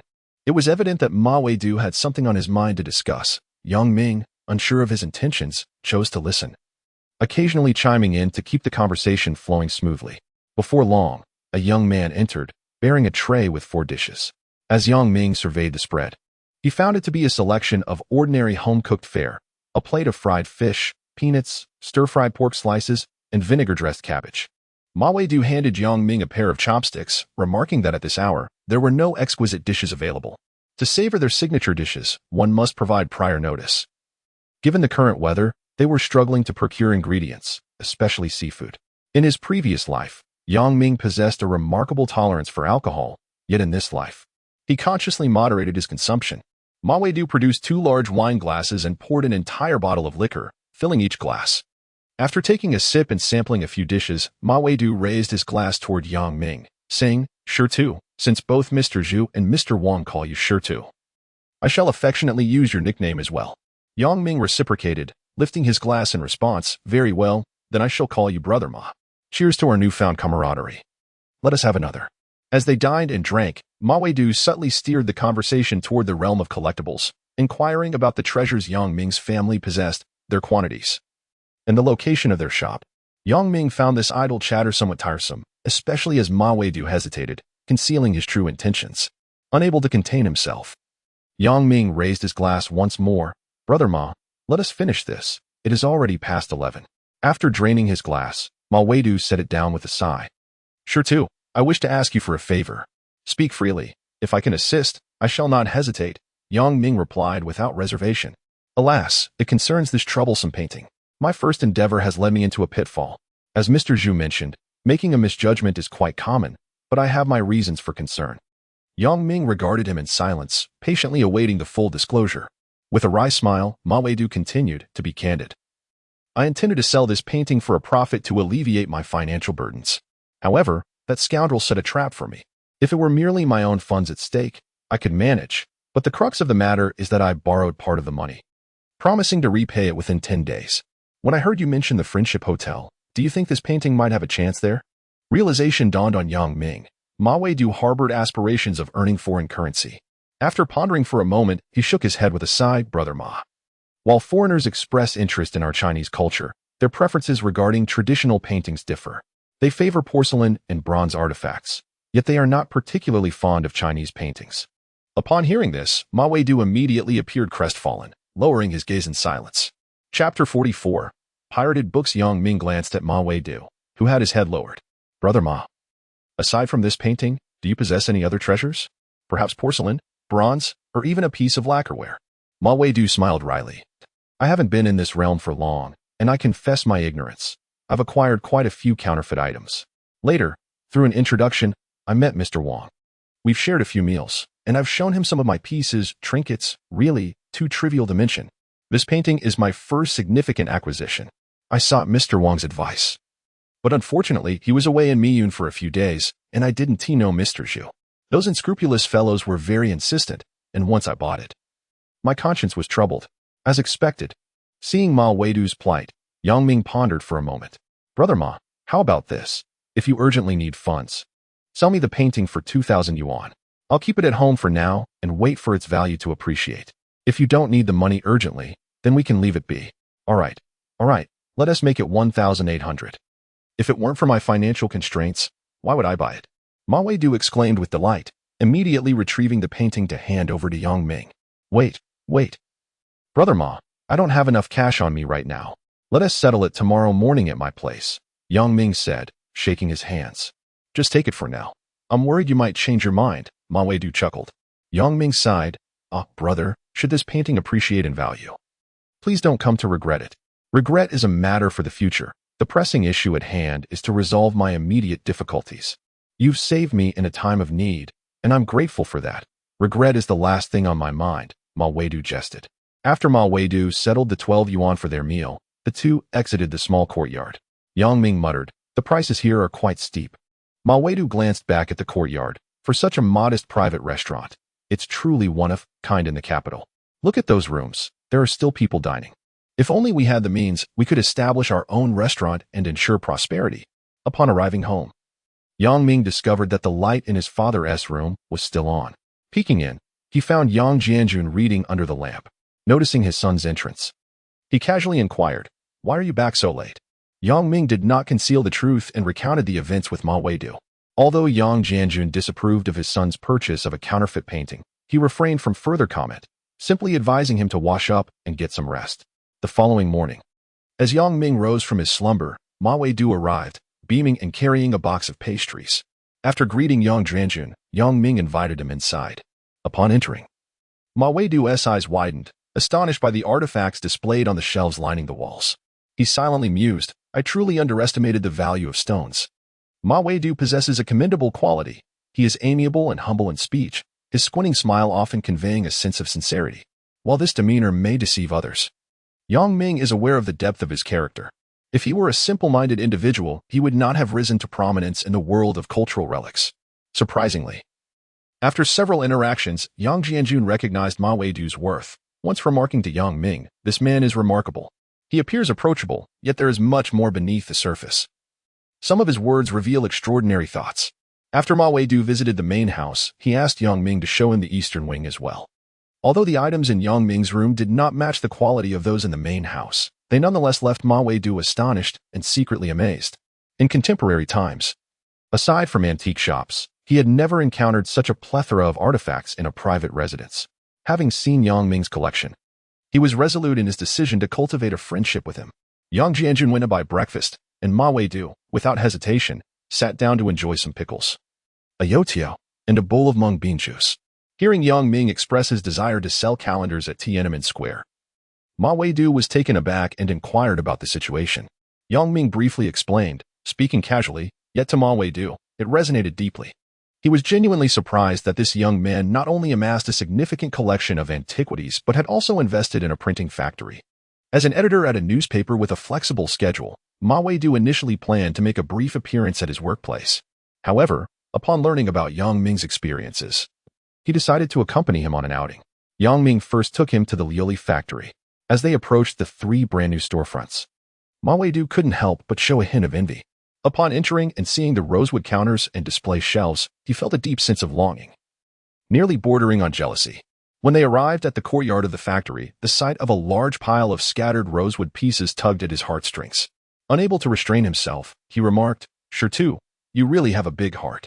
Though these are small, they are made of rosewood." Leaving them piled up in the yard, exposed to the elements, would pain anyone to witness. Yang Ming responded, "Well, the larger pieces have been utilized. These can at best be exchanged for minor household items. It's hardly worth the effort to move them, and besides, the master will come after the new year. I must come over to select a few pieces then. I noticed that Mr. Wang's home is filled with rosewood furniture. It makes my mouth water just thinking about it." Ma Weidu teased Yang Ming. "Sure, pick whatever you like, and I'll gift it to you," Yang Ming replied nonchalantly. In the world of antiquities, friends often engage in barter.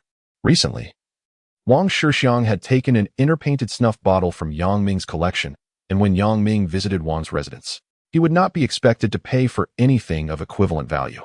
After loading a cart full of calendars, Yang Ming pedaled ahead while Ma Weidu followed on his bike, laughing and chatting until they reached Tiananmen Square. Upon arrival, Yang Ming was taken aback. The square was teeming with people, with tricycles and carts selling goods scattered all around. And even the center of the square was lined with stalls. Noticing Yang Ming's astonishment, Ma Weidu chuckled, "Don't just stand there. Find a sunny spot quickly. The square is like this these days, and no one is keeping watch." Yang Ming shook his head. The scene before him was utterly inconceivable based on his previous memories. Back then, entering the square required passing through checkpoints every few steps, lining up with identification for admission. After finding a sunlit area, Yang Ming parked the cart, hung a price tag on it, and offered a cigarette to Ma Weidu.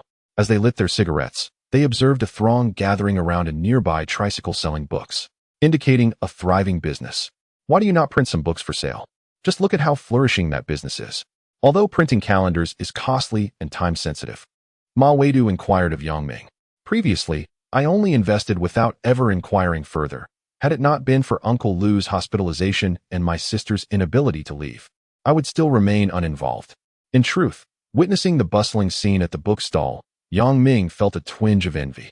"I possess a set of books brought over by a friend from Hong Kong, martial arts novels, splendidly written by an author known by the pen name Jin Yong, who, I have heard, is quite renowned in Hong Kong and Taiwan." Ma Weidu exhaled a puff of smoke. "Indeed, I have heard of this individual. Yet his works appear to be absent from our locale. A few days ago, I contemplated this, but I was uncertain about the necessary departmental approvals." Yang Ming mused thoughtfully. Ma Weidu glanced at him. "You do not spend all your time fiddling with antiquities." Uttering such words would invite ridicule from the publishers. Nowadays, every institution is striving to find financial resources, and the printing industry has awakened first. Some southern publishers are even selling book numbers, while we in this capital remain slow to react, abiding by the law without seeking progress. If you wish to pursue this, I can help you establish connections to obtain a book number. Feel free to print boldly whatever you desire, as long as you can sell it." "Really? That would be splendid. Let us use that set of books. Once I've read them, I will pass them on to you. Feel free to take anything you fancy from my collection. How does that sound?" Yang Ming found Ma Weidu's words quite trustworthy. Ma Weidu chuckled and pointed at Yang Ming. That set of books isn't worth much. It's merely that the text is in traditional Chinese. When printing, ensure that the typesetter meticulously converts it into simplified characters. Moreover, you ought to install a telephone at your home. It would be inconvenient to reach you without one. If there are challenges, I can assist you in finding someone. Yang Ming clasped his hands together. Indeed, you are truly like a modern-day Ming Chang. Just the other day, I was contemplating installing a telephone, and now you have appeared before me. It seems you are a divine being sent to aid this foolish young man. Ma Weidu patted Yang Ming on the shoulder. There is no need for such formality. We are friends helping one another. Today, when you provide me with 2,000, you are also assisting me. In time, you shall come to know my character. It is nothing extraordinary. At that moment, a customer approached to purchase a calendar, prompting Ma Weidu to bid Yang Ming farewell as he took his leave. Yang Ming continued to sell his calendars amidst the brisk, chilly wind. Chapter 45. The days before and after the New Year. One evening a few days later, Lu Yuguo approached, informing that his father had passed away. Upon hearing this, Yang Ming hastily set down his bowl of rice, preparing to head to the hospital. Lu Yuguo stopped him, saying he was sent to the crematorium last night. I came to inform you. The factory has arranged transportation for the memorial service, and neighbors will be attending. We shall gather at my home at 7 o'clock tomorrow morning. Yang Jianjun let out a long sigh, saying, Yuguo, please accept my condolences. Do not grieve excessively. After all, you are a man. Your family needs you to step up now. Take good care of your mother and sister, and keep your composure during this difficult time. With red-rimmed eyes, Lu Yuguo nodded. Alas, my sister is coping somewhat better, but my mother. He faltered, his lips trembling, unable to contain his sorrow. The memorial service for Lu Changyu saw attendance from all the old neighbors, including Yang Jianjun, who made his way with the aid of a cane. In those times, people were still quite sincere, regardless of past grievances. Once a person had passed, they were honored. Neighbors who could attend made it a point to do so. Yang Ming busily lent his modest support, and when he observed Lu Yufeng with swollen eyes, gazing at him with unspoken words, his heart ached. The absence of her father had profoundly impacted her. This once radiant beauty now appeared drained and heart-wrenching to behold. Shortly after Lu Changgo's funeral, the spring festival of 1985 arrived. This year, the Lu family was devoid of laughter and joy. On New Year's Eve, no firecrackers were set off. Lu Yuguo prepared a simple bowl of noodles for the bedridden Tian Hongmei, who, however, did not eat. Lu Yufeng, suppressing her sorrow, coaxed her mother to eat something. When Yang Ming arrived with a pot of dumplings, he found Lu Yufeng still red-eyed, urging Tian Hongmei. Upon seeing Yang Ming, Lu Yufeng could no longer hold back her tears. Aunt Tian, I understand that you must be feeling incredibly sorrowful right now, but you must remain strong. Although Uncle Lu has departed from us, he will forever live on in our hearts. Please accept my condolences and take care of yourself. Do not dwell in excessive grief. You need to eat something for your health. Rest assured, life will gradually improve, and we will be here to support you. Yang Ming was at a loss for words, resorting to platitudes to comfort Tian Hongmei. As they spoke, neighbors began to enter Lu's home, bearing dumplings. Observing Tian Hongmei's condition, they sighed and encouraged her. Heeding their kind words, Tian Hongmei mustered her strength to rise, expressing her gratitude before eating a few dumplings. Yang Ming signaled for Lu Yuguo to step out. The two made their way to the room where Lu Yufeng resided, and Yang Ming offered Lu Yuguo a cigarette. Brother Lu, you must quickly regain your spirits. If you are strong, your aunt will find support, and Lu Yufeng will be able to recover more easily. This is your moment to shine. Lu Yuguo silently smoked, nodding in acknowledgement. I understand. How many calendars do we have left?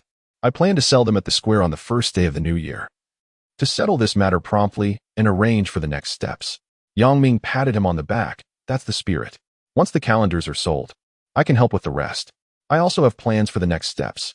For now, let us focus on celebrating the new year, and once Lu Yufeng feels better, we can discuss everything together. In a brief moment, numerous neighbors from the Lu family arrived. Yang Ming did not linger, offering a quick greeting to Lu Yufeng, who was bustling about attending to the guests, before he took his leave. On the first day of the new year, Yang Ming and his son spent a rather solitary day. On the second day, Lu Yuguang and Lu Yufeng brought gifts to extend their New Year wishes. After a midday meal, the three of them began to discuss the plans for the printing factory post-New Year. After preparing tea, Yang Ming presented a set of books to the couple, stating, "These are best-selling titles that have come from Xiangjiang. Please take them home and review them. It is rumored that pirated copies have already surfaced in the south, but none have been detected here, which presents us with a unique opportunity. This collection is bound to sell remarkably well. Once the New Year festivities conclude, we shall commence preparations for printing. With a weary gaze, Lu Yufeng fixed her eyes on Yang Ming and cautioned, "Sure to. Books require an ISBN.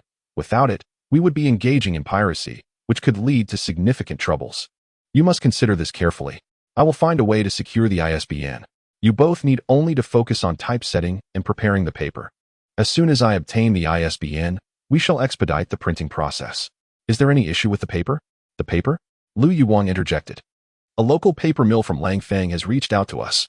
I will make a call after the holidays. They will likely require an upfront payment." "That is all right. After the new year, I will provide you with 10,000 yuan. Just handle the arrangements," Yang Ming assured. Lu Yufeng nodded in understanding. Lu Yuwang sighed. "I'm uncertain if the typesetters will return after the holidays. They were referred to us by that old rascal, and I find it rather unreliable." Yang Ming glanced at Lu Yufeng, who lowered her head, blushing slightly, and replied, "They left their address and assured us they would return whenever needed." Sensing Lu Yufeng's discomfort, Yang Ming shifted the topic. "Lu Gu, we cannot delegate sales to others this time. We must take the initiative. After printing, we shall take samples to neighboring cities to connect with booksellers and develop distributors, ensuring we retain control over our sales. This responsibility falls to you. I encourage you to contemplate this matter earnestly in the coming days." Lu Yuwang nodded. "I understand. I will initiate contact, and once my cousin completes his printing work, I will have him reach out as well. We must cover more ground this time. Success is imperative." On the third day of the new year, Yang Ming visited the Zhu family to extend his New Year greetings and took the opportunity to stop by Wang Shixiang's residence. Wang Shixiang's home was adorned entirely with mahogany furniture. Even the cutting board was crafted from rosewood, showcasing his profound affection for this wood. His collection was remarkably eclectic, ranging from small items like pigeon whistles and cages to larger pieces such as beds, cabinets, and armchairs. The variety was vast, and the quality was exceptional. 2 rooms could scarcely contain it all, necessitating an additional outdoor storage space. Wang Shixiang invited Yang Ming to select an item from his collection, and after much deliberation, Yang Ming finally chose a cricket jar. On the 4th day, Yang Ming visited Wu Jinchuan's home with gifts in hand. Wu Jinchuan was overjoyed to see him and prepared a lavish spread for lunch. The two indulged in 3 bottles of wine, reveling in each other's company. During their conversation, Wu Jinchuan informed Yang Ming that the crew of Dream of the Red Chamber was filming at the Summer Palace and would likely return to the old Summer Palace after the new year. Qin Xiaoxiu had been cast as the pivotal role of Lin Daiyu, and she had visited him at the guest house before the new year. Upon hearing this news, Yang Ming felt a surge of happiness for Qin Xiaoxiu. Although he had anticipated this outcome, he still harbored concerns that unforeseen circumstances might alter the course of events. On the 5th day of the new year, Yang Ming was pleasantly surprised to find Ma Weidu visiting his home to extend New Year greetings. After placing down his gifts, Ma Weidu expressed his discontent that Yang Ming had not sought him out before the holiday. Yang Ming clasped his hands in a gesture of respect, explaining, "I had trouble with the calendar and sought your assistance in handling it. Thus, I refrained from bothering you before the new year, anticipating your busy schedule. I intended to visit you after the festivities, never expecting you would take the time from your hectic schedule to come here. I owe you an apology, dear brother." Ma Weidu pointed at him, insisting, "That will not do. I have already made arrangements. This time, you must host. Let us dine at the private restaurant we frequented last time. My friend is quite sociable, so I anticipate a larger gathering this time." "Very well," Yang Ming replied. "Just let me know the date, and I shall prepare in advance. If the numbers exceed expectations, we can reserve a larger room, or even 2. Yang Ming displayed the same generosity in his response. After sipping his hot tea and hesitating for a moment, Ma Weidu brought up another matter, regarding Shirtu. "I have taken the liberty of promising a friend that you would assist in exchanging some foreign currency. It is not a large sum, merely 5,000. What do you think?" Yang Ming waved his hand dismissively. "That is of no concern. Even a larger amount would pose no issue. Do not worry about the fees. We can exchange it at the current rate." "Generous indeed," Ma Weidu replied, "but I cannot let you bear the burden alone. I know you have been wishing to provide your uncle with a quality prosthetic limb. A friend of mine has a sister who handles such matters at the 301 hospital. I mentioned it, and he has kindly agreed to assist." Ma Weidu's attentiveness was noteworthy, as Yang Ming had forgotten he had ever mentioned such a desire. Yet Ma Weidu remembered it well, endearing him further to Yang Ming. Feeling a surge of gratitude, Yang Ming sighed, "Brother, How can I possibly thank you?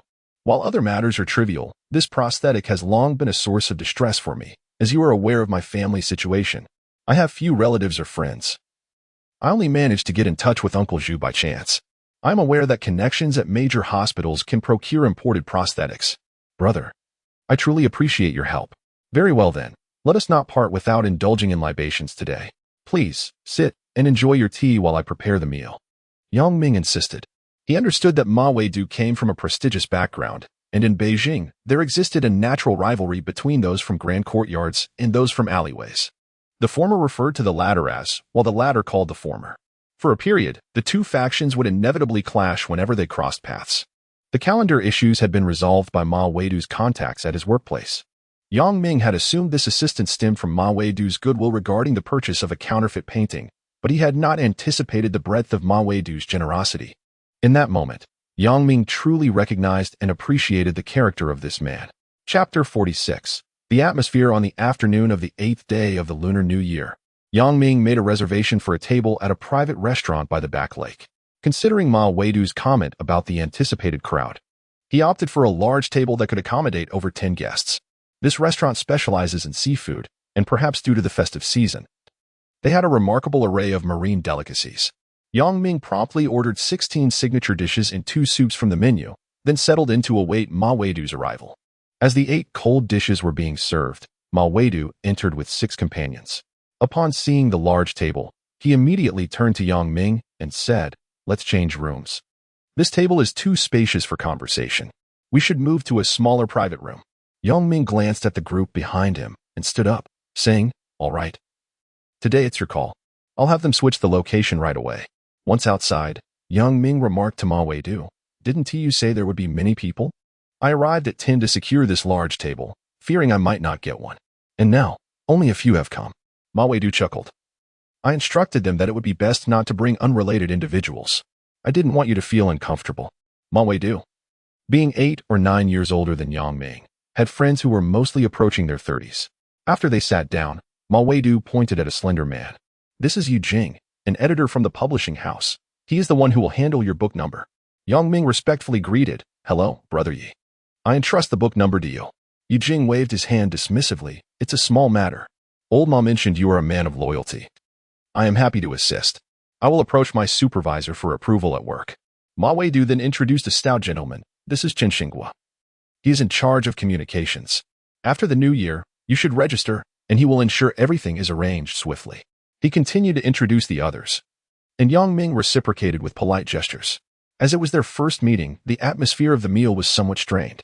Despite Ma Weidu's efforts to mediate, each individual harbored their own thoughts, and Yang Ming became an observer, watching as the others engaged in conversation while he merely attended to the food and drinks. Deep down, Yang Ming understood that their presence was purely out of respect for Ma Weidu. As a mere alley dweller, he held little significance in the eyes of these prestigious individuals. The only one who treated Yang Ming with relative courtesy was Yu Jing, who took a moment to engage in quiet conversation with him. Once the meal concluded, Ma Weidu and Yu Jing remained behind, and after the others departed, they exchanged glances with Yang Ming and returned to the restaurant. "Brother, don't take it personally. They're just like that. If it weren't for old Ma, I wouldn't even bother with them," Yu Jing said, patting Yang Ming on the shoulder. Ma Weidu chimed in. "Can you believe Chen Xinghua has become like this? I used to think he was quite decent. The moment he became a department head, he started acting all high and mighty. Just look at the company he keeps. What a bunch of characters." The 3 of them switched to a smaller table, ordered 4 more small dishes, and opened a bottle of wine. Yang Ming filled their glasses, initiating a second round of drinks. Ma Weidu set down his cup and said, "Sure too, Yu Jing's relative is going abroad and needs some foreign currency. Do you have any?" Yang Ming pulled out a stack of U.S. dollars. "Is 5,000 sufficient? If not, I have another 5,000 on me." Yu Jing squinted and replied, 10,000 would be ideal, but I'm currently in a tight spot as I'm preparing to open a restaurant. So, let us settle for 5,000. Yang Ming smiled faintly and said, "Take it all. Let us not speak of the money for now. Whenever it is convenient for you, we can discuss it." With a commanding presence, he continued, "Brother, you are indeed a remarkable individual. Lao Ma mentioned your youthful audacity, and I was skeptical, but seeing you today, I truly sense your vigor." Yu Jing, shaking his head in astonishment, remarked, "Well, you're not from Nan City, are you?" Don't bother contacting Xinxingua. I will handle everything for you to spare the discomfort of his sour demeanor. Ma Weidu, with a cheerful smile, responded, I relish hearing that. I had overly esteemed Xinxingua. He agreed rather readily, yet his demeanor is quite repugnant. Yi Jing produced a stack of cash from his pocket and handed it to Yang Ming. This is a $5,000 exchange limit. Lao Ma instructed to adhere to the exchange rate. I am currently in a tight spot, so I shall take a small advantage from you. I will utilize this 5,000 for now, and Lao Ma will act as an intermediary. In 6 months, once I have some liquidity, I will repay you. As for your father's prosthesis, it will require measurements at the hospital. I will inform my sister to expedite the process. It turned out that Ma Weidu had entrusted several matters to Yi Jing, and if the phone arrangement was also managed by him, it meant he had taken on the entire responsibility. If that were the case, any loss incurred from the exchange rate would be a small price to pay, as successfully resolving these matters would easily offset the disparity in the black market exchange rates. As Yang Ming scrutinized Yi Jing's countenance, he gradually recalled who he was. In a previous life, Yi Jing was a moderately well-known figure and seemed to have been friends with a certain author, even participating in films and television series alongside him. Yang Ming's interactions were grounded in mutual respect. In the absence of this, he preferred to maintain his distance. One reason was his inherited sense of inferiority, and another was his reluctance to associate with those of dubious character. Although Yi Jing was also a child of the courtyard, he was open-minded and easygoing. Upon befriending Yang Ming, he found him to be trustworthy, which prompted Yi Jing to naturally lower his tone, making Yang Ming feel at ease and encouraging more dialogue. Yi Jing advised Yang Ming to first secure the book number, followed by arranging the phone, and finally visiting the hospital for the prosthesis, thus maintaining a logical order. Yang Ming nodded in agreement. After 15, once the Telecommunications Bureau commenced operations, Yang Ming proceeded to register for the installation of the phone. The clerk was taken aback when he saw Yang Ming registering 3 phones at once. Currently, the installation fee for each phone was 3,000 yuan, totaling nearly 10,000 yuan. Yang Ming was aware of the situation, yet he felt powerless. Lacking contact methods was utterly intolerable. With over 20,000 yuan in hand, having given Lu Yufeng 10,000, he reluctantly paid another 10,000, including the pre-deposited call charges. Yang Jianjun was also pained by the expenditure and suggested that the family forego the installation, but Yang Ming disagreed. Both the shop and home required phones, and the printing factory could not operate without one. However, with the current rate of 70 cents per minute for calls, it was indeed rather steep. Yang Ming planned to convert the shop's phone into a public line, which would alleviate some of the exorbitant call expenses. Just as Yang Ming returned home after completing the registration, Ma Weidu arrived and said, "The book number is ready. You need to take the proof from the printing factory to Yi Jing at the magazine office." Yang Ming promptly went to the printing factory to find Lu Yufeng and asked her to accompany him to Yi Jing to handle the book number. Upon arriving at the magazine office, Lu Yufeng hesitated to enter and urged Yang Ming to go alone. Noticing her distracted demeanor, he understood that she was still grappling with the sorrow of her father's passing and was slowly adjusting to the situation. Upon encountering Yang Ming, Yi Jing promptly escorted him to the office, presenting him with the book number approval. This time, just cover a nominal fee. I shall endeavor to secure a complimentary arrangement for you next time. Yang Ming quickly interjected, "Brother, please don't. This is a business transaction, a serious matter. Let us not blur the lines with personal favors." Yi Jing chuckled lightly. "Very well. I shall take you to the finance department for processing. Should any issues arise, do not hesitate to come directly to me. As for the phone, I will seek assistance tonight to ensure it is installed promptly for our future communications." Upon exiting the publisher's premises, Lu Yufeng approached eagerly. "How did it go?" Yang Ming gazed at her with gentle warmth. "All is well. The book number fee is 200. We can now proceed with printing and sales confidently." A long-awaited smile graced Lu Yufeng's face. "Sure too. Thank you. During this challenging period, I have reflected deeply. It is only you who is truly reliable in times of difficulty. I will strive diligently, rest assured." Yang Ming nodded affirmatively. "Sister, I have faith in you. The printing house will rely on your expertise. It is only through immersion in work that one can truly set aside their burdens. I shall not accompany you. Do exercise caution on your way back. Best of luck." As Lu Yufeng departed, Yang Ming exhaled deeply. The recent period had been particularly stifling for her, and it was imperative to redirect her focus to help her emerge from her sorrow. Next, he intended to seek out Lili, as his funds were nearly depleted, and he needed to exchange his foreign currency due to the nation's unfavorable exchange rate. Lily had previously mentioned that he could come to her for assistance when needed. Reflecting on their long absence, Ming purchased some fruit and made his way to Li's residence. Upon arrival, he found the door locked. "Who are you looking for?" A vigilant woman in her 50s scrutinized him. "Ah, I'm looking for Li. She is my cousin." "Oh, you must be Lily's cousin. I heard you had visited before. I wasn't home last time, so I did not get to meet you. What a handsome young man you are." "Lily has gone to the grocery store. She will return shortly," the woman greeted him warmly. "The key to her house is under the window. You may let yourself in." Ming chuckled. "No worries, I can wait." In the capital, most older women were quite chatty, and this one was no exception. Eagerly sharing news about Li's recent activities, even mentioning her current heartbreak, as the young man who frequently blocked her path had ceased to appear. Chapter 47. Currency exchange. Your cousin has certainly grown up. She is already 24 this year. I've introduced her to no less than 3 suitors, yet she remains unimpressed. Her standards far too elevated, leaving me quite perplexed. "Goodness, what are you saying?" Lily returned and, upon overhearing the gossip, immediately became displeased. "Oh, Lily, I am not speaking falsely. Just recall that incident at the cinema. I had everything arranged, but you didn't show up.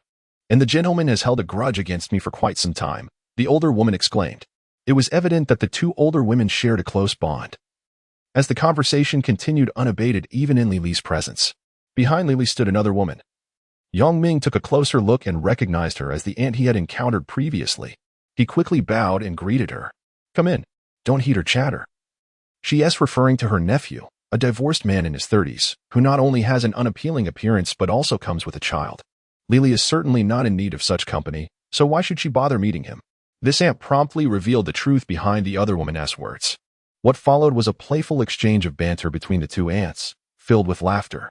"Come in," Lily beckoned as she placed the groceries in the kitchen, retrieved her keys, and opened the door for Ming. As Ming entered and set down the fruits he had bought, he remarked, "It seems you have quite a good rapport with the neighbors." Lily stood at the sink washing her hands. Upon hearing Ming's comment, she sighed. Initially, it was difficult, but over time, as we grew to understand one another, our relationships have improved. Grabbing a towel, she dried her hands and inquired, "What brings you here today? You even brought something. Is there a matter at hand?" Ming recalled that during their last encounter, Lily had long, flowing hair. But now she sported a short haircut, which left him somewhat perplexed. Her attire also resembled that of her previous job at the recycling station. "Speak up. Why are you so quiet, just lost in thought?" Lily pressed further. Ming, caught off guard, straightened his posture and replied, "I've been a bit strapped for cash lately, and I was hoping to exchange some currency with you." "Oh?" Lily sat down in the chair opposite him. "How much do you wish to exchange?" "Let us start with 10,000. If that isn't sufficient, we can discuss further," Ming responded. "Perhaps this afternoon." "As it's lunchtime now, and seeking someone out is rather inappropriate," Lily remarked, her gaze fixed on Ming. Upon hearing this, Ming stood up and said, "All right, I shall return this afternoon." He began to make his exit. "Sit down. The neighbors are all aware that you're my cousin. It would be rather odd for you to leave just as we're about to eat. How am I to explain that to them?" "Stay here, you silly goose." Lily scolded him. Ming offered an awkward smile. "Well, then I suppose I shall prepare the meal."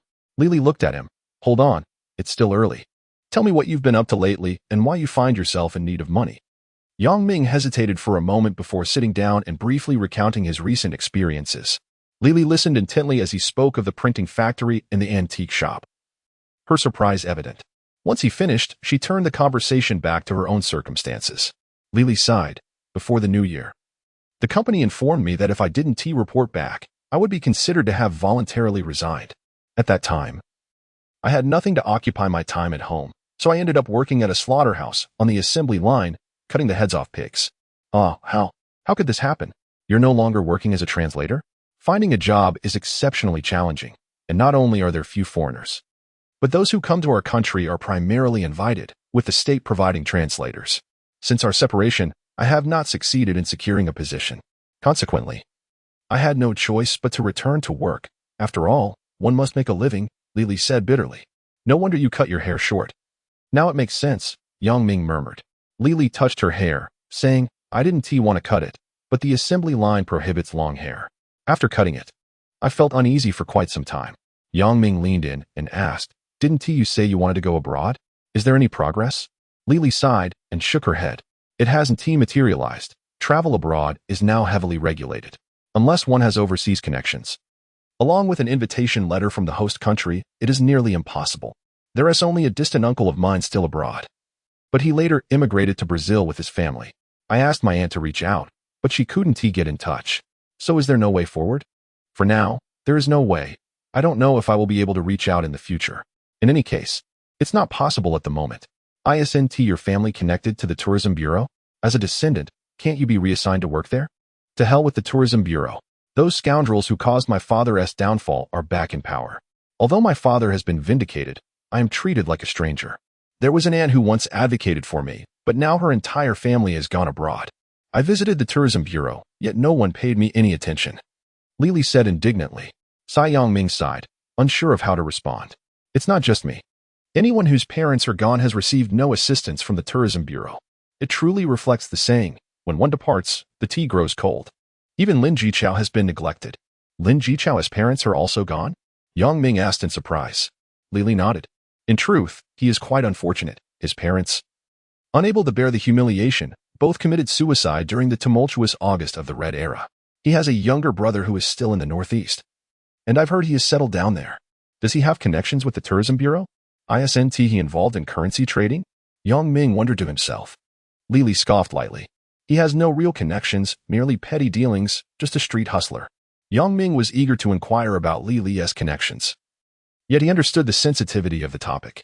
If she wished to share, she would do so voluntarily. Her silence indicated a desire to keep certain matters undisclosed. At noon, Lily prepared a delicious plate of fried sauce noodles, which tasted remarkably authentic. After the meal, Ming eagerly took on the task of washing the dishes. Once he returned to the room and washed his hands, he sat down and accepted the tea that Lily had brewed. And both of them bowed their heads in silent contemplation. Sisterly, if you lack substantial connections, working a job is not a viable long-term solution. It offers no future. I didn't intend to say this, but I cannot bear to watch you continue down this path. Ming broke the silence, speaking earnestly to Lily. Lily smiled softly. I understand. It is beyond my control. With no power, no influence, and little money, what can one do? Living is exhausting, sometimes. I truly wish to follow my parents into oblivion, to end it all. What about your money? Ming knew Lily had foreign currency. Lily sighed. I have an aunt, my mother's closest friend. After I returned and was unemployed, she helped me find connections, which allowed me to work at the procurement station. You cannot fathom the difficulties I faced upon returning to the city, financially destitute and devoid of employment. My aunt's household is not affluent. Yet they supported me for over half a year. My aunt's father was a major general in the nationalist army who fled abroad following defeat. In her youth, she was fervently inspired by propaganda and returned, brimming with enthusiasm to contribute to the nation's reconstruction, with outcomes that are all too evident. Last year, she re-established contact with her brother overseas, and upon expressing her desire to emigrate, she wrote to him. However, her brother's family is also not well off and could only provide documentation, along with a modest sum of $2,000, with 5 family members. The costs of leaving are substantial, prompting her to consider selling the house left by her parents. This property was returned to her by the United Front Work Department after they learned of her connection with overseas relatives. However, finding a buyer is not a swift endeavor. Upon learning of her plight, I approached her and offered $15,000, and she transferred the property to me, leaving me with no choice but to accept. $15,000 could fetch $80,000 to $90,000 on the black market, and you acquired an entire estate? Nowadays, a property is worth at most $5,000. And even a decent one might only be valued at $6,000. Ming felt sympathy for Lily upon hearing this. Lily let out a wry smile. It's a 3-compound courtyard house, which is precisely why it's difficult to sell.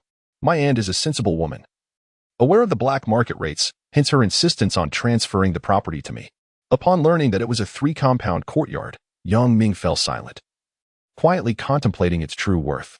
Enough of your musings. My aunt introduced me to her good friend before she departed, who manages foreign exchange. We are heading there shortly to exchange currency. Lily sighed. Ming began to understand. Only those in foreign exchange management would have access to substantial foreign currency needs. Let us proceed. It is nearly time for work, Lily urged, rising to her feet. On their way, Ming inquired why Lily did not move into the courtyard. Lily shot him a glance. That courtyard gives me the creeps even during the day. let alone at night. Furthermore, there were numerous residents in the courtyard who resisted relocation during the government clearance, deliberately causing damage. Many doors and windows have been destroyed, rendering the place uninhabitable. Deep down, Ming envied Li's courtyard. Not only is it spacious, but its location is also along the main thoroughfare of the West City, a perfect blend of tranquility amidst the hustle and bustle. His own purchases were confined to small courtyards in the South City, which pale in comparison. He hoped to seek out a fine siheyuan in the future. Chapter 48. Purchasing a watch. Li did not allow Ming to enter. She ventured into the office building alone. Ming waited by the roadside for half an hour. When Li emerged, she turned her neck and said, "Let us go. We want to be able to collect the money until he finishes work, so let us wait somewhere else. It's inconvenient here." Ming nodded and followed her as they rode for several minutes, arriving at the gate of a street-facing courtyard. Li halted, gesturing towards the yard. "This is the residence I mentioned. Let us go in and take a look."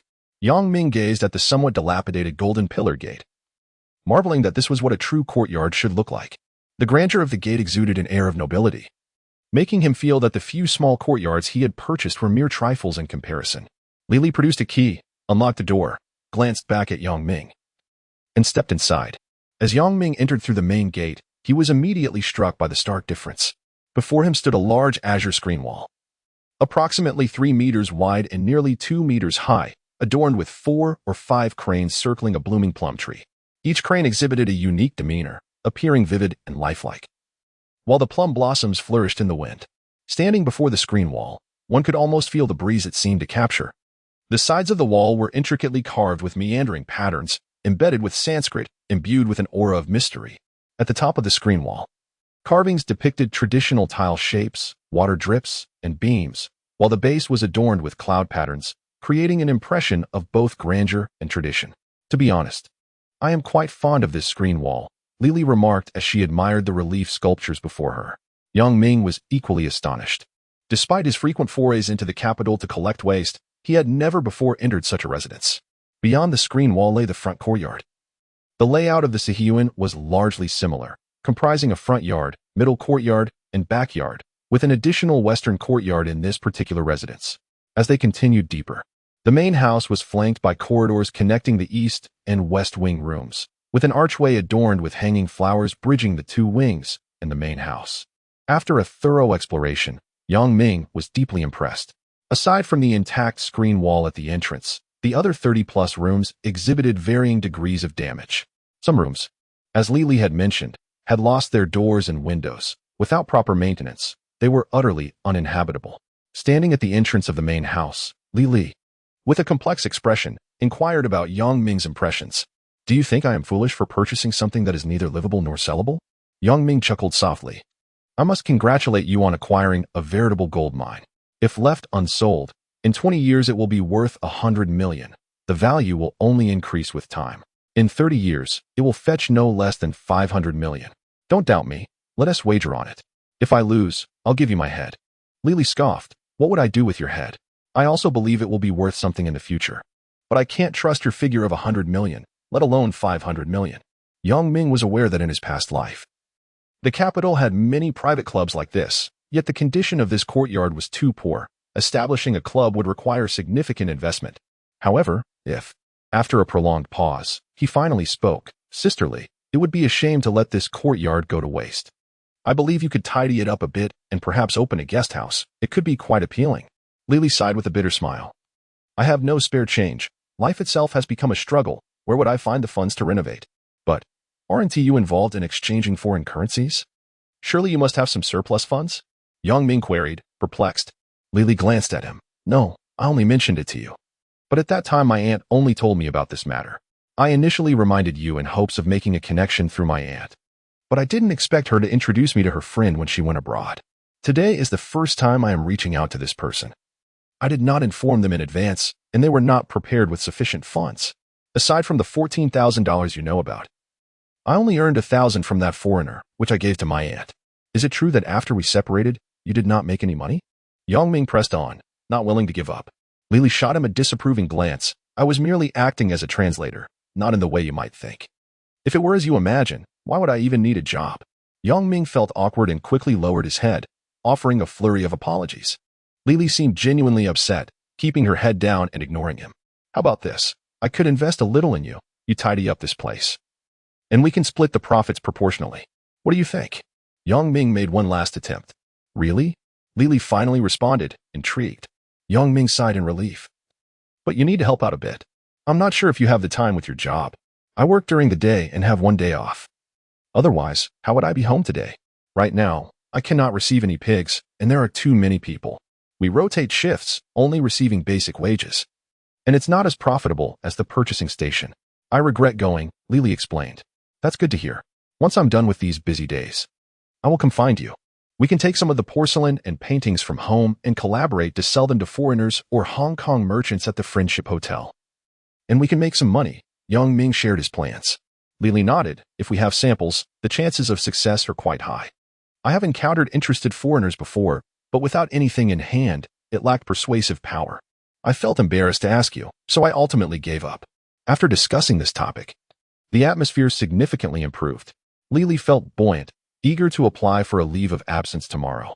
Yang Ming encouraged her to make her own decision, advising her to be decisive if she didn't wish to work. As they left the courtyard, Lily suggested, "It's still early. How about we stroll around the mall?" Yang Ming pondered for a moment. "Let us go to the consignment store to buy a watch. It's quite inconvenient to be without one when I go out." Lily smiled brightly. "Great. There's a consignment store nearby. I know you want to buy a nice watch, so let us head there." The prices at the consignment store were relatively high, and few people frequented it. Yang Ming browsed around but did not find any watches. It was rare to encounter good foreign watches for sale these days. There were, however, some nice paintings at the art counter, though they were even pricier than those at Rambozai. After thinking for a while, Yang Ming shook his head and moved on. Lily accompanied him outside. Pointing to the Shidong Mall, "Why don't we check out the mall? Domestic watches are also quite good." Yang Ming scratched his head. "I didn't bring a ticket." Lily looked at him disdainfully. "You don't need a ticket for the mall, you silly head." "Ah, really? I had no idea. I was trying to figure out where to get a ticket." Yang Ming chuckled foolishly. Lily tugged at him. "Come on, let us go inside and take a look." "Stop grinning like that." On the second floor of the shopping mall, Yang Ming spent a considerable amount of time at the watch counter, perpetually finding the domestic watches unappealing. Hesitantly, he inquired with the saleswoman, "Do you have anything of better quality?" The saleswoman, a woman in her 30s, after hearing Yang Ming's question, retrieved a small box from beneath the counter. "This is a trial product, not yet officially released.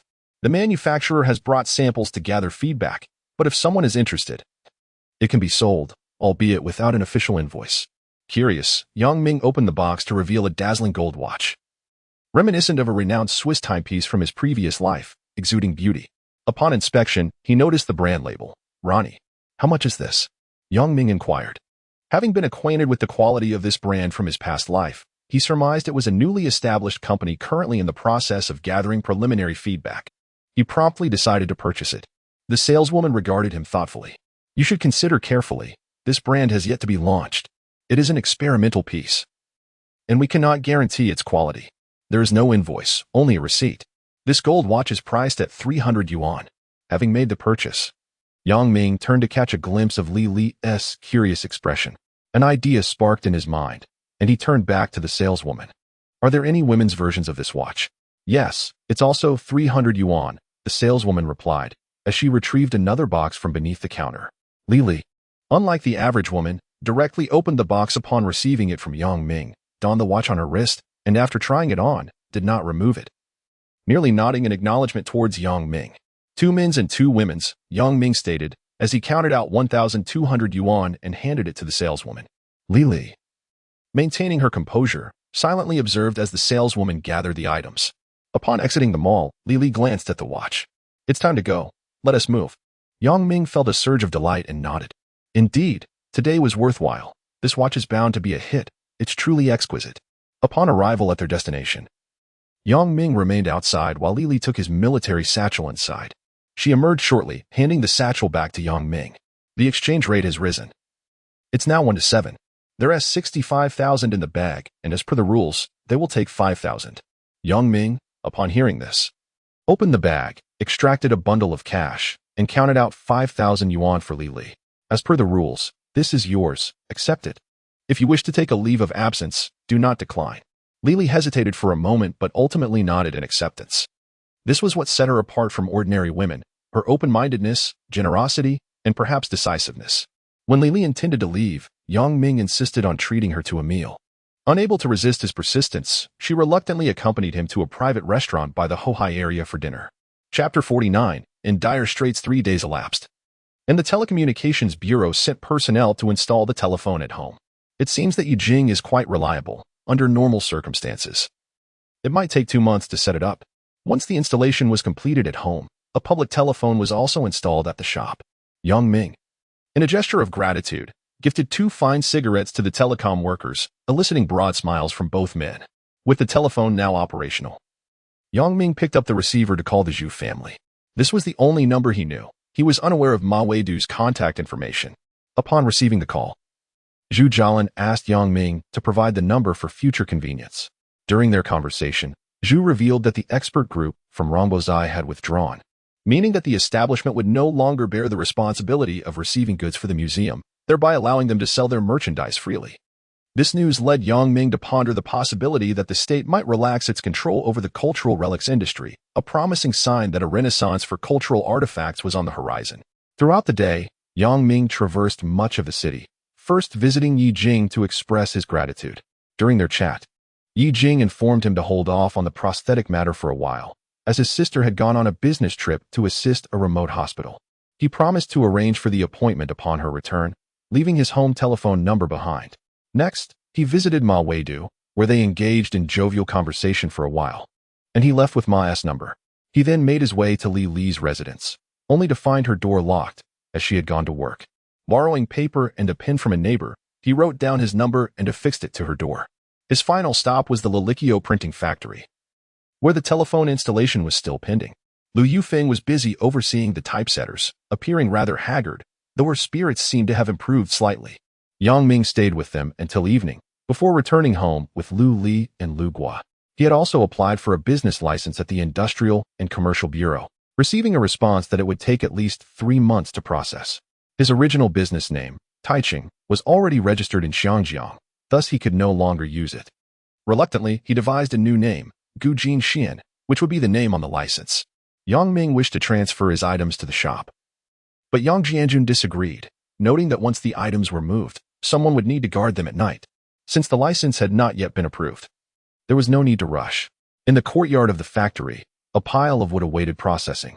He sought out Elder Yu, but unfortunately, the old man was unwell, suffering from a cough that left him unable to stand. Yang Ming had no choice but to abandon the task. After these few exhausting days, he felt utterly worn out, both physically and mentally. Just as he was about to lie down and rest, the telephone rang. It was Li Li calling. "I have completed the paperwork for my unpaid leave. When will you come to see me?" With a sigh, Yang Ming replied, "There have been numerous trivial matters these past few days. Let me arrange things, and I will come the day after tomorrow, if that works for you." "That is fine. I'll be waiting at home," she responded, her joy evident in her tone. Before ending the call, she playfully remarked, "Thank you for the couple's watch, hee." Hearing her mention the watch, Yang Ming shook his head, a bitter smile crossing his lips as he hung up, feeling a wave of frustration wash over him.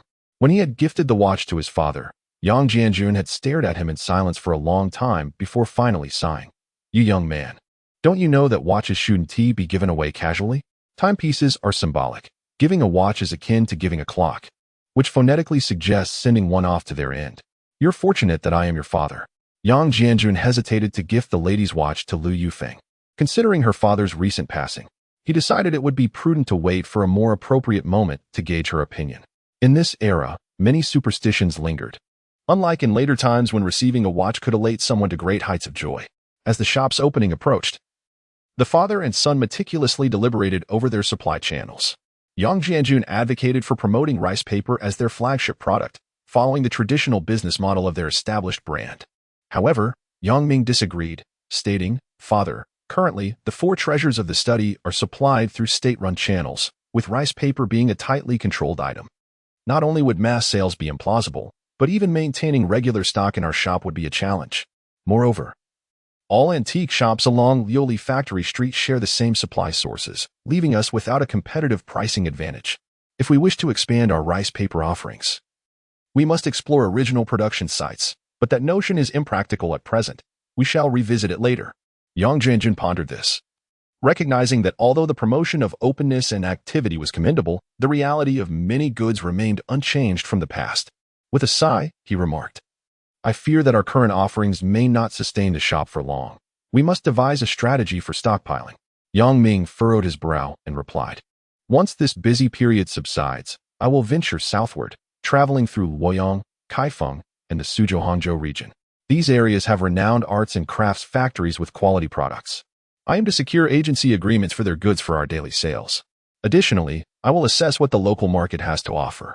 As for the antique market, prices have yet to rise. We should only acquire items that are essential and refrain from selling until the market improves. Seeing his son had a plan, Yang Jianjun felt reassured. As long as you have a strategy in mind, I will manage the store while you handle matters outside. This year, you turn 20. It is time to consider your personal affairs. Yang Ming gave a non-committal response, rising to the display shelf to retrieve a high-quality replica painting and a replica Dodsai Tianzi vase from the floor. He approached his father and said, I will take these 2 items to test the waters. Who knows? I might encounter an unsuspecting buyer. Yang Jianjun sighed. Do as you wish, but be cautious. Not all foreigners are gullible. Avoid attracting trouble. Upon meeting Li Li again, Yang Ming was taken aback by her striking appearance. A yellow turtleneck sweater, red flared trousers, white shoes, and short hair styled into curls. Noticing Yang Ming's gaze lingering on her, Li Li removed her sunglasses and quipped, What do you mean by looking at me like that after just a few days apart? Yang Ming averted his eyes with a sigh. Your outfit is quite trendy, however. I still believe that dress you wore last time was the most beautiful. Unfortunately, the weather is still a bit chilly. Once it warms up, that outfit will surely turn heads. Li Li paused, her expression tinged with melancholy. That dress belonged to my mother. I had no clothes to wear at the time. But later, I acquired new clothes and put that one away. I will not wear it again. Her words hinted at an undercurrent of resignation. Yang Ming quickly shifted the topic, saying, Come, I have 2 items today, each with a base price of $10,000. Anything above that will be our profit, which we can save to renovate your house. Li Li nodded, donned her sunglasses, mounted her bike, and led the way towards another friendship hotel. As she walked, she remarked, Today we shall visit a newly opened hotel, recommended by my uncle during our last currency exchange. The manager is a friend of his, and he has made prior arrangements. Yang Ming nodded in agreement, acknowledging that he had little opinion on the matter and would defer entirely to Li Li's judgment. This hotel was situated in a building on West Chang'an Street. After entering, Li Li instructed Yang Ming to wait in the lounge while she proceeded to the front desk to connect with her acquaintance. Feeling somewhat bored, Yang Ming surveyed his surroundings. Although the hotel was newly established, its decor struck him as rather gaudy, lacking the sophistication of future 5-star establishments. The lounge's sofas and coffee tables appeared trendy, yet their materials and craftsmanship were decidedly mediocre. After a brief wait of over 10 minutes, Li Li returned to join him, saying, Today seems fortuitous. A mutual acquaintance mentioned that a resident from Hong Kong specifically came to explore the antique shops in the capital. He has visited several places over the past few days without finding anything appealing, including Rongbiozai. The staff has already been notified and will be here shortly. The gentleman from Hong Kong was distinctly attired, setting him apart from the mainlanders. When a man in white trousers, white shoes, and a plaid suit approached, Yang Ming recognized him as the individual Li Li had mentioned. The amiable man casually took a seat on the sofa beside them, offering a polite greeting. Hello, Li Li responded. To their surprise, the man then launched into a rapid-fire stream of Cantonese, leaving both of them bewildered. Li Li furrowed her brow, straining to comprehend, but ultimately resorted to English for communication. Upon hearing Li Li speak in English, the man instantly brightened and switched to conversing in the same language. They engaged in a lively exchange, though Yang Ming found himself utterly lost, regretting his past neglect of language studies and feeling somewhat foolish. Nonetheless, he found it amusing that 2 individuals of the same heritage could not understand each other's dialects and resorted to a foreign language for communication. Show him what you have, Li Li urged Yang Ming, who had been daydreaming. All right, he replied, retrieving a recently purchased black handbag, carefully peeling away the delicate tissue paper that enveloped the contents. He handed it to Li Li. She accepted it, preparing to pass it to the gentleman from Hong Kong. Yet he gestured for her to place it on the coffee table instead, opting not to take it directly. This action enlightened Yang Ming. It was clear that this man was knowledgeable in his field, and the 2 items they possessed were likely to be of significant interest. Chapter 50. Truth and Deception. After Li placed the Do Kai Tianzi jar on the coffee table, the gentleman from Hong Kong leaned forward, furrowing his brow as he examined it. He then retrieved a pair of white gloves from his bag, donned them, and took out a magnifying glass to scrutinize the jar, particularly its flying elephant motifs. The jar was diminutive, measuring merely a few centimeters in height, with a straight mouth, short neck, rounded shoulders, and a bulging belly, exquisitely crafted, albeit lacking a lid. When Ming discovered it, he believed it might be an authentic piece. After taking it home, Jianjun studied it for quite some time without recognizing it as a replica, until Zhu Jialin declared it a high-quality counterfeit. Jianjun prided himself on his expertise in porcelain, and if he could not ascertain its authenticity, Ming surmised that the average person would likely struggle to discern the truth.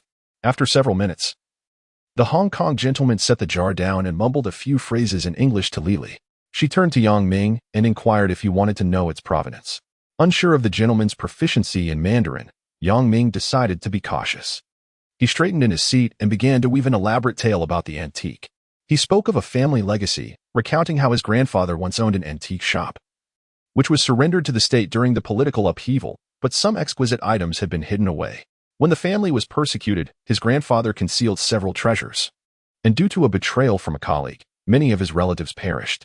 Before his grandfather's passing, he revealed the location of the hidden collection to Ming's father. And now, with the family in dire straits, they had no choice but to sell some pieces for sustenance. Ming's narrative was a blend of truth and fabrication, leaving Li perplexed, but she dutifully relayed his words in English. After a brief exchange in English, Li again asked Ming what the name of his family's antique shop was. He replied truthfully, Tai Chung Trading Company, noting that it still operated in Hong Kong, albeit under state ownership. Upon hearing this, the gentleman's eyes sparkled, and he muttered a string of foreign words to Li. He claimed to be familiar with Tai Chung Trading Company, which belonged to Huarong Assets and was renowned for its grain and palm oil trade in Hong Kong. As Li translated, Ming nodded, choosing to remain silent.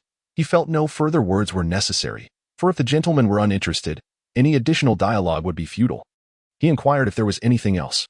Ming nodded at Li, retrieved a painting, spread it on the coffee table, and gestured for the Hong Kong gentleman to inspect it. This time, the gentleman's demeanor was serious as he examined the piece with great attention to detail. Ming knew that this mounted painting, a high-quality replica, would be difficult for most to identify as flawed, though a sense of unease lingered in his heart. His expression remained composed and steady. Internally, the gentleman grappled with his thoughts. He had recognized that this plum blossom painting had issues, having seen the original, a unique piece by Dong Qichong in a foreign museum. His primary interest lay in the Tianzi jar, yet he was contemplating how to negotiate the price. To summarize, the gentleman conveyed that the painting was commendable and expressed his desire to purchase it, prompting Ming to quote an exorbitant price of $50,000. The Hong Kong gentleman countered with an offer of $20,000, but Ming steadfastly held to his asking price of $50,000. Li was nearly exasperated by the translation, and the gentleman eventually conceded to $40,000, but insisted that the Tianzi jar be included as a sweetener. Ming shook his head, asserting that the jar's price was also $50,000, making it impossible to be considered a mere add-on. The two continued to haggle back and forth, both growing increasingly agitated. Finally, the people from Hong Kong lost their patience and directly stated that they would offer $50,000 for the two pieces. If that was not acceptable, they would walk away. After much hesitation, Ming realized that further negotiation was futile and nodded in agreement. Upon hearing Li's consent, the Hong Kong individuals visibly relaxed. With the deal struck, they inquired whether Hong Kong dollars would suffice. Ming indicated that US dollars would be preferable, as the current exchange rate rendered the Hong Kong dollar less advantageous compared to the Chinese yuan. The Hong Kong individuals acquiesced and requested the pair to wait a moment while they went to the nearby Huaxia Bank to withdraw the money. Exiting the hotel with the bag in hand, both were filled with exhilaration. Li asked Ming, "Is that painting authentic?" Ming glanced around and replied, "It's a fine imitation. Both pieces are high-quality fakes that most people wouldn't discern." However, the Hong Kong individual, being knowledgeable, also failed to recognize it. Li, still puzzled, inquired, "How many of the things you said were true?" Ming chuckled, "Truth and falsehood intertwine. It's a blend of reality and fabrication. Selling antiques requires the art of storytelling. If the narrative is compelling, half the battle is won." Li listened intently, feeling deeply moved. Today, She was struck by Yang Ming's composure and expertise, and her admiration for him grew. $50,000 is no trifling sum. Yang Ming resolved to deposit it in the bank. Currently, banks had relaxed their scrutiny on the origins of large foreign exchange funds. He and Lily opened 2 foreign exchange accounts, depositing $20,000 and $30,000 respectively. Yang Ming entrusted the $30,000 to Lily for safekeeping, designating it as a fund for the renovation of her home. In the afternoon, he received a call from Lu Yufeng, informing him that the printing factory had installed the phone. The first batch of books consisted of 1,000 sets, each containing 4 volumes, priced at 1.5 yuan per book, totaling 6 yuan per set. Yang Ming felt the price was rather steep, to which Lu Yufeng replied, "The price was set by Yu Gui. I saw this set of books in another province. They all sell for that price. Our cost per set is 8 jiao, selling at 1 yuan, yielding a profit of 4 yuan per set." Yang Ming then inquired about the sales prospects. Lu Yufeng exclaimed, "These books sell remarkably well. One individual has purchased the entire batch. Once the payment is received, Yu Gui is ready to ship. The second batch of paper supplies is also on its way, with plans to print 3,000 sets this time." Encouraged by Lu Yufeng's words, Yang Ming felt a surge of excitement and urged her to maintain quality, cautioning against complacency and emphasizing the importance of meticulous proofreading. With the printing factory on the right track, Yang Ming felt a measure of relief, turning his attention to obtaining the necessary licenses and opening the shop. In the evening, Yijing called, stating he would pick him up the next morning to assess prosthetics at room 301. Yang Ming hung up the phone, understanding that this was Yijing returning the favor for the currency exchange, considering he had incurred a loss of 40,000 in foreign exchange rates. Yijing was undoubtedly mindful of this and thus invested in the matter. Yijing drove a model recently produced by the Beijing automobile factory, resembling an American Cherokee SUV. As Yang Ming assisted Yang Jianjun into the vehicle, he enviously remarked, "Brother Yi, this car is impressive, far superior to a Jeep." Yijing laughed, "It's borrowed. You, my friend, have plenty of money. Why not buy one yourself? It would come in handy when I need it." Yang Ming, perplexed, asked, "Can private individuals purchase these?" Yijing spat out of the window and replied, "Others may not, but we brothers are an exception. If you truly wish to buy one, I can help you with the paperwork." Yang Jianjun, having overheard, patted Yang Ming on the shoulder, shaking his head gravely. Yang Ming was aware of his father's concerns regarding impulsive car purchases. He smiled and nodded, deftly shifting the topic. "Brother Yi, how much do you think this matter will require?" Yijing clicked his tongue. "Forget about that. Just listen to my sister when the time comes. Whatever amount she tells you to pay, you shall pay. With me around, you won't suffer any loss." Yijing's sister was exceptionally beautiful, tall and slender, with delicate skin.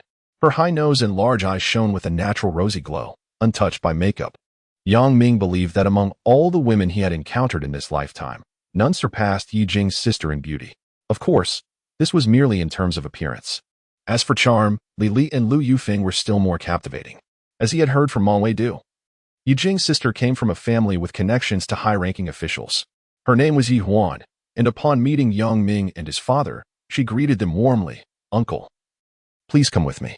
Xiaoyang and second brother, you two can wait in my office. After the examination, we will discuss the situation." Yi Huan summoned 2 nurses to assist Yang Jianjun outside. Yijing gestured for Yang Ming to sit. "Stop standing there like a fool. Sit down and wait. I really don't want to be here. It feels unlucky." Yang Ming took a seat and looked at Yijing, smiling. "Brother, how much does the car cost?" Yijing pointed at him and chuckled. "I saw your old man's actions in the rearview mirror. Do you dare to buy?" Yang Ming laughed. Using the name of the printing factory should work. Yijing's demeanor turned serious. "I know that a new model co-produced by the Shanghai automobile factory in Germany has just rolled off the assembly line with an internal price of 50,000 yuan. If you want to buy, I can make some inquiries for you." Upon hearing this, Yang Ming realized Yijing was referring to the Santana. But he wasn't fond of sedans. He inherently preferred SUVs. "I want 2. One of the model you mentioned and another for me," Yang Ming said with a grin. Yijing looked at him in astonishment. "Hey, how much money do you actually have? That's quite a bold statement." Yang Ming did not respond to this query, but curiously asked, "Can I get 2 for 100,000? Yijing winked. "Others may not be able to, but I can. However, it's settled that when the time comes, you better not cause any trouble with the car." Yang Ming returned the wink. "Then, you need to get me 4 driver's licenses. You can use the car as you like, and I want to even make you pay for the gas." Yijing chuckled.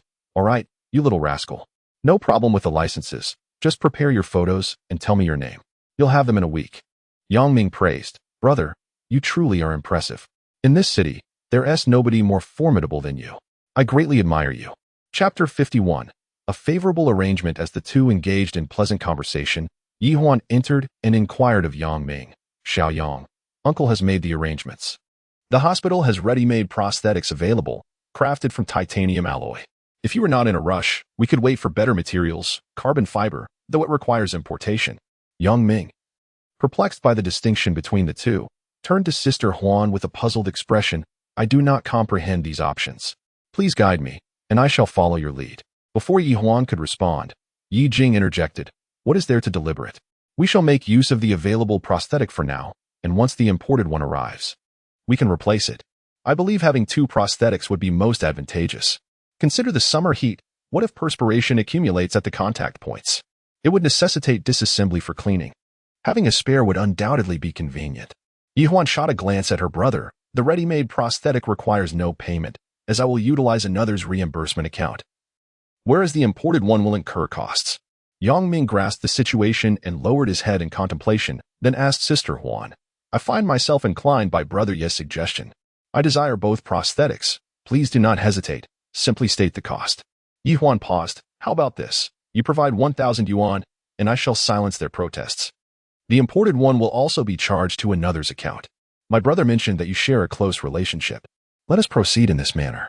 Yang Ming produced a stack of cash, counting out 2,000, and declared, Sister Huan, I am aware that 2,000 is far from sufficient. But since you have mentioned it, please accept this amount. I shall recognize this favor from you.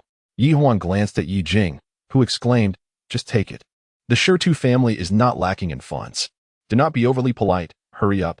Reluctantly, Yi Huan accepted the money and stated, please wait a moment. I shall retrieve the prosthetic and arrange it for uncle. In the realm of Huaxia society, throughout every dynasty, there have always been those capable of facilitating matters. A dilemma that had troubled Yang Ming for years since his arrival in this world was effortlessly resolved by Yi Jing. When Yang Jianjun donned the prosthetic, he felt somewhat unaccustomed. However, the joy radiating from his face as he persevered in taking hesitant steps brought both happiness and sorrow to Yang Ming. The favor rendered by Yi Jing was monumental. In comparison to the currency exchange matter, this endeavor transcended mere monetary value. Within 2 days, Yang Jianjun became adept at maneuvering the prosthetic. Although he still displayed a slight unsteadiness in his gait, he was drawing ever closer to normalcy. Elated, he resolved to host a barbecue celebration in the courtyard of the factory, inviting Yi Jing and Ma Weidu, allowing them the freedom to bring whomever they wished. He informed only Wu Jingquan of his plans. On Sunday, he ventured to the market to procure supplies. The urban area of the capital was not particularly vast, and a new vegetable market had recently been established at Nyojia, where he intended to shop. The roads were more chaotic than usual. As construction had commenced on the second ring road's foundation, Yang Ming had no recollection of when it would be passable, as he had not been a resident of the capital in his previous life. Maneuvering around the construction site, he arrived at the Nyojia market, purchasing lamb, vegetables, seasonings, and even 2 fish along the way. Around 3 in the afternoon, Wu Jingquan arrived, carrying 2 bottles of white liquor. Yang Ming, surprised, inquired, Wu good. You are quite eager. I have not even begun my preparations, yet you are already here. Wu Jingquan chuckled, upon hearing about the barbecue. I felt an irresistible urge akin to a cat scratching inside me. I found an excuse to visit your sister-in-law's place and hastened over. Yang Ming had always kept the barbecue grill at home, but now he moved it outside to set it up on his bicycle, while Wu Jingquan placed the meat and vegetables on the rear seat of his bike. Together, they arrived at the yard of Changdian. It was Wu Jingquan's first visit to Changdian, and as he surveyed the surroundings, envy was palpable on his face. Look at you, and then look at me. I've squandered these years like a stray dog, he lamented. Yang Ming erected the grill and tossed some wooden blocks he had picked up from a pile into the fire. Dusting off his hands, he said, Wu Gu, don't speak like that. A societal transformation is imminent, and life will only improve from here. Soon, every day will be a barbecue day for you. Wu Jingquan was skeptical of Yang Ming's words, but chose not to dwell on the topic. Noticing Yang Ming tossing wood into the grill, he frowned. Don't you have charcoal? I would have brought some if I had known. Yang Ming pointed to the wood in the grill. This is no ordinary wood. These are premium fruit tree blocks. You know how duck is roasted, right? Without fruit wood. It simply lacks that distinctive flavor. Wu Jinwan remained dubious but settled down, picking up a handful of chives as he spoke. Let me tell you something. The cast of Dream of the Red Chamber has returned to our area. My little compatriot inquired about you, and it seems she still remembers you. Yang Ming recalled Chun Xiaoshu's charming visage and replied thoughtfully, her life is about to soar, while someone like me is unworthy of her thoughts. I know my own worth and have never dared to hope for anything. Wu Jingquan sighed. I can see you have feelings for her. You lost your composure the moment you saw her. I pondered over it. At that time, the two of you had a chance, but now she is busy acting. And in the future, there might be a difference between you. Actually, I intended to bring her along today, he continued. But when I called, she was out filming. Alas. Yang Ming was marinating the lamb, and he remarked, Wu Ge, don't worry about this anymore. Such an extraordinary woman is beyond someone like me. My current wish is to live well and take care of my father. I have no grand ambitions. This is enough for me. Yang Ming was aware that Qin Xiaoshu had a boyfriend now, according to his memories from a previous life. It seemed she married in northeast China after finishing Dream of the Red Chamber and returned to Beijing only after her divorce. Reflecting on his journey through time, he realized that Wu Jingquan, Ma Weidu, and now Yi Jing were the only true friends he had made, rendering his social circle rather insignificant. Another issue was that these individuals were older than him, which made their interactions somewhat more challenging, perhaps due to his age when he crossed over. In the original owner's consciousness, friends were merely Lu Yugua, but Yang Ming found little to discuss with him, as the two chatted and prepared the skewers. They soon had everything ready. Checking the time, Yang Ming estimated that the other two would arrive shortly, so he ignited the barbecue grill and began grilling the skewers. Hey, I knew it. Shurtu has been calculating in his heart. I told you he would start grilling as soon as we arrived, and you didn't believe it. Ma Weidu declared upon entering. Behind him, Yi Jing chuckled. This yard is quite nice, but barbecuing here feels a bit too something. Seeing another person behind them, Yang Ming quickly greeted, Hello, make yourself comfortable. Barbecuing is all about enjoyment and spontaneity. Please, don't hold back. Ma Weidu scanned the area and pointed at Yang Ming. Why hasn't this pile of food been touched yet? I'm waiting to choose my items. The carpenter is unwell and cannot come for the time being.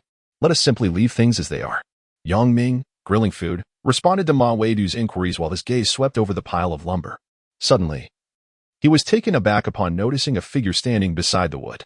Goodness, a future author. This individual is no ordinary fellow, single-handedly. He stirs the tides of the cultural and film circles. Yang Ming marveled inwardly. Just as the meat skewers were ready, he hastily beckoned a few people to take their seats, introducing them with, This is Brother Wu Jingquan, Ma Weidu, Yi Jing. Please get to know one another. He then stood up, feigning nonchalance, and approached the man, extending his hand to grasp the one offered in return. Welcome, welcome. No need to stand. Please have a seat. My childhood friend, Wang Su, came to visit today, so I brought him along, while Yu Jing munched on a meat skewer. He also took the opportunity to introduce the newcomer. Brother Wang, make yourself at home. Please sit. Yang Ming guided Wang Su to a seat, offering him a skewer of lamb. Wang Su, feeling shy, blushed while speaking to Yang Ming. I apologize for the intrusion. It's my first time meeting you, and I feel a bit embarrassed. Wu Jinwan filled the cups with wine, placing one in front of each person, saying, Do not feel awkward. If you are polite to Shurtu, you will not be able to build a relationship with him. I have known him for a long time and understand his temperament. He does not actively seek friendships. One must take the initiative to engage with him. As the others listened intently, Wu Jingquan continued. The first time I sought a conversation with him, he was in the duty room cooking noodles. He asked if I wanted some, and I said yes. But that was it, just one bowl. From that day on, I regarded this brother as sincere and trustworthy. Come, let us toast to our first encounter. After downing a cup of wine, Ma Weidu interjected, Brother Wu, you had a bowl of noodles with Shurtu. As for me, I can say that on my second meeting, I benefited from him by 200 yuan. It was then that I recognized Shurtu as a brother worth having. Yi Jing, thoroughly enjoying his meal, chimed in after hearing Wu Jingwan and Ma Weidu's remarks. Well, you both have nothing on me. I, on my first meeting with Shurtu, gained several thousand. What do you think? Are you both dumbfounded? Ma Weidu, privy to the details, smiled contentedly while savoring his skewer, remaining silent. However, Wu Jiwan and Wang Su wore expressions of disbelief. Chapter 52. The Heart's Door. As the three conversed, Yang Ming listened with a gentle smile, all the while contemplating how to respond. It was evident that Wu Jingquan understood Yang Ming's character. Their relationship was devoid of any ulterior motives, purely a friendship. Ma Weidu first met Yang Ming at the Zhu family residence, where he sought assistance from Zhu Jialin. Zhu Jialin treated Yang Ming with the affection of a nephew, which naturally elevated Yang Ming's stature in Ma Weidu's eyes. Ma Weidu worked for a newspaper. Although his education was modest, he navigated the cultural sphere and was aware of Zhu Jialin's esteemed position. The ability to associate with cultural luminaries like Zhu Jialin and Wan Shixiang, in turn, bolstered his own status. Following this, he invited Yang Ming to drink, harboring a personal agenda upon hearing that Yang Ming could sell antiquities to foreigners for foreign exchange. He hoped Yang Ming would assist him in disposing of a counterfeit painting. Embarrassed to admit his need, he underestimated Yang Ming's resolve. To Ma Weidu's surprise, Yang Ming not only purchased the counterfeit painting, but also knowingly added an extra 200 yuan to the price, a sum equivalent to 4 months of Ma Weidu's salary. Later, when Ma Weidu visited Yang Ming's home and beheld the plethora of antiquities, he learned from Yang Jianjun that Yang Ming had gathered them himself. This revelation convinced him of Yang Ming's exceptional nature and worthiness as a friend. As for Yi Jing, their acquaintance was rooted in mutual benefit. Yang Ming sought assistance, while Yi Jing harbored a desire to exchange currency at a favorable rate. It wasn't that Yi Jing lacked the capability to exchange currency. Rather, it was Ma Weidu's assurance that lent credence to the arrangement. To Yi Jing's astonishment, after the currency exchange, Yang Ming generously offered him an additional amount at no cost, significantly altering Yi Jing's perception of him. As their friendship developed, Yi Jing was secretly amazed at Yang Ming's wealth. Despite the extensive connections of the children from affluent families, they were not particularly well off in terms of money. The state advocated for economic development and the enrichment of individuals, and Yang Ming was indeed one of those who had prospered. Having a wealthy friend became a source of pride and a topic of boasting. Come, let us have another drink. Sure too, the meat skewers are finished. Stop daydreaming and get grilling, we're waiting to eat. Ma Weidu proclaimed, raising his glass. Wu Jinghuan, unfamiliar with the others, stood up at Ma Weidu's words and said, let him drink with you. I'll handle the vegetables and fish. I often grill for myself these past few years. Allow me to treat you. Yang Ming clinked glasses with Wang Su, saying, Brother Wang, don't be swayed by the flattery of these gentlemen. Each of them has greatly aided me. Friendship is reciprocal. There is no unilateral giving in the bonds of camaraderie. Wang Su nodded. That is a valid point. I'm merely curious. You are quite young. Yet these gentlemen are significantly older, with Wu being nearly twice your age. What draws you to their company? Wu Jinghuan approached with several skewers of grilled vegetables, placing them on the small table. After taking a sip of his drink, he returned to grilling fish. Yang Ming set down his glass, gesturing towards Wu Jinghuan as he replied to Wang Su, there is no specific reason. Just consider Wu Ge when he reached out to me for a chat. It was during a particularly lonely and desolate time in my life. My superiors assigned me to night shifts, and I still had to work during the day on Sundays. Though I never voiced it, I felt a deep-seated resentment, and given my family's unique circumstances, I had no one to confide in. Just as Wu Ge arrived. You may not know him. He's a man from the Northeast, possessing a delightful sense of humor. In our conversations, he often dazzles with his wit, making me laugh heartily during our casual chats. Indeed, during those 2 years, forging a friendship with Wu Ge was my greatest treasure. Ma Weidu listened intently. It was rare for Yang Ming to open up like this, as he typically spoke little.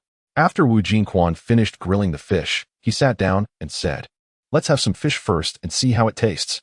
As we savored the fish, we raised our glasses, and Wu Jinghuan pointed at Yang Ming. I heard everything. I didn't expect I had such a significant influence on you, making me sound like a comedic performer. Laughter erupted among us as we clinked our glasses again. With the effects of the alcohol taking hold, the conversation flowed freely, including Wang Su, who shared his current difficulties and his sense of urgency, yet felt he had no viable solutions. Ma Weidu sighed. I may consider myself an editor, but my salary is less than what a street vendor selling books earns. Wang Su's situation is indeed pitiful, yet he made quite a bit of money last year flipping those color televisions. If it weren't for his reckless spending, he would be much better off than I am. Sure too, don't just listen. Although you're younger than the rest of us, you seem to be living quite well. Share with us any good strategies to earn more. Yang Ming replied with a bitter smile, my life is somewhat better now, but it was hard-earned, and my brothers helped me along the way. Ma Ge, don't shake your head. When you mentioned I benefited from your 200 yuan, I felt quite the opposite. I believe I took advantage of you. That painting, although a high imitation, is a counterfeit of a famous artist. While it may not hold much value now, who knows about the future? I genuinely aspire to be in this field. And spending an extra 200 yuan on your painting is an investment in its potential worth. So please, no more talk of me being a freeloader. Yang Ming's words elicited nods of agreement from the group, even prompting Wu Jingquan to ponder thoughtfully. Yang Ming then gestured towards Yi Jing. Yi Ge. You mentioned I'd benefited from several thousands of yuan, but I disagree. The foreign exchange rates are what they are. If I were to exchange on the black market, I would indeed get more, but that is illegal and fraught with risks. Since Ma Gu has offered assistance, I will certainly accept it. But Yi Ge, you have helped me the most, with the book number, the phone, and most importantly, the issue with my father's prosthetic limb, which has troubled me for years. My father is not that old, and if he continues to rely on crutches, his life will be severely limited. When he first had his amputation, he was fitted with a prosthesis, but the domestic version quickly deteriorated, leading to infection and a second hospitalization to save his remaining limb. Yi Ge, Ma Ge. Today, I specifically prepared this barbecue at home to express my gratitude to both of you. I will always remember this kindness, and I sincerely thank you, my two brothers, for your help. With that, he raised his glass and drank deeply. Yang Ming's demeanor was solemn, prompting the others to share in the gravity of the moment as they drank as well. Yi Jing, who had said little throughout the day, finished his drink and remarked, "Sure too, these matters are really trivial. We are brothers, and this is what we should do. However, regarding what old mom mentioned about earning money, if you have ideas, do share." The topic of making money has become a fashionable discourse, even attracting the attention of Wu Jinxian, who is listening intently. Yang Ming pondered for a moment and said, "Brother Yi, you are indeed caught in a fog of your own making. If you reflect carefully, those engaged in trade, regardless of the scale of their enterprises, tend to lead lives far superior to those in conventional employment. What accounts for this disparity? Is it that they possess greater intelligence or more extensive networks than you? Not at all. Rather, they have aligned themselves with the currents of the times, positioning themselves at the crest of opportunity. Even if they lack remarkable skills, the winds of fortune will lift them up." Yi Jing, feeling perplexed, furrowed his brow and asked, "What do you mean? Please elaborate." Yang Ming inhaled deeply and replied, "To elaborate would take an eternity. So let me distill it for you. One must navigate life according to the tides of fortune. From where does one's luck derive? Today, the fortune of our citizens is largely contingent upon state policies. When government policies are favorable, luck follows. When they falter, as we have witnessed in recent years, well, we all understand the implications, and I need not elaborate further. Currently, the state advocates for openness and vitality, essentially encouraging individuals to shatter outdated conventions, to step beyond established boundaries, and to devise means of generating wealth. Our nation, with its vast population and fragile foundation, cannot sustain such a multitude of workers indefinitely. Yet it cannot turn a blind eye either.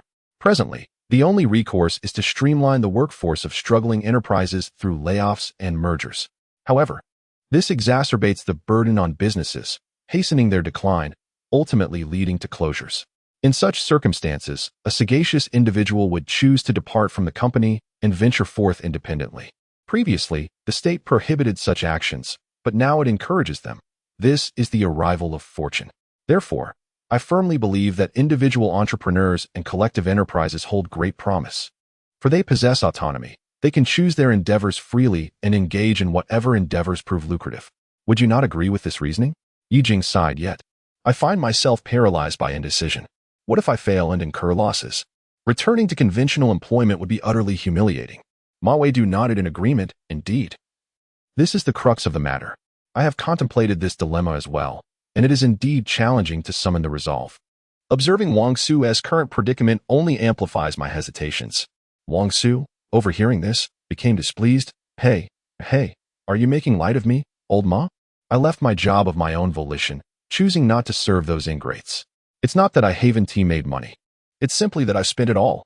Chapter 53. Serge Wang Su's remarks elicited bursts of laughter from several individuals. In truth, Wang Su's outwardly bashful demeanor was a mere facade. Internally, he was a person of audacious actions, utterly unrestrained. Last year, when his workplace dispatched him on a business trip for procurement, he misappropriated funds and returned from the south with a batch of color televisions, resulting in a substantial profit. However, in his hubris, he was reported by an observant individual. The leadership was furious and on the verge of dismissing him, but Wang, known for his fiery temper, preemptively resigned from his position. He then began to wander aimlessly, making new acquaintances and indulging in copious amounts of alcohol, swiftly depleting his earnings. After the laughter subsided, Yang Ming remarked, "In fact, Brother Wang's approach is commendable. Taking the first step is essential. Failure is not to be feared. What is truly daunting is lacking the courage to even step forward." Wu Jingquan listened contemplatively, while Ma Weidu, engrossed in his meal, refrained from interjecting. Wang Su, with a triumphant gaze, fixated on Ma Weidu. It was Yu Jing who spoke next, saying, "Sure too, your words have sparked my interest. I've pondered for quite some time and believe opening a restaurant could be promising. What do you think?" Yang Ming smiled slightly. "Absolutely. That sounds splendid. Remember that private restaurant we dined at in Hohai? Their business was thriving. We are in an era ripe with opportunities. Even a pig could soar to great heights in this climate." "Agreed. Tomorrow, we shall scout for a location. If it shows promise, I shall take a leave of absence and dive into this venture," Yu Jing declared, raising his glass with enthusiasm. The conversation then shifted away from such topics, as the group indulged in merriment and casual chatter, ultimately finding themselves intoxicated. Yang Ming felt indifferent about the gathering, yet his words stirred profound waves of contemplation in the hearts of the others. Since his crossing into this realm, it was the first time Yang Ming had overindulged. Upon awakening the following morning, he was beset by a splitting headache and an overwhelming sense of discomfort. He staggered outside to the flower bed and retched for a spell.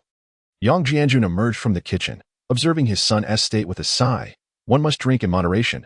Take heed in the future. Overindulgence only brings suffering upon oneself." Currently, Yang Jianjun was fervently practicing his walking, and after advising his son, he resumed his leisurely stroll outdoors. Yang Ming, feeling somewhat better after retching, shook his head and returned to his room to sleep, lacking the appetite for the breakfast Yang Jianjun had prepared for him. Wu Jingwan, too, felt the aftermath of his drinking, and upon arriving at the office, found himself devoid of appetite. Having overslept, his wife had prepared breakfast for him to eat at work. Sitting in the electrical workshop, he gazed at the meal before him, devoid of any desire to eat. Yang Ming's words echoed deeply within him. Standing at the forefront of this era, even a pig can be blown to the heights of success. Shaking his head, he muttered to himself, "Am I truly less than a mere pig?" He contemplated the notion, asking himself, "Why not? Perhaps I should give it a try." Wu Jingquan's heart was now thoroughly stirred, and after a lengthy deliberation, he remained uncertain, deciding to wait a while before consulting Yang Ming. Ma Weidu, a man of considerable depth, despite being a product of a prominent family, hailed from the Air Force compound, which had been significantly impacted by incidents on the Second Prairie. Even now, many influential figures within the Air Force system remained on the sidelines. He finds himself deeply immersed in the situation, fully aware of the intricate details, and gradually becomes more contemplative. Ma Weidu comprehends the rationale articulated by Yang Ming. Entering the antique trade is merely a form of exploration. Yang Ming's words only serve to fortify the convictions he harbors within. After commencing work, he concocts an excuse to leave his workplace and seeks out an acquaintance from his past, accompanying him in a quest for antiquities. Yu Jing, on the other hand, absents himself from work entirely, making a phone call to inform his employer of his unforeseen circumstances. He then begins to reach out to others in search of a property, contemplating the establishment of a restaurant.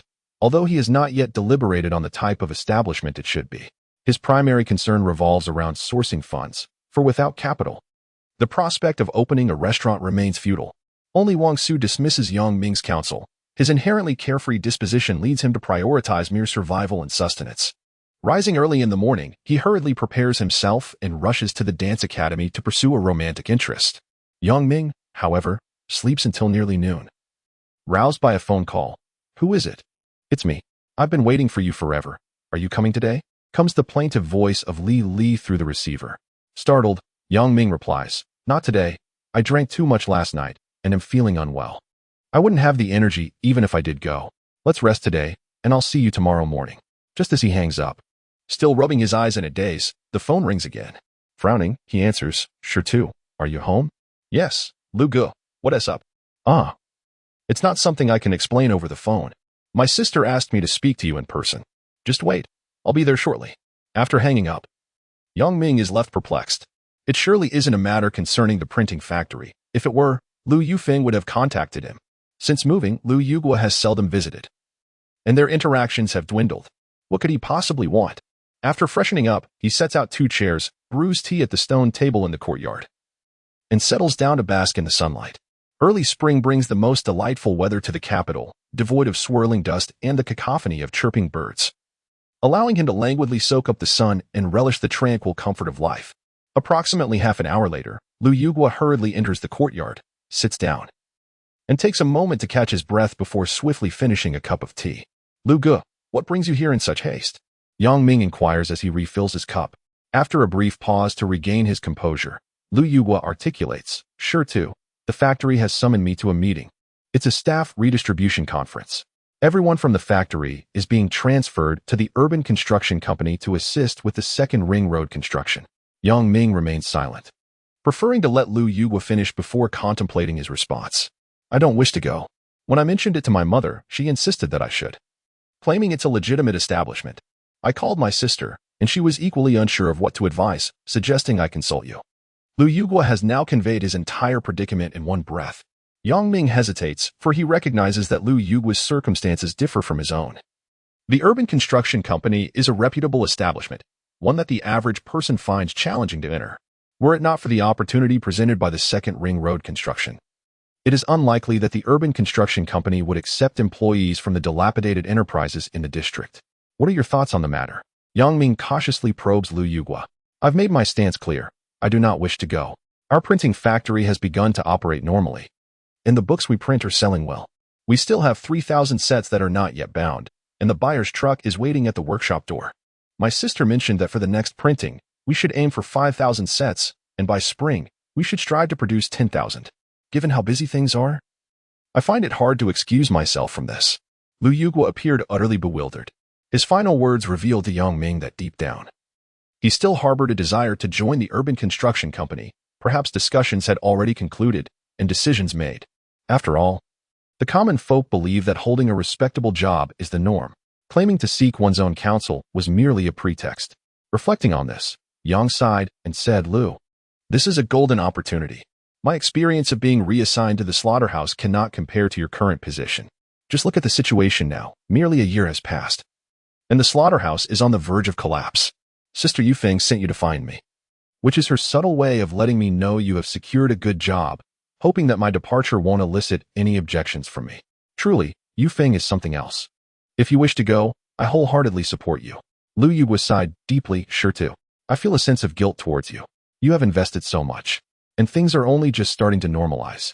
With my departure, my sister will be left alone, and I can't help but worry. Yang Ming bent down and patted Lu Yugua on the back, reassuring him, do not fret. Your cousin is still at the factory. Besides, I believe Sister Yufeng has also regained her composure. If necessary, we can always recruit more help. Lu Yugua managed a bitter smile. My cousin is capable of work, but he is not suited for external assignments. You cannot imagine the chaos out there. The last time I visited Tianmen, I was astonished when a bookseller brought a woman to dine with him. Afterward, well, never mind. Let us not dwell on it. Yang Ming couldn't help but chuckle. Lu Yugua was still quite naive, astonished by the notion of dining with a companion. He would surely be appalled if he were to learn about the sordid incidents that transpire in later times, exclaiming how utterly disgraceful they are. After Lu Yugua departed, Yang Ming called Lu Yufeng to discuss how to handle Lu Yugua's situation. Let him go, but you know my mother well. She believes that without a proper job, he would not be respected and would struggle to find a wife, delaying her hopes of having grandchildren. Upon answering the phone, Lu Yufeng launched into a tirade of complaints. Yang Ming chuckled softly and replied, let us try to understand her perspective. Aunt Tian is right to be concerned. In this day and age, self-employed individuals do indeed lack status, and without a respectable job, it is hard to hold one's head high. Chapter 54. 2 small cups. How is everything at the factory? Has anyone taken over for you, Gui? Yang Ming inquired of Lu Yufeng. I'll tell you. Lu Yufeng replied, her tone infused with a joyful excitement. There isn't much to do right now. Initially, I was out and about, but now we have orders from 2 book merchants, and we're quite busy. The factory is thriving. Sure too, I have an idea. I plan to recruit more staff and operate in 3 shifts. This way, we can maximize our output to print 20,000 sets each month, with each set containing 4 books, at a profit of 4 yuan per set. That amounts to 80,000 yuan monthly, which totals nearly 1,000,000 yuan annually. Sure too. We are on the brink of prosperity. Yang Ming felt a surge of excitement upon hearing this. He had not anticipated that this seemingly inconspicuous printing factory could be so profitable. All right, sister, I trust your judgment. If funds are needed, just let me know. You have full authority to make decisions over there. Proceed as you see fit. After hanging up, Ming jubilantly raised his arms and exclaimed with delight. During lunch, Jianjun noticed his son sporadically smiling to himself, seemingly lost in thought. Sure too, what is the matter? Why are you grinning like that? He asked in surprise. Ah, did I smile? I didn't even realize, Ming responded, momentarily taken aback. Jianjun shot him a glance before returning to his meal. However, when Ming smiled again, Jianjun couldn't contain his curiosity. Sure too, did something happen yesterday? This time, Ming recognized that his exuberance had perhaps been excessive. He quickly clarified, Dad, it's nothing. Don't jump to conclusions. It's just that we are about to become millionaires. Jianjun sprang to his feet, grasping Ming's arm. Son, forget about eating. We need to rush to the hospital to get you checked. You must be possessed. Dad, please don't panic. Listen to me, Ming pleaded, realizing he may have overstated things. After explaining the situation in detail, Jianjun sighed in relief. You nearly gave me a heart attack. You're talking about something so uncertain, and just because Yufeng said it, you're overjoyed. If we actually make $1 million, I fear you might lose your senses. I've always told you to maintain a low profile. Having too much money can bring complications. It's not all beneficial. Our family's past serves as a warning. Remember to stay humble and keep a low profile. Let others seek the spotlight. Understood? Ming nodded. Dad, perhaps you're being a bit overly cautious. There are plenty of wealthy people nowadays. Even if we did have $1 million, it wouldn't make us exceptionally rich, so there's no need for excessive worry. As they conversed, Ma Weidu entered with a cheerful demeanor. What a feast! Chicken and fish. Your family is living quite comfortably. Jianjun, fond of Ma Weidu, responded with a smile. Little Ma, would you care to join us? Don't be shy. Ma Weidu graciously declined. I'm just here for a meal. No need for you to stand up. I can help myself. Ming rose to fetch Ma Weidu some utensils and a bowl of rice, which he eagerly devoured. Looks like you found something good. Given how stuffed your bag seems, Ming remarked casually, noticing the bulging backpack. Ah, you little rascal, you caught me. Ma Weidu chuckled, wiping his mouth and carefully retrieving 2 items wrapped in newspaper from his bag. He cautiously opened them and handed them to Jianjun. Uncle, take a look at these. Let it go. Let it go. Jianjun did not answer, allowing Ma Weidu to place the items on the dining table. Ah, I almost forgot the rules. Ma Weidu carefully set down the 2 small cups. Jianjun picked one up, scrutinizing it, then took the other to examine for a while longer before looking up at Ma Weidu and inquiring, where did you acquire these? In Jiu'er from an old residence. Ma Weidu replied, what do you think?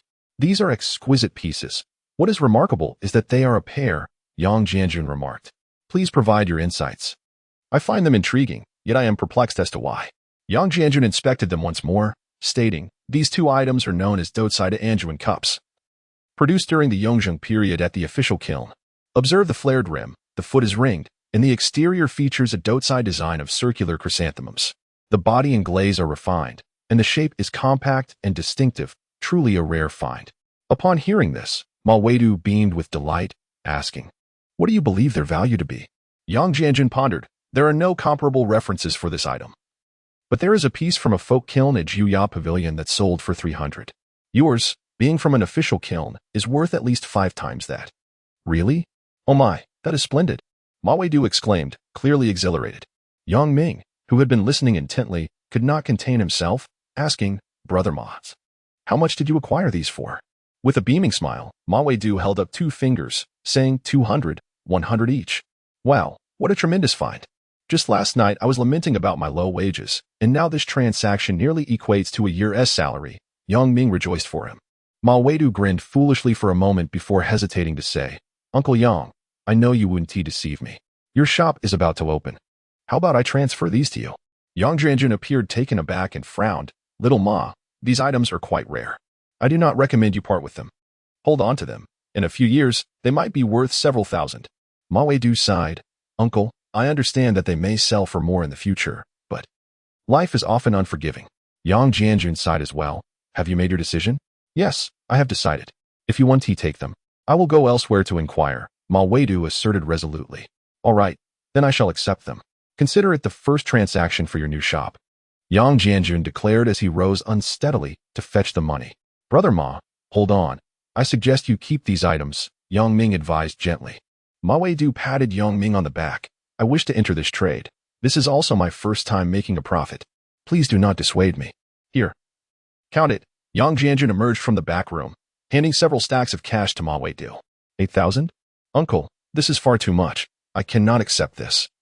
Ma Weidu immediately protested. Take it. I have more to say. Should you come across any fine items in the future, do not hesitate to seek me out. Opening a shop requires a substantial inventory, and consider this surplus an investment in your future. Please do not refuse, Yang Jianjun insisted. Ma Weidu turned to glance at Yang Ming, his face flushed with embarrassment. Yang Ming playfully stuffed the money into Ma Weidu's pocket, chuckling. Do you not understand? My dad is buying you off, afraid you won't come to him when you find something valuable. Reluctantly, Ma Weidu accepted Yang Jianjun's kindness, no longer resisting. Indeed. He spoke more than necessary. He acquired these two items for merely 100, deliberately inflating the price by an additional 100 in hopes of selling them for 200. Little did he expect that the Yang family would be so magnanimous, not only disclosing the origins of the items, but also offering a generous sum to acquire them. At this moment, Ma Weidu wholeheartedly acknowledged the integrity of the Yang family. After engaging in casual conversation for a while, Ma Weidu departed with a sense of fulfillment. Yang Ming bid farewell to Ma Weidu and returned to find his father holding a small cup, his gaze dreamy and enamored. Curiously, he inquired, Father, is this cup truly valuable? Yang Jianjun carefully set down the cup and sighed. This small horse has inadvertently lost immense wealth. This pair of cups is remarkable. Far more precious than the pastel vase you acquired. I did not intend to overpay him. Rather, I aimed to secure his silence, preventing him from reneging on the deal in the future. Please, tell me more about this. Yang Ming urged eagerly. Yang Jianjun exhaled deeply. This pair of cups was once spoken of by your grandfather. Upon careful inspection today, I confirmed it is indeed the pair of chrysanthemum-patterned cups your grandfather mentioned. These were favored possessions of Emperor Yongzheng, who would often take them out to admire. Once, a eunuch accidentally knocked one to the ground while polishing the desk, fortunately. The thick carpet prevented it from shattering. Enraged, Emperor Yongzheng ordered the eunuch to be executed, then picked up the cup for a closer examination. The base had lost a piece of glaze, and although it was later repaired, a trace remained. Consequently, the emperor abandoned it and commissioned a new pair.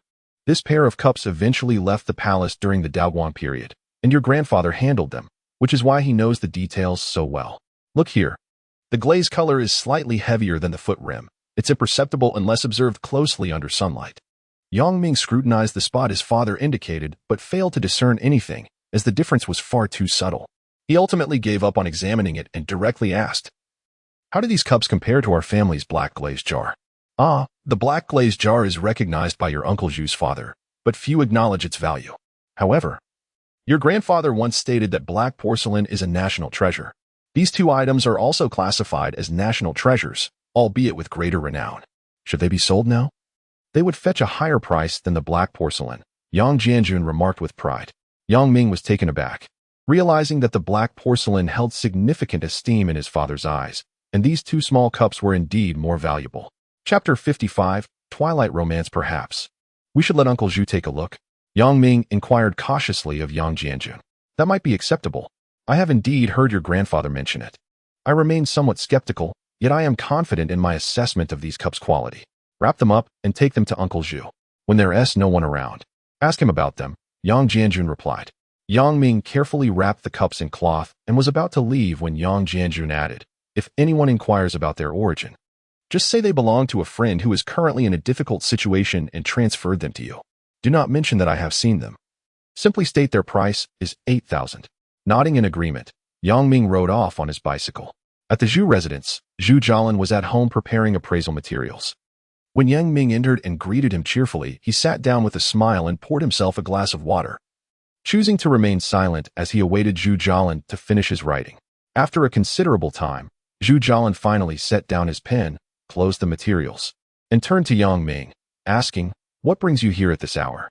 Yang Ming retrieved the two cups from his bag, approached the desk, and placed them on the surface.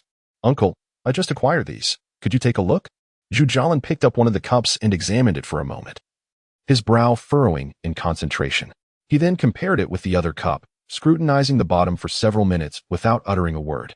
At last, he He took one of the cups outside, holding it up to the sunlight for a thorough inspection before returning indoors. To be honest, where did these come from? Zhu Jialan's tone was grave. They were genuinely given to me by a friend in need of quick cash. He sold me this cup for 8,000. Yang Ming asserted with unusual conviction. Zhu Jialan responded with a thoughtful, if that is the case, your friend is quite foolish. This is a piece belonging to the imperial court, used by Emperor Yongzheng. Records from the Ministry of Internal Affairs show it was presented to the fifth son of Emperor Daoguang, Prince Dunqin Yizong, upon his departure from the palace. One of the cups has a restored base, which is how I recognized it. Given this, take good care of it. If possible, do not sell it. Yang Ming quickly agreed, carefully picked it up, rewrapped it, and placed it back into his satchel. He then gently asked, Uncle, is 8,000 too much? Zhu Jialan chuckled lightly. 80,000 or even 800,000 would not be excessive. You have struck a significant fortune. Return home and inform your father. But be sure not to let any details slip. If the state were to learn of this, well, it would be far more serious than those 2 ebony pieces. Zhu Jialan's tone was devoid of envy, filled instead with concern. He was deeply apprehensive that this artifact might bring trouble to the father and son, which touched Yang Ming profoundly. Upon returning home, Yang Ming relayed Zhu Jialan's words to his father. Yang Jianjun frowned instantly. Is it truly that serious? Yang Ming sighed. I doubt there will be any issues. We received them legitimately. At worst, once we open for business, we can keep records to erase any traces. Yang Jianjun nodded. You are right about that. We should maintain records and ensure to inform Xiaoma that we have already dealt with it. The 2 of them, perhaps influenced by their previous experiences, began to contemplate precautions against the worst-case scenario at the slightest hint of concern. Have you inquired about the license yet? It has been over a month with no news. Yang Jianjun, feeling utterly bored, incessantly urged his son regarding the business opening. Dad, you still need to focus on your walking exercises. There is no need to rush, Yang Ming replied. Last week, I inquired about the situation, and it seems that the district is planning to develop our area into a cultural street. Our shop was newly established, and they need to investigate at the housing authority to ensure compliance before issuing permits. Yang Ming, feeling helpless, reiterated what he had already mentioned twice. Oh, you've said that before. I'm just anxious, he exclaimed. You have no idea. In recent days, I've strolled around places like Lulikang, Chongdian, and Tudi Temple, where there are individual vendors.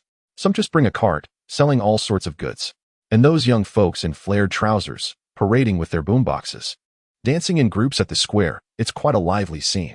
It seems they truly have loosened the reins this time. After finishing, Yang Jianjun swayed as he exited. What Yang Jianjun described was something Yang Ming had already observed.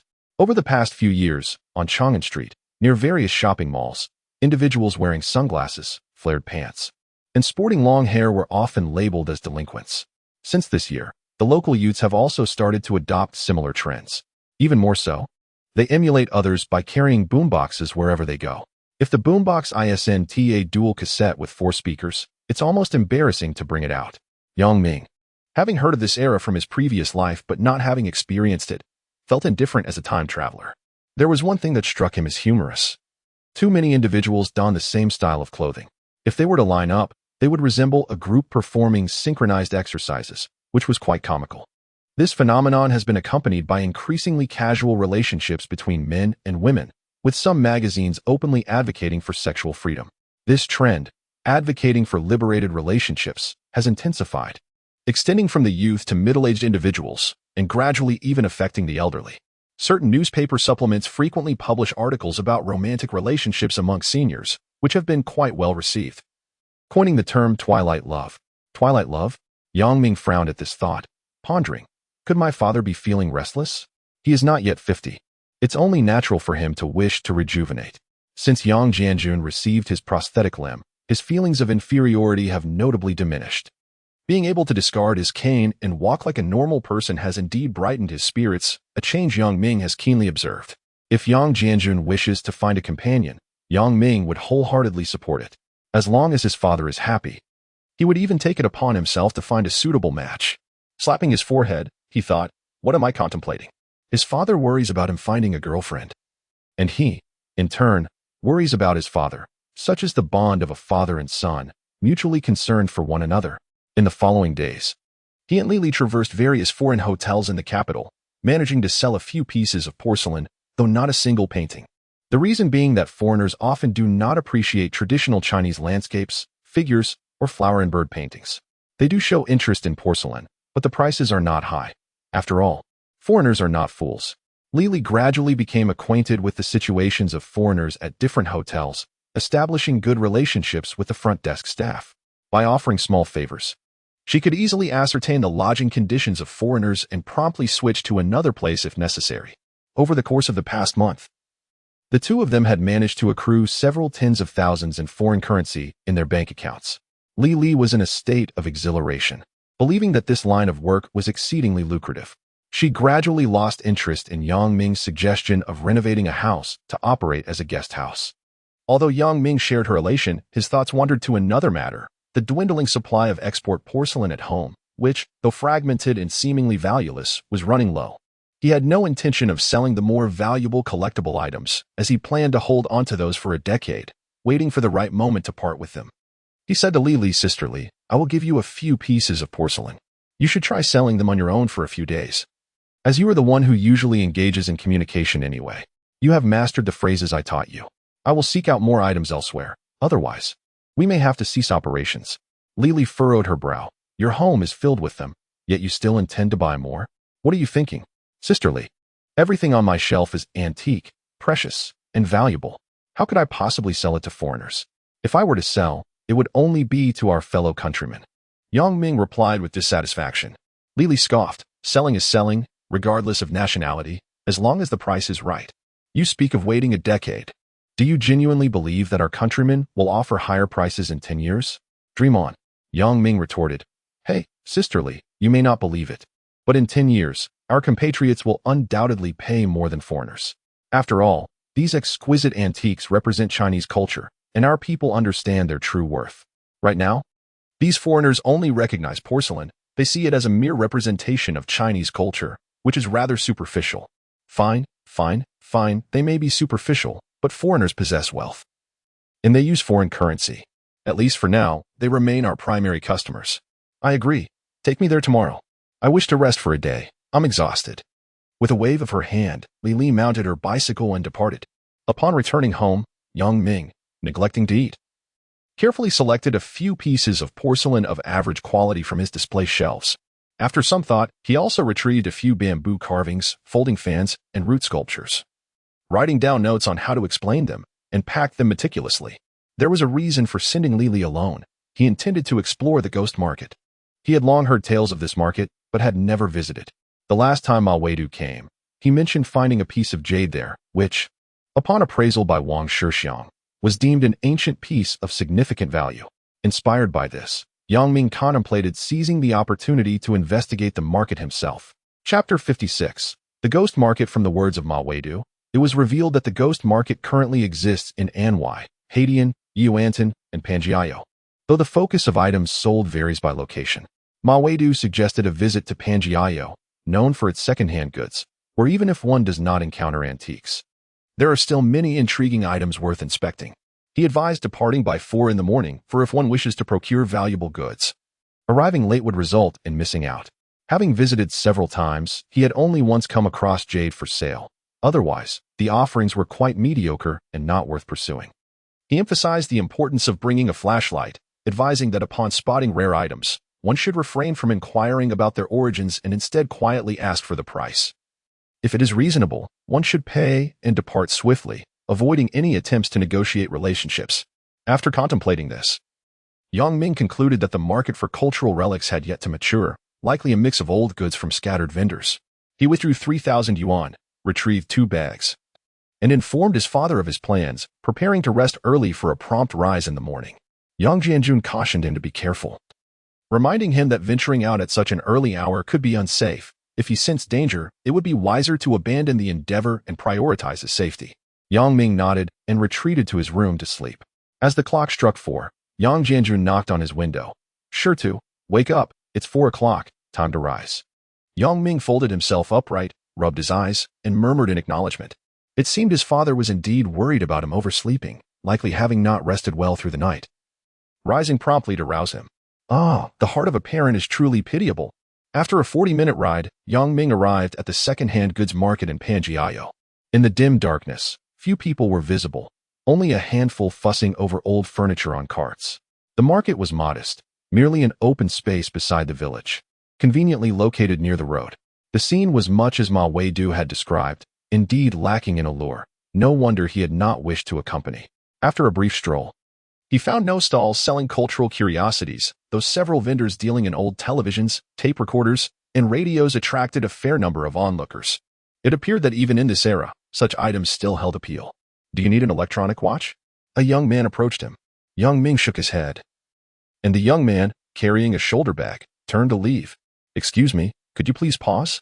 I'm inquiring if there are any stalls here selling cultural relics or old paintings." He casually offered a cigarette. The man regarded him, accepting the smoke and placing it behind his ear. "What you mean is the four olds, right? There's none here. Those folks are all squatting up ahead. If you follow the road for 200 meters and take a right, you'll see a mound of dirt. However, they leave before dawn, so you should hurry." After expressing his gratitude, Yang Ming continued down the road for 200 meters and indeed discovered a mound to his right. Ascending the narrow path, he found several stalls, with a few shadowy figures crouched on the ground, likely fellow buyers. One vendor noticed his approach and turned on a flashlight, illuminating his stall. Utilizing the beam, Yang Ming observed a small pile of silver dollars and a few white porcelain vases displayed before him. He crouched down, switched on his own flashlight for a closer inspection. While silver dollars did not pique his interest, having some stock for a shop could be beneficial. Therefore, he picked one up and quietly inquired of the vendor, "What is the price?" "Yuan Dado is priced at 15, Chuan Yang at 12, and Ing Yang at 10. Can you offer a discount? How much do you desire? If you lower the price, I am willing to buy." "Young man, there are 16 pieces here. Can you handle that?" Without further ado, Yang Ming took out the money and waved it. 5 Yuan Dado for 14, 7 Chuan Yang for 11, and 4 Ing Yang for 8, if you please. Yang Ming counted 17 pieces. "This will suffice. No need for change." He then placed the silver coins in his bag. Just as he was about to leave, the vendor called out, "There will be more tomorrow. Would you be interested?" Yang Ming shook his head, declining, and decided to explore other stalls. After a short wander, he discovered only a handful of booths, and those displayed jars and bottles that he recognized as lacking value. Mere household items. However, at the last stall, he noticed 2 scrolls that piqued his interest. He crouched down, illuminating them with his flashlight for a long while but could not discern their worth. The vendor, noticing his previous purchase, adopted a friendly demeanor and softly explained, "These were salvaged from an old estate, crafted by Zhu Zhishan. The condition is not ideal, but I assure you they are authentic. If you wish to see them up close, I can unroll them for you." Yang Ming understood that if these scrolls were indeed old, they likely hadn't been reframed in a long time, making them fragile. Furrowing his brow, he inquired, "What is the price?" "1 scroll is 500. 2 for 900, no bargaining." Upon hearing this, Yang Ming felt that despite the scroll's deteriorating condition, they were worth the gamble. "Won't you take a look?" "No. I'll wait until I can frame them at home. If they break, I'll accept the loss." "You are quite generous. Today I have encountered a noble patron. I will have another batch of goods arriving the day after tomorrow. If you are interested, please come by to see them." He carefully wrapped the scrolls and bid Yang Ming to walk slowly. The vendor spoke with a Beijing accent, and upon noticing Yang Ming's youth and generosity, he found himself engaging in more conversation. Yang Ming accepted the scrolls and asked, "Do you have any antique porcelain? If so, bring it along the day after tomorrow." "Certainly. I know that the porcelain on my stall does not meet your standards. I will ensure to bring you some exquisite pieces." After settling the payment and departing from the stall, Yang Ming took another stroll, examining some seemingly fine porcelain. However, upon handling them, he quickly discerned their inauthenticity. It seemed his father was right, as long as one handles genuine antiques daily. The inferior replicas from folk kills and newly produced wares reveal their true nature at first touch. This is what one calls the tactile sense. As dawn broke, Yang Ming slung his satchel over his shoulder and prepared to leave. Just as he stepped off the dirt mound, a voice called from behind, "Young brother, wait a moment." The accent was distinctly from outside the region, reminiscent of Hunan or Shandong. Yang Ming turned, gazing curiously at the speaker. This man was the vendor from the middle stall. His prominent facial mole drawing attention, he offered only commonplace items, which Yang Ming had previously dismissed as uninteresting. "Young brother, may I have a word?" The vendor gestured toward the edge of the dirt mound. Yang Ming followed him to a clearing by the path, where the vendor glanced around, then pulled an object from his pocket and handed it over. "I have observed you. You are a connoisseur. If you were not knowledgeable, I would not show you this. The vendor commenced with a compliment. Ming took the item and found it was a small ding, distinct from the wooden one he had acquired last time. This one was made of bronze. He felt a jolt of surprise, glanced around discreetly, and then lowered his head to inspect the piece closely with his flashlight. The ding is modest in size, standing at a height of several centimeters, with a similar diameter. Its rim flares outward, adorned with dual handles and supported by 3 legs. The outer sides of the handles are embellished with heavy ring patterns, while beneath the rim, a circle of cicada motifs can be observed. Upon flipping it over, 3 lines of inscrutable characters are visible on the base. He was taken aback. It even bears an inscription. If authentic, this would undoubtedly be a national treasure, likely surpassing the value of several porcelain pieces he possesses. He hesitated. Despite his lack of expertise in antiquities, he understood the significance of a ding. In the current era, he was uncertain whether the government had imposed regulations on the trade of bronze artifacts. If such laws existed, this transaction would be illegal. How much is this? It's a fine item, not something I would ordinarily display, the vendor inquired, noticing his hesitation. Just as he was about to ask more, he suddenly recalled the advice from Ma Weidu, which urged him not to inquire about provenance, but to proceed with the transaction if he was interested. How much? He finally resolved to purchase it. 1,000, no negotiation, the vendor stated. 800, I will keep it. If not, please take it back, he countered. 900.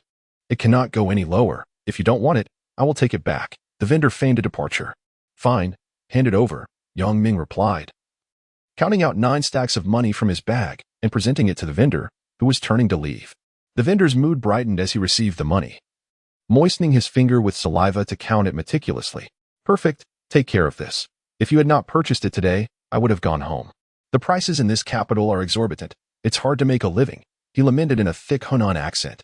Ming did not waste further words, carefully packing the ding and hastily riding away on his cart. Regardless of other matters, he felt uncertain about this ding and resolved to consult his father upon returning home. He arrived home before 7, where Jianjun had just bought breakfast and was preparing to eat. Just in time for your return, wash up and let us dine. He called out, Dad, let us not rush to eat. Come look at this. Ming urged, leading his father into the house while holding the bag. Upon seeing it, Jianjun exclaimed, this is a bronze artifact. As he picked up the ding from the table, Ming nodded in affirmation. Indeed, it is a bronze artifact. Can you tell if it's genuine? Jianjun shook his head. How could I discern? This script is oracle bone writing. Very few in the country can interpret it. However, it does not appear to be from a burial pit. It lacks any odor. He then brought the ding closer to his nose, inhaling deeply a few times. Chapter 57. Along the river during the Qingming festival, can you smell that? Ming exclaimed in astonishment. Jianjun chuckled lightly. Your grandfather once mentioned that there exists a distinct aroma in unrefined bronze artifacts, as opposed to those that have been fully processed. Please, enlighten me, Ming requested. His curiosity piqued. Despite his frequent perusal of antiquities literature recently, he had not delved into the realm of bronze artifacts. As he examined the bronze cauldron, Jianjun continued, I do not possess extensive knowledge on the subject. In my youth, my family owned a pair of bronze jugs, but I lacked interest and paid them little heed. The preservation methods for unrefined bronze differ from those that have been fully processed.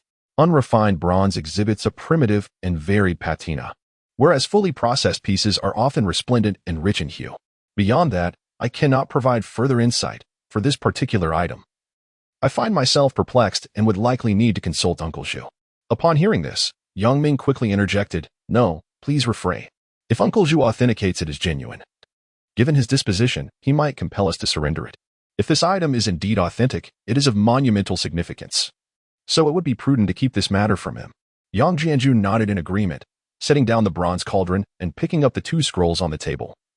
His brow furrowing, what is the condition of these? What is their value? Similar to the cauldron, both are priced at 900, Ming replied, retrieving several silver dollars from his bag. Jianjun scrutinized him. Have you examined their contents? What do they depict? I haven't. The condition deteriorates with each unrolling. The vendor claimed it was a work by Zhu Zishan. I noticed the scrolls are quite hefty, resembling sandalwood, so I decided to purchase them, Ming explained. Jianjun weighed the scrolls in his hands. In that case, I shall pay a visit to Uncle Chun at the 4 Treasures Hall shortly. The mountaineers at Renovating cannot handle this. However, I worry about Mr. Chen. He is nearing 70 this year, and I wonder if he can withstand the task. Young Ming, unfamiliar with the mounting process, gestured toward the silver dollars on the table. What about these? Aren't you going to inspect them? What is there to see? Our family used to have barrels of them, heavy as lead. It's prudent to keep a few varieties for the shop, so we can acquire pieces at a bargain in the future, Yang Jianjun replied, unwilling even to touch the silver dollars. You had a fruitful day today. Xiaoma came by to chat, mentioning that the ghost market lacks anything of worth. He has recently become addicted to rummaging through old houses, neglecting his work entirely. Whenever he finds something, he rushes over to show me.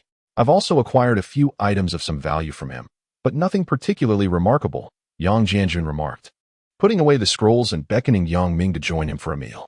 As they enjoyed their breakfast, Yang Ming shared his thoughts on the ghost market. Those vendors are quite shrewd. If one merely observes without purchasing, they conceal the worthwhile items. The bronze cauldron, for instance, was pursued by the vendor after I had left. Yang Jianjun nodded in agreement, acknowledging his son's perspective. Xiaoma's caution is indeed warranted. However, the industry is still emerging, and quality new items are scarce. I trust you to go. That is my only concern. If you must spend a little more, it's primarily about broadening your horizons. Yang Ming concurred. Indeed, you are right. I find myself frequently handling our genuine artifacts. When I pick up the seemingly fine porcelain from the ghost market, an instinct tells me something is amiss. It seems that one cannot truly hone their tactile skills amidst a sea of fakes. After breakfast, Yang Jianjun cradled 2 scrolls as he prepared to leave. Just before stepping out, he turned back and remarked, I visited Rongbaozai yesterday and noticed that the prices of all items have risen significantly, including the modern paintings you purchased. Consider this carefully. If you still desire them, you should take a look. Upon hearing his father's words, Yang Ming became intrigued. With the recent flurry of activity, he had not had the chance to browse the shops, as his father typically scoured for treasures. Whenever something caught his father's eye, he would promptly acquire it, primarily focusing on porcelain, while artworks were seldom included. Currently, Rongbaozai has acquired the right to operate independently, and Qin Jianshan, full of vigor, has implemented numerous changes in management. The first adjustment was to enhance customer service, imposing fines on any staff members who argued with customers, and the store's ambience has also been revamped. Today, as he arrived for work, he was negotiating with decorators regarding the storefront when he spotted Yang Ming approaching with a smile. Manager Qian, you look radiant. Have you encountered some good fortune? Yang Ming, now familiar with him, teased. Ah, you rascal. I haven't seen you around lately.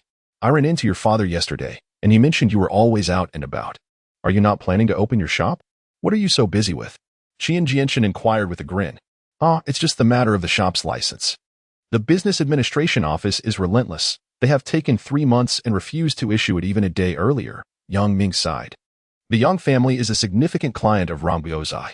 Having previously met Qian Jianshan with his father, they shared a familiar rapport. Qian had even offered suggestions during the renovation of their old shop, providing substantial assistance. After learning of their connection to the Zhu family, their relationship grew even more amicable. Yang Ming accompanied Qian Jianshan to his office, and after taking a seat, he glanced around. Manager Qian, your office is quite well decorated. It must have cost a fair amount, hasn't it? Qian Jianshan poured him a cup of tea. The construction team insisted on this design, which was beyond budget. Since they were so enthusiastic, I graciously accepted their generosity. As they chatted casually, Qian Jianshan mentioned that Zhu Jialan was currently overseeing the compilation of the Palace Museum's collection catalog, gathering numerous renowned experts, many of whom are now part of the expert group at Rongbaozai. Yang Ming chuckled. Isn't that just to your liking? Without the expert group, you'd have more autonomy in management, and with any valuable items, you can handle them entirely on your own. Qian Jianshan nodded. You know, just a few days ago, I acquired 2 remarkable pieces. One is a Yangzheng official kiln vase adorned with entwined lotus patterns, which I recommended to your father. The other is quite extraordinary, an imitation of the Qiming festival by Qiuing. I've promised it to someone else, so I didn't show it to your father. Wait, we are certainly capable of affording it. Why shouldn't we have a look? Bring it out. First come, first served. Yang Ming exclaimed, his excitement palpable at the mention of the Qiming scroll. Qian Jianshan chuckled. The price of that painting is exorbitant. I believe if you were to purchase it, it would not be a wise investment. You are preparing for business, not collecting for personal enjoyment. Perhaps it is best to let it go. Absolutely not. Who says I am not a collector? Such treasures are rare, and if I encounter one, I shall seize the opportunity. I intend to preserve it for future generations as a family heirloom, young Ming declared resolutely. Qian Jianchen laughed heartily, pointing at him. You, very well. Take a look first. I shall not part with this item for less than 20,000. With that, he rose and went to the safe in the storeroom to retrieve something. Yang Ming felt a surge of delight upon hearing the figure of 20,000. Though it seemed exorbitant by current standards, it would appear a bargain in comparison to future valuations. Not to mention 20 years hence, even 10 years from now. He would come to understand the true meaning of exorbitance. After a considerable interval, Qian Jianchen returned, cradling a scroll in his arms. Closing the door behind him, he nodded at Yang Ming. Regrettably, the procedures are cumbersome. I must adhere to my commitments. Yang Ming stood and followed Qian Jianchen to the desk. One must exercise caution. Prudence is indeed advisable. Qian Jianchen unfurled the painting, pointing to the inscriptions. This is an authentic work by Qiu Ying from the Xinqiu year, a genuine masterpiece. If the expert panel were present, it would be enshrined in the Forbidden City now. Yang Ming lowered his gaze to scrutinize the piece, appearing earnest in his examination. Yet Qian Jianchen was acutely aware that he was nearly inept in the appreciation of ancient artworks. He began to expound on the painting, starting from this section. We see the outskirts, the city, and the imperial gardens. The portrayal is remarkably vivid and imposing. Observe the brushwork, meticulous and well-proportioned, akin to iron wire, though robust. It exhibits a variation of density. The verdant hues of the mountains and waters infuse the entire composition with an atmosphere of spring. Yang Ming lifted his head. Manager Qian. You are indeed correct. This is a splendid piece. I shall take it for 20,000. Please wrap it up so I may take it with me.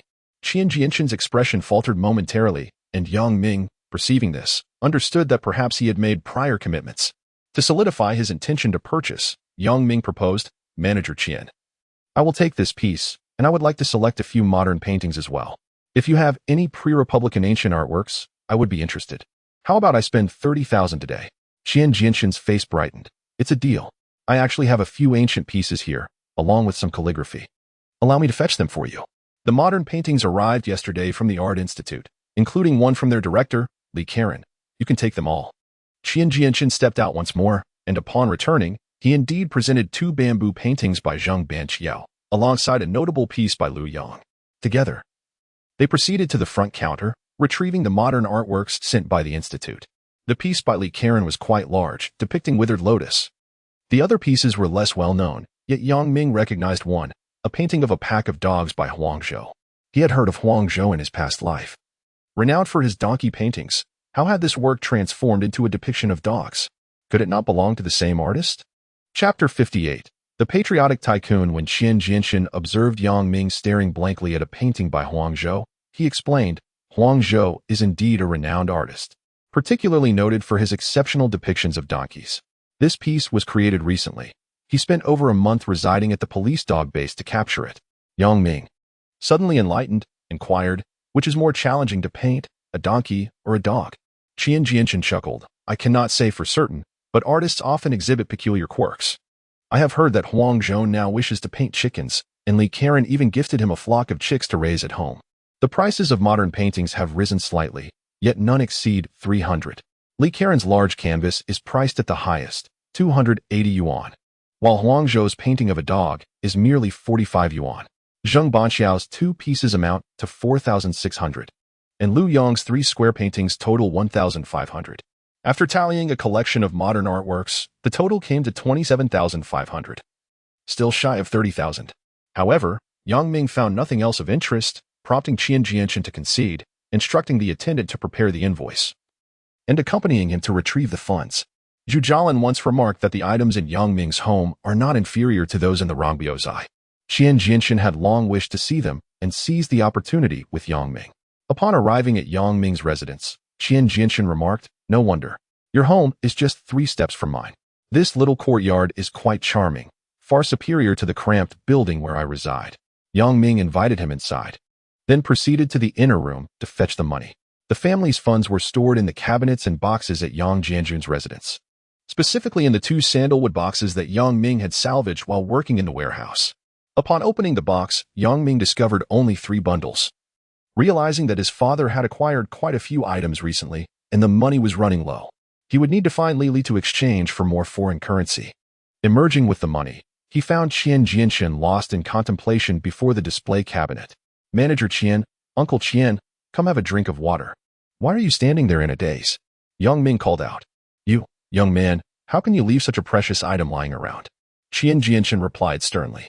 Young Ming, taken aback, approached to see what Qian Jianshan was holding and was equally astonished. Oh, this? I know it's valuable. But it's just my grandfather and me at home. This thing is usually hidden away in my room. My father must have left it out after inspecting it yesterday. What Qian Jianshan held was indeed the bronze ding that Yang Ming had purchased at the ghost market that morning. Yang Jianjun had carelessly placed it on the shelf as he left, perhaps not anticipating visitors that day, thinking he would put it away upon his return. Noticing Qian Jianshan examining it closely, Yang Ming asked curiously, Manager Qian, can you understand the inscriptions? This is Oracle bone script, isn't it? Qian Jianshan ignored the question, taking the ding to the entrance, contemplating its significance for a moment before responding. This is the Bo Fu Sun Ding from the Western Zhou dynasty. Its inscriptions pertain to sacrificial rites. It is contemporaneous with the Bo Fu Yi Ding housed in a museum in the south, a national treasure. You and your grandfather truly possess remarkable items. Yang Ming nodded in acknowledgement. Manager Qian, you are quite cultured to comprehend the inscriptions on this piece. It is no wonder you are the manager of Rambiozai. Qian Jianshan casually remarked while counting the money, I once studied Oracle bone script. I may not know many characters, but I can certainly decipher the inscriptions on this ding. You seem untroubled by the substantial sum of money stored in your home. It truly reflects the character of you and your grandfather. Qian Jianshan meticulously counted the money before placing it into his bag and rising to continue examining the artifacts on the display shelf. At this moment, Yang Ming harbored a thought and followed closely behind Qian Jianshan, introducing the origins of the items. As their conversation shifted back to the bronze cauldron, he inquired, Manager Qian, do you believe there are currently restrictions on the trade of bronze artifacts in our country? Qian Jianshan paused, taken aback. Why? Are you considering selling it? This cauldron is an artifact from before the liberation, so it should be fine. It's the ones unearthed after that have restrictions. Yang Ming remained puzzled. How do you know it's from before the liberation? Qian Jianshan casually replied, when the Bofo Yiding was unearthed, it was part of a batch containing 5 or 6 similar items. Officially, only that Southern Museum has them, but those in the know are aware that several have dispersed into private hands. Now reassured, Yang Ming had anticipated that Qian Jianshan had discerned his intentions. Returning to the bronze cauldron, Qian Jianshan picked it up and said, if you wish to sell, I can assist you. Initially, I intended to reserve that along the river during the Qingming festival for someone else, but after reconsidering their exorbitant demands, I hesitated, allowing you to seize the opportunity. What do you think? Yang Ming smacked his lips, stating, in business, if the price is right, I could contemplate it. However, I am uncertain of the actual value of this artifact, which leaves me hesitant. Qian Jianshan examined it for a moment longer, then raised his head, declaring, this item is of first-rate quality. Considering the rarity of inscribed bronze artifacts, estimating it at a premium level is reasonable. To discuss price, I believe 100,000 is plausible. Only that much. I won't sell it. I went to great lengths to acquire it, spending over several tens of thousands just to procure it. I want to part with it for 100,000. Yang Ming feigned disapproval.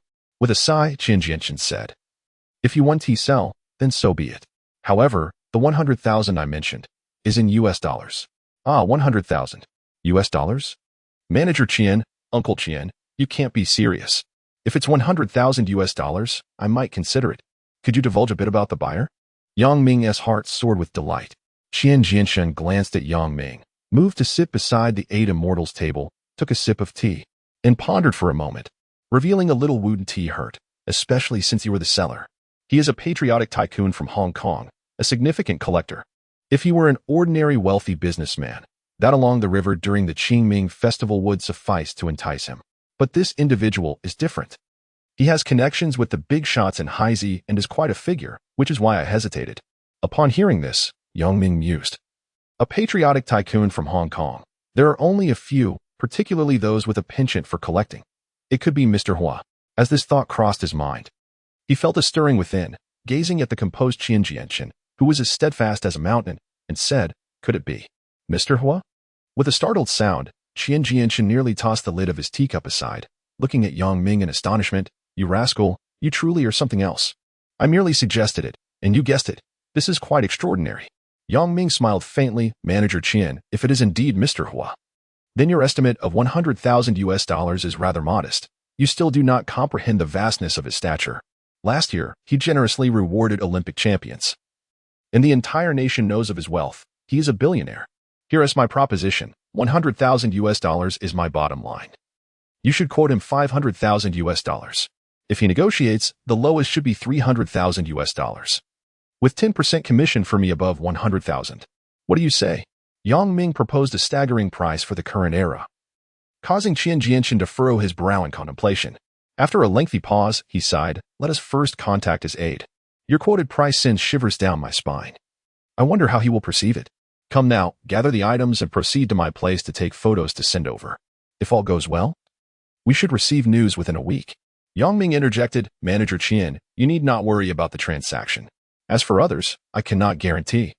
But you can rest assured regarding this individual, the deal is certain. However, there are nuances to consider, so exercise caution on your end. I will require cash for this. And you must communicate that clearly. Qian Jianchen nodded, I understand. While I may have concerns with others, this person, there is no need to worry about future complications. Upon Yang Jianjun's return, he sank into a chair, exclaiming with a series of sighs, it's my fault, my fault. I glanced outside before leaving, never expecting someone would come to the house. Yang Ming reassured him, Father, do not blame yourself. I believe this is a fortuitous event. Consider this. The intrinsic value of this item surpasses that of the 2 ceremonial timber pieces. Rather than anxiously retaining it, it would be wiser to sell it at a high price. As long as we maintain a clean slate, it is preferable to letting it linger. Yang Jianjun pondered this, recognizing the merit in his son's words, yet still felt apprehensive. But we are unfamiliar with this Manager Qian, aren't we? Yang Ming chuckled. In fact, he is the aspect I trust the most. He is an industry insider, having navigated the field for many years, with connections far exceeding ours. He initiated this proposal, and I set a low price, offering him an additional 5%. Once he receives the money, he will be bound to our costs. Let us not forget, he is a public servant. Would he dare to harbor ulterior motives? Yang Jianjun gazed at his son in astonishment, internally questioning, is this truly my son? His discerning mind rivals that of a seasoned veteran. How has he acquired such insight at such a young age? Unaware of his father's thoughts, Yang Ming shifted the conversation to inquire about the 2 scrolls. Yang Jianjun sighed. Their condition is rather poor, though the items themselves are authentic. Uncle Chun examined them and identified them as calligraphy by Zhu Zhishan. Upon carefully unrolling them, we discovered that some ink had flaked off, and the scattered remnants pained me to behold. Uncle Chun lamented the loss and suggested we carefully reconstitute the ink blocks, returning to assess the progress in a month or so. Chapter 59. Creating one's own troubles considering the upcoming visit to the ghost market. Yang Ming paid a visit to Li Li's residence in the afternoon, intending to request her assistance in exchanging 10,000 US dollars. However, Li Li was not home. In this era, stepping out often equated to disappearing. With no other option, he meandered over to Zhu Jialan's house and spent the afternoon there. Zhu Jialan was preoccupied, leaving no time to engage with him. Bored, Yang Ming found a porcelain reference book to peruse. After completing a paragraph, Zhu Jialan set down his pen, rubbed his eyes, and observed Yang Ming's listless demeanor, shaking his head. Sure to. Do you not have any responsibilities? Your father does not admonish you for idling away your time. Yang Ming looked up in surprise and replied, Uncle, I am indeed occupied with significant matters. I bear the heavy responsibility of revitalizing our family as long-established brand. If it were not for the bureaucratic delays in processing our business license, our shop would have already opened. At that point, I would be a small business owner, poised to earn considerable wealth. How can you accuse me of idleness? Zhu Jialan nodded knowingly. I spoke with your father. I advised him that both the adult education and night schools are currently enrolling students. He should encourage you to apply to a school. Your father understands well the challenges you've faced growing up without a mother, and he does not wish to interfere excessively with your choices. As long as you lead a happy life, he is content. Even regarding your reluctance to work at the slaughterhouse, he asked me to help you find a suitable position. Unfortunately, without a diploma, you cannot access good opportunities, and there is little I can do. Regardless of the era, a lack of education precludes one from achieving great things. You should be aware of this. I shall refrain from further lecturing you. Since you are opening a shop, I only ask one thing. Do not seek ill-gotten gains. Uphold the principles of integrity in your business practices and do not entertain thoughts of deceit. Yang Ming nodded in agreement. Uncle, rest assured. Our family has always conducted business in this manner, and my father frequently reminds me of this principle. After exchanging pleasantries for a while, Zhu Jialan mentioned that the production of the Dream of the Red Chamber had been temporarily halted due to financial constraints, and its future remained uncertain. Upon hearing the mention of Dream of the Red Chamber, Yang Ming furrowed his brow in deep thought for a moment before recounting the content of the original text from his previous life. Uncle, I once came across a traditional character edition of Dream of the Red Chamber at the acquisition station, which contained only 108 chapters. However, my knowledge is limited, and I struggled with many characters, often consulting a dictionary as I read. The content of that edition differs markedly from the currently popular version. Zhu Jialan's interest piqued, and he inquired eagerly, in what ways does it differ? Yang Ming regarded Zhu Jialan attentively. In the latter part, after the 79th chapter, everything diverges. The Jia family meets their demise, Lin Daiyu hangs herself, and Xue Baochai becomes involved with Jia Yuzuan, ultimately perishing during her exile to the northeast amidst a heavy snowfall. Jia Yuzuan hastily dug a snow pit to bury her. The final chapter contains a poignant emotional ranking. Zhu Jialan, unable to contain his curiosity, interrupted. And what of that book? Does it still exist? Realizing Zhu Jialan's demeanor had shifted, Yang Ming quickly replied, I do not know. At that time, I had just started working and was only a little over 14. The station master had stepped out, and in my boredom, I sought out books to read. Many were ancient texts, incomprehensible to me. After much searching, I stumbled upon a storybook, which I concealed for some time. Once I finished reading it, I promptly returned it. But I lost track of where it went afterward. With a heavy sigh, Zhu Jialan asked, Do you remember the specific text? Yang Ming shook his head, stating he could not recall the specifics but had a general impression of the story's content. The last paragraph contained many unfamiliar characters, and he remembered it only because he had consulted a dictionary for an extended period. What was it about? He asked, contemplating. After a moment of feigned deliberation, he felt confident that sharing this content posed no issues, thus he began to speak slowly. What left a deep impression was a phrase in parentheses, which read, Thus the book reaches a temporary conclusion, the transcription of the entire work completed in the 12th month of the Guiyu year. The aspirations of Mei Village have been fulfilled, and my entrusted tasks are also complete. Should there be any discrepancies, I shall make further additions. Though it may not be exceptional, it is crafted with sincerity, therefore I harbor no regrets. There was an additional commentary in verse, stating, The dream of the Red Chamber has concluded, yet the folly within the Vermilion Gates remains unfinished. Absurd yet poignant, the world mourns the illusion together. Upon hearing Yang Ming's words, Zhu Jialan immediately believed him.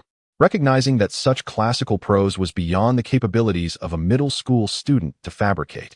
With furrowed brows, he muttered, Wumei Village? Do you recall who penned the commentary? Zhu Jialan's thoughts shifted towards academic curiosity, eager to uncover the identity of the final critic. Yang Ming, noting Zhu Jialan's seriousness, cautiously replied, I remember, but the name was rather peculiar. I specifically checked the dictionary. It was written by someone known as Jihu Su. Jihu Su, the distorted official. Zhu Jialan fell into a pensive state. Observing this, Yang Ming felt it was time to depart, but just as he attempted to rise, he was sternly halted by Zhu Jialan, who began to bombard him with questions one after another. Yang Ming, with a grimace, pondered which details he could share and which he could not. Ultimately, he selected what he deemed appropriate to disclose, speaking vaguely about the rest, claiming he could not recall further details. It was not until nightfall, when Zhu Chuanrong returned from work, that Yang Ming found an opportunity to make his escape. Little did he know, his revelations would soon bring him considerable distress, even drawing the attention of a retired station master who had been interrogated by Zhu Jialan for an extended period. Today, Lili sold a piece of porcelain for $2,000. Although this amount paled in comparison to her previous earnings, it was a satisfactory income during this period. Nowadays, foreigners have become quite astute, truly affirming Yang Ming's assertion. Not all foreigners are fools. However, the low cost of these items rendered their expenses negligible in relation to profits. A few days prior, she had tallied her accounts and found herself with over $100,000 saved. Yang Ming had nearly accumulated $100,000 as well, indicating that this trade was indeed lucrative. Today, her buyer was an elderly gentleman from Hong Kong, over 60 years old. She noticed his gaze, fixated on her figure, particularly her form-fitting black leggings. After the transaction was finalized, the Hong Kong gentleman candidly made a request, to which she responded ambiguously, feeling indecisive within. Upon returning home, she prepared a thin porridge, sauteed some mushroom and meat slices, and made a dish of scrambled eggs with tomatoes. Sitting down, she poured herself a glass of white liquor, sighed, and emptied it in one gulp. She had developed a habit of drinking during her arduous days as an educated youth. She initially drank with others to alleviate her gloom, but gradually it morphed into a dependency. In those challenging times, lacking the funds to purchase alcohol, she would barter her rations for sweet potatoes to drink. The euphoric sensation that followed each drink allowed her to momentarily forget her troubles. While she spoke of drinking, it was more akin to seeking solace in intoxication. Drinking always accompanied smoking, as the two vices were inseparable, habits she had acquired during her rural days. After returning to the city, she never revealed this inclination to outsiders. Today, troubled thoughts weighed heavily on her mind, leading her to indulge in an extra glass during dinner. In her modest chamber, once the door was closed, it transformed into her personal sanctuary of freedom. As she inhaled smoke and lounged on a chair with her legs crossed, she found a peculiar comfort in this way of life. Yet, a question lingered. Should she seek out that man from Hong Kong? In a moment of confusion, her thoughts tangled together. A series of knocks disrupted her reverie, causing her to pause. Who is it? It's me, Ming. Before 8. And you've locked your door already? If you're resting, I can come back tomorrow. Upon hearing Ming's voice, Lily relaxed immediately, extinguishing her cigarette, slipping on her slippers, and opening the door. Li Jia, oh, have you been smoking? Goodness, this room is turning into a smokehouse.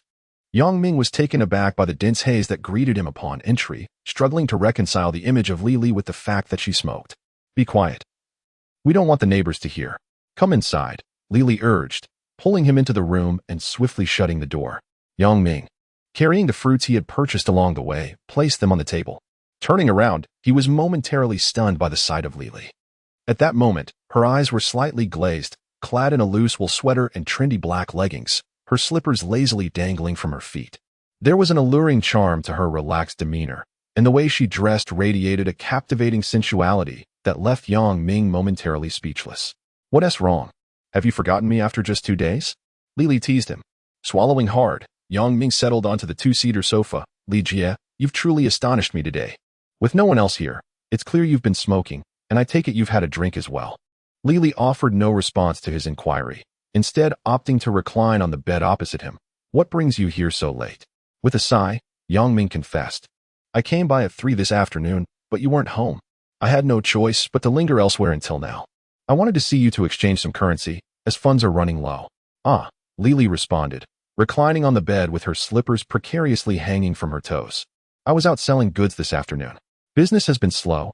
It took quite some effort to sell a piece of porcelain today. How much did you manage to exchange? Her thoughts seemed to jump around, and Ming took a moment to comprehend her words. Around 10,000, that should suffice. I might receive some stock the day after tomorrow, just preparing for that. Have you eaten? Lily suddenly inquired. Not yet, but it's fine.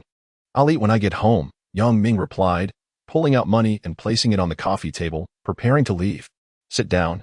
I'm feeling bored. Will you keep me company for a bit longer? Lily said with a sidelong glance. Ah, you're still drinking?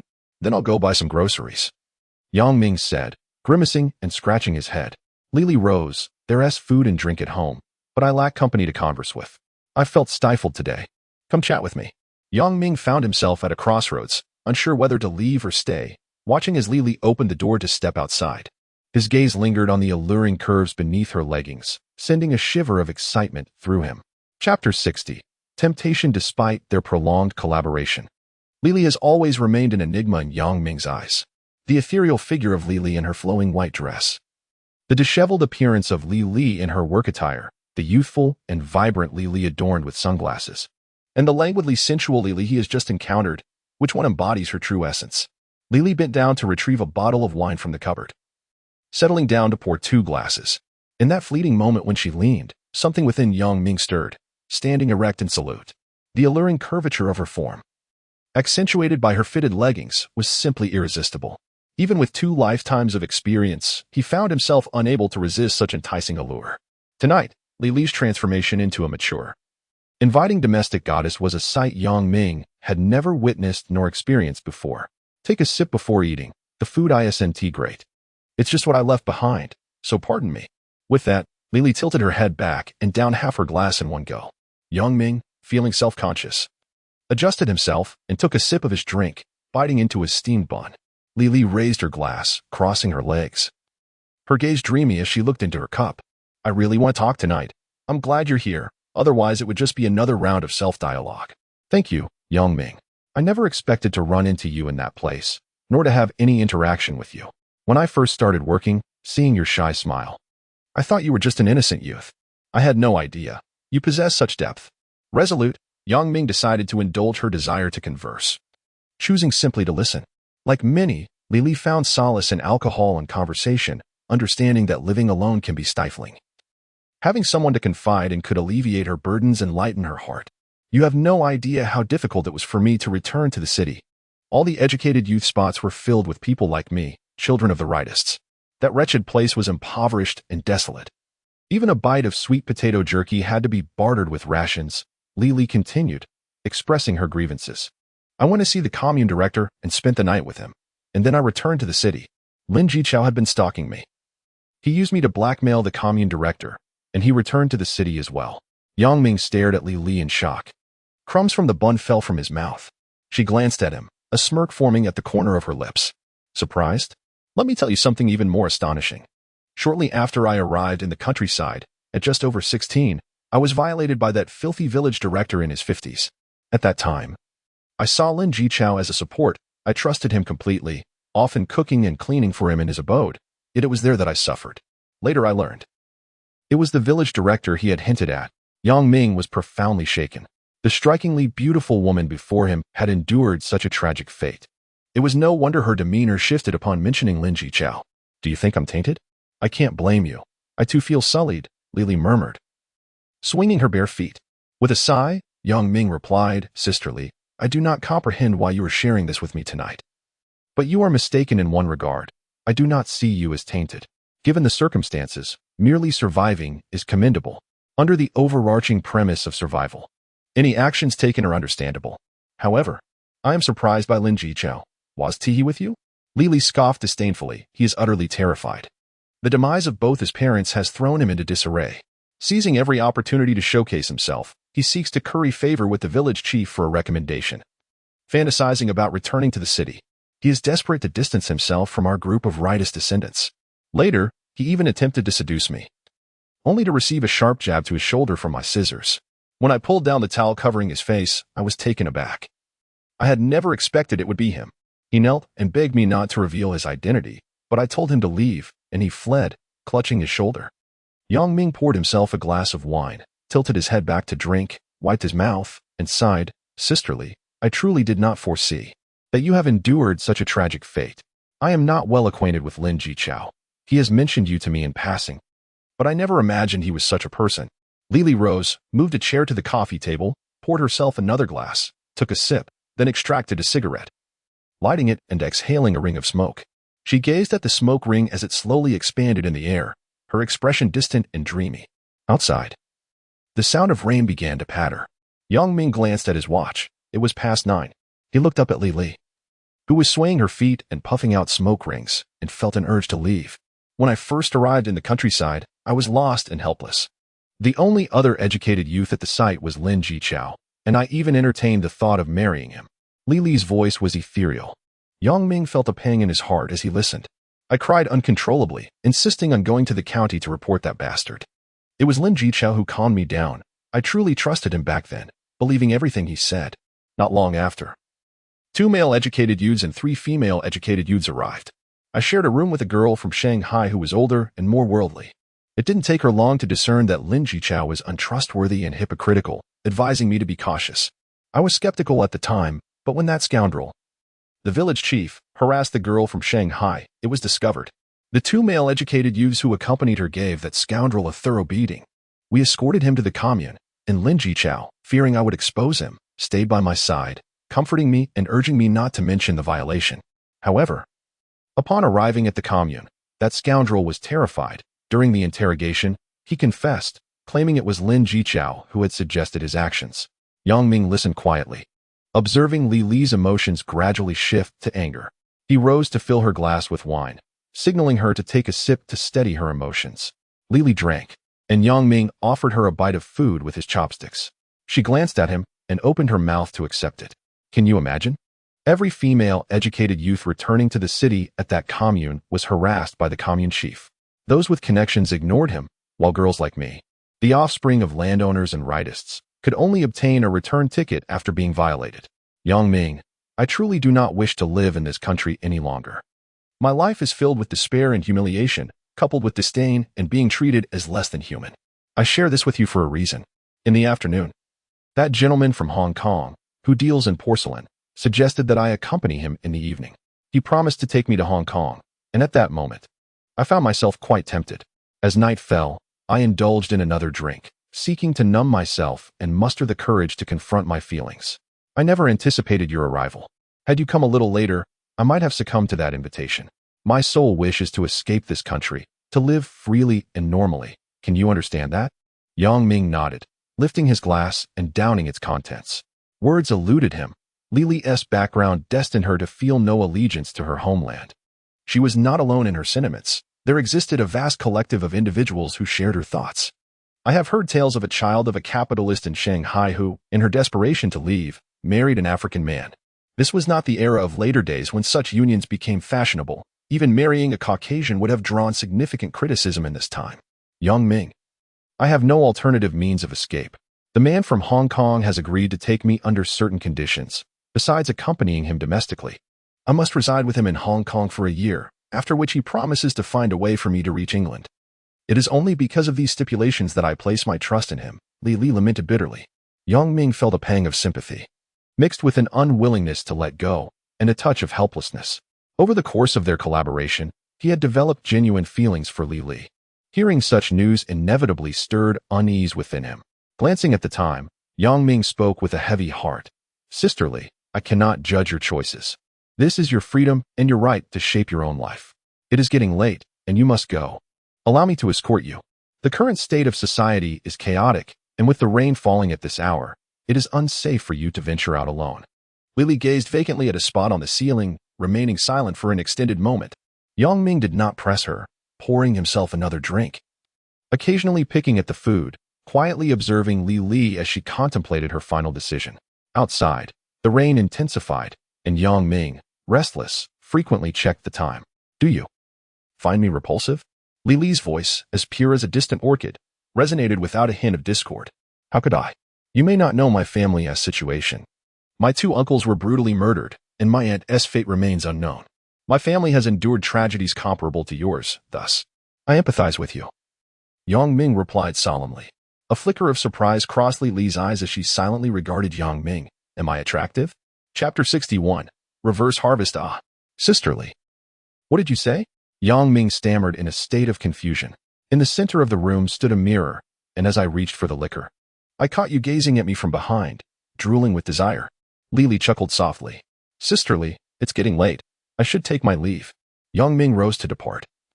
Feeling acutely embarrassed by Li Li's words, which rendered him unable to remain seated. Just as he reached the door, a warm body pressed against him from behind, and 2 soft arms enveloped him. Is this not your first time?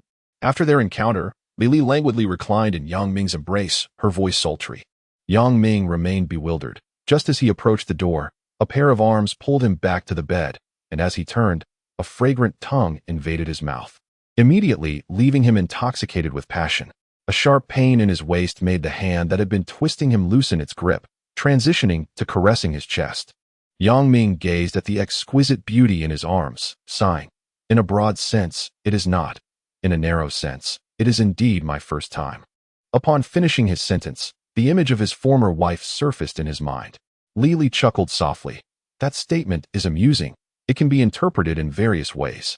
Yang Ming playfully pinched her cheek. Are you still going? Li Li paused for a moment. When I held you, I had already made my decision. But fearing I might change my mind, I had no choice but to keep you with me. Yang Ming patted her smooth. Soft dairy re. I suspect there is more to it than that. Li Li turned away, letting out a sigh. That man is over 60. Far too old for me. I am not someone who can fully let go. After much hesitation, I think I'll just spend a few more days with you. Yang Ming, hearing this, felt speechless. This woman had not entirely abandoned her thoughts of seeking someone else. Had he not indulged in alcohol tonight? He might not have lost his heart to her. Despite claiming not to mind her past, deep down, Once more, the enticing whispers filled his ears. Yang Ming rolled over, and they engaged once again, followed by a triumphant finale. When he left in the early hours, he supported himself by his waist as he exited. Upon arriving home, he discovered his father still awake, pacing the room. Seeing his son enter, soaked and disheveled, Yang Jianjun frowned. In the future, if you return late, give me a call. You've kept me on edge all night. After speaking, he suddenly caught a faint fragrance in the air. As Yang Ming hung his head, just about to leave, Yang Jianjun began to ponder. Who was he with? Yufeng? No, that's wrong. Yufeng said he didn't go to the printing house during their call. This boy. After being reverse harvested by Li. Yang Ming's body was utterly fatigued, and he lay down, sleeping until noon. The house was empty, and Yang Jianjun had seemingly vanished. After freshening up, Yang Ming settled beneath the locust tree in the yard, quietly reminiscing about the passionate moments of the previous night. Indeed, alcohol serves as a catalyst for desire. In his past life, indulging after a few drinks was commonplace. However, in this rebirth, the original consciousness remained rather traditional, leading to inexplicable pauses even in moments of passion. It was only when Li gently patted him that he became aware and resumed his ardor. Alas, what a predicament! Why was she his first? Even if it had been Sister Yufeng, it would not have been so distressing. He felt that this life as first encounter was far too hasty. Lost in thought, suddenly the phone rang within the house. Stone, come over in the evening. Tonight, we shall sample the dishes. Just you, me, old Ma, my sister, and a few colleagues from her department. Uncle Yang's prosthesis has arrived, and my sister will bring it over tonight. A phone call from Yi Jing ensued, leading to a brief exchange before the call was concluded. Yang Ming quietly reflected on the impressive connections that Yi Jing and her siblings possessed. The restaurant is situated at the entrance of the military compound, occupying 5 storefronts that originally belonged to the Military Labor Service Company. He desired to utilize it, and his sister's friends managed to finalize the arrangements in just a few days, with a remarkably low rental fee. At noon, Yang Jianjun returned home with a sullen expression. Noticing his father's grim demeanor, Yang Ming initially feared it was a consequence of his late return the previous night. However, during dinner, Yang Jianjun revealed it was related to his aunt. This morning, he had visited the youth office, where he learned that all the other young people who went to Yunnan with his aunt had returned, yet there was still no news of Yang Shehui. Yang Ming understood that his aunt was a source of sorrow for his father, a topic best left unmentioned. He had never met her. Only during the New Year would his father occasionally mention her after a few drinks. I located a fellow youth who had traveled with her, who recounted that they separated upon reaching the Agricultural Reclamation Corps. Later, it was heard that she had joined a group of youths in Myanmar to support the Communist Party of Burma, after which there were no further updates. Eventually, one of that group returned, sharing that over 1,000 had perished during that time in Myanmar. Yang Jianjun was deeply troubled by this news. After comforting his father for a while, Yang Ming broached the subject of the evening's opening of Yi Jing's restaurant, suggesting a suitable gift. Upon hearing this, Yang Jianjun rose and entered the main room, shortly returning with a scroll in hand, which he handed to Yang Ming. I found this at the Fire God Temple yesterday afternoon. It's a work by Zhang Daqian, depicting Guan Yu in the style of Tang Yin. Guan Yu is the god of war. This seems quite fitting. Yang Ming accepted it, unrolling it to reveal Guan Yu with a red face and long beard, his fierce gaze exuding an imposing presence. Upon closer inspection, the painting had not yet been mounted but was in decent condition. He inquired, how much did you acquire it for?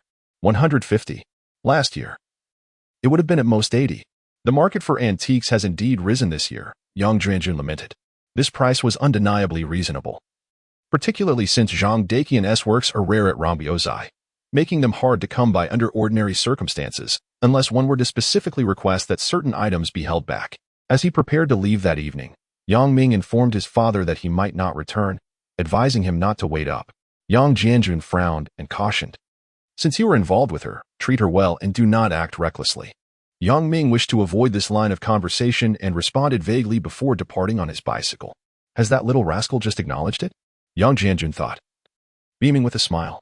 Yi Jing had long harbored aspirations of opening a restaurant. The sentiments expressed by Yang Ming that night resonated with him, along with his sister. They pooled together 30,000 yuan, and his sister reached out to friends to secure the location. When Yang Ming arrived, Yi Jing was busy coordinating with Yi Huan's colleagues. A significant portion of the restaurant's funding came from Yi Huan, and it was officially deemed a joint venture. Ma Weidu had arrived early and, upon seeing Yang Ming, was instantly captivated by the scroll in his hand. Stone, what a fascinating item. Quickly, let us see it. Yijing chimed in. You could have come without bringing anything. Yang Ming smiled and nodded. The grand opening is a significant occasion. This is but a small token of respect. I hope you will accept it graciously. Ma Weidu unfurled the scroll and read the inscription, by Zhang Daqian. This gift of stone is indeed substantial. Though this painting is a replica of Tang Yin's work, Zhang Daqian's imitations are also valuable items. For this piece, one would not leave Ramboozai without spending at least 1,000. Upon hearing this, Ma Weidu exclaimed, and Yi Huan approached, saying, Xiaoyang. Friends do not give such extravagant items. It is rather inappropriate.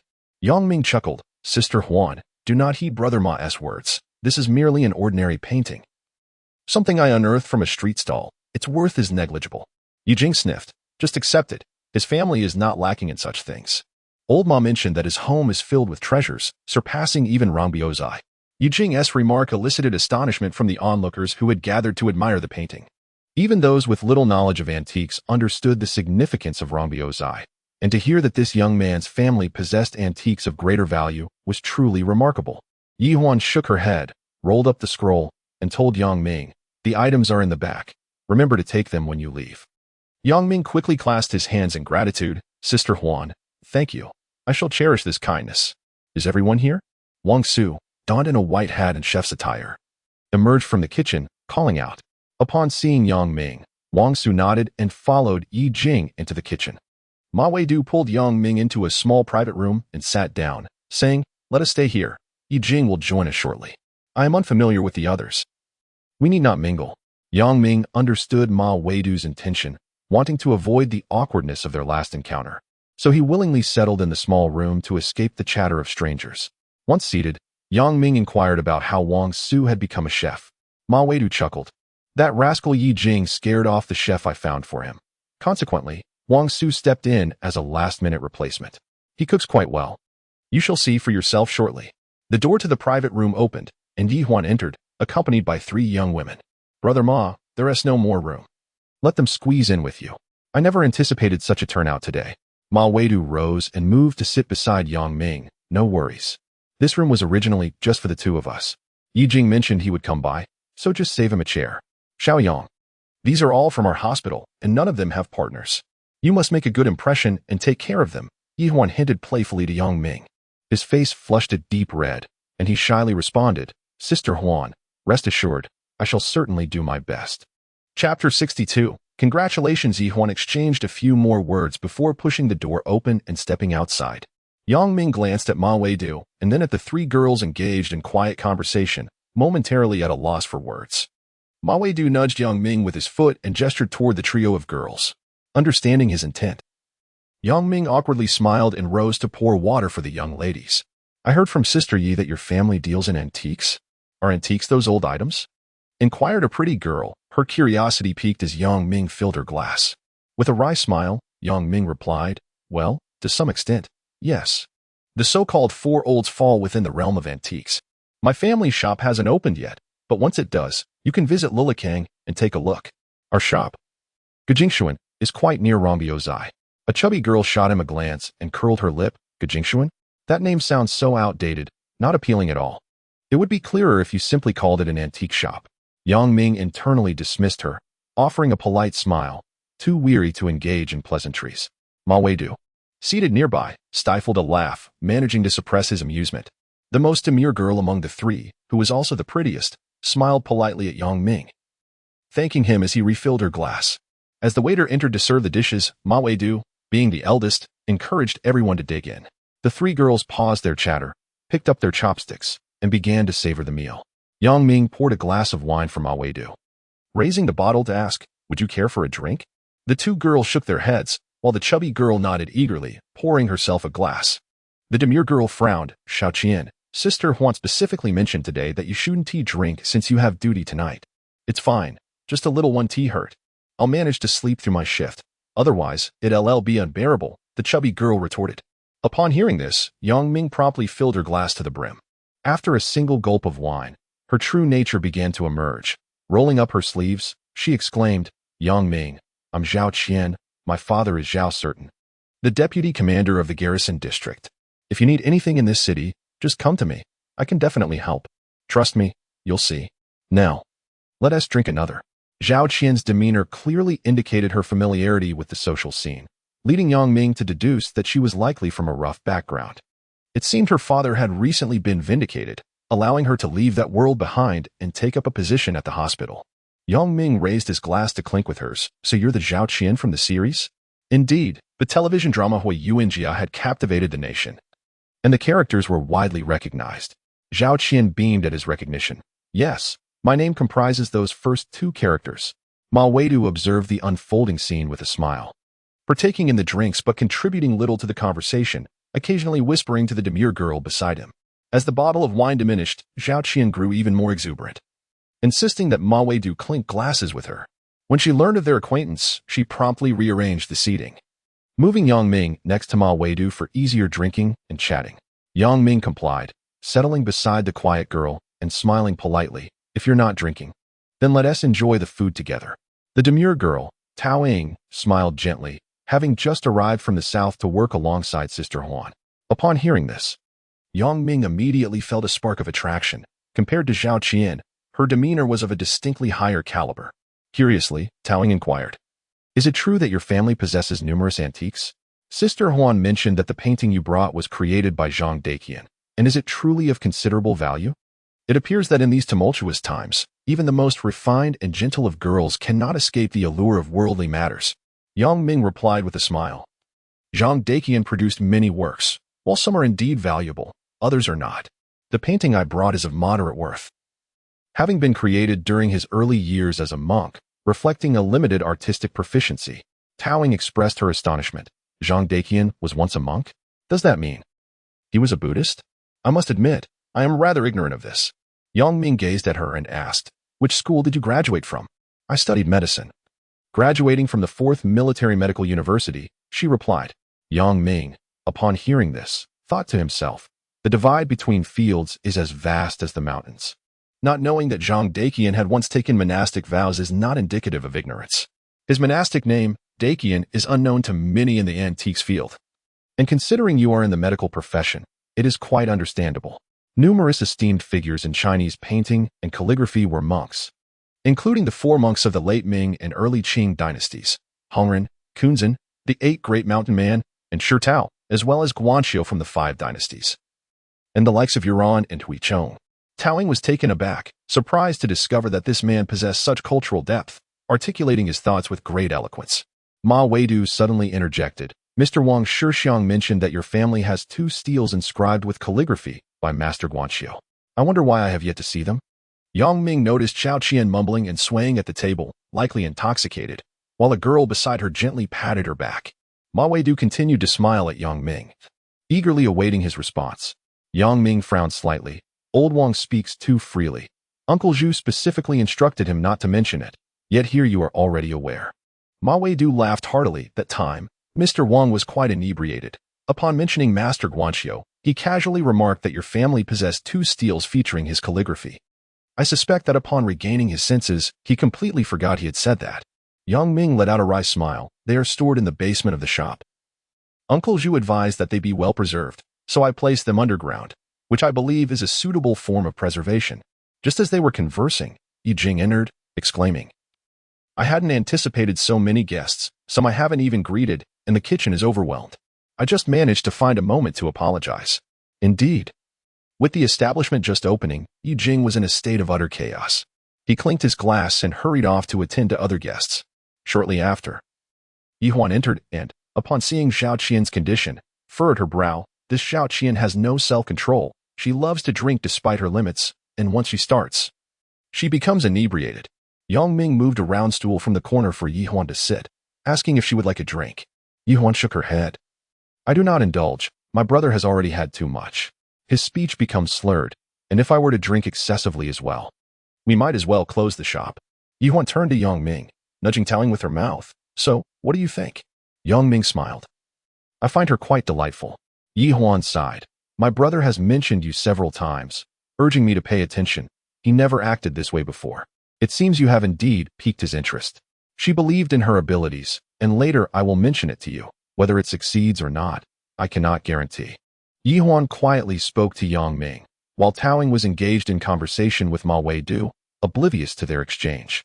Yang Ming glanced at Taoing and whispered to Yi Huan, "Thank you, Sister Huan. It doesn't matter if it succeeds or not. I'm not in a rush." In truth, he was not anxious at all, but since Yi Huan had brought it up, he could only express his gratitude. Understanding Yang Ming's sentiment, Yi Huan chose not to linger any longer, exchanged a few polite remarks, and departed. Ma Wei-du checked the time and nodded slightly at Yang Ming. "Let us leave. I have another engagement to attend. If we leave now, we can catch the tail end of it." Yang Ming nodded, rose to explain the situation to Taoing, greeted the alert girl, and exited the private room. He went to the back storage to retrieve the prosthetic limb, then found Yi Jing to explain the circumstances. After which the two of them rode their bicycles away from the restaurant. At the crossroads, Yang Ming mentioned that he would be visiting the ghost market the next morning and inquired if Ma Wei-du would join him. Ma Wei-du shook his head. "I am heading to NY tomorrow to seek out an old residence. I've heard from a contact that there is a complete set of rosewood furniture. I am going to discuss it with them now." Yang Ming bid farewell to Ma Wei-du, first returned home to drop off the prosthetic, and informed his father, "I'm going to get some money. I might not be back tonight." He then hopped on his bicycle and hurried towards Li Li's house. "Why so late?" "Ah, have you been drinking? You reek of alcohol." Upon seeing Yang Ming enter, Li Li immediately scolded him for his tardiness. "Have you exchanged the currency?" Yang Ming plopped down beside Li Li and casually asked about the foreign exchange. "Yes, I exchanged 70,000 and got back 65,000. "It won't hinder your plans for tomorrow," Li Li replied, clad in her pajamas, leaning against Yang Ming's back. "Let us sleep. It's getting late."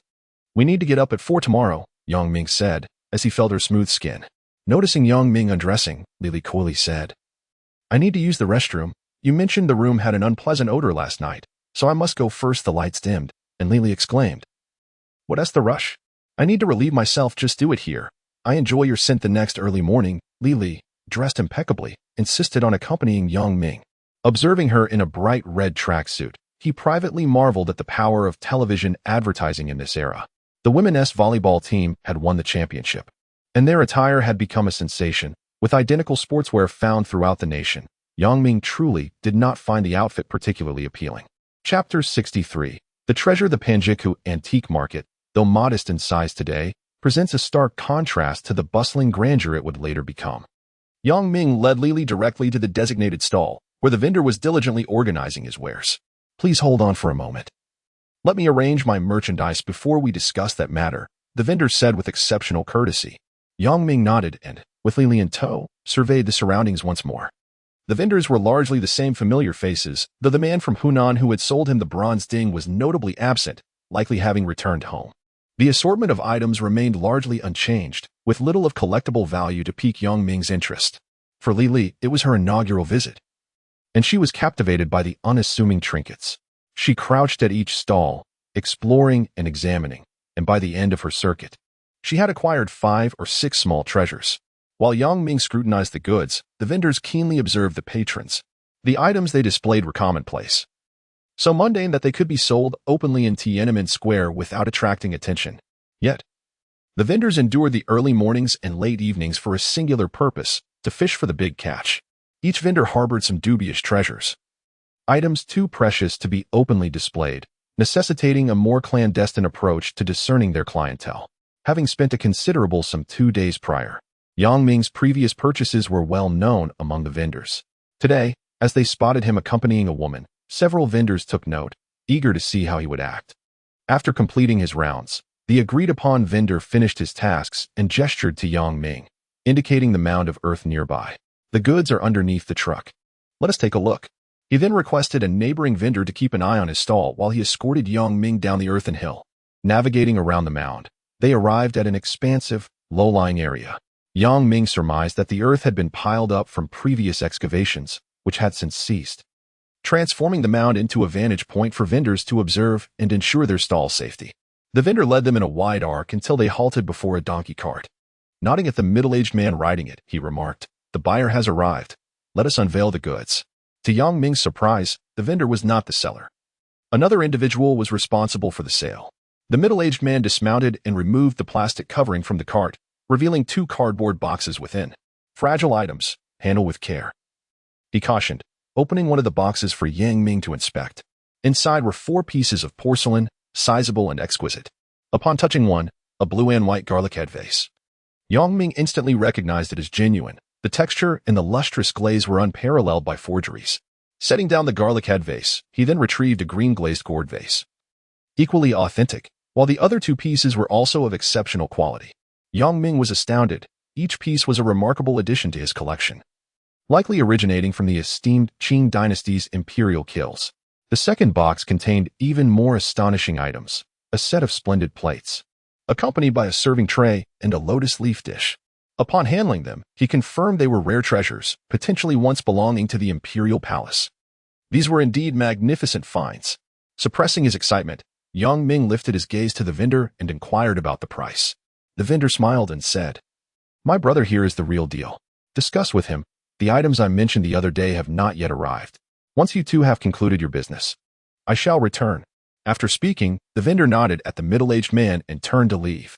The middle-aged man appeared disheveled, with unkempt long hair that exuded an oily essence, as if he hadn't washed it in a year.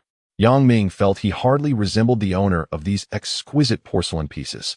25,000, the middle-aged man stated plainly, lowering his gaze to the cardboard boxes in the vehicle, seemingly despondent. Lily pulled at Ming's sleeve, whispering, "It's too expensive, negotiate." From the man's expression, Ming discerned something unusual. He shook his head at Lily and declared, "I want it." Lily, anxious, pinched his waist, but Ming brushed her hand aside, insisting, "Bring out the money." She shot him a glare, then begrudgingly retrieved 3 bundles of cash from her bag, counting out 5,000 to keep, and handed the remaining 25,000 to the middle-aged man. The man accepted the money, staring blankly at Ming, his lips moving as if to speak. Yet no words escaped him as he bent down to count the bills. "By the way, how do you intend to carry these?" he kindly reminded Ming after finishing the count. Ming smiled. "We came by bike. We can manage with a bit each." "That's not feasible. These are fragile items." The man sighed. Do as you wish." He conceded. Ming bent down to retrieve the cardboard boxes and called out to Lily, "Go fetch the cart. Let us see if we can take them." Lily shot him a fierce glare and turned, swaying her ample figure to fetch the cart. Ming pointed at the boxes and inquired of the man, "These fine pieces are quite rare. Your connections are impressive." In truth, Ming recognized that this man differed from the typical vendors at the ghost market. He was deliberately engaging in conversation to extract some information. These porcelain items were not something an ordinary person could acquire. They were likely intentionally collected. The man smiled faintly, gazing at the boxes with a profound sense of reluctance. These are family heirlooms. It matters not whether one has connections. Having narrowly escaped the turmoil I never anticipated, Ming surveyed the surroundings and probed, "Brother, are you facing difficulties?" Typically, one wouldn't part with such treasures lightly. The man shook his head, lamenting, "If only I could find a way. No one wishes to sell these. Alas, they cannot accompany me on my journey, so I must reluctantly let them go. Please take good care of them. To be frank, my grandfather once told me these were imperial artifacts, and safeguarding them is no simple task." "Are you planning to go abroad?" "Where to?" Ming asked. "To America. My father left for Taiwan in '49 and later moved to the States. Last year, during Reagan's visit, my father contacted the embassy's United Front Work Department and reached out to me. Initially, he reclaimed the family property and sought to arrange a respectable job for me. With my grandfather passing last year and my father returning for the funeral, he saw my disheveled state and, out of kindness, insisted I go to America." Despite the man being middle-aged, he displayed little worldly experience, revealing his entire background in just a few sentences. He seemed to have been intimidated by the regime, a characteristic common among those who answer questions without hesitation. Ming was perplexed. If your father could return safely, why couldn't he take these items with him? The man let out a bitter laugh. He returned with the American delegation, accompanied by others. Upon arriving home, we could barely converse without being monitored. How could I dare mention these matters to him? After all, he is a former nationalist soldier, a target for unification efforts. Ming understood then that these items undoubtedly had dubious origins. Even if his father were aware, he could not take them away. Rather than selling them cheaply to a collection station or individuals, it would be wiser to try his luck at the black market. Is there more at home? Ming speculated that his family must possess more than just these items. The man sighed. The yard cannot be sold. There are a few old pieces of furniture, but nothing compares to these. If someone shows interest, I'll pass them on. Upon hearing this, Ming sensed an opportunity. How large is the yard? Why is it unsellable? The man fished out a cigarette pack from his pocket, took out two, offered one to Yang Ming, and lit his own. After taking a deep drag, he replied, "The yard is spacious, with 2 entrances, but no one is willing to offer even 20,000. I've been troubled by this for days. I must vacate within a month, and it's quite distressing. Do you have the property deed?" Yang Ming inquired. "It was just processed. The yard was recently returned to us. It used to be an office for a magazine, and it has fallen into disrepair, making it difficult to sell." The man exhaled smoke, his gaze drifting toward the approaching vendor and Lili. "They're coming." Yang Ming glanced over and quickly said, "I'd like to see the yard. If it suits me, can I buy it?" "Certainly, that would be splendid. Just as it happens, fourth brother has arrived. Once you're done here, I'll take you to have a look." The man's mood visibly brightened at this. The vendor approached, carrying a bag, joking with Lili in a playful Beijing dialect, which made her giggle, causing her bicycle to wobble. "Are you finished?" the vendor asked the man upon reaching him. The man nodded. "This brother is straightforward. He didn't haggle over the price and paid exactly as I stated."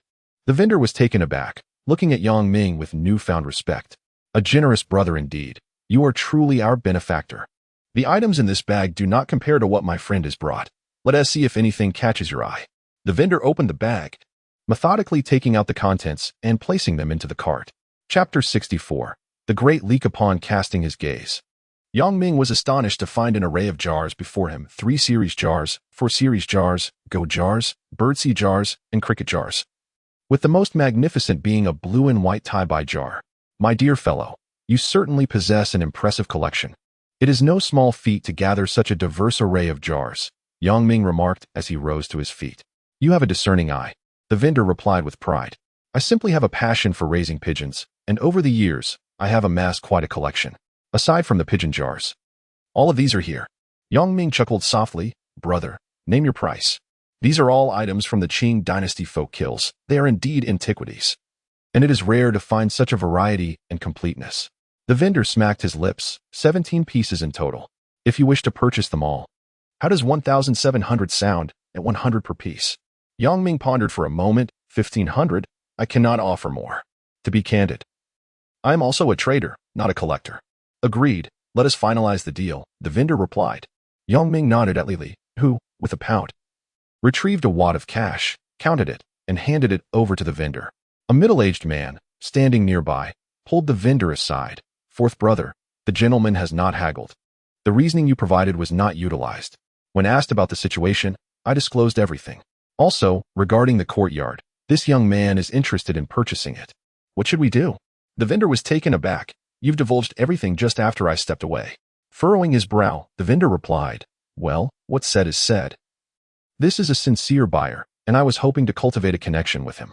Coincidentally, I have arranged for him to view the property this afternoon. On the other hand, Feng Pai wishes to sell all his goods. I will take them together." Returning to Yang Ming, the vendor said, "Brother, rules are rules. But given our current situation, we must transcend them. Allow me to introduce myself. My name is Cheng Sifa, and I am from the East City. This is my brother, Zhang Xiangdong, who is about to depart for America. He has shared his circumstances with you. In addition to the courtyard, he possesses many antiquities left by his grandfather.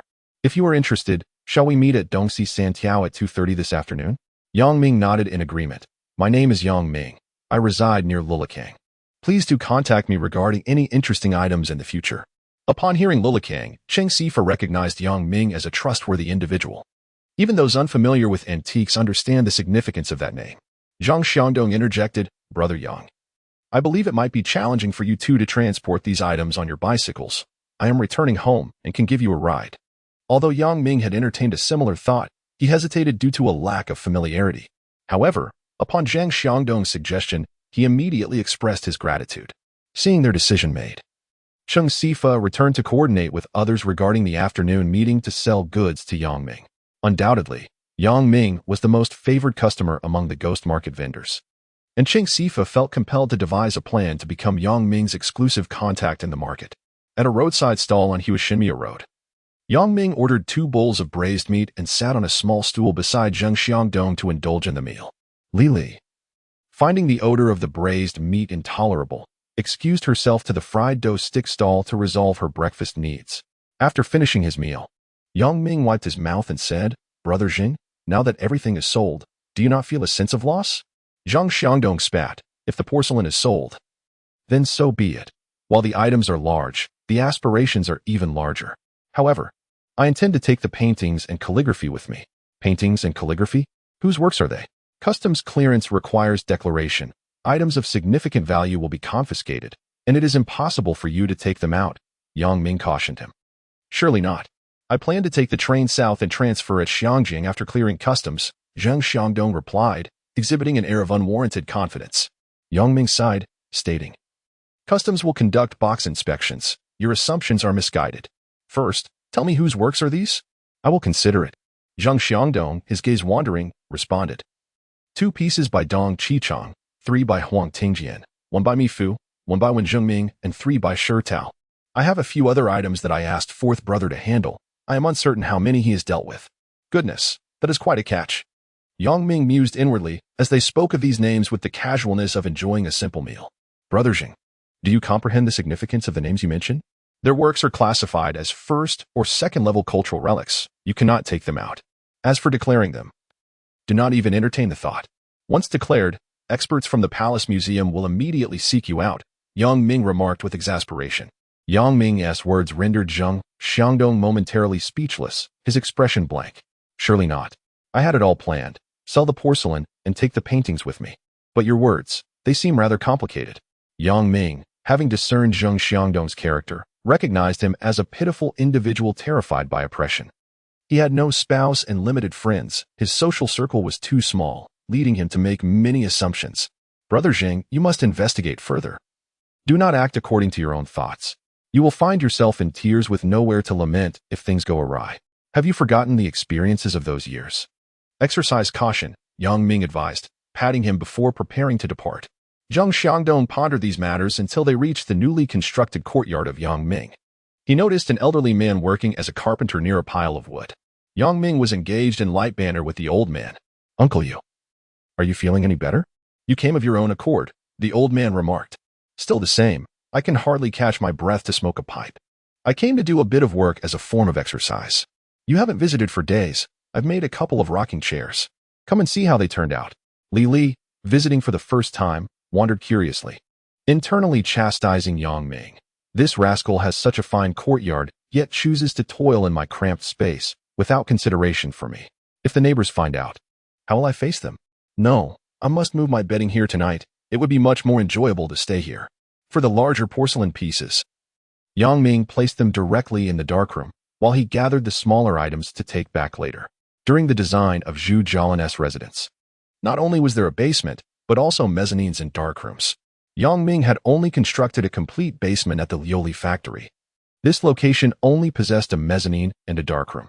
After seeing off Zheng Xiangdong, Yang Ming gave Uncle Yu 200 yuan, instructing him to rest for a few days before returning.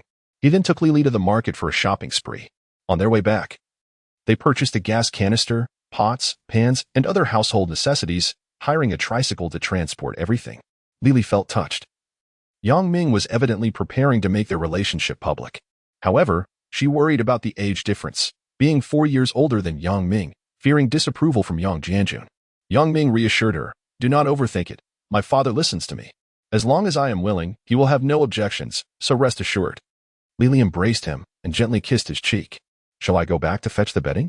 Yang Ming grimaced. When you return, just bring clothes and cosmetics, the essentials. The bedding you sprayed everywhere last night is hardly usable. You should throw it away. Didn't I just buy new ones? Li playfully punched him. How can you say that? I mentioned I was going to the restroom, and you wouldn't let me, all eager to have your fun. Since you find it so distasteful, why do you still lick like a little puppy? Truly shameless. Yang Ming quickly reassured her, but I adore you. Anything that belongs to you, I relish. Tonight, we'll continue our playful antics. After exchanging a few cheeky remarks, Yang Ming felt elated, reminiscing about the carefree days of his past life. As Li prepared to leave, she reminded him to bring that white lace dress, expressing her desire to try on some playful attire later. Upon returning home, Yang Jianjun inquired about his ventures at the ghost market. Yang Ming, brimming with pride, replied, today was a significant find, over a dozen pieces of Qing dynasty porcelain.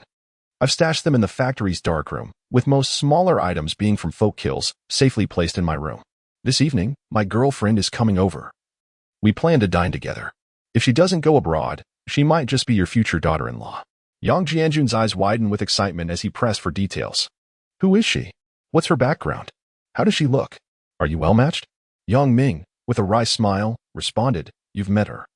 She's the one who helped me sell porcelain to foreigners. She's been to our home. As for her family, both parents have passed, and she's all alone. She certainly has a lovely appearance and a fine figure, but didn't you say she's older than you? Yang Jianjun realized who his future daughter-in-law was. Not by much. Girls 3 years older are quite desirable. Yang Ming jested. 3 years? I distinctly recall you saying she was 4 years older. Yang Jianjun continued to probe. That S in my lunar age. She S in her actual age. Does that suffice? Yang Ming shrugged helplessly, faced with his son's playful defiance. Yang Jianjun had no choice but to acquiesce. Reflecting on Li Li's charming looks, he felt joyous. She was indeed a remarkable girl. And the best part was that she had no family but herself. After lunch, Yang Ming rode his bike to Dongxi Santiao. And just as he arrived at their meeting spot, he saw Cheng Sifa approaching with 3 others. Chapter 65. Origin's brother Cheng. Who are these gentlemen? Yang Ming feigned a look of hesitance. Cheng Sifa chuckled. These are my childhood friends, impoverished companions from our youth. Knowing that you, my dear brother, are quite affluent. They have brought their wares for your esteemed appraisal. Yang Ming clasped his hands in greeting. Yang Ming, it is a pleasure to meet you all. A relatively older bald man responded, Master Yang, you are the true magnate here. We merely scrape by, unlike you, who commands tens of thousands with a mere gesture. In the capital's black market, you are indeed the foremost figure, a true tycoon. This individual also operated a stall in the black market. Yang Ming felt as though he were in a band of outlaws. I am still young. Please refrain from calling me master. I cannot bear such a title. My childhood name is Sure Tu. If you don't mind, please refer to me as Sure Tu. The others expressed their approval. Cheng Sifa led Yang Ming into a modest storefront, pulled out a chair, and gestured for Yang Ming to sit. This is Feng Chuanfa, the bald gentleman here. This place belongs to him, and is where we often gather. Though it is quite humble. Yang Ming waved his hand dismissively.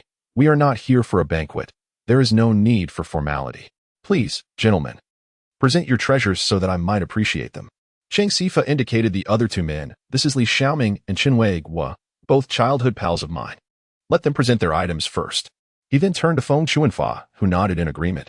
The burly Li Xiaoming produced a piece of jade from his pocket and placed it on the 3-legged table beside Yang Ming. Although Yang Ming was not well versed in jade, he picked it up and pretended to examine it for a while before looking at Li Xiaoming. Brotherly, what is the price of this jade? Brother Sure Tu. If you find it appealing, let's say 800. Li Xiaoming replied. Yang Ming inquired, do you have anything else? Li Xiaoming awkwardly shook his head. I dare not bring out anything else in your presence. Yang Ming understood that this meant there was nothing of significant value. He took out a stack of money, extracted 20 bills, and handed the remainder to Li Xiaoming. Brotherly, please count it. He then turned to Chen Weiguo. What about you, Brother Chen? Chen Weiguo, slender yet agile, glanced at Feng Chuanfa before retrieving a jade spring bottle from his military satchel and placing it on the table. Yang Ming picked it up for a closer inspection. The jade had some fissures, featuring a flared mouth, a bulging belly, and a slender neck. This was indeed a fine product from the Ding kiln, and its form was commendable, he mused. Brother Chen, what is your asking price? This piece is quite remarkable. Yang Ming stated as he straightened up. Chen Weiguo hesitated. Since this is our first transaction, I will be forthright, 2,000. Without haggling. Yang Ming directly pulled out 2 stacks of cash and handed them to Chen Weiguo. Feng Chuanfa clapped his hands in delight. Impressive, Brother Sure Tu. You are indeed a person of substance. I hope you will share where you intend to receive your goods. This was a signal for deeper engagement, indicating that Feng Chuanfa was a leader among them. On the way, Yang Ming pondered that since he was opening a shop, this group could be a source for acquiring goods. It would be advantageous to foster a good relationship with them, as long as he remained cautious not to accept stolen items. To be candid, my family is preparing to open a store and requires a substantial inventory. As long as the goods are of good quality, money is not an issue, Yang Ming said boldly. Feng Chuanfa clasped his hands in respect. What is the name of your esteemed establishment? During the Republic of China era, the Taiching Trading Company was later surrendered to the state. The original name is no longer permitted for use, so I have chosen a new name, Gujin Xian. The business license will be obtained by the end of this month, and we shall officially open in the spring. Our location is 200 meters south of the west road of Rongguozai. Yang Ming made it quite clear. Cheng Sifa interjected. Taiching Trading Company. I remember that. There was a sign on the street in the 1950s. It seemed to be a store selling grains, oils, and textiles. Yang Ming gave a thumbs up to Cheng Sifa, saying, "What Cheng Ge mentioned is indeed my family's old establishment." Feng Chuanfa glanced at the group, and they all nodded in unison. Yang Ming observed their reactions, wearing an expression of confusion and bewilderment. "Sure too, brother, now that you have opened your heart to us, we shall no longer hold back. Come, let us go look at the goods," Feng Chuanfa said as he stood up and gestured for Yang Ming to follow him outside. Upon exiting the storefront, they turned into a large courtyard. The yard was expansive, and with money in hand, Yang Ming walked cautiously, carefully observing the surroundings. Counting inwardly, they entered through 4 courtyards, and Feng Chuanfa turned into a cross courtyard, following a path of broken bricks until they reached a small constructed room at the far end. Feng Chuanfa pulled a set of keys from his pocket, unlocked the door, and gestured, "Everything is inside. Sure too, brother, please come in." Yang Ming nodded. And upon entering the room, he was taken aback. Aside from a large black wooden box at the entrance, the room was filled with porcelain stacked nearly to the ceilings, leaving only a narrow passage for movement. "Is all this yours? My goodness, it feels as though I have stepped into a porcelain factory warehouse," Yang Ming exclaimed. Feng Chuanfa chuckled. "Please excuse the mess. We lack space at home, and this room is one I built. It's a bit cramped." Yang Ming, no longer holding back, immediately picked up a large blue and white jar that was closest to him. The texture felt exquisite, undoubtedly a genuine piece. As he examined the base, he was startled to discover that it had an unglazed foot, a significant feature of Yuan blue and white porcelain. Upon further inspection, he noted the flat bottom. Meticulously crafted and smooth, these were all characteristics of Yuan blue and white. Putting the piece down, he picked up another, experiencing the same sensation. After reviewing that stack, he found that they were largely of the same style, with the same exquisite feel. Ultimately, he only examined a few select items from the stack, sensing that these pieces were all genuine and of high quality. Any further assessment would require the expertise of his father and Uncle Zhu. After a general overview, he estimated that there were over 100 pieces in the room, with larger items comparable to common pickled vegetable jars and smaller ones resembling the size of jade vases. Overall, they were all considered substantial porcelain items. "Are there any other items besides porcelain?" Yang Ming asked Feng Chuanfa. Feng Chuanfa pointed to the box at the entrance, saying, "The rest are in the box. Let me open it for you." As the box opened, Yang Ming furrowed his brows. "Brother Feng, you are all experts. These scrolls cannot be stored carelessly like this. One must consider humidity and temperature. This way of storage can easily cause damage. Look at this scroll, it's already cracked." Feng Chuanfa grinned. "We are hardly experts. We merely venture into the ghost market seeking our fortunes for a living. These items have been stored here for over a decade. And usually, Grandpa Don was the one taking care of them. Since he passed away last year, no one has tended to them." Yang Ming said nothing further and slowly opened the package. Inside was a calligraphy piece, its characters too hasty for him to comprehend. The inscription bore the name Zhiyong. Shaking his head, he set it down and picked up another scroll, which also turned out to be a work of calligraphy, inscribed with the name Zhaomingfu. He was immediately taken aback. After putting it down, he gazed at the box filled with scrolls and paintings, took a deep breath, and said to Feng Chuanfa, "I wish to know the origin of the items in this room. Please, Brother Feng, tell me the truth. It is of great significance to me. Come, let us step outside for a smoke. It feels stifling in here." Feng Chuanfa gestured towards the door and led the way out. Upon exiting, Yang Ming noticed the other 3 seated quietly on the stone wall, smoking in silence. He joined Feng Chuanfa and sat down, pulling out a cigarette and sharing it around. "It's a long story." Feng Chuanfa exhaled a puff of smoke, his tone calm as he continued. "In August of the Red 8, we took the initiative to establish the East City Red Young Pioneers organization, guided by Old Master Xiang. Our main goal was to protect our neighbors from the onslaught of the meat and egg Red Young Pioneers. Most of the families in our courtyard belonged to the Red 5 categories, with only the Xiang family classified as Black 5 categories. However, Old Master Xiang was an extraordinary man who perceived the political climate of the time. Xiang Dong, our childhood friend, was not regarded by us as a villain. Neither did our parents view him and his grandfather as bad people. Yet, some mischief makers in the neighborhood informed the meat and egg Red Young Pioneers that the Xiang family had overseas connections and were suspected of being spies. We were all bewildered. Those Red Young Pioneers were brutal, attacking Xiang Dong and his grandfather. Xiang Dong suffered a head injury, while his grandfather had several ribs broken. That night, neighbors helped take the 2 of them to the hospital, where they were fortunate to survive. Old Master Siang was an erudite scholar, and after returning home, he lay in bed reading the newspapers we had gathered. After several days of contemplation, he advised us to form a Red Army organization to confront the parents of those red young pioneers, accusing them of collusion with foreign powers and labeling them as bad elements. This move disrupted the monopoly held by the children of the cadres over the red young pioneers. As for the subsequent events, I shall refrain from elaborating further, but let me explain how these items came to be. During the campaign to destroy the four olds and the confiscation of property, several storage points for confiscated items in East City were established, one of which was located quite near us, within a church on Dong Si Lu Tiao. Upon hearing about this, Old Master Siang urged us to find a way to retrieve some items, stating it would be a shame to burn them. We should preserve as much as we could. Chapter 66. A heap of goods. Young Ming felt a subtle ache in his heart as he observed Feng Chuanfa lost in memories, oblivious to the burning cigarette that had reached his fingertips. He gently nudged Feng Chuanfa and offered him another cigarette.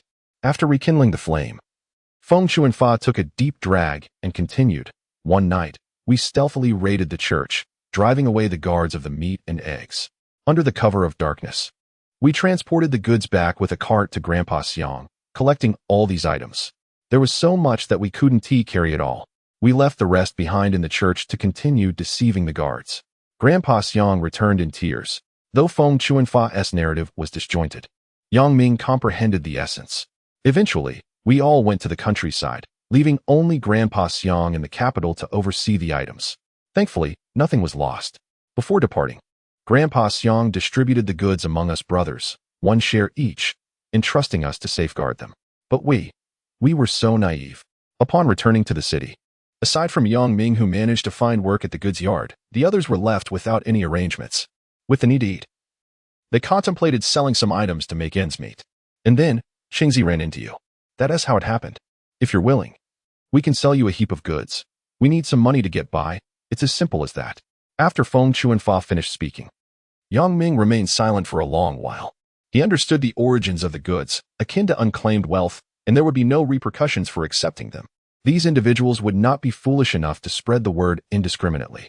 He slowly replied, "I see. How much do you wish to sell them for?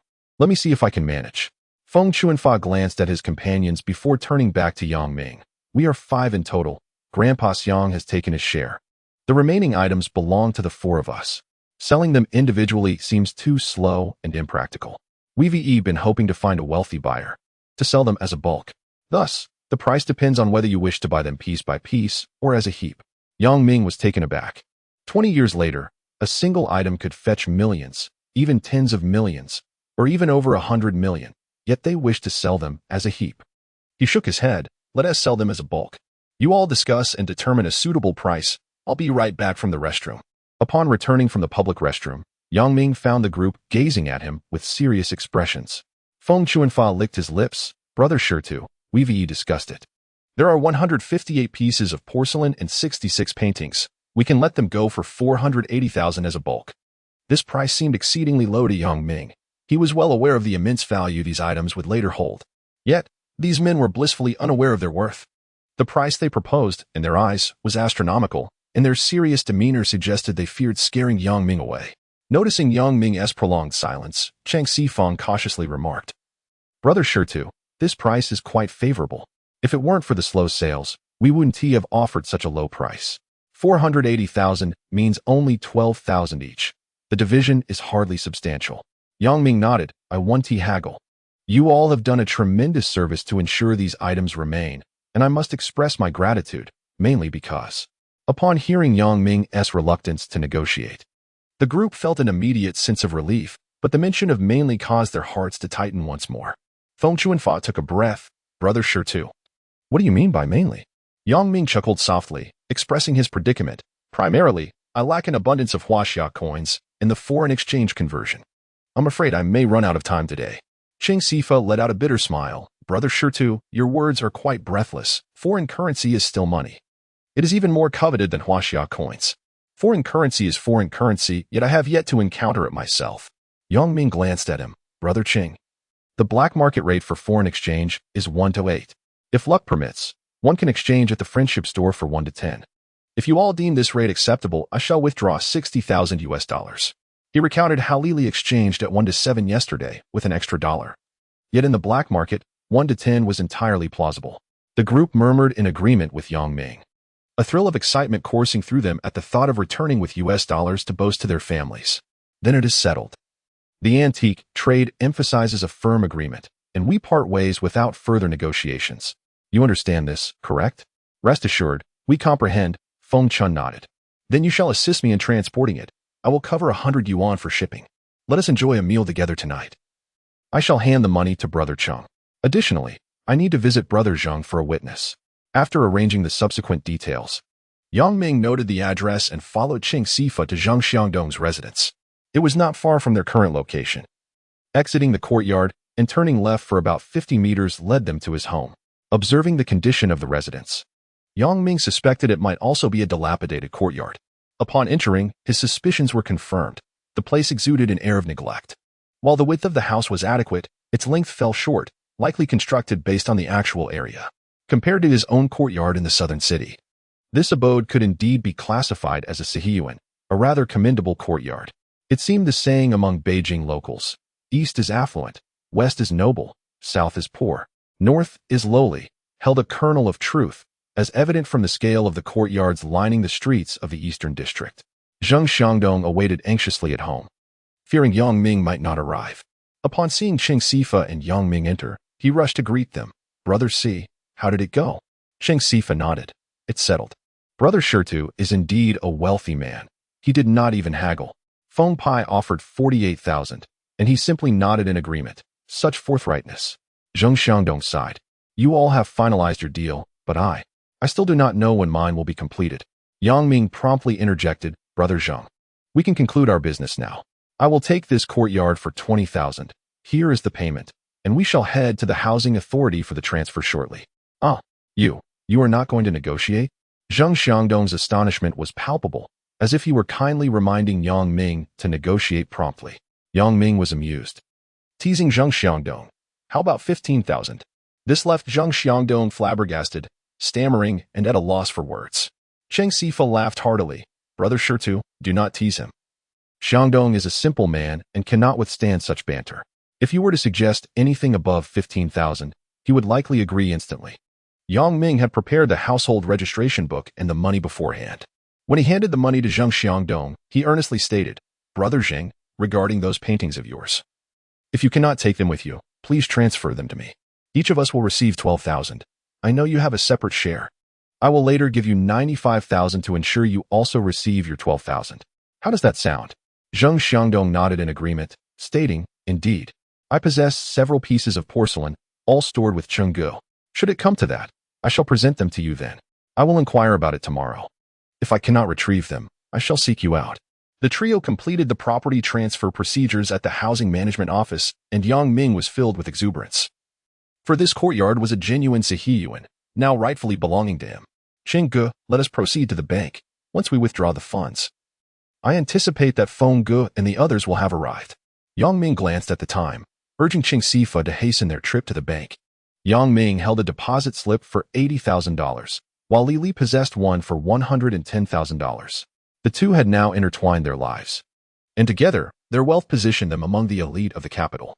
Li Li returned home to rest for a while, and upon rising around noon, she whimsically prepared some food before tidying her personal belongings in preparation for her outing.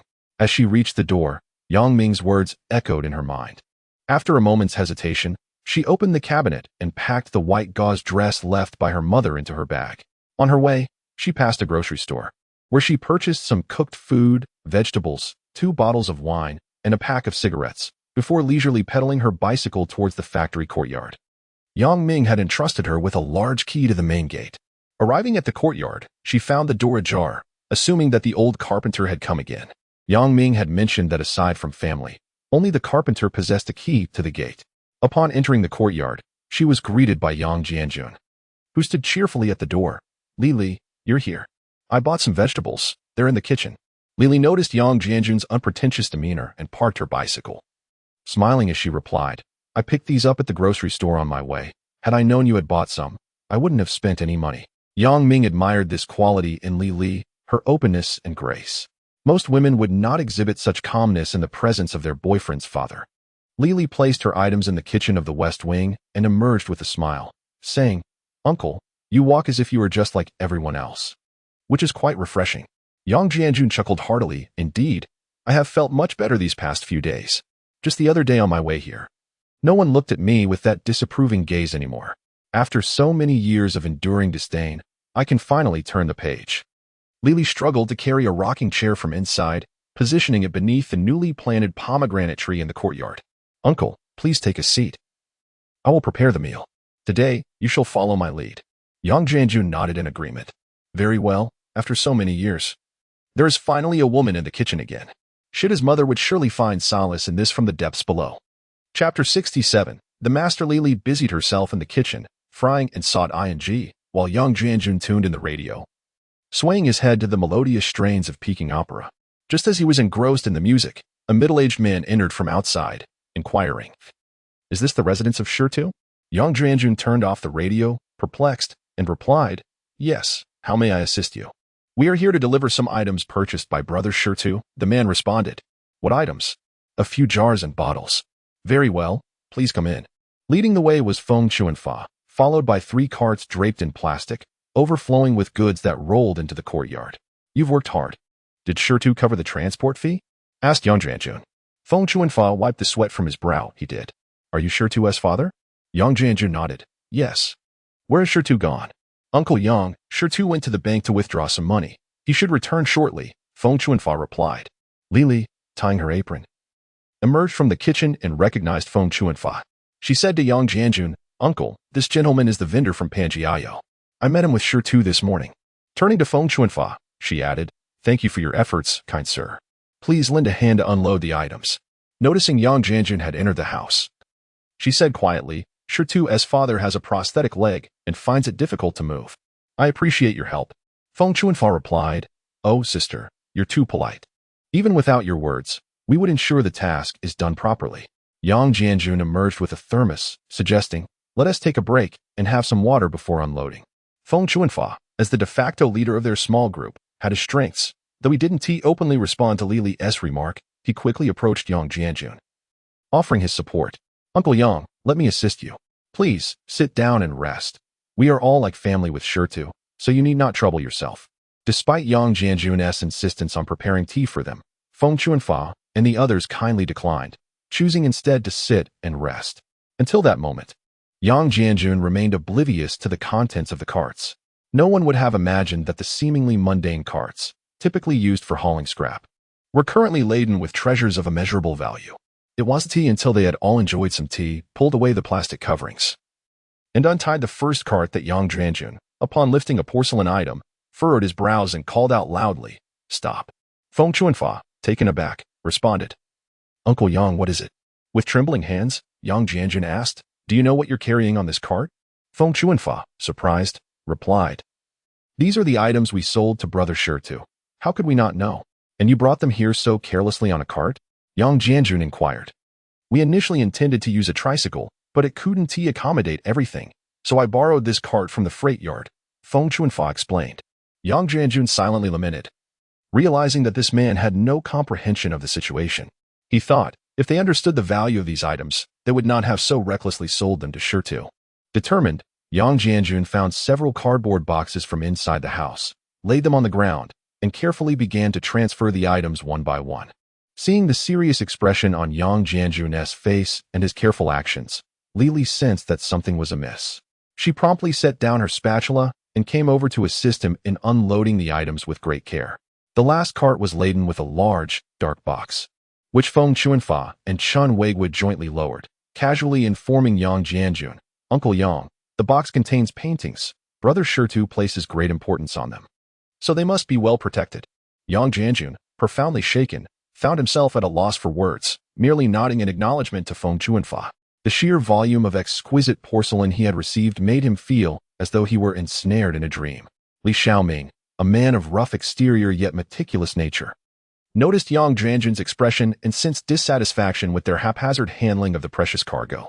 As they were about to depart, he addressed Yang Jianjun, "Uncle Yang, it's not that we were careless. We recognize the value of these items. Unfortunately, there was no other means to transport them but the cart, so please bear with us."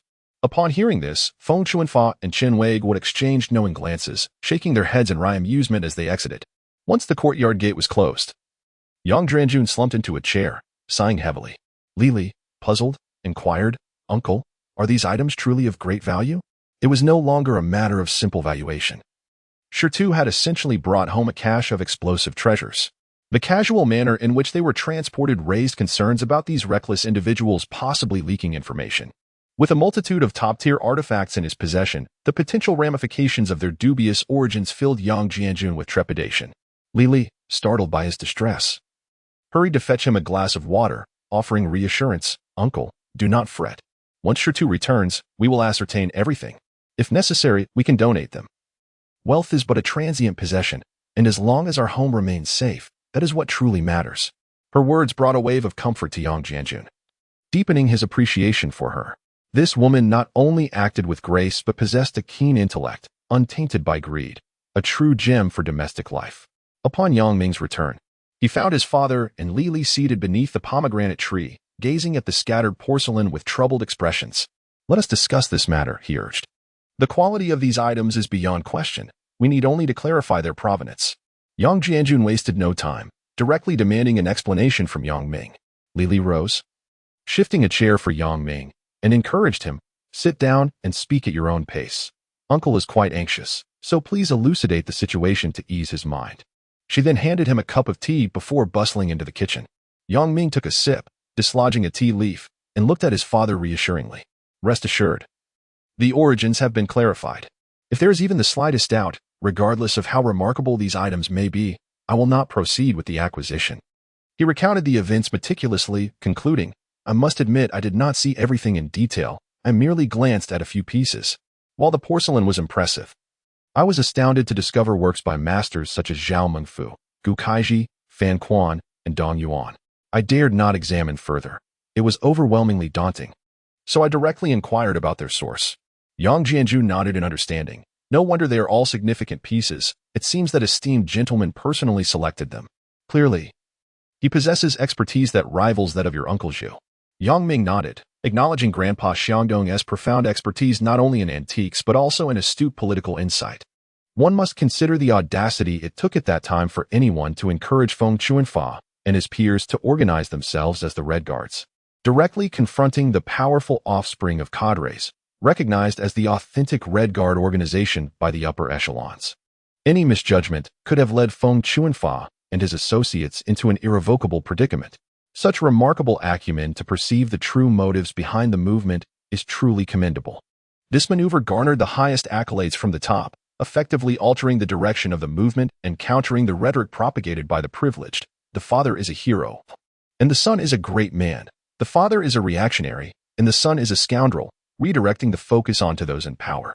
Feng Chuanfa mentioned that the decision stemmed from merely perusing a stack of newspapers and contemplating for a few days.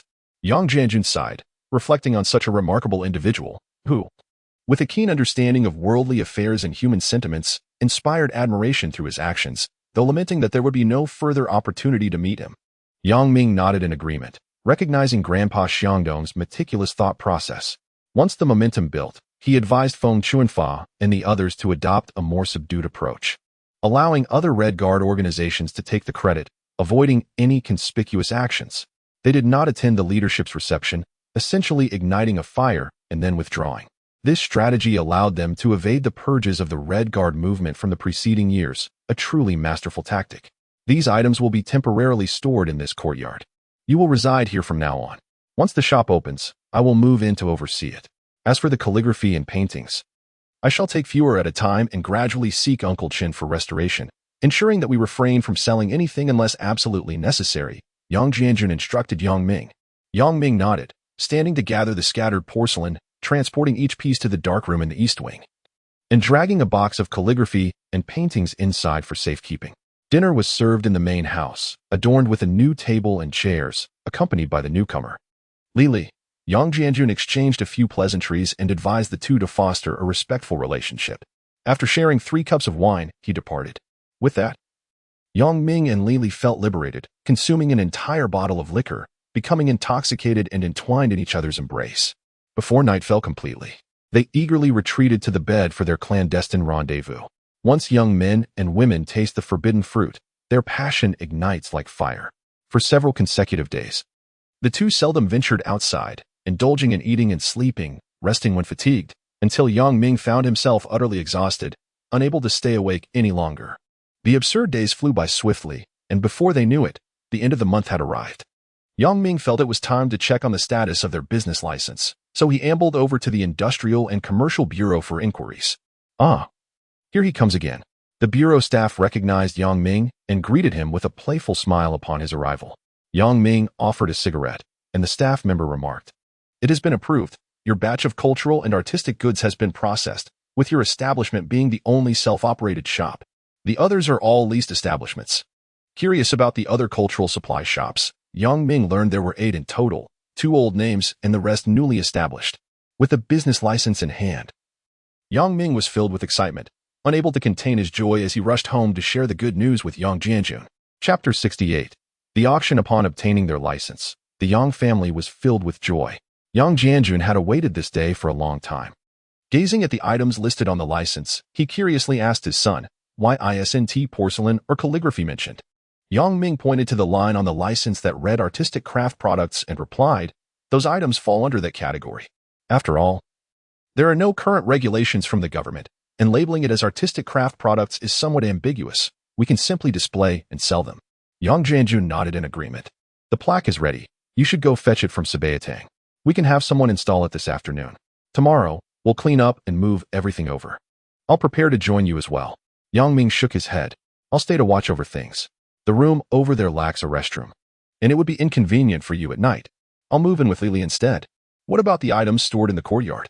Yang Jianjun questioned. "They're all hidden in the darkroom. There is nothing to worry about. Just moving the box of calligraphy and paintings will suffice." After a moment's contemplation, Yang Jianjun agreed with a nod. Yang Ming stepped outside, preparing to collect the customized plaque.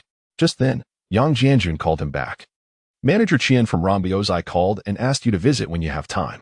It's probably regarding that bronze ding." Yang Ming acknowledged and wheeled his cart out the door. As spring arrived, the streets were noticeably busier than usual. Sunlight streamed through the treetops, casting dappled shadows, while a gentle breeze swayed the petals, creating a picturesque scene as pedestrians strolled about, relishing the beauty of spring. Thinking back to when he left, he recalled Lily still lounging in bed, and he couldn't help but shake his head in disappointment. Such splendid spring scenery failed to pique her interest in venturing out. During their time living together, Yang Ming had become deeply enchanted by Lily's warmth, feeling an overwhelming desire to marry her and share in everlasting companionship, were it not for the constraints of the legal marriage age. Strictly speaking, their relationship had progressed in an unconventional manner, intimacy preceding understanding. Initially drawn to Lily's alluring form, over time, he had unknowingly developed a sense of emotional dependence. In his previous life, he and his wife had been classmates, their mutual attraction blossoming naturally. With Lily, however, he was uncertain of their relationship type. He sensed her possessiveness. In daily matters, she was quite assertive and insistent, always wanting to have the final say, yet for larger decisions, they would consult each other, with her opinions often prevailing. Caught up in their deepening connection, the couple hadn't visited the Friendship Hotel to exploit foreign patrons lately. Lily hadn't brought it up, and he was content to be entwined with her day and night. Yet, sometimes, thoughts of Lily's past stirred a twinge of melancholy within him, leading him to believe he might truly be falling in love with this woman. Lost in contemplation, he arrived at the entrance of Rongbiaozai and casually perused the items on display, finding little to captivate him. With an abundance of treasures at home, his discerning eye had grown considerably. Currently, he sought not mere artifacts but esteemed works, which rarely piqued his interest. Inside, Qian Jinshin was on the phone in his office. Upon Yang Ming's arrival, he showed little reaction, merely gesturing for Yang Ming to take a seat. After a considerable wait, Qian Jinshin concluded his conversation, stood, and sat beside Yang Ming. "I've sent the photos of the bronze ding. Mr.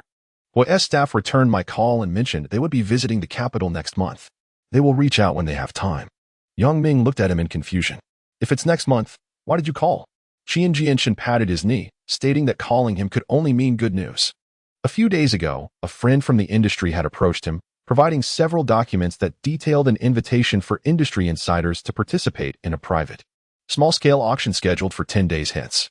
He mused that there were plenty of intriguing items in Yang Ming's possession and inquired if he would be interested in attending. Yang Ming contemplated this opportunity, realizing that private auctions had indeed emerged in this day and age. He promptly asked for the location and the attendees.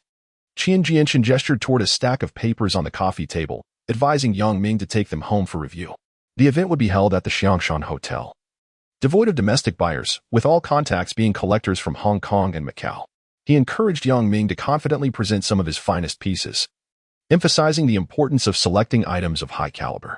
The affluent buyers from these regions were known to lavishly spend on quality goods in a previous auction. A piece by Su Zhenqing fetched an astonishing price of $300,000. Yang Ming, intrigued, inquired further about the existence of auction houses in the country, expressing his surprise at not having heard of any. With a smile, Qian Jianshan explained that there were none in the mainland. This auction was organized by the Hong Kong Poly Auctions Beijing office and was not publicly advertised. Generally, only those within the industry were aware of it. Even for those who knew, entry required an invitation, so he urged Yang Ming to select his items swiftly, capture photographs, and send them to him for the necessary invitation. As Yang Ming prepared to leave, Qian Jianshan reminded him to open a foreign exchange account at the bank since all transactions would be conducted in foreign currency. Additionally, he advised him to acquire a suit to wear for the occasion. After departing from Rambiozai, Yang Ming began to weigh the pros and cons of this opportunity. The advantages lay in expanding his network. Being young and without a store, he lacked connections for selling his merchandise. He felt obliged to accept Qian Jianshan's kindness, recognizing the goodwill behind his suggestion. However, he pondered the drawbacks, deciding which items from his collection to auction. Presenting mediocre items would tarnish Qian Jianshan's reputation as the introducer. The more valuable pieces were ones he was reluctant to part with, as they would likely appreciate in value over time. Shaking his head, he resolved to consult his father for guidance. After securing the plaque and scheduling an installation for 3 o'clock that afternoon, Yang Ming returned home, only to find that Li Li was absent, leaving a note indicating she had gone to retrieve some belongings. With no appetite to cook, he rode back to his father's place for lunch. Upon hearing about the auction and the need for items, Yang Jianjun carefully examined the documents Yang Ming had brought back and began to contemplate how to approach the situation. Yang Ming perceived this as an opportunity, and Yang Jianjun was equally aware of its significance. After a moment of reflection, Yang Jianjun remarked that his grandfather once told him that an item sold for a mere 1 yuan in a ghost market might fetch 2 yuan at a street stall. However, if placed on a store shelf, it would not leave for less than 10 yuan. If a dignitary took an interest, they would not concern themselves with the price. It would be up to him to determine the worth. The auction presented a platform for them to connect with influential figures. He noted that the country seemed to be genuinely opening up, with newspapers reporting on millionaires being openly celebrated in the South. This was indeed a positive development. He concluded that they should not only regard this private auction with seriousness, but also approach it with boldness. Having established a legitimate business, we shall venture forth with a few exquisite items to test the waters. Yang Ming nodded in agreement, acknowledging, I understand your point. Nowadays, there are indeed more affluent individuals. Our target clientele for the shop is precisely these individuals. The more we connect with such people, the broader our network will become, thereby increasing the likelihood of selling our wares at a commendable price. As for the tourists on the streets, mere common folk, even if we were to give them something for free, they would still ponder over its practical utility. I comprehend this well. Yang Jianjun also nodded, stating, the shop must be opened, and considering the time that has elapsed, I am not overly concerned. We can certainly part with a few pieces from that batch of goods. You are unaware of my recent anxieties, fearing that those reckless individuals might inadvertently leak information to the authorities. However, it seems that we are in the clear now. Yang Ming chuckled lightly. They are all scrappy individuals who have fought their way up from the bottom. They know the stakes. I later inquired and discovered that Feng Chuanfa is quite a notable figure in the East City, nicknamed Feng Pai, possessing a certain chivalrous spirit. Although he does not mingle on the streets, even the local toughs must respectfully acknowledge him as Master Feng. After careful deliberation, Yang Jianjun decided to present a Song Dynasty Jade Hu Spring vase, the least impressive of Gu Kaiji's 3 paintings, a depiction of a lady, and 3 pieces of Ming Dynasty blue and white porcelain. Aside from Gu Kaiji's painting and the jade vase, which could be classified as top-tier items, the remaining 3 pieces of Ming porcelain could at best be considered second-tier. Yang Jianjun remarked that the condition of the Ming porcelain was average, with exposed clay at the base, a rough glaze, and dull blue and white hues. though the size of the pieces was commendable. In the afternoon, after affixing the signboard, Ming meticulously tidied the shop once more before cycling back home to Chandy. Upon arrival, he found Li already home, sitting beneath the pomegranate tree in the courtyard, smoking alone. Ming inquired, "What's wrong? It's dark outside. And you're still here smoking? Have you prepared dinner?" Li smiled faintly. "I'm not in the mood to cook today. Why don't you head to the street corner and buy some prepared food for a makeshift meal?" Noticing her somber demeanor, Ming asked curiously, "What's bothering you?" Li exhaled a puff of smoke. "I received a letter from my aunt in England. We can discuss it later. Remember to bring back a couple of bottles of wine. I feel like having a drink." Ming nodded. Cycling to the corner grocery store first to purchase 2 bottles of wine, then acquiring some braised pork knuckle, pig intestines, and 2 vegetarian cold dishes from the prepared food stall, before stopping by to buy a few steamed buns on his way home. At this time, the streets were noticeably livelier, with an array of delightful snack stalls that were far more plentiful than the previous year. Li set up 2 chairs, and the 2 of them began to enjoy their drinks in the courtyard. It was only after cohabitating that Ming realized Li had quite a penchant for alcohol and smoking. When he asked her how she had developed these habits in the countryside, she merely replied that she had picked them up from others, yet Ming was skeptical, wondering how she could afford such indulgences back then. Chapter 69 Departure Stone. I received a letter from my aunt stating that she can facilitate my departure abroad. Li said, setting down her wine glass. Her heart weighed down with unspoken worries. Ming pondered on her evident distress, and upon hearing her words, he grasped the situation. Li was torn with indecision. He sighed, "What must come will come. Are you certain?" Li gazed at him with a complex expression, softly articulating, "I have perused the documents she sent. My aunt has obtained permanent residency and is sponsoring me. I believe I can secure a visa without issue. I wish to ask if you would accompany me abroad." Ming shook his head. "Given my father's situation, leaving is not feasible. Not at this moment." Li interpreted this as his intent to wait until Yang Jianjun was no longer present. In truth, Ming's genuine thoughts were to consider this matter 12 years hence, as he believed that by then, the economy of Huaxia would be flourishing on a global scale. However, the nation had endured numerous tribulations, and prosperity seemed to elude it, only to be disrupted by calamities and misfortunes. Li fell silent, her mind in turmoil. Going abroad had always been her foremost aspiration. Had it not been for the serendipitous bond with Ming, she would have pursued a visa without hesitation. Ming understood the root of her hesitation. After sharing another drink, he gently encouraged, "Since this opportunity has arisen, do not let my presence weigh you down. Prioritize your departure. Once you establish yourself, you can contemplate other matters. I am aware that shadows linger in your heart. To heal from the past, the most effective remedy is to distance oneself from it. I support your decision to leave." Li's heart ached at his words, tears welling in her eyes. "Stone, I realize we are still in the adjustment phase, yet I genuinely wish to be with you. My uncle once remarked that 2 individuals from shattered families might find it easier to adapt and understand each other, potentially growing old together. This period has been the happiest I have experienced in many years. I do not regret what transpired that night. Having you was a dream I once cherished. That evening, when you came to my home and began to speak of my past, I thought to myself, as long as you do not reject me, I would resolutely pursue you. You may be younger, but your maturity surpasses mine, and your family background is commendable. Initially, I thought that if I could not leave, spending my life with you would suffice, yet, upon receiving the letter today, I find myself hesitating. You do not resent me, do you?" Ming shook his head. "There is no resentment. In this era, many aspire to leave the country, yet few have the opportunity. Your experiences have shaped your sentiments towards this nation, and leaving may be for the best.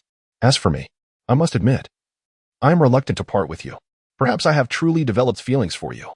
This morning, my mind was elsewhere while I attended to my tasks. I kept wondering what you were doing. Upon returning and finding you absent, I felt a profound sense of loss. However, I cannot be selfish. I know your heart yearns to leave. My father inquired about you, and I told him, if you do not go abroad, you will be his daughter-in-law." Li began to sob, wiping away her tears. "How should I explain this to my uncle?" Ming stood up and embraced her, saying, "Do not worry. I will clarify everything to him. Be cautious outside. In a capitalist country, one cannot move an inch without money. Bring all the funds you can. I will think of a solution in the coming days. The more money you take, the more at ease I will be." "Sure too." Li turned around and clung to Ming, weeping in his embrace. For the first time, She revealed her vulnerable side before him. In the past, regardless of the circumstances, Yang Ming always perceived her as composed. Even in bed, he ultimately yielded. The next day, Lily went to the embassy to apply for her visa, while Yang Ming returned home to prepare for the move. Yang Jianjun sighed upon hearing his son mention Lily's plans to go abroad. You were right, but we cannot stop her. Lily is a girl who has suffered. It would do her good to get away and find some peace. Lily's visa application proceeded smoothly. When the visa officer reviewed her documents and asked for proof of assets, she promptly presented her foreign exchange savings book at the window. After obtaining the visa, she stepped out of the embassy, feeling lost. Yang Ming had confessed his feelings for her, and she too had developed affections for him. With his decent looks, kind heart, generosity, and relatively affluent background, he was indeed a rare find. She resolved to find a way to keep him close. Such a man was hard to come by. Over the following days, she contemplated becoming pregnant with his child, undeterred by what the future might hold. On her way, Lily stopped by a store to purchase kitchenware and bedding, knowing that Yang Ming would be staying at the shop at night. She decided to buy new items for him. Upon returning to the store, she found Yang Ming only halfway through his packing. Yang Jianjun, who was tidying up, sighed upon seeing Li. Is everything settled? With a hint of guilt, Lily nodded. Yes, uncle. I'm sorry. Yang Jianjun smiled. Leaving is the right choice. Do not think about Shirtu. Your situation is far more tragic than his. Being able to escape this place of sorrow is a good thing. Lily moved swiftly, departing 5 days later on a flight from Pakistan to London. She took with her 100,000 in foreign exchange and transferred ownership of her house to Yang Ming. As for her plan to conceive, its success now rested in the hands of fate. In the days following her departure, Yang Ming felt despondent. After 2 months of intimacy, forgetting her was not a simple task. Yang Jianjun observed his son's sorrow and felt a pang in his heart. Tossing and turning in bed that night, unable to find peace, he glanced at the clock, which read past 10, and picked up the phone to dial a number. Hello, older brother. Qian Jianxin called early the next morning to inform Yang Ming about the auction taking place the day after tomorrow. Yang Ming inquired about the schedule and assured him that he was ready. As noon approached, Yang Jianjun went to the backyard to cook, while Yang Ming sat behind the counter, flipping through a copy of A Dream of Red Mansions to alleviate his boredom. Ma Weidu, who had not visited in a while, entered the shop, smiling as he observed Yang Ming. You've opened without a word. You've just quietly begun. Ah, it's a small business. How could I dare to create a commotion? I've opened quietly, feeling anxious and uneasy, Yang Ming jested. Ma Weidu took a look around and remarked, Sure too. Your pricing is quite high. Will it sell well? Yang Ming shook his head. Antiques are not meant for the ordinary person. The common folk display trinkets at their doorsteps. Those are mass-produced items found in every household. Whether they sell or not depends on fate. Ma Weidu settled into his chair and remarked, Yesterday, I visited Yi Jing. He was quite busy and asked me to bring you a token of congratulations. With that, he produced 2 red envelopes from his pocket and handed them to Yang Ming. Yang Ming accepted them, recognizing that such gifts symbolized joy and festivity. He inquired casually, how is Brother Yi's restaurant? Is business flourishing? Ma Weidu took a sip of water and replied, Business is indeed thriving, but his temper is quite explosive. Since the opening, he has had several altercations with customers. Wang Su is nearly at his wit's end, exclaiming that he will quit and return to writing novels. Yang Ming chuckled. Running a restaurant requires amiability to attract wealth. Constantly bickering with patrons is hardly sustainable. With a rueful smile, Ma Weidu said, Yihuan has asked me to persuade her brother, but I doubt I can sway him. I suspect it won't last long. Yihuan mentioned that if this continues, she would withdraw and let him manage his own affairs. Curious, Yang Ming asked, Have you recently acquired anything of note? Leaning forward eagerly, Ma Weidu replied, As a matter of fact, I have. Just a few days ago, I found a complete set of rosewood tables, chairs, and screens at a residence in Anhui, all for 15,000. Mr. Wang introduced a woman who paid 80,000 for the lot, so I can now consider myself a 10,000 yuan household. Impressive. Why didn't you sell it to me? You choose to sell to others, but not to me. You owe me a treat. Yang Ming feigned dissatisfaction. Ma Weidu chuckled. You have no shortage of such items at home. Mr. Wang mentioned that the woman made a high offer. It turned out she was quite affluent, paying in cash and taking it away immediately after viewing. As Yang Ming mentioned attending an auction the following day, Ma Weidu expressed keen interest in accompanying him to witness the event. After contemplating briefly, Yang Ming called Qian Jianchen. who agreed to meet at 8:30 a.m. at the entrance of Rongbo's to drive together. The next day, Ma Weidu discreetly informed Yang Ming that he had also brought an item, seeking Yang Ming's assistance in determining whether it could be auctioned. "What item do you have?" Yang Ming inquired. Ma Weidu patted his bag, a jade bowl salvaged from an old residence. "I believe it is in good condition. Let us see if anyone shows interest." Upon hearing jade bowl, Yang Ming's enthusiasm waned. He had little passion for jade artifacts, considering even the finest jade merely a beautiful stone without much significance. Currently, jade prices are rather low. He mused that once they rise, he could directly procure several loads from Xinjiang or Yunnan and sell them in his shop. Chapter 70. Qian Jinshan's vehicle was a Volga sedan, spacious within, allowing 3 individuals to greet each other without any sense of crowding. Ma Weidu recognized Qian Jinshan, yet the latter was unfamiliar with him. After Yang Ming made the introduction, Ma Weidu mentioned his name, which immediately sparked warmth from Qian Jinshan. This exemplified the advantage of being a child of the courtyard. Knowing numerous individuals in positions of power, even a hint of connection would garner respect, unlike Yang Ming's, who lacked such networks and often faced disregard and disdain. At this moment, the Xiangshan Hotel stood as the most modern establishment, having once served as a governmental office space. The hotel comprised a cluster of buildings, and Qian Jinshan directed the driver to halt before a 3-story small structure. Upon alighting, he introduced to Yang Ming, "This is the dining and conference area. We are headed to the 2nd floor." Yang Ming, carrying a backpack and a leather suitcase, followed Qian Jinshan into the hotel. At the entrance of the conference room on the 2nd floor, Qian Jinshan signed in at the service desk, presenting the invitation letter, with Yang Ming registering alongside him. Ma Weidu, lacking an invitation, saw Qian Jinshan whispering to a middle-aged man, who subsequently approached and instructed the staff to grant them passage. Entering the conference room, it was nearly empty with only a few attendees. Qian Jinshan adeptly made his way to a long table draped in red velvet, leaning towards Yang Ming to whisper, "Today's auction is a Chinese-style affair, utilizing a base price bidding system.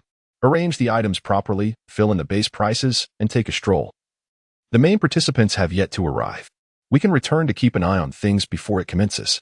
Yang Ming nodded, retrieving the jade Hu spring bottle from his backpack, followed by the Gu Kaiji painting, and lastly, the 3 Jiajing blue and white jars from the suitcase. Ma Weidu also placed his jade bowl down, contemplating an appropriate price. Stealing a glance at Yang Ming's pricing, he noted 300,000 for the Gu Kaiji painting, 200,000 for the jade Hu spring bottle, 100,000 for the largest blue and white jar, and 50,000 for the other 2 pieces, all denominated in US dollars. Ma Weidu gasped in astonishment, whispering, "Sure too. Is this perhaps too much? These figures represent US dollars." Yang Ming chuckled, "Do not fret.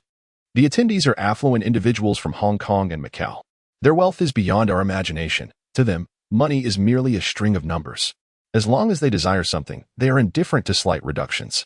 Qian Jinshan carried modern artworks, tasked with promoting domestic painters. This time, he brought no antiquities, but instead a selection of modern paintings provided by the Art Academy.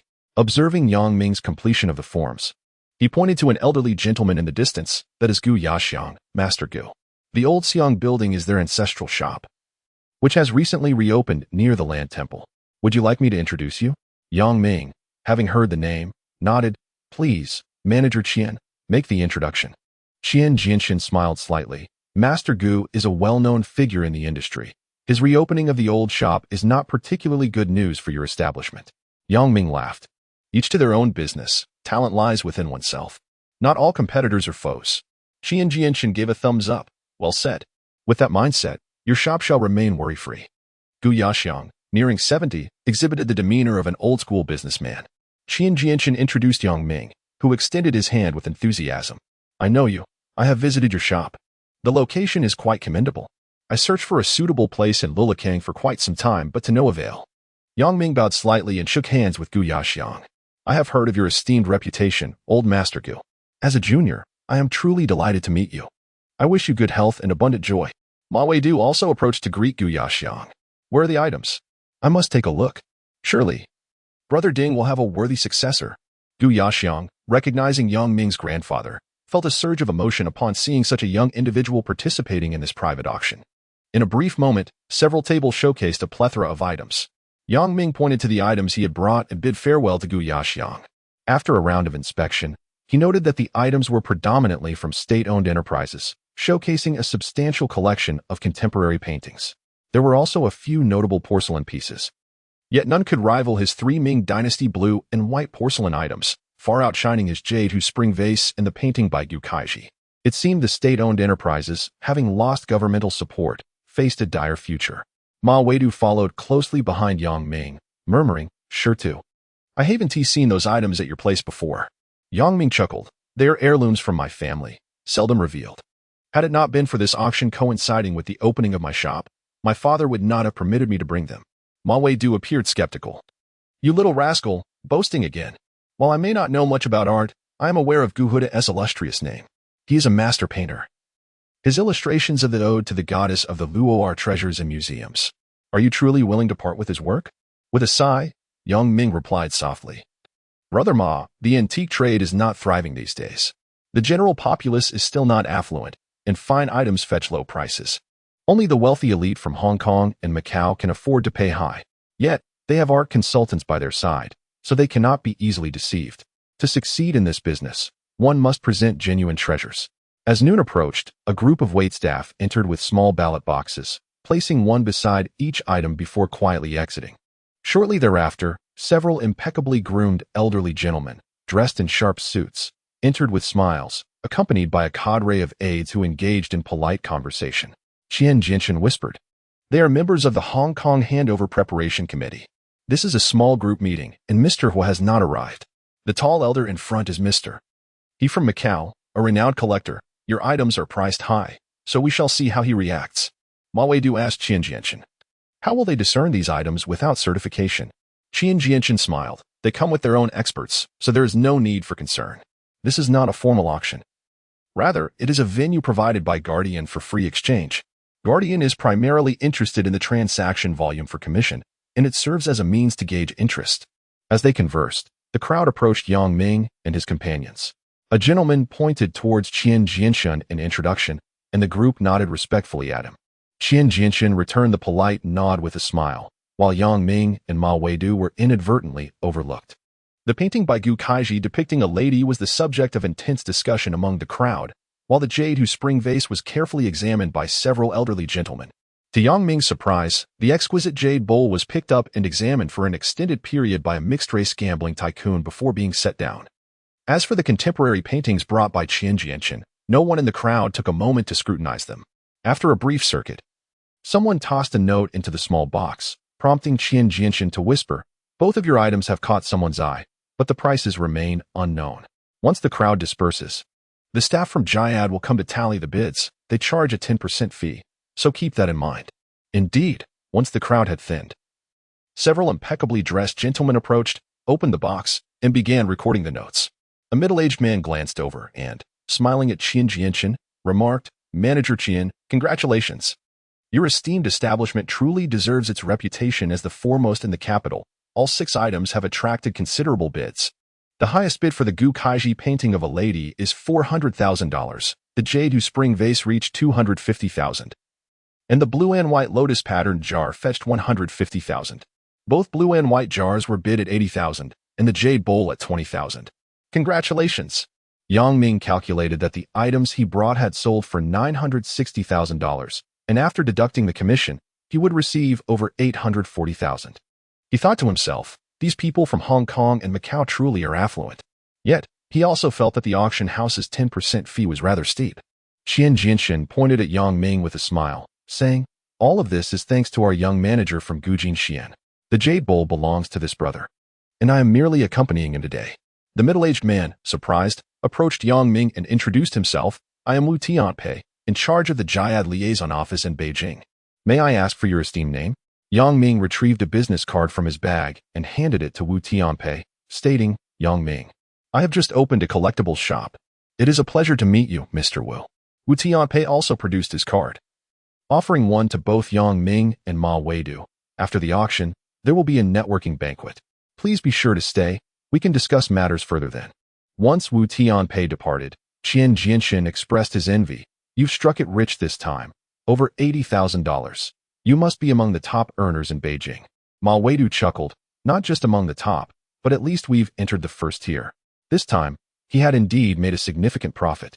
He acquired the items for $800 and only invested $10,000, and to his delight, someone bid $20,000, filling him with joy and making him feel this was far superior to a regular job. The entire settlement process was handled by Jayad, and Yang Ming provided his foreign exchange account, submitting it along with Ma Weidu's item for settlement. The midday banquet took place in the downstairs banquet hall, where Yang Ming and Qian Jianchen settled into a corner booth, and Qian Jianchen introduced Yang Ming and Ma Weidu to the attendees. Most were heads of state-owned enterprises from Lilikang, with only Gu Yaxiang and a rogue, Ma Weidu, as private individuals. Gu Yaxiang had brought a pair of Qianlong Imperial Kiln pink and white appreciation vases, which were in good condition and marked at $60,000. A wealthy businessman from Macau purchased them for $80,000, making them worth only $40,000 each. His boldness did not match Yang Ming's. Chapter 71. The Yang Ming emerged as the star of the gathering, with over $800,000 exchanged, an unprecedented amount for even the state-owned antiques. Of course, the officials from the state-owned enterprises were merely astonished, harboring no envy. After all, their sales belonged to the nation, and they held a certain disdain for private collectors like Yang Ming and Gu Yaxiang. The manager of the Rue Gu Zhai brought along an acquaintance, who presented a painting that the organizers deemed too poor in quality to exhibit. The crowd eagerly urged him to unveil it.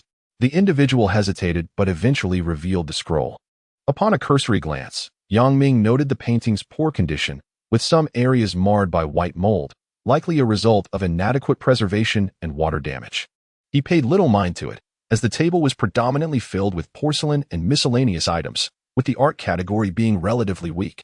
Only Qian Jianchen scrutinized the piece closely, as his prestigious Rong Bao Zhai placed great emphasis on paintings and calligraphy. What a pity, Qian Jianchen lamented after a long gaze. If the condition were a bit better, it would undoubtedly find a buyer.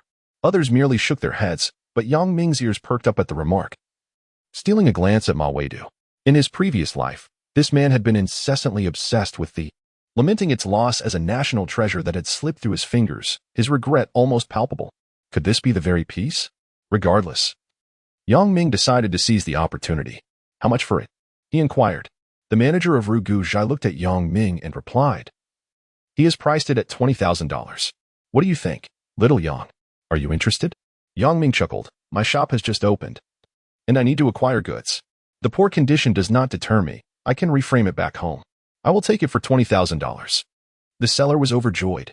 In this era, selling for $20,000 equated to around 150 to 160,000 yuan. How could he not be thrilled? Gu Yaxiang observed Yang Ming thoughtfully, falling into a contemplative silence, while Qian Jianchen felt a pang of realization, sensing he might have missed an opportunity.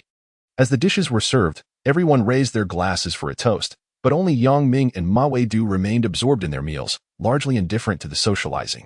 Towards the end of the gathering, Wu Tianpei approached Yang Ming, pulling him aside with a serious demeanor. Brother Yang, your contribution stood out the most at this gathering. Mister, he is very pleased. To be frank, aside from the 2 small pieces of blue and white porcelain, he has purchased everything else. Yang Ming nodded.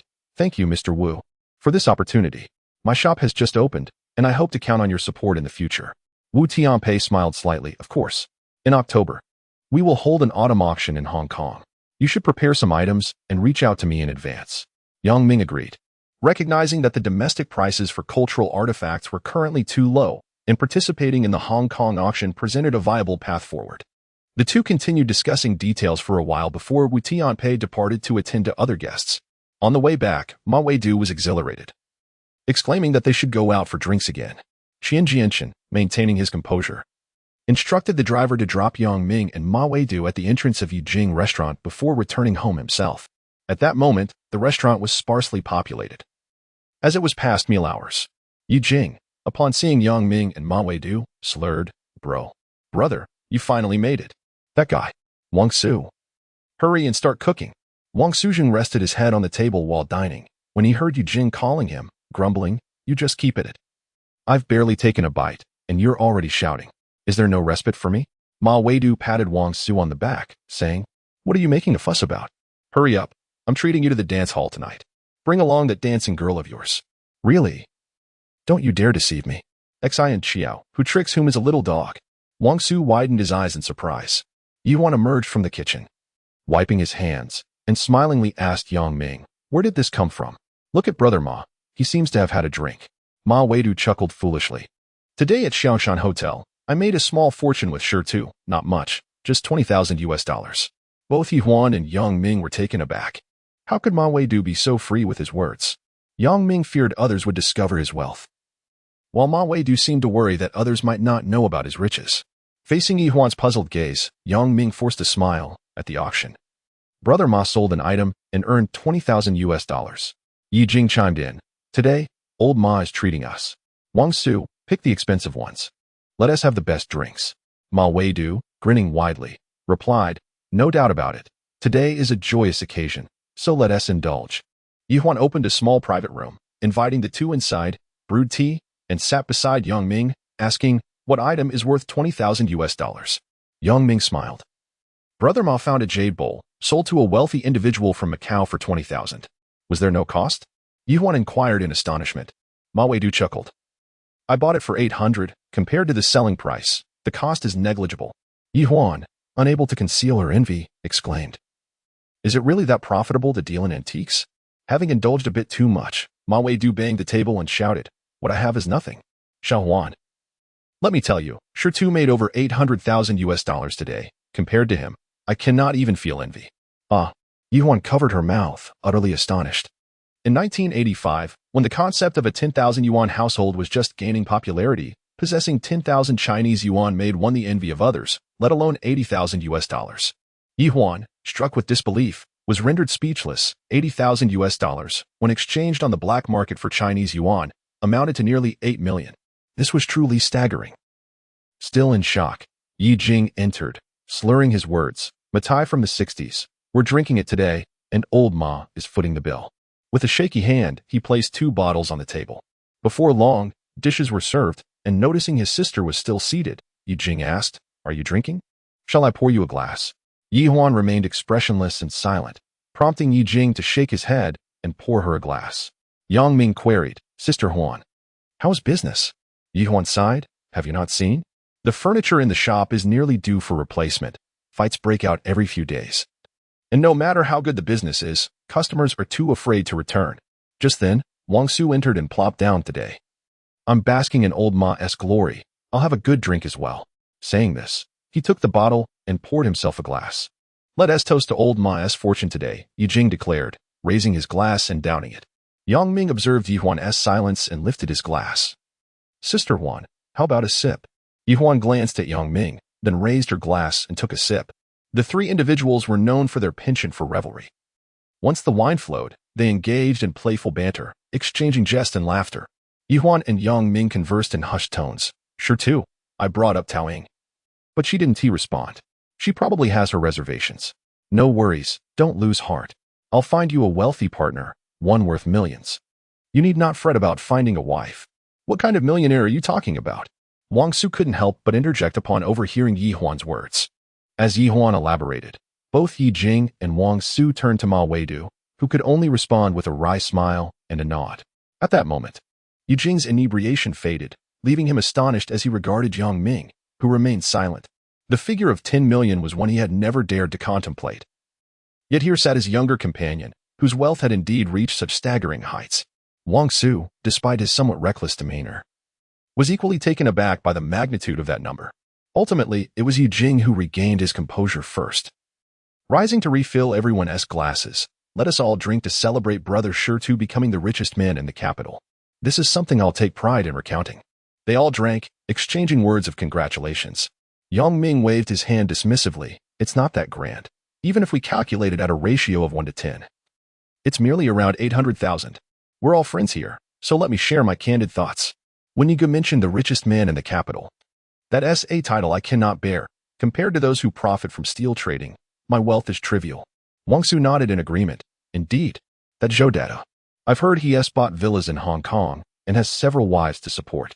Yi Jing retorted with disdain. If his father weren't a factory director, he'd be nothing. He gets first-hand quotas and sells them to those traders, raking in hundreds per ton. Even capitalist wouldn't dare to earn such ill-gotten gains so brazenly. Last time at Xian Xiao, he caused quite a scene, prompting me to confront him. He cursed and attempted to retaliate, but was pulled away. Just thinking about it frustrates me. By the way, Shi, Are you still planning to buy that car? Young Ming, lost in thought, snapped back to reality at Yi Jing's question and quickly replied, yes, I am. I hadn't heard from you in a while, and I was beginning to worry you might be facing difficulties. Yi Jing patted him on the back. It's a trivial matter. What difficulties could there be? I'll reach out tomorrow. Are you still looking for 2 vehicles? Yang Ming nodded affirmatively. Yes, 2, 1 Jeep Cherokee and 1 sedan. Yuan interjected. The Cherokee is quite unattractive. Why not opt for a Mitsubishi SUV? Our hospital just acquired one, and it looks truly splendid. Chapter 72. Reunion with Sister Bao. Upon hearing his sister's words, Yi Jing furrowed his brow and remarked, that vehicle is difficult to procure. If you truly desire it, I shall inquire further. Yi Huan shot a disdainful glance at her brother, retorting, you are perpetually preoccupied with drinking, and when it comes to serious matters, you immediately falter. Never mind, I will seek out Zhao Qian. Her father possesses numerous military off-road vehicles. If it cannot be arranged, so be it. Yang Ming was aware that during this era, Japanese cars had just begun to appear, and the Mitsubishi off-road vehicles were among the first to enter the domestic market. Although their quality paled in comparison to Toyota's, it seemed that Toyota had yet to make its debut in the country, due to quota restrictions. Acquiring a single Mitsubishi was no small feat. He was taken aback by Yi Huan's demeanor. Today, she had been unusually sociable, engaging in light-hearted banter to uplift the atmosphere. After consuming 2 bottles of liquor, Yi Jing expressed a desire for more, but Yi Huan curtailed his enthusiasm, stating that it was getting late and that they had to prepare for the evening's opening. Ma Weidu was held back by Wang Su, reluctant to leave, as he was eager to go dancing later. Yang Ming mentioned having matters to attend to in the afternoon and departed by bus. Upon returning to the shop, he presented the painting to his father, instructing him to reframe it, as it might fetch a decent price. As for the exact amount it might sell for, he refrained from disclosing the truth, fearing that his father would be alarmed by the sum, and instead mentioned a modest figure. Yang Jianjun appeared somewhat distracted, nodding as he accepted the scroll and placed it on the counter. He then urged Yang Ming, quickly visit your Uncle Zhu. He called this morning, and when you did not respond, he called again. It seems he has something to discuss. When I inquired, he remained tight-lipped, merely insisting that you visit him upon your return.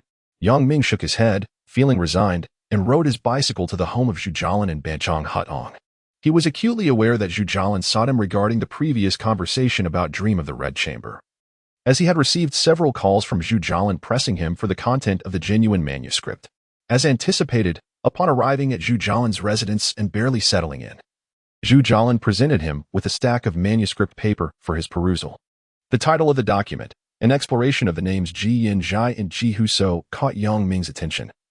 Yet he felt it belonged to an academic realm far beyond his novice understanding. After a moment's reflection, he continued to read. Is Ji Yin Zhai a female? Some might hastily assume so due to the character Ji, particularly the Ji character, envisioning Ji Yin Zhai as a confidant of the author. However, this interpretation is a misstep in semantics. Through careful deliberation, I deduce that the author has already conveyed the true meaning of Ji within the text. When dissected, Ji signifies the unity of the moon's intent, while Yin reveals itself as stone. The moons will manifest upon rock, thus, Ji Yin Zhai becomes. I assent Dream of the Red Chamber merely a narrative that articulates the moon's intent inscribed upon stone. Hence its alternate title, Record of the Stone? Upon reaching this juncture, Yang Ming looked up at Zhu Jialan and inquired, Uncle, there seems to be nothing taboo in these sentences. They are merely your conjectures. What purpose does my reading this serve? Zhu Jialan smiled faintly. Continue reading. Once you've finished, I shall explain. Yang Ming, perplexed, lowered his gaze and continued. The article delved deeply into the analysis of Ji Yin Zhai, and Yang Ming found it quite tedious, skipping ahead to the latter half. Now, let us discuss Ji Huso. This name is rather peculiar. If one were to interpret the character as indicative of Ji Yin Zhai being a figure of beauty, then upon encountering Ji Husu, one might undoubtedly perceive him as a grotesquely aged man. The term refers to the ivory tablet utilized by ministers during court sessions, symbolizing the authority of court officials. This character also appears in Dream of the Red Chamber, specifically within a poem by Zhen Shurin, which contains the lines about a humble abode and a bed filled with tablets. Thus, signifies office, while implies a distorted official. After reading the article, Yang Ming still found himself perplexed by its essence. Zhu Jialan let out a sigh and addressed the dazed Yang Ming, stating, My intention with this piece is to refute the so-called authority on readology, who insists that Ji Yin Zhai is none other than Shi Shangyun, the author's cousin, who ultimately becomes his wife. Such assertions lead readology into a dead end. I have long perceived this hypothesis as absurd, yet lack the evidence to contest it. When you mentioned Ji Husu the other day, I suddenly experienced a moment of clarity. Based on certain aspects you discussed, I penned this article, which I intend to publish in the Red Chamber Journal, contrasting the meanings of the names of these two critics to counter his stubborn views. Young Ming nodded, saying, "Uncle, I still feel that my visit here lacks significance. Your writing is eloquent, your insights profound, and your reasoning sound. Upon reading it, one cannot help but reflect deeply." Zhu Jialin laughed heartily, gesturing toward Yang Ming. "This article is freshly composed and not yet revised. I merely wanted to pass the time with you.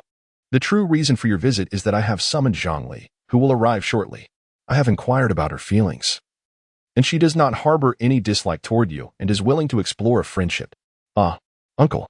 Yang Ming was taken aback by Zhu Jialin's unexpected remarks, at a loss for words. "Alas," Zhu Jialin sighed, gazing at Yang Ming. "Your father called, expressing concern over your heartbreak. He mentioned that your girlfriend has gone abroad, and he worries about your emotional state. He lamented for quite some time, feeling quite pained for you. As your elder, I pondered what I could do to assist you. Fortuitously, I encountered Zhang Li yesterday on the set of Dream of the Red Chamber. The crew is on a temporary break, and they are all waiting in their dormitories for the resumption of filming. I approached her and mentioned your desire to befriend her, inquiring if she would be willing." "Uncle, your words." Yang Ming was astonished, thinking this would tarnish his reputation. He had never contemplated any involvement with Baojie. Zhu Jialin waved his hand dismissively. "This is indeed a breach of etiquette. The crew has regulations against romantic relationships during filming, and I have contravened their rules. I have never engaged in such conduct before. This is an unprecedented occurrence. Do not feel embarrassed. When Zhongli arrives, consider how to articulate your thoughts, and be careful not to stray off topic." Just then, a figure appeared at the door. Zhongli entered, holding a gift. Her cheeks flushed as she shyly greeted, "Mr. Zhu."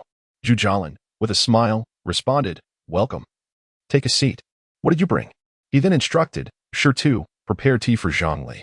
Yang Ming promptly stood up to assist, while Zhongli timidly settled into the chair beside Zhu Jialin. In a moment of hesitation, Zhu Jialin found himself at a loss for words. He had never engaged in matchmaking before, and if it weren't for the implicit meaning conveyed in Yang Jianjun's words, he would have felt too embarrassed to speak up. Yang Ming prepared a cup of tea for Zhongli and refilled Zhu Jialin's glass, taking a seat across from Zhongli, his cheeks flushed, unable to meet her gaze. Zhongli felt even more awkward. When she encountered Zhu Jialin yesterday, she had merely greeted him and intended to sidestep. But Zhu Jialin paused to inquire if she had any free time. Respecting the esteemed folklorist, she felt compelled to respond affirmatively, even if she were busy. Upon hearing Zhu Jialin hesitantly mention, "I have a nephew, Yang Ming, whom you know. He is 20 this year and currently single. He harbors feelings for you, but fears you might dismiss him due to his lack of academic qualifications. He has discreetly consulted me, and I believe this matter hinges on your sentiments. Since we have fortuitously crossed paths today, I thought it prudent to mention it to you. What do you think of him? Could he catch your eye?" Zhang Li was taken aback. Such matters were not easily addressed face to face. She lowered her head, fidgeting for a while before whispering, I. The production team has regulations, prohibiting personal considerations." Zhu Jialin chuckled gently. "If you don't harbor any disdain for him, perhaps you could get to know him better. Given the current state of the production crew, it is uncertain when we can resume work, and you shouldn't neglect personal matters altogether. Quietly, my nephew comes from a respectable family and is quite honest. If you wish to remain in Beijing, he could be a commendable choice." Later, Zhu Jialin extended an invitation for her to visit his home the following afternoon, and she was unsure how she found herself nodding in agreement. What young woman is devoid of romantic aspirations? At 21, she often daydreamed about her future partner. She had quietly contemplated the boys around her, most of whom were from out of town, and deemed them unsuitable. She had considered Yang Ming as well, and found him rather appealing. Compared to the other boys in the crew, he might possess certain advantages. As a native of Beijing, his family, which she had visited, consisted of just him and his grandfather, and they seemed to enjoy a prosperous lifestyle. Their living environment surpassed that of many others, and they had plans to open a shop. The home was adorned with antique furnishings and an array of cultural artifacts. These thoughts crossed her mind during her first visit to Yang Ming's residence, as she secretly hoped to maintain contact with him in the future. At that time, Chen Xiaoxiu had even teased her about her little gestures. Now, she had yet to achieve great success and could not foresee an opportunity to remain in Beijing. As an outsider, she certainly wished to make her life in the capital, and given the current societal circumstances, marrying a Beijinger seemed like a sound choice. That night, she tossed and turned in bed, unable to sleep. Rising, she picked up the pin holder from her bedside, contemplating for a long while before deciding to meet Ming. Eager to inquire why, despite his desire for a relationship, he had not responded to her letters. Chapter 73. Courtship. Zhu Jialin glanced at Ming and then at Zhongli, rising with a smile. You two know each other. So there's no need to feel shy like children. Everyone must go through this stage in life. I will step out for a moment. You two can have a good conversation. We'll have dinner here tonight. As Zhu Jialin departed, both of them breathed a sigh of relief. Ming stole a glance at Zhongli and found her tilting her head to look at him as well. With a chuckle, Zhongli laughed softly. You. They both uttered simultaneously. I'm older than you, so you should speak first. Why did you have Mr. Zhu convey your message? Can't you write a letter? Zhongli furrowed her brow as she questioned him. Oh, what letter? I haven't received anything, Ming replied, perplexed. Zhongli studied him, sensing no deceit in his expression, and said, I received the photo you sent and wrote you a long letter, concluding with, looking forward to your reply. Ming shook his head. I swear, I truly didn't receive it. I only got replies from Hu Zheong and Ho Changrong. I haven't received anything else. Really? How could this happen? I specially went to the post office to send it. Zhongli expressed her confusion. Ming pondered for a moment and said, There's a mailbox at the entrance of my alley where all the letters for the residents are collected. Perhaps some mischievous kid took it. Zhongli sighed. Why did you let Mr. Zhu convey the message? You have no idea how awkward that made me. Ming forced a wry smile. Please don't take it personally. I lacked the courage. I couldn't say it in front of you. Ming was resigned to bearing this burden. He could not disclose that it was Zhu Jialin's own idea. Nevertheless, he was willing to accept this responsibility. Zhongli blushed and smiled shyly. I thought you had feelings for Xiaosu. The letter even inquired whether you did, but it's a pity you didn't receive it. Ming smiled awkwardly, scratching his head. How could that be? I simply think she resembles Lin Daiyu. I looked at her a few extra times. You misunderstood. Zhongli smiled gently. Ming, do you truly wish to pursue a relationship with me? My family is from out of town, and our situation isn't particularly favorable. My parents are ordinary workers. You wouldn't mind, would you? Ming was taken aback, realizing that Bao Baojie also cared about such mundane matters. In truth, the issues that concerned him were equally significant to Zhongli. Both of them had grown accustomed to feelings of inferiority, always fearing that their humble backgrounds and broken families would be looked down upon, while such matters might concern others in reality. Zhongli did not seem to feel the weight of them. She possessed a relatively mature mindset, approaching issues with practicality. Marriage, after all, is primarily about living together, and the daily necessities are the norm. She often cooked at home and understood that life is not easy. She considered that her marriage must be stable. Her partner need not be exceptionally handsome, merely presentable would suffice, but character was of utmost importance. Surveying the boys she knew, only Ming seemed to meet her inner criteria. Though Ming was not unattractive, he was quite popular among girls. Hu Zheong had once jokingly remarked that if she weren't in a relationship, she would pursue Ming. Though said in jest, such thoughts could not have been expressed without some truth behind them. She sensed that Ming might have feelings for Qin Xiaoxiu. Having subtly inquired about it in her letter, Zhongli pondered deeply, while Ming also contemplated how to respond. Gradually, he grasped a certain reality. The identity of being a resident of the capital was indeed envied by many from other regions. Had his father not possessed a household registration in the capital, his past, marked by his humble beginnings, would likely have precluded him from marrying his mother.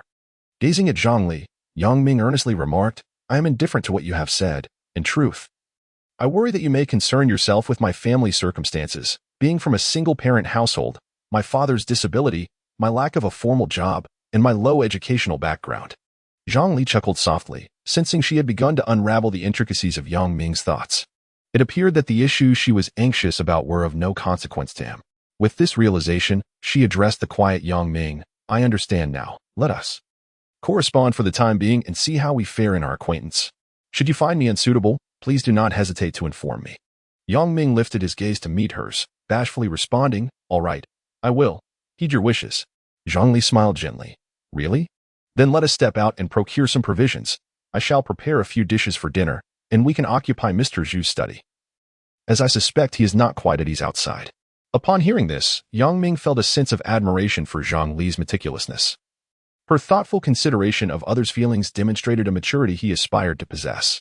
As they ventured out together, Yang Ming noticed Zhu Jialin napping under the grapevine. Upon hearing their approach, Zhu Jialin opened his eyes and regarded them with curiosity. "Uncle, Zhang Li and I are heading out to buy some items. Tonight, we shall cook a few dishes to treat your stomach," Yang Ming cheerfully announced. Zhu Jialin perked up at this news. "That sounds splendid. I will call Sister Chuanrong to join us. Let us host a family feast tonight." On their way, Yang Ming observed Zhang Li's flushed cheeks and her quiet demeanor. Realizing that the young lady still felt shy. Although they were not strangers, the sudden clarity in their relationship left them both momentarily discomfited. Seeking to break the silence, Yang Ming inquired, "When will you begin filming again?" Zhang Li shook her head. "I am unsure. According to Director Ron, it will be a while yet. We are facing financial constraints, and the script is not yet finalized. The scenes we shot previously are now deemed unusable, and we have recently received a new script. For the past few days, we have been deliberating on how to portray it." Yang Ming was aware that this production had dragged on for several years before finally reaching completion. Many young actors, who had entered the project in their 20s, found themselves aged 25 or 26 by the end. The depth of their immersion in the roles made it difficult for them to reintegrate into reality after filming concluded, leaving them feeling out of place and disoriented. Yang Ming asked, "Was your filming process smooth?" Zhang Li expressed her frustration. "Not at all. During the scene where I had to catch the butterfly, the director repeatedly called for a stop, saying my expressions were inadequate. For 2 consecutive days, we failed to capture the desired footage, and ultimately, the director contemplated replacing me." Catching a butterfly? Yang Ming recalled the content from the script. Zhang Li continued to share her woes as they walked. "I have lost confidence. The director mentioned that if we restart, I would still have to perform the butterfly scene. I meticulously compared the script with the original text, and I believed I understood it thoroughly. Yet, when it came to the performance, the director remained dissatisfied, claiming it was too juvenile and urging me to delve deeper into the character's inner world." When the topic of filming arose, Zhang Li spoke incessantly. Yang Ming listened, feeling that the director's demands were indeed justified. The adaptation should adhere closely to the original text, for this chapter is rife with metaphorical significance, laying a substantial groundwork for the narrative to unfold, aptly summarized by the saying, "The grass snake leaves its trace, while the hidden pulse runs 1,000 miles. Reflecting on what he had observed, he hesitated to inquire of Zhang Li, "Do you interpret Shui Baochai's act of chasing butterflies as naive exuberance and youthful sentiment?" "Indeed," Zhang Li exclaimed.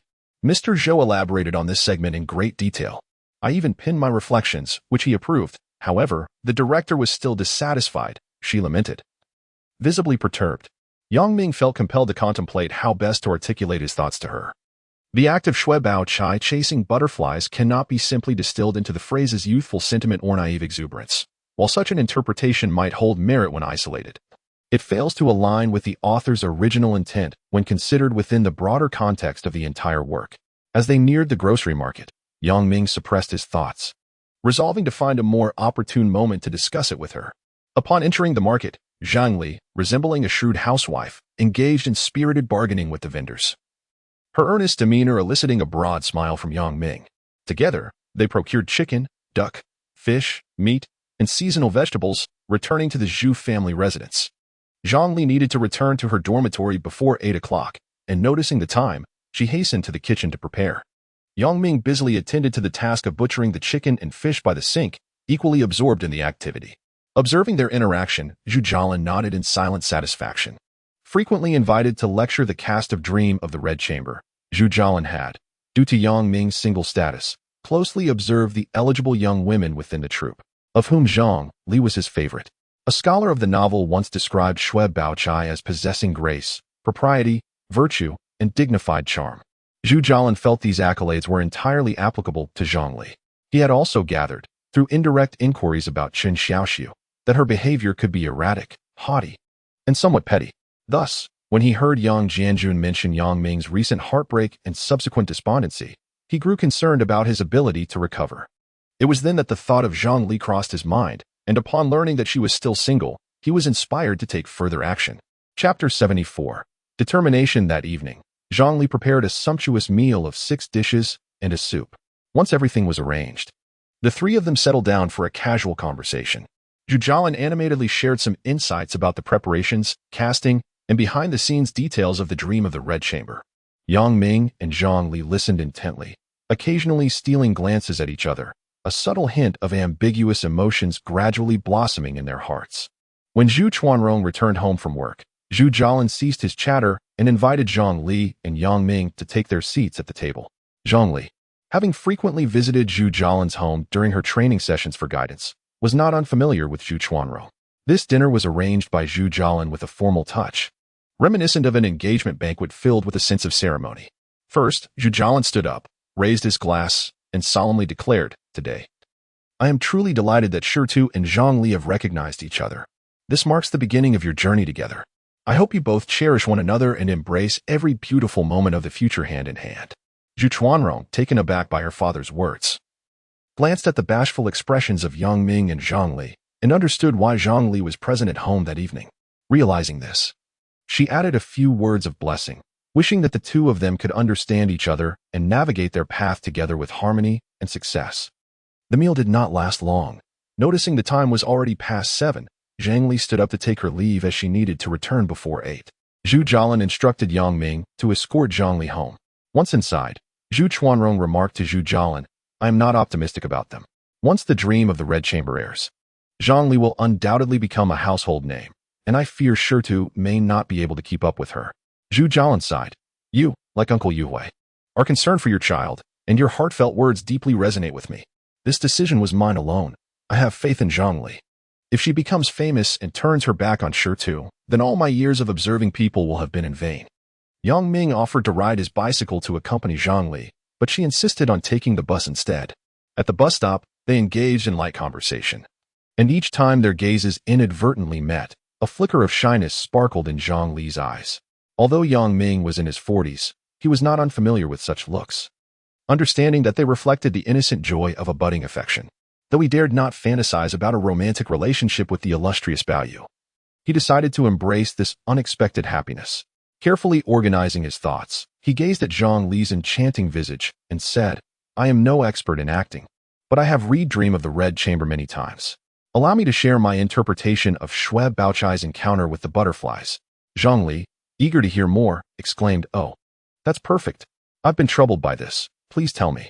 With a slight smile, Yang Ming replied, "If I recall correctly, this story is from chapter 27. At the dripping green pavilion, Yang Fei teases the colorful butterflies, while in the fragrant mound, the swallow weeps over the fallen red." Surprised, Zhang Li remarked, "It seems you have indeed paid close attention, remembering even the chapter title. We are short on time, so please get to the main point."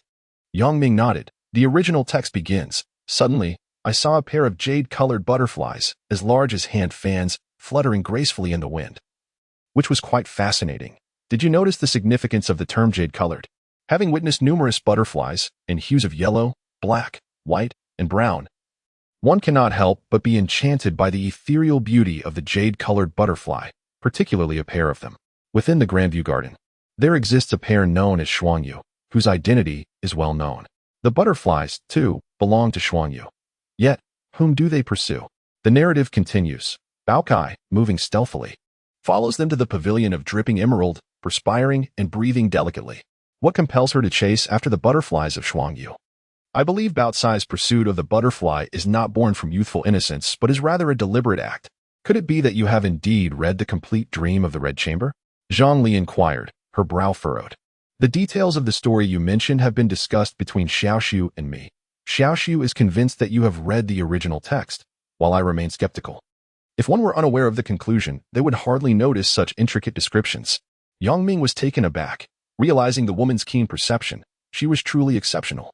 To discern a mere hint and grasp the entirety is impressive indeed. As he pondered how to respond, the bus arrived with a sudden screech. Zhang Li paused momentarily.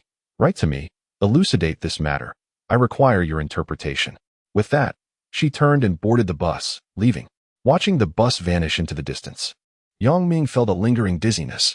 How had he come to establish a relationship with Lady Bao? This situation was quite the spectacle.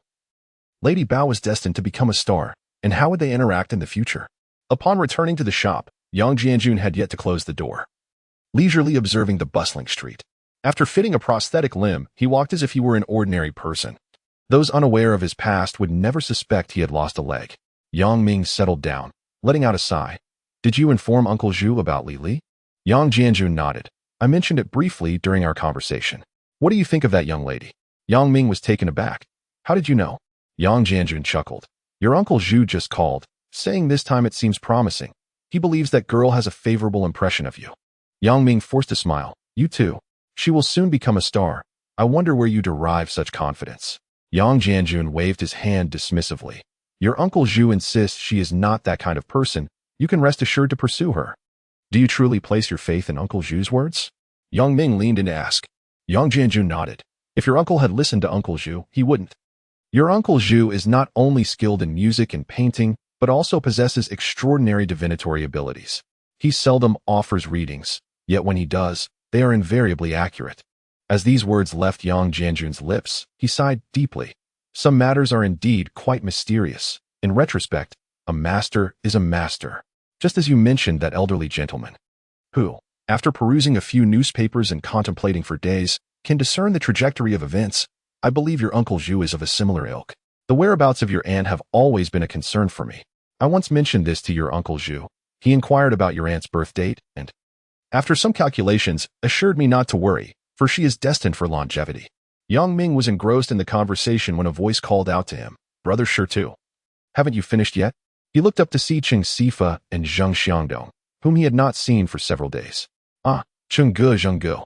What brings you here? Yang Ming stood up and welcomed the two to sit down. Cheng Sifa and Zheng Xiangdong greeted Yang Jianjun, who then excused himself. Cheng Sifa took a seat and remarked, Brother Shirtu, you were indeed right. It seems Xiangdong's paintings won't be taken after all. He still has a few items at my place. If you have time tomorrow, you should come by and take a look, as Xiangdong is leaving next week. All right, I will come over tomorrow morning. Have you both eaten? Yang Ming poured 2 glasses of water and casually inquired. Cheng Sifa chuckled. We just finished a meal. A friend of mine has connections at customs, so I took Xiangdong out to dine with them. It turns out, brother, you weren't mistaken at all. After their meal, Xiangdong and I hurried over to find you. Yang Ming glanced at the silent Zheng Xiangdong and said, Zheng Ge, if you're going out, I will pay you the foreign exchange tomorrow to save you the trouble of exchanging it back and forth. Zheng Xiangdong nodded. Yes, that's exactly what I meant. Thank you. Had it not been for your reminder, those paintings. Yang Ming smiled. This situation is quite clear upon reflection. Given our background, we remain a focal point of scrutiny. My family's shop just opened a few days ago, and people from the street came to advise my father to be compliant. The implication was that the government is lenient, allowing us to engage in business again, yet we must remain humble and subdued. Cheng Sifa frowned. To hell with that. Why don't you give them a piece of your mind? This isn't the chaotic era of the past. If they keep pestering you, just kick them out. Yang Ming sighed. Chenggu, you come from a good background, so you can afford to disregard them, but we. Yang Ming felt a surge of indignation when his father spoke of it, yet Yang Jianjun had endured through that tumultuous time and harbored deep-seated fears, showing deference to the authorities with every encounter. Lost in thought, Yang Ming lowered his head. Cheng Sifa glanced around and said to Yang Ming, Brother Shirtu, I have something else to discuss. Are you closing up? Upon hearing this, Yang Ming understood that Cheng Sifa preferred not to speak on the street, so he stood up, moved the small table and stool inside, and shut the door to conduct their business in private. Chapter 75. The difficulty of the antiques trade. Yang Ming returned to the courtyard with 2 companions, preparing to brew tea. Cheng Sifa stopped him, saying, Brother, there's no need to busy yourself. Time is of the essence, so I'll be brief. Here is the situation. A childhood friend of mine was sent to the countryside near the summer resort, where he found a wife and settled down. Last month, during a visit home, he mentioned that many families in his area possess various antiques. I urged him to reach out to me if anyone was interested in selling. I received a letter yesterday stating there are indeed numerous items. However, I'm considering changing careers.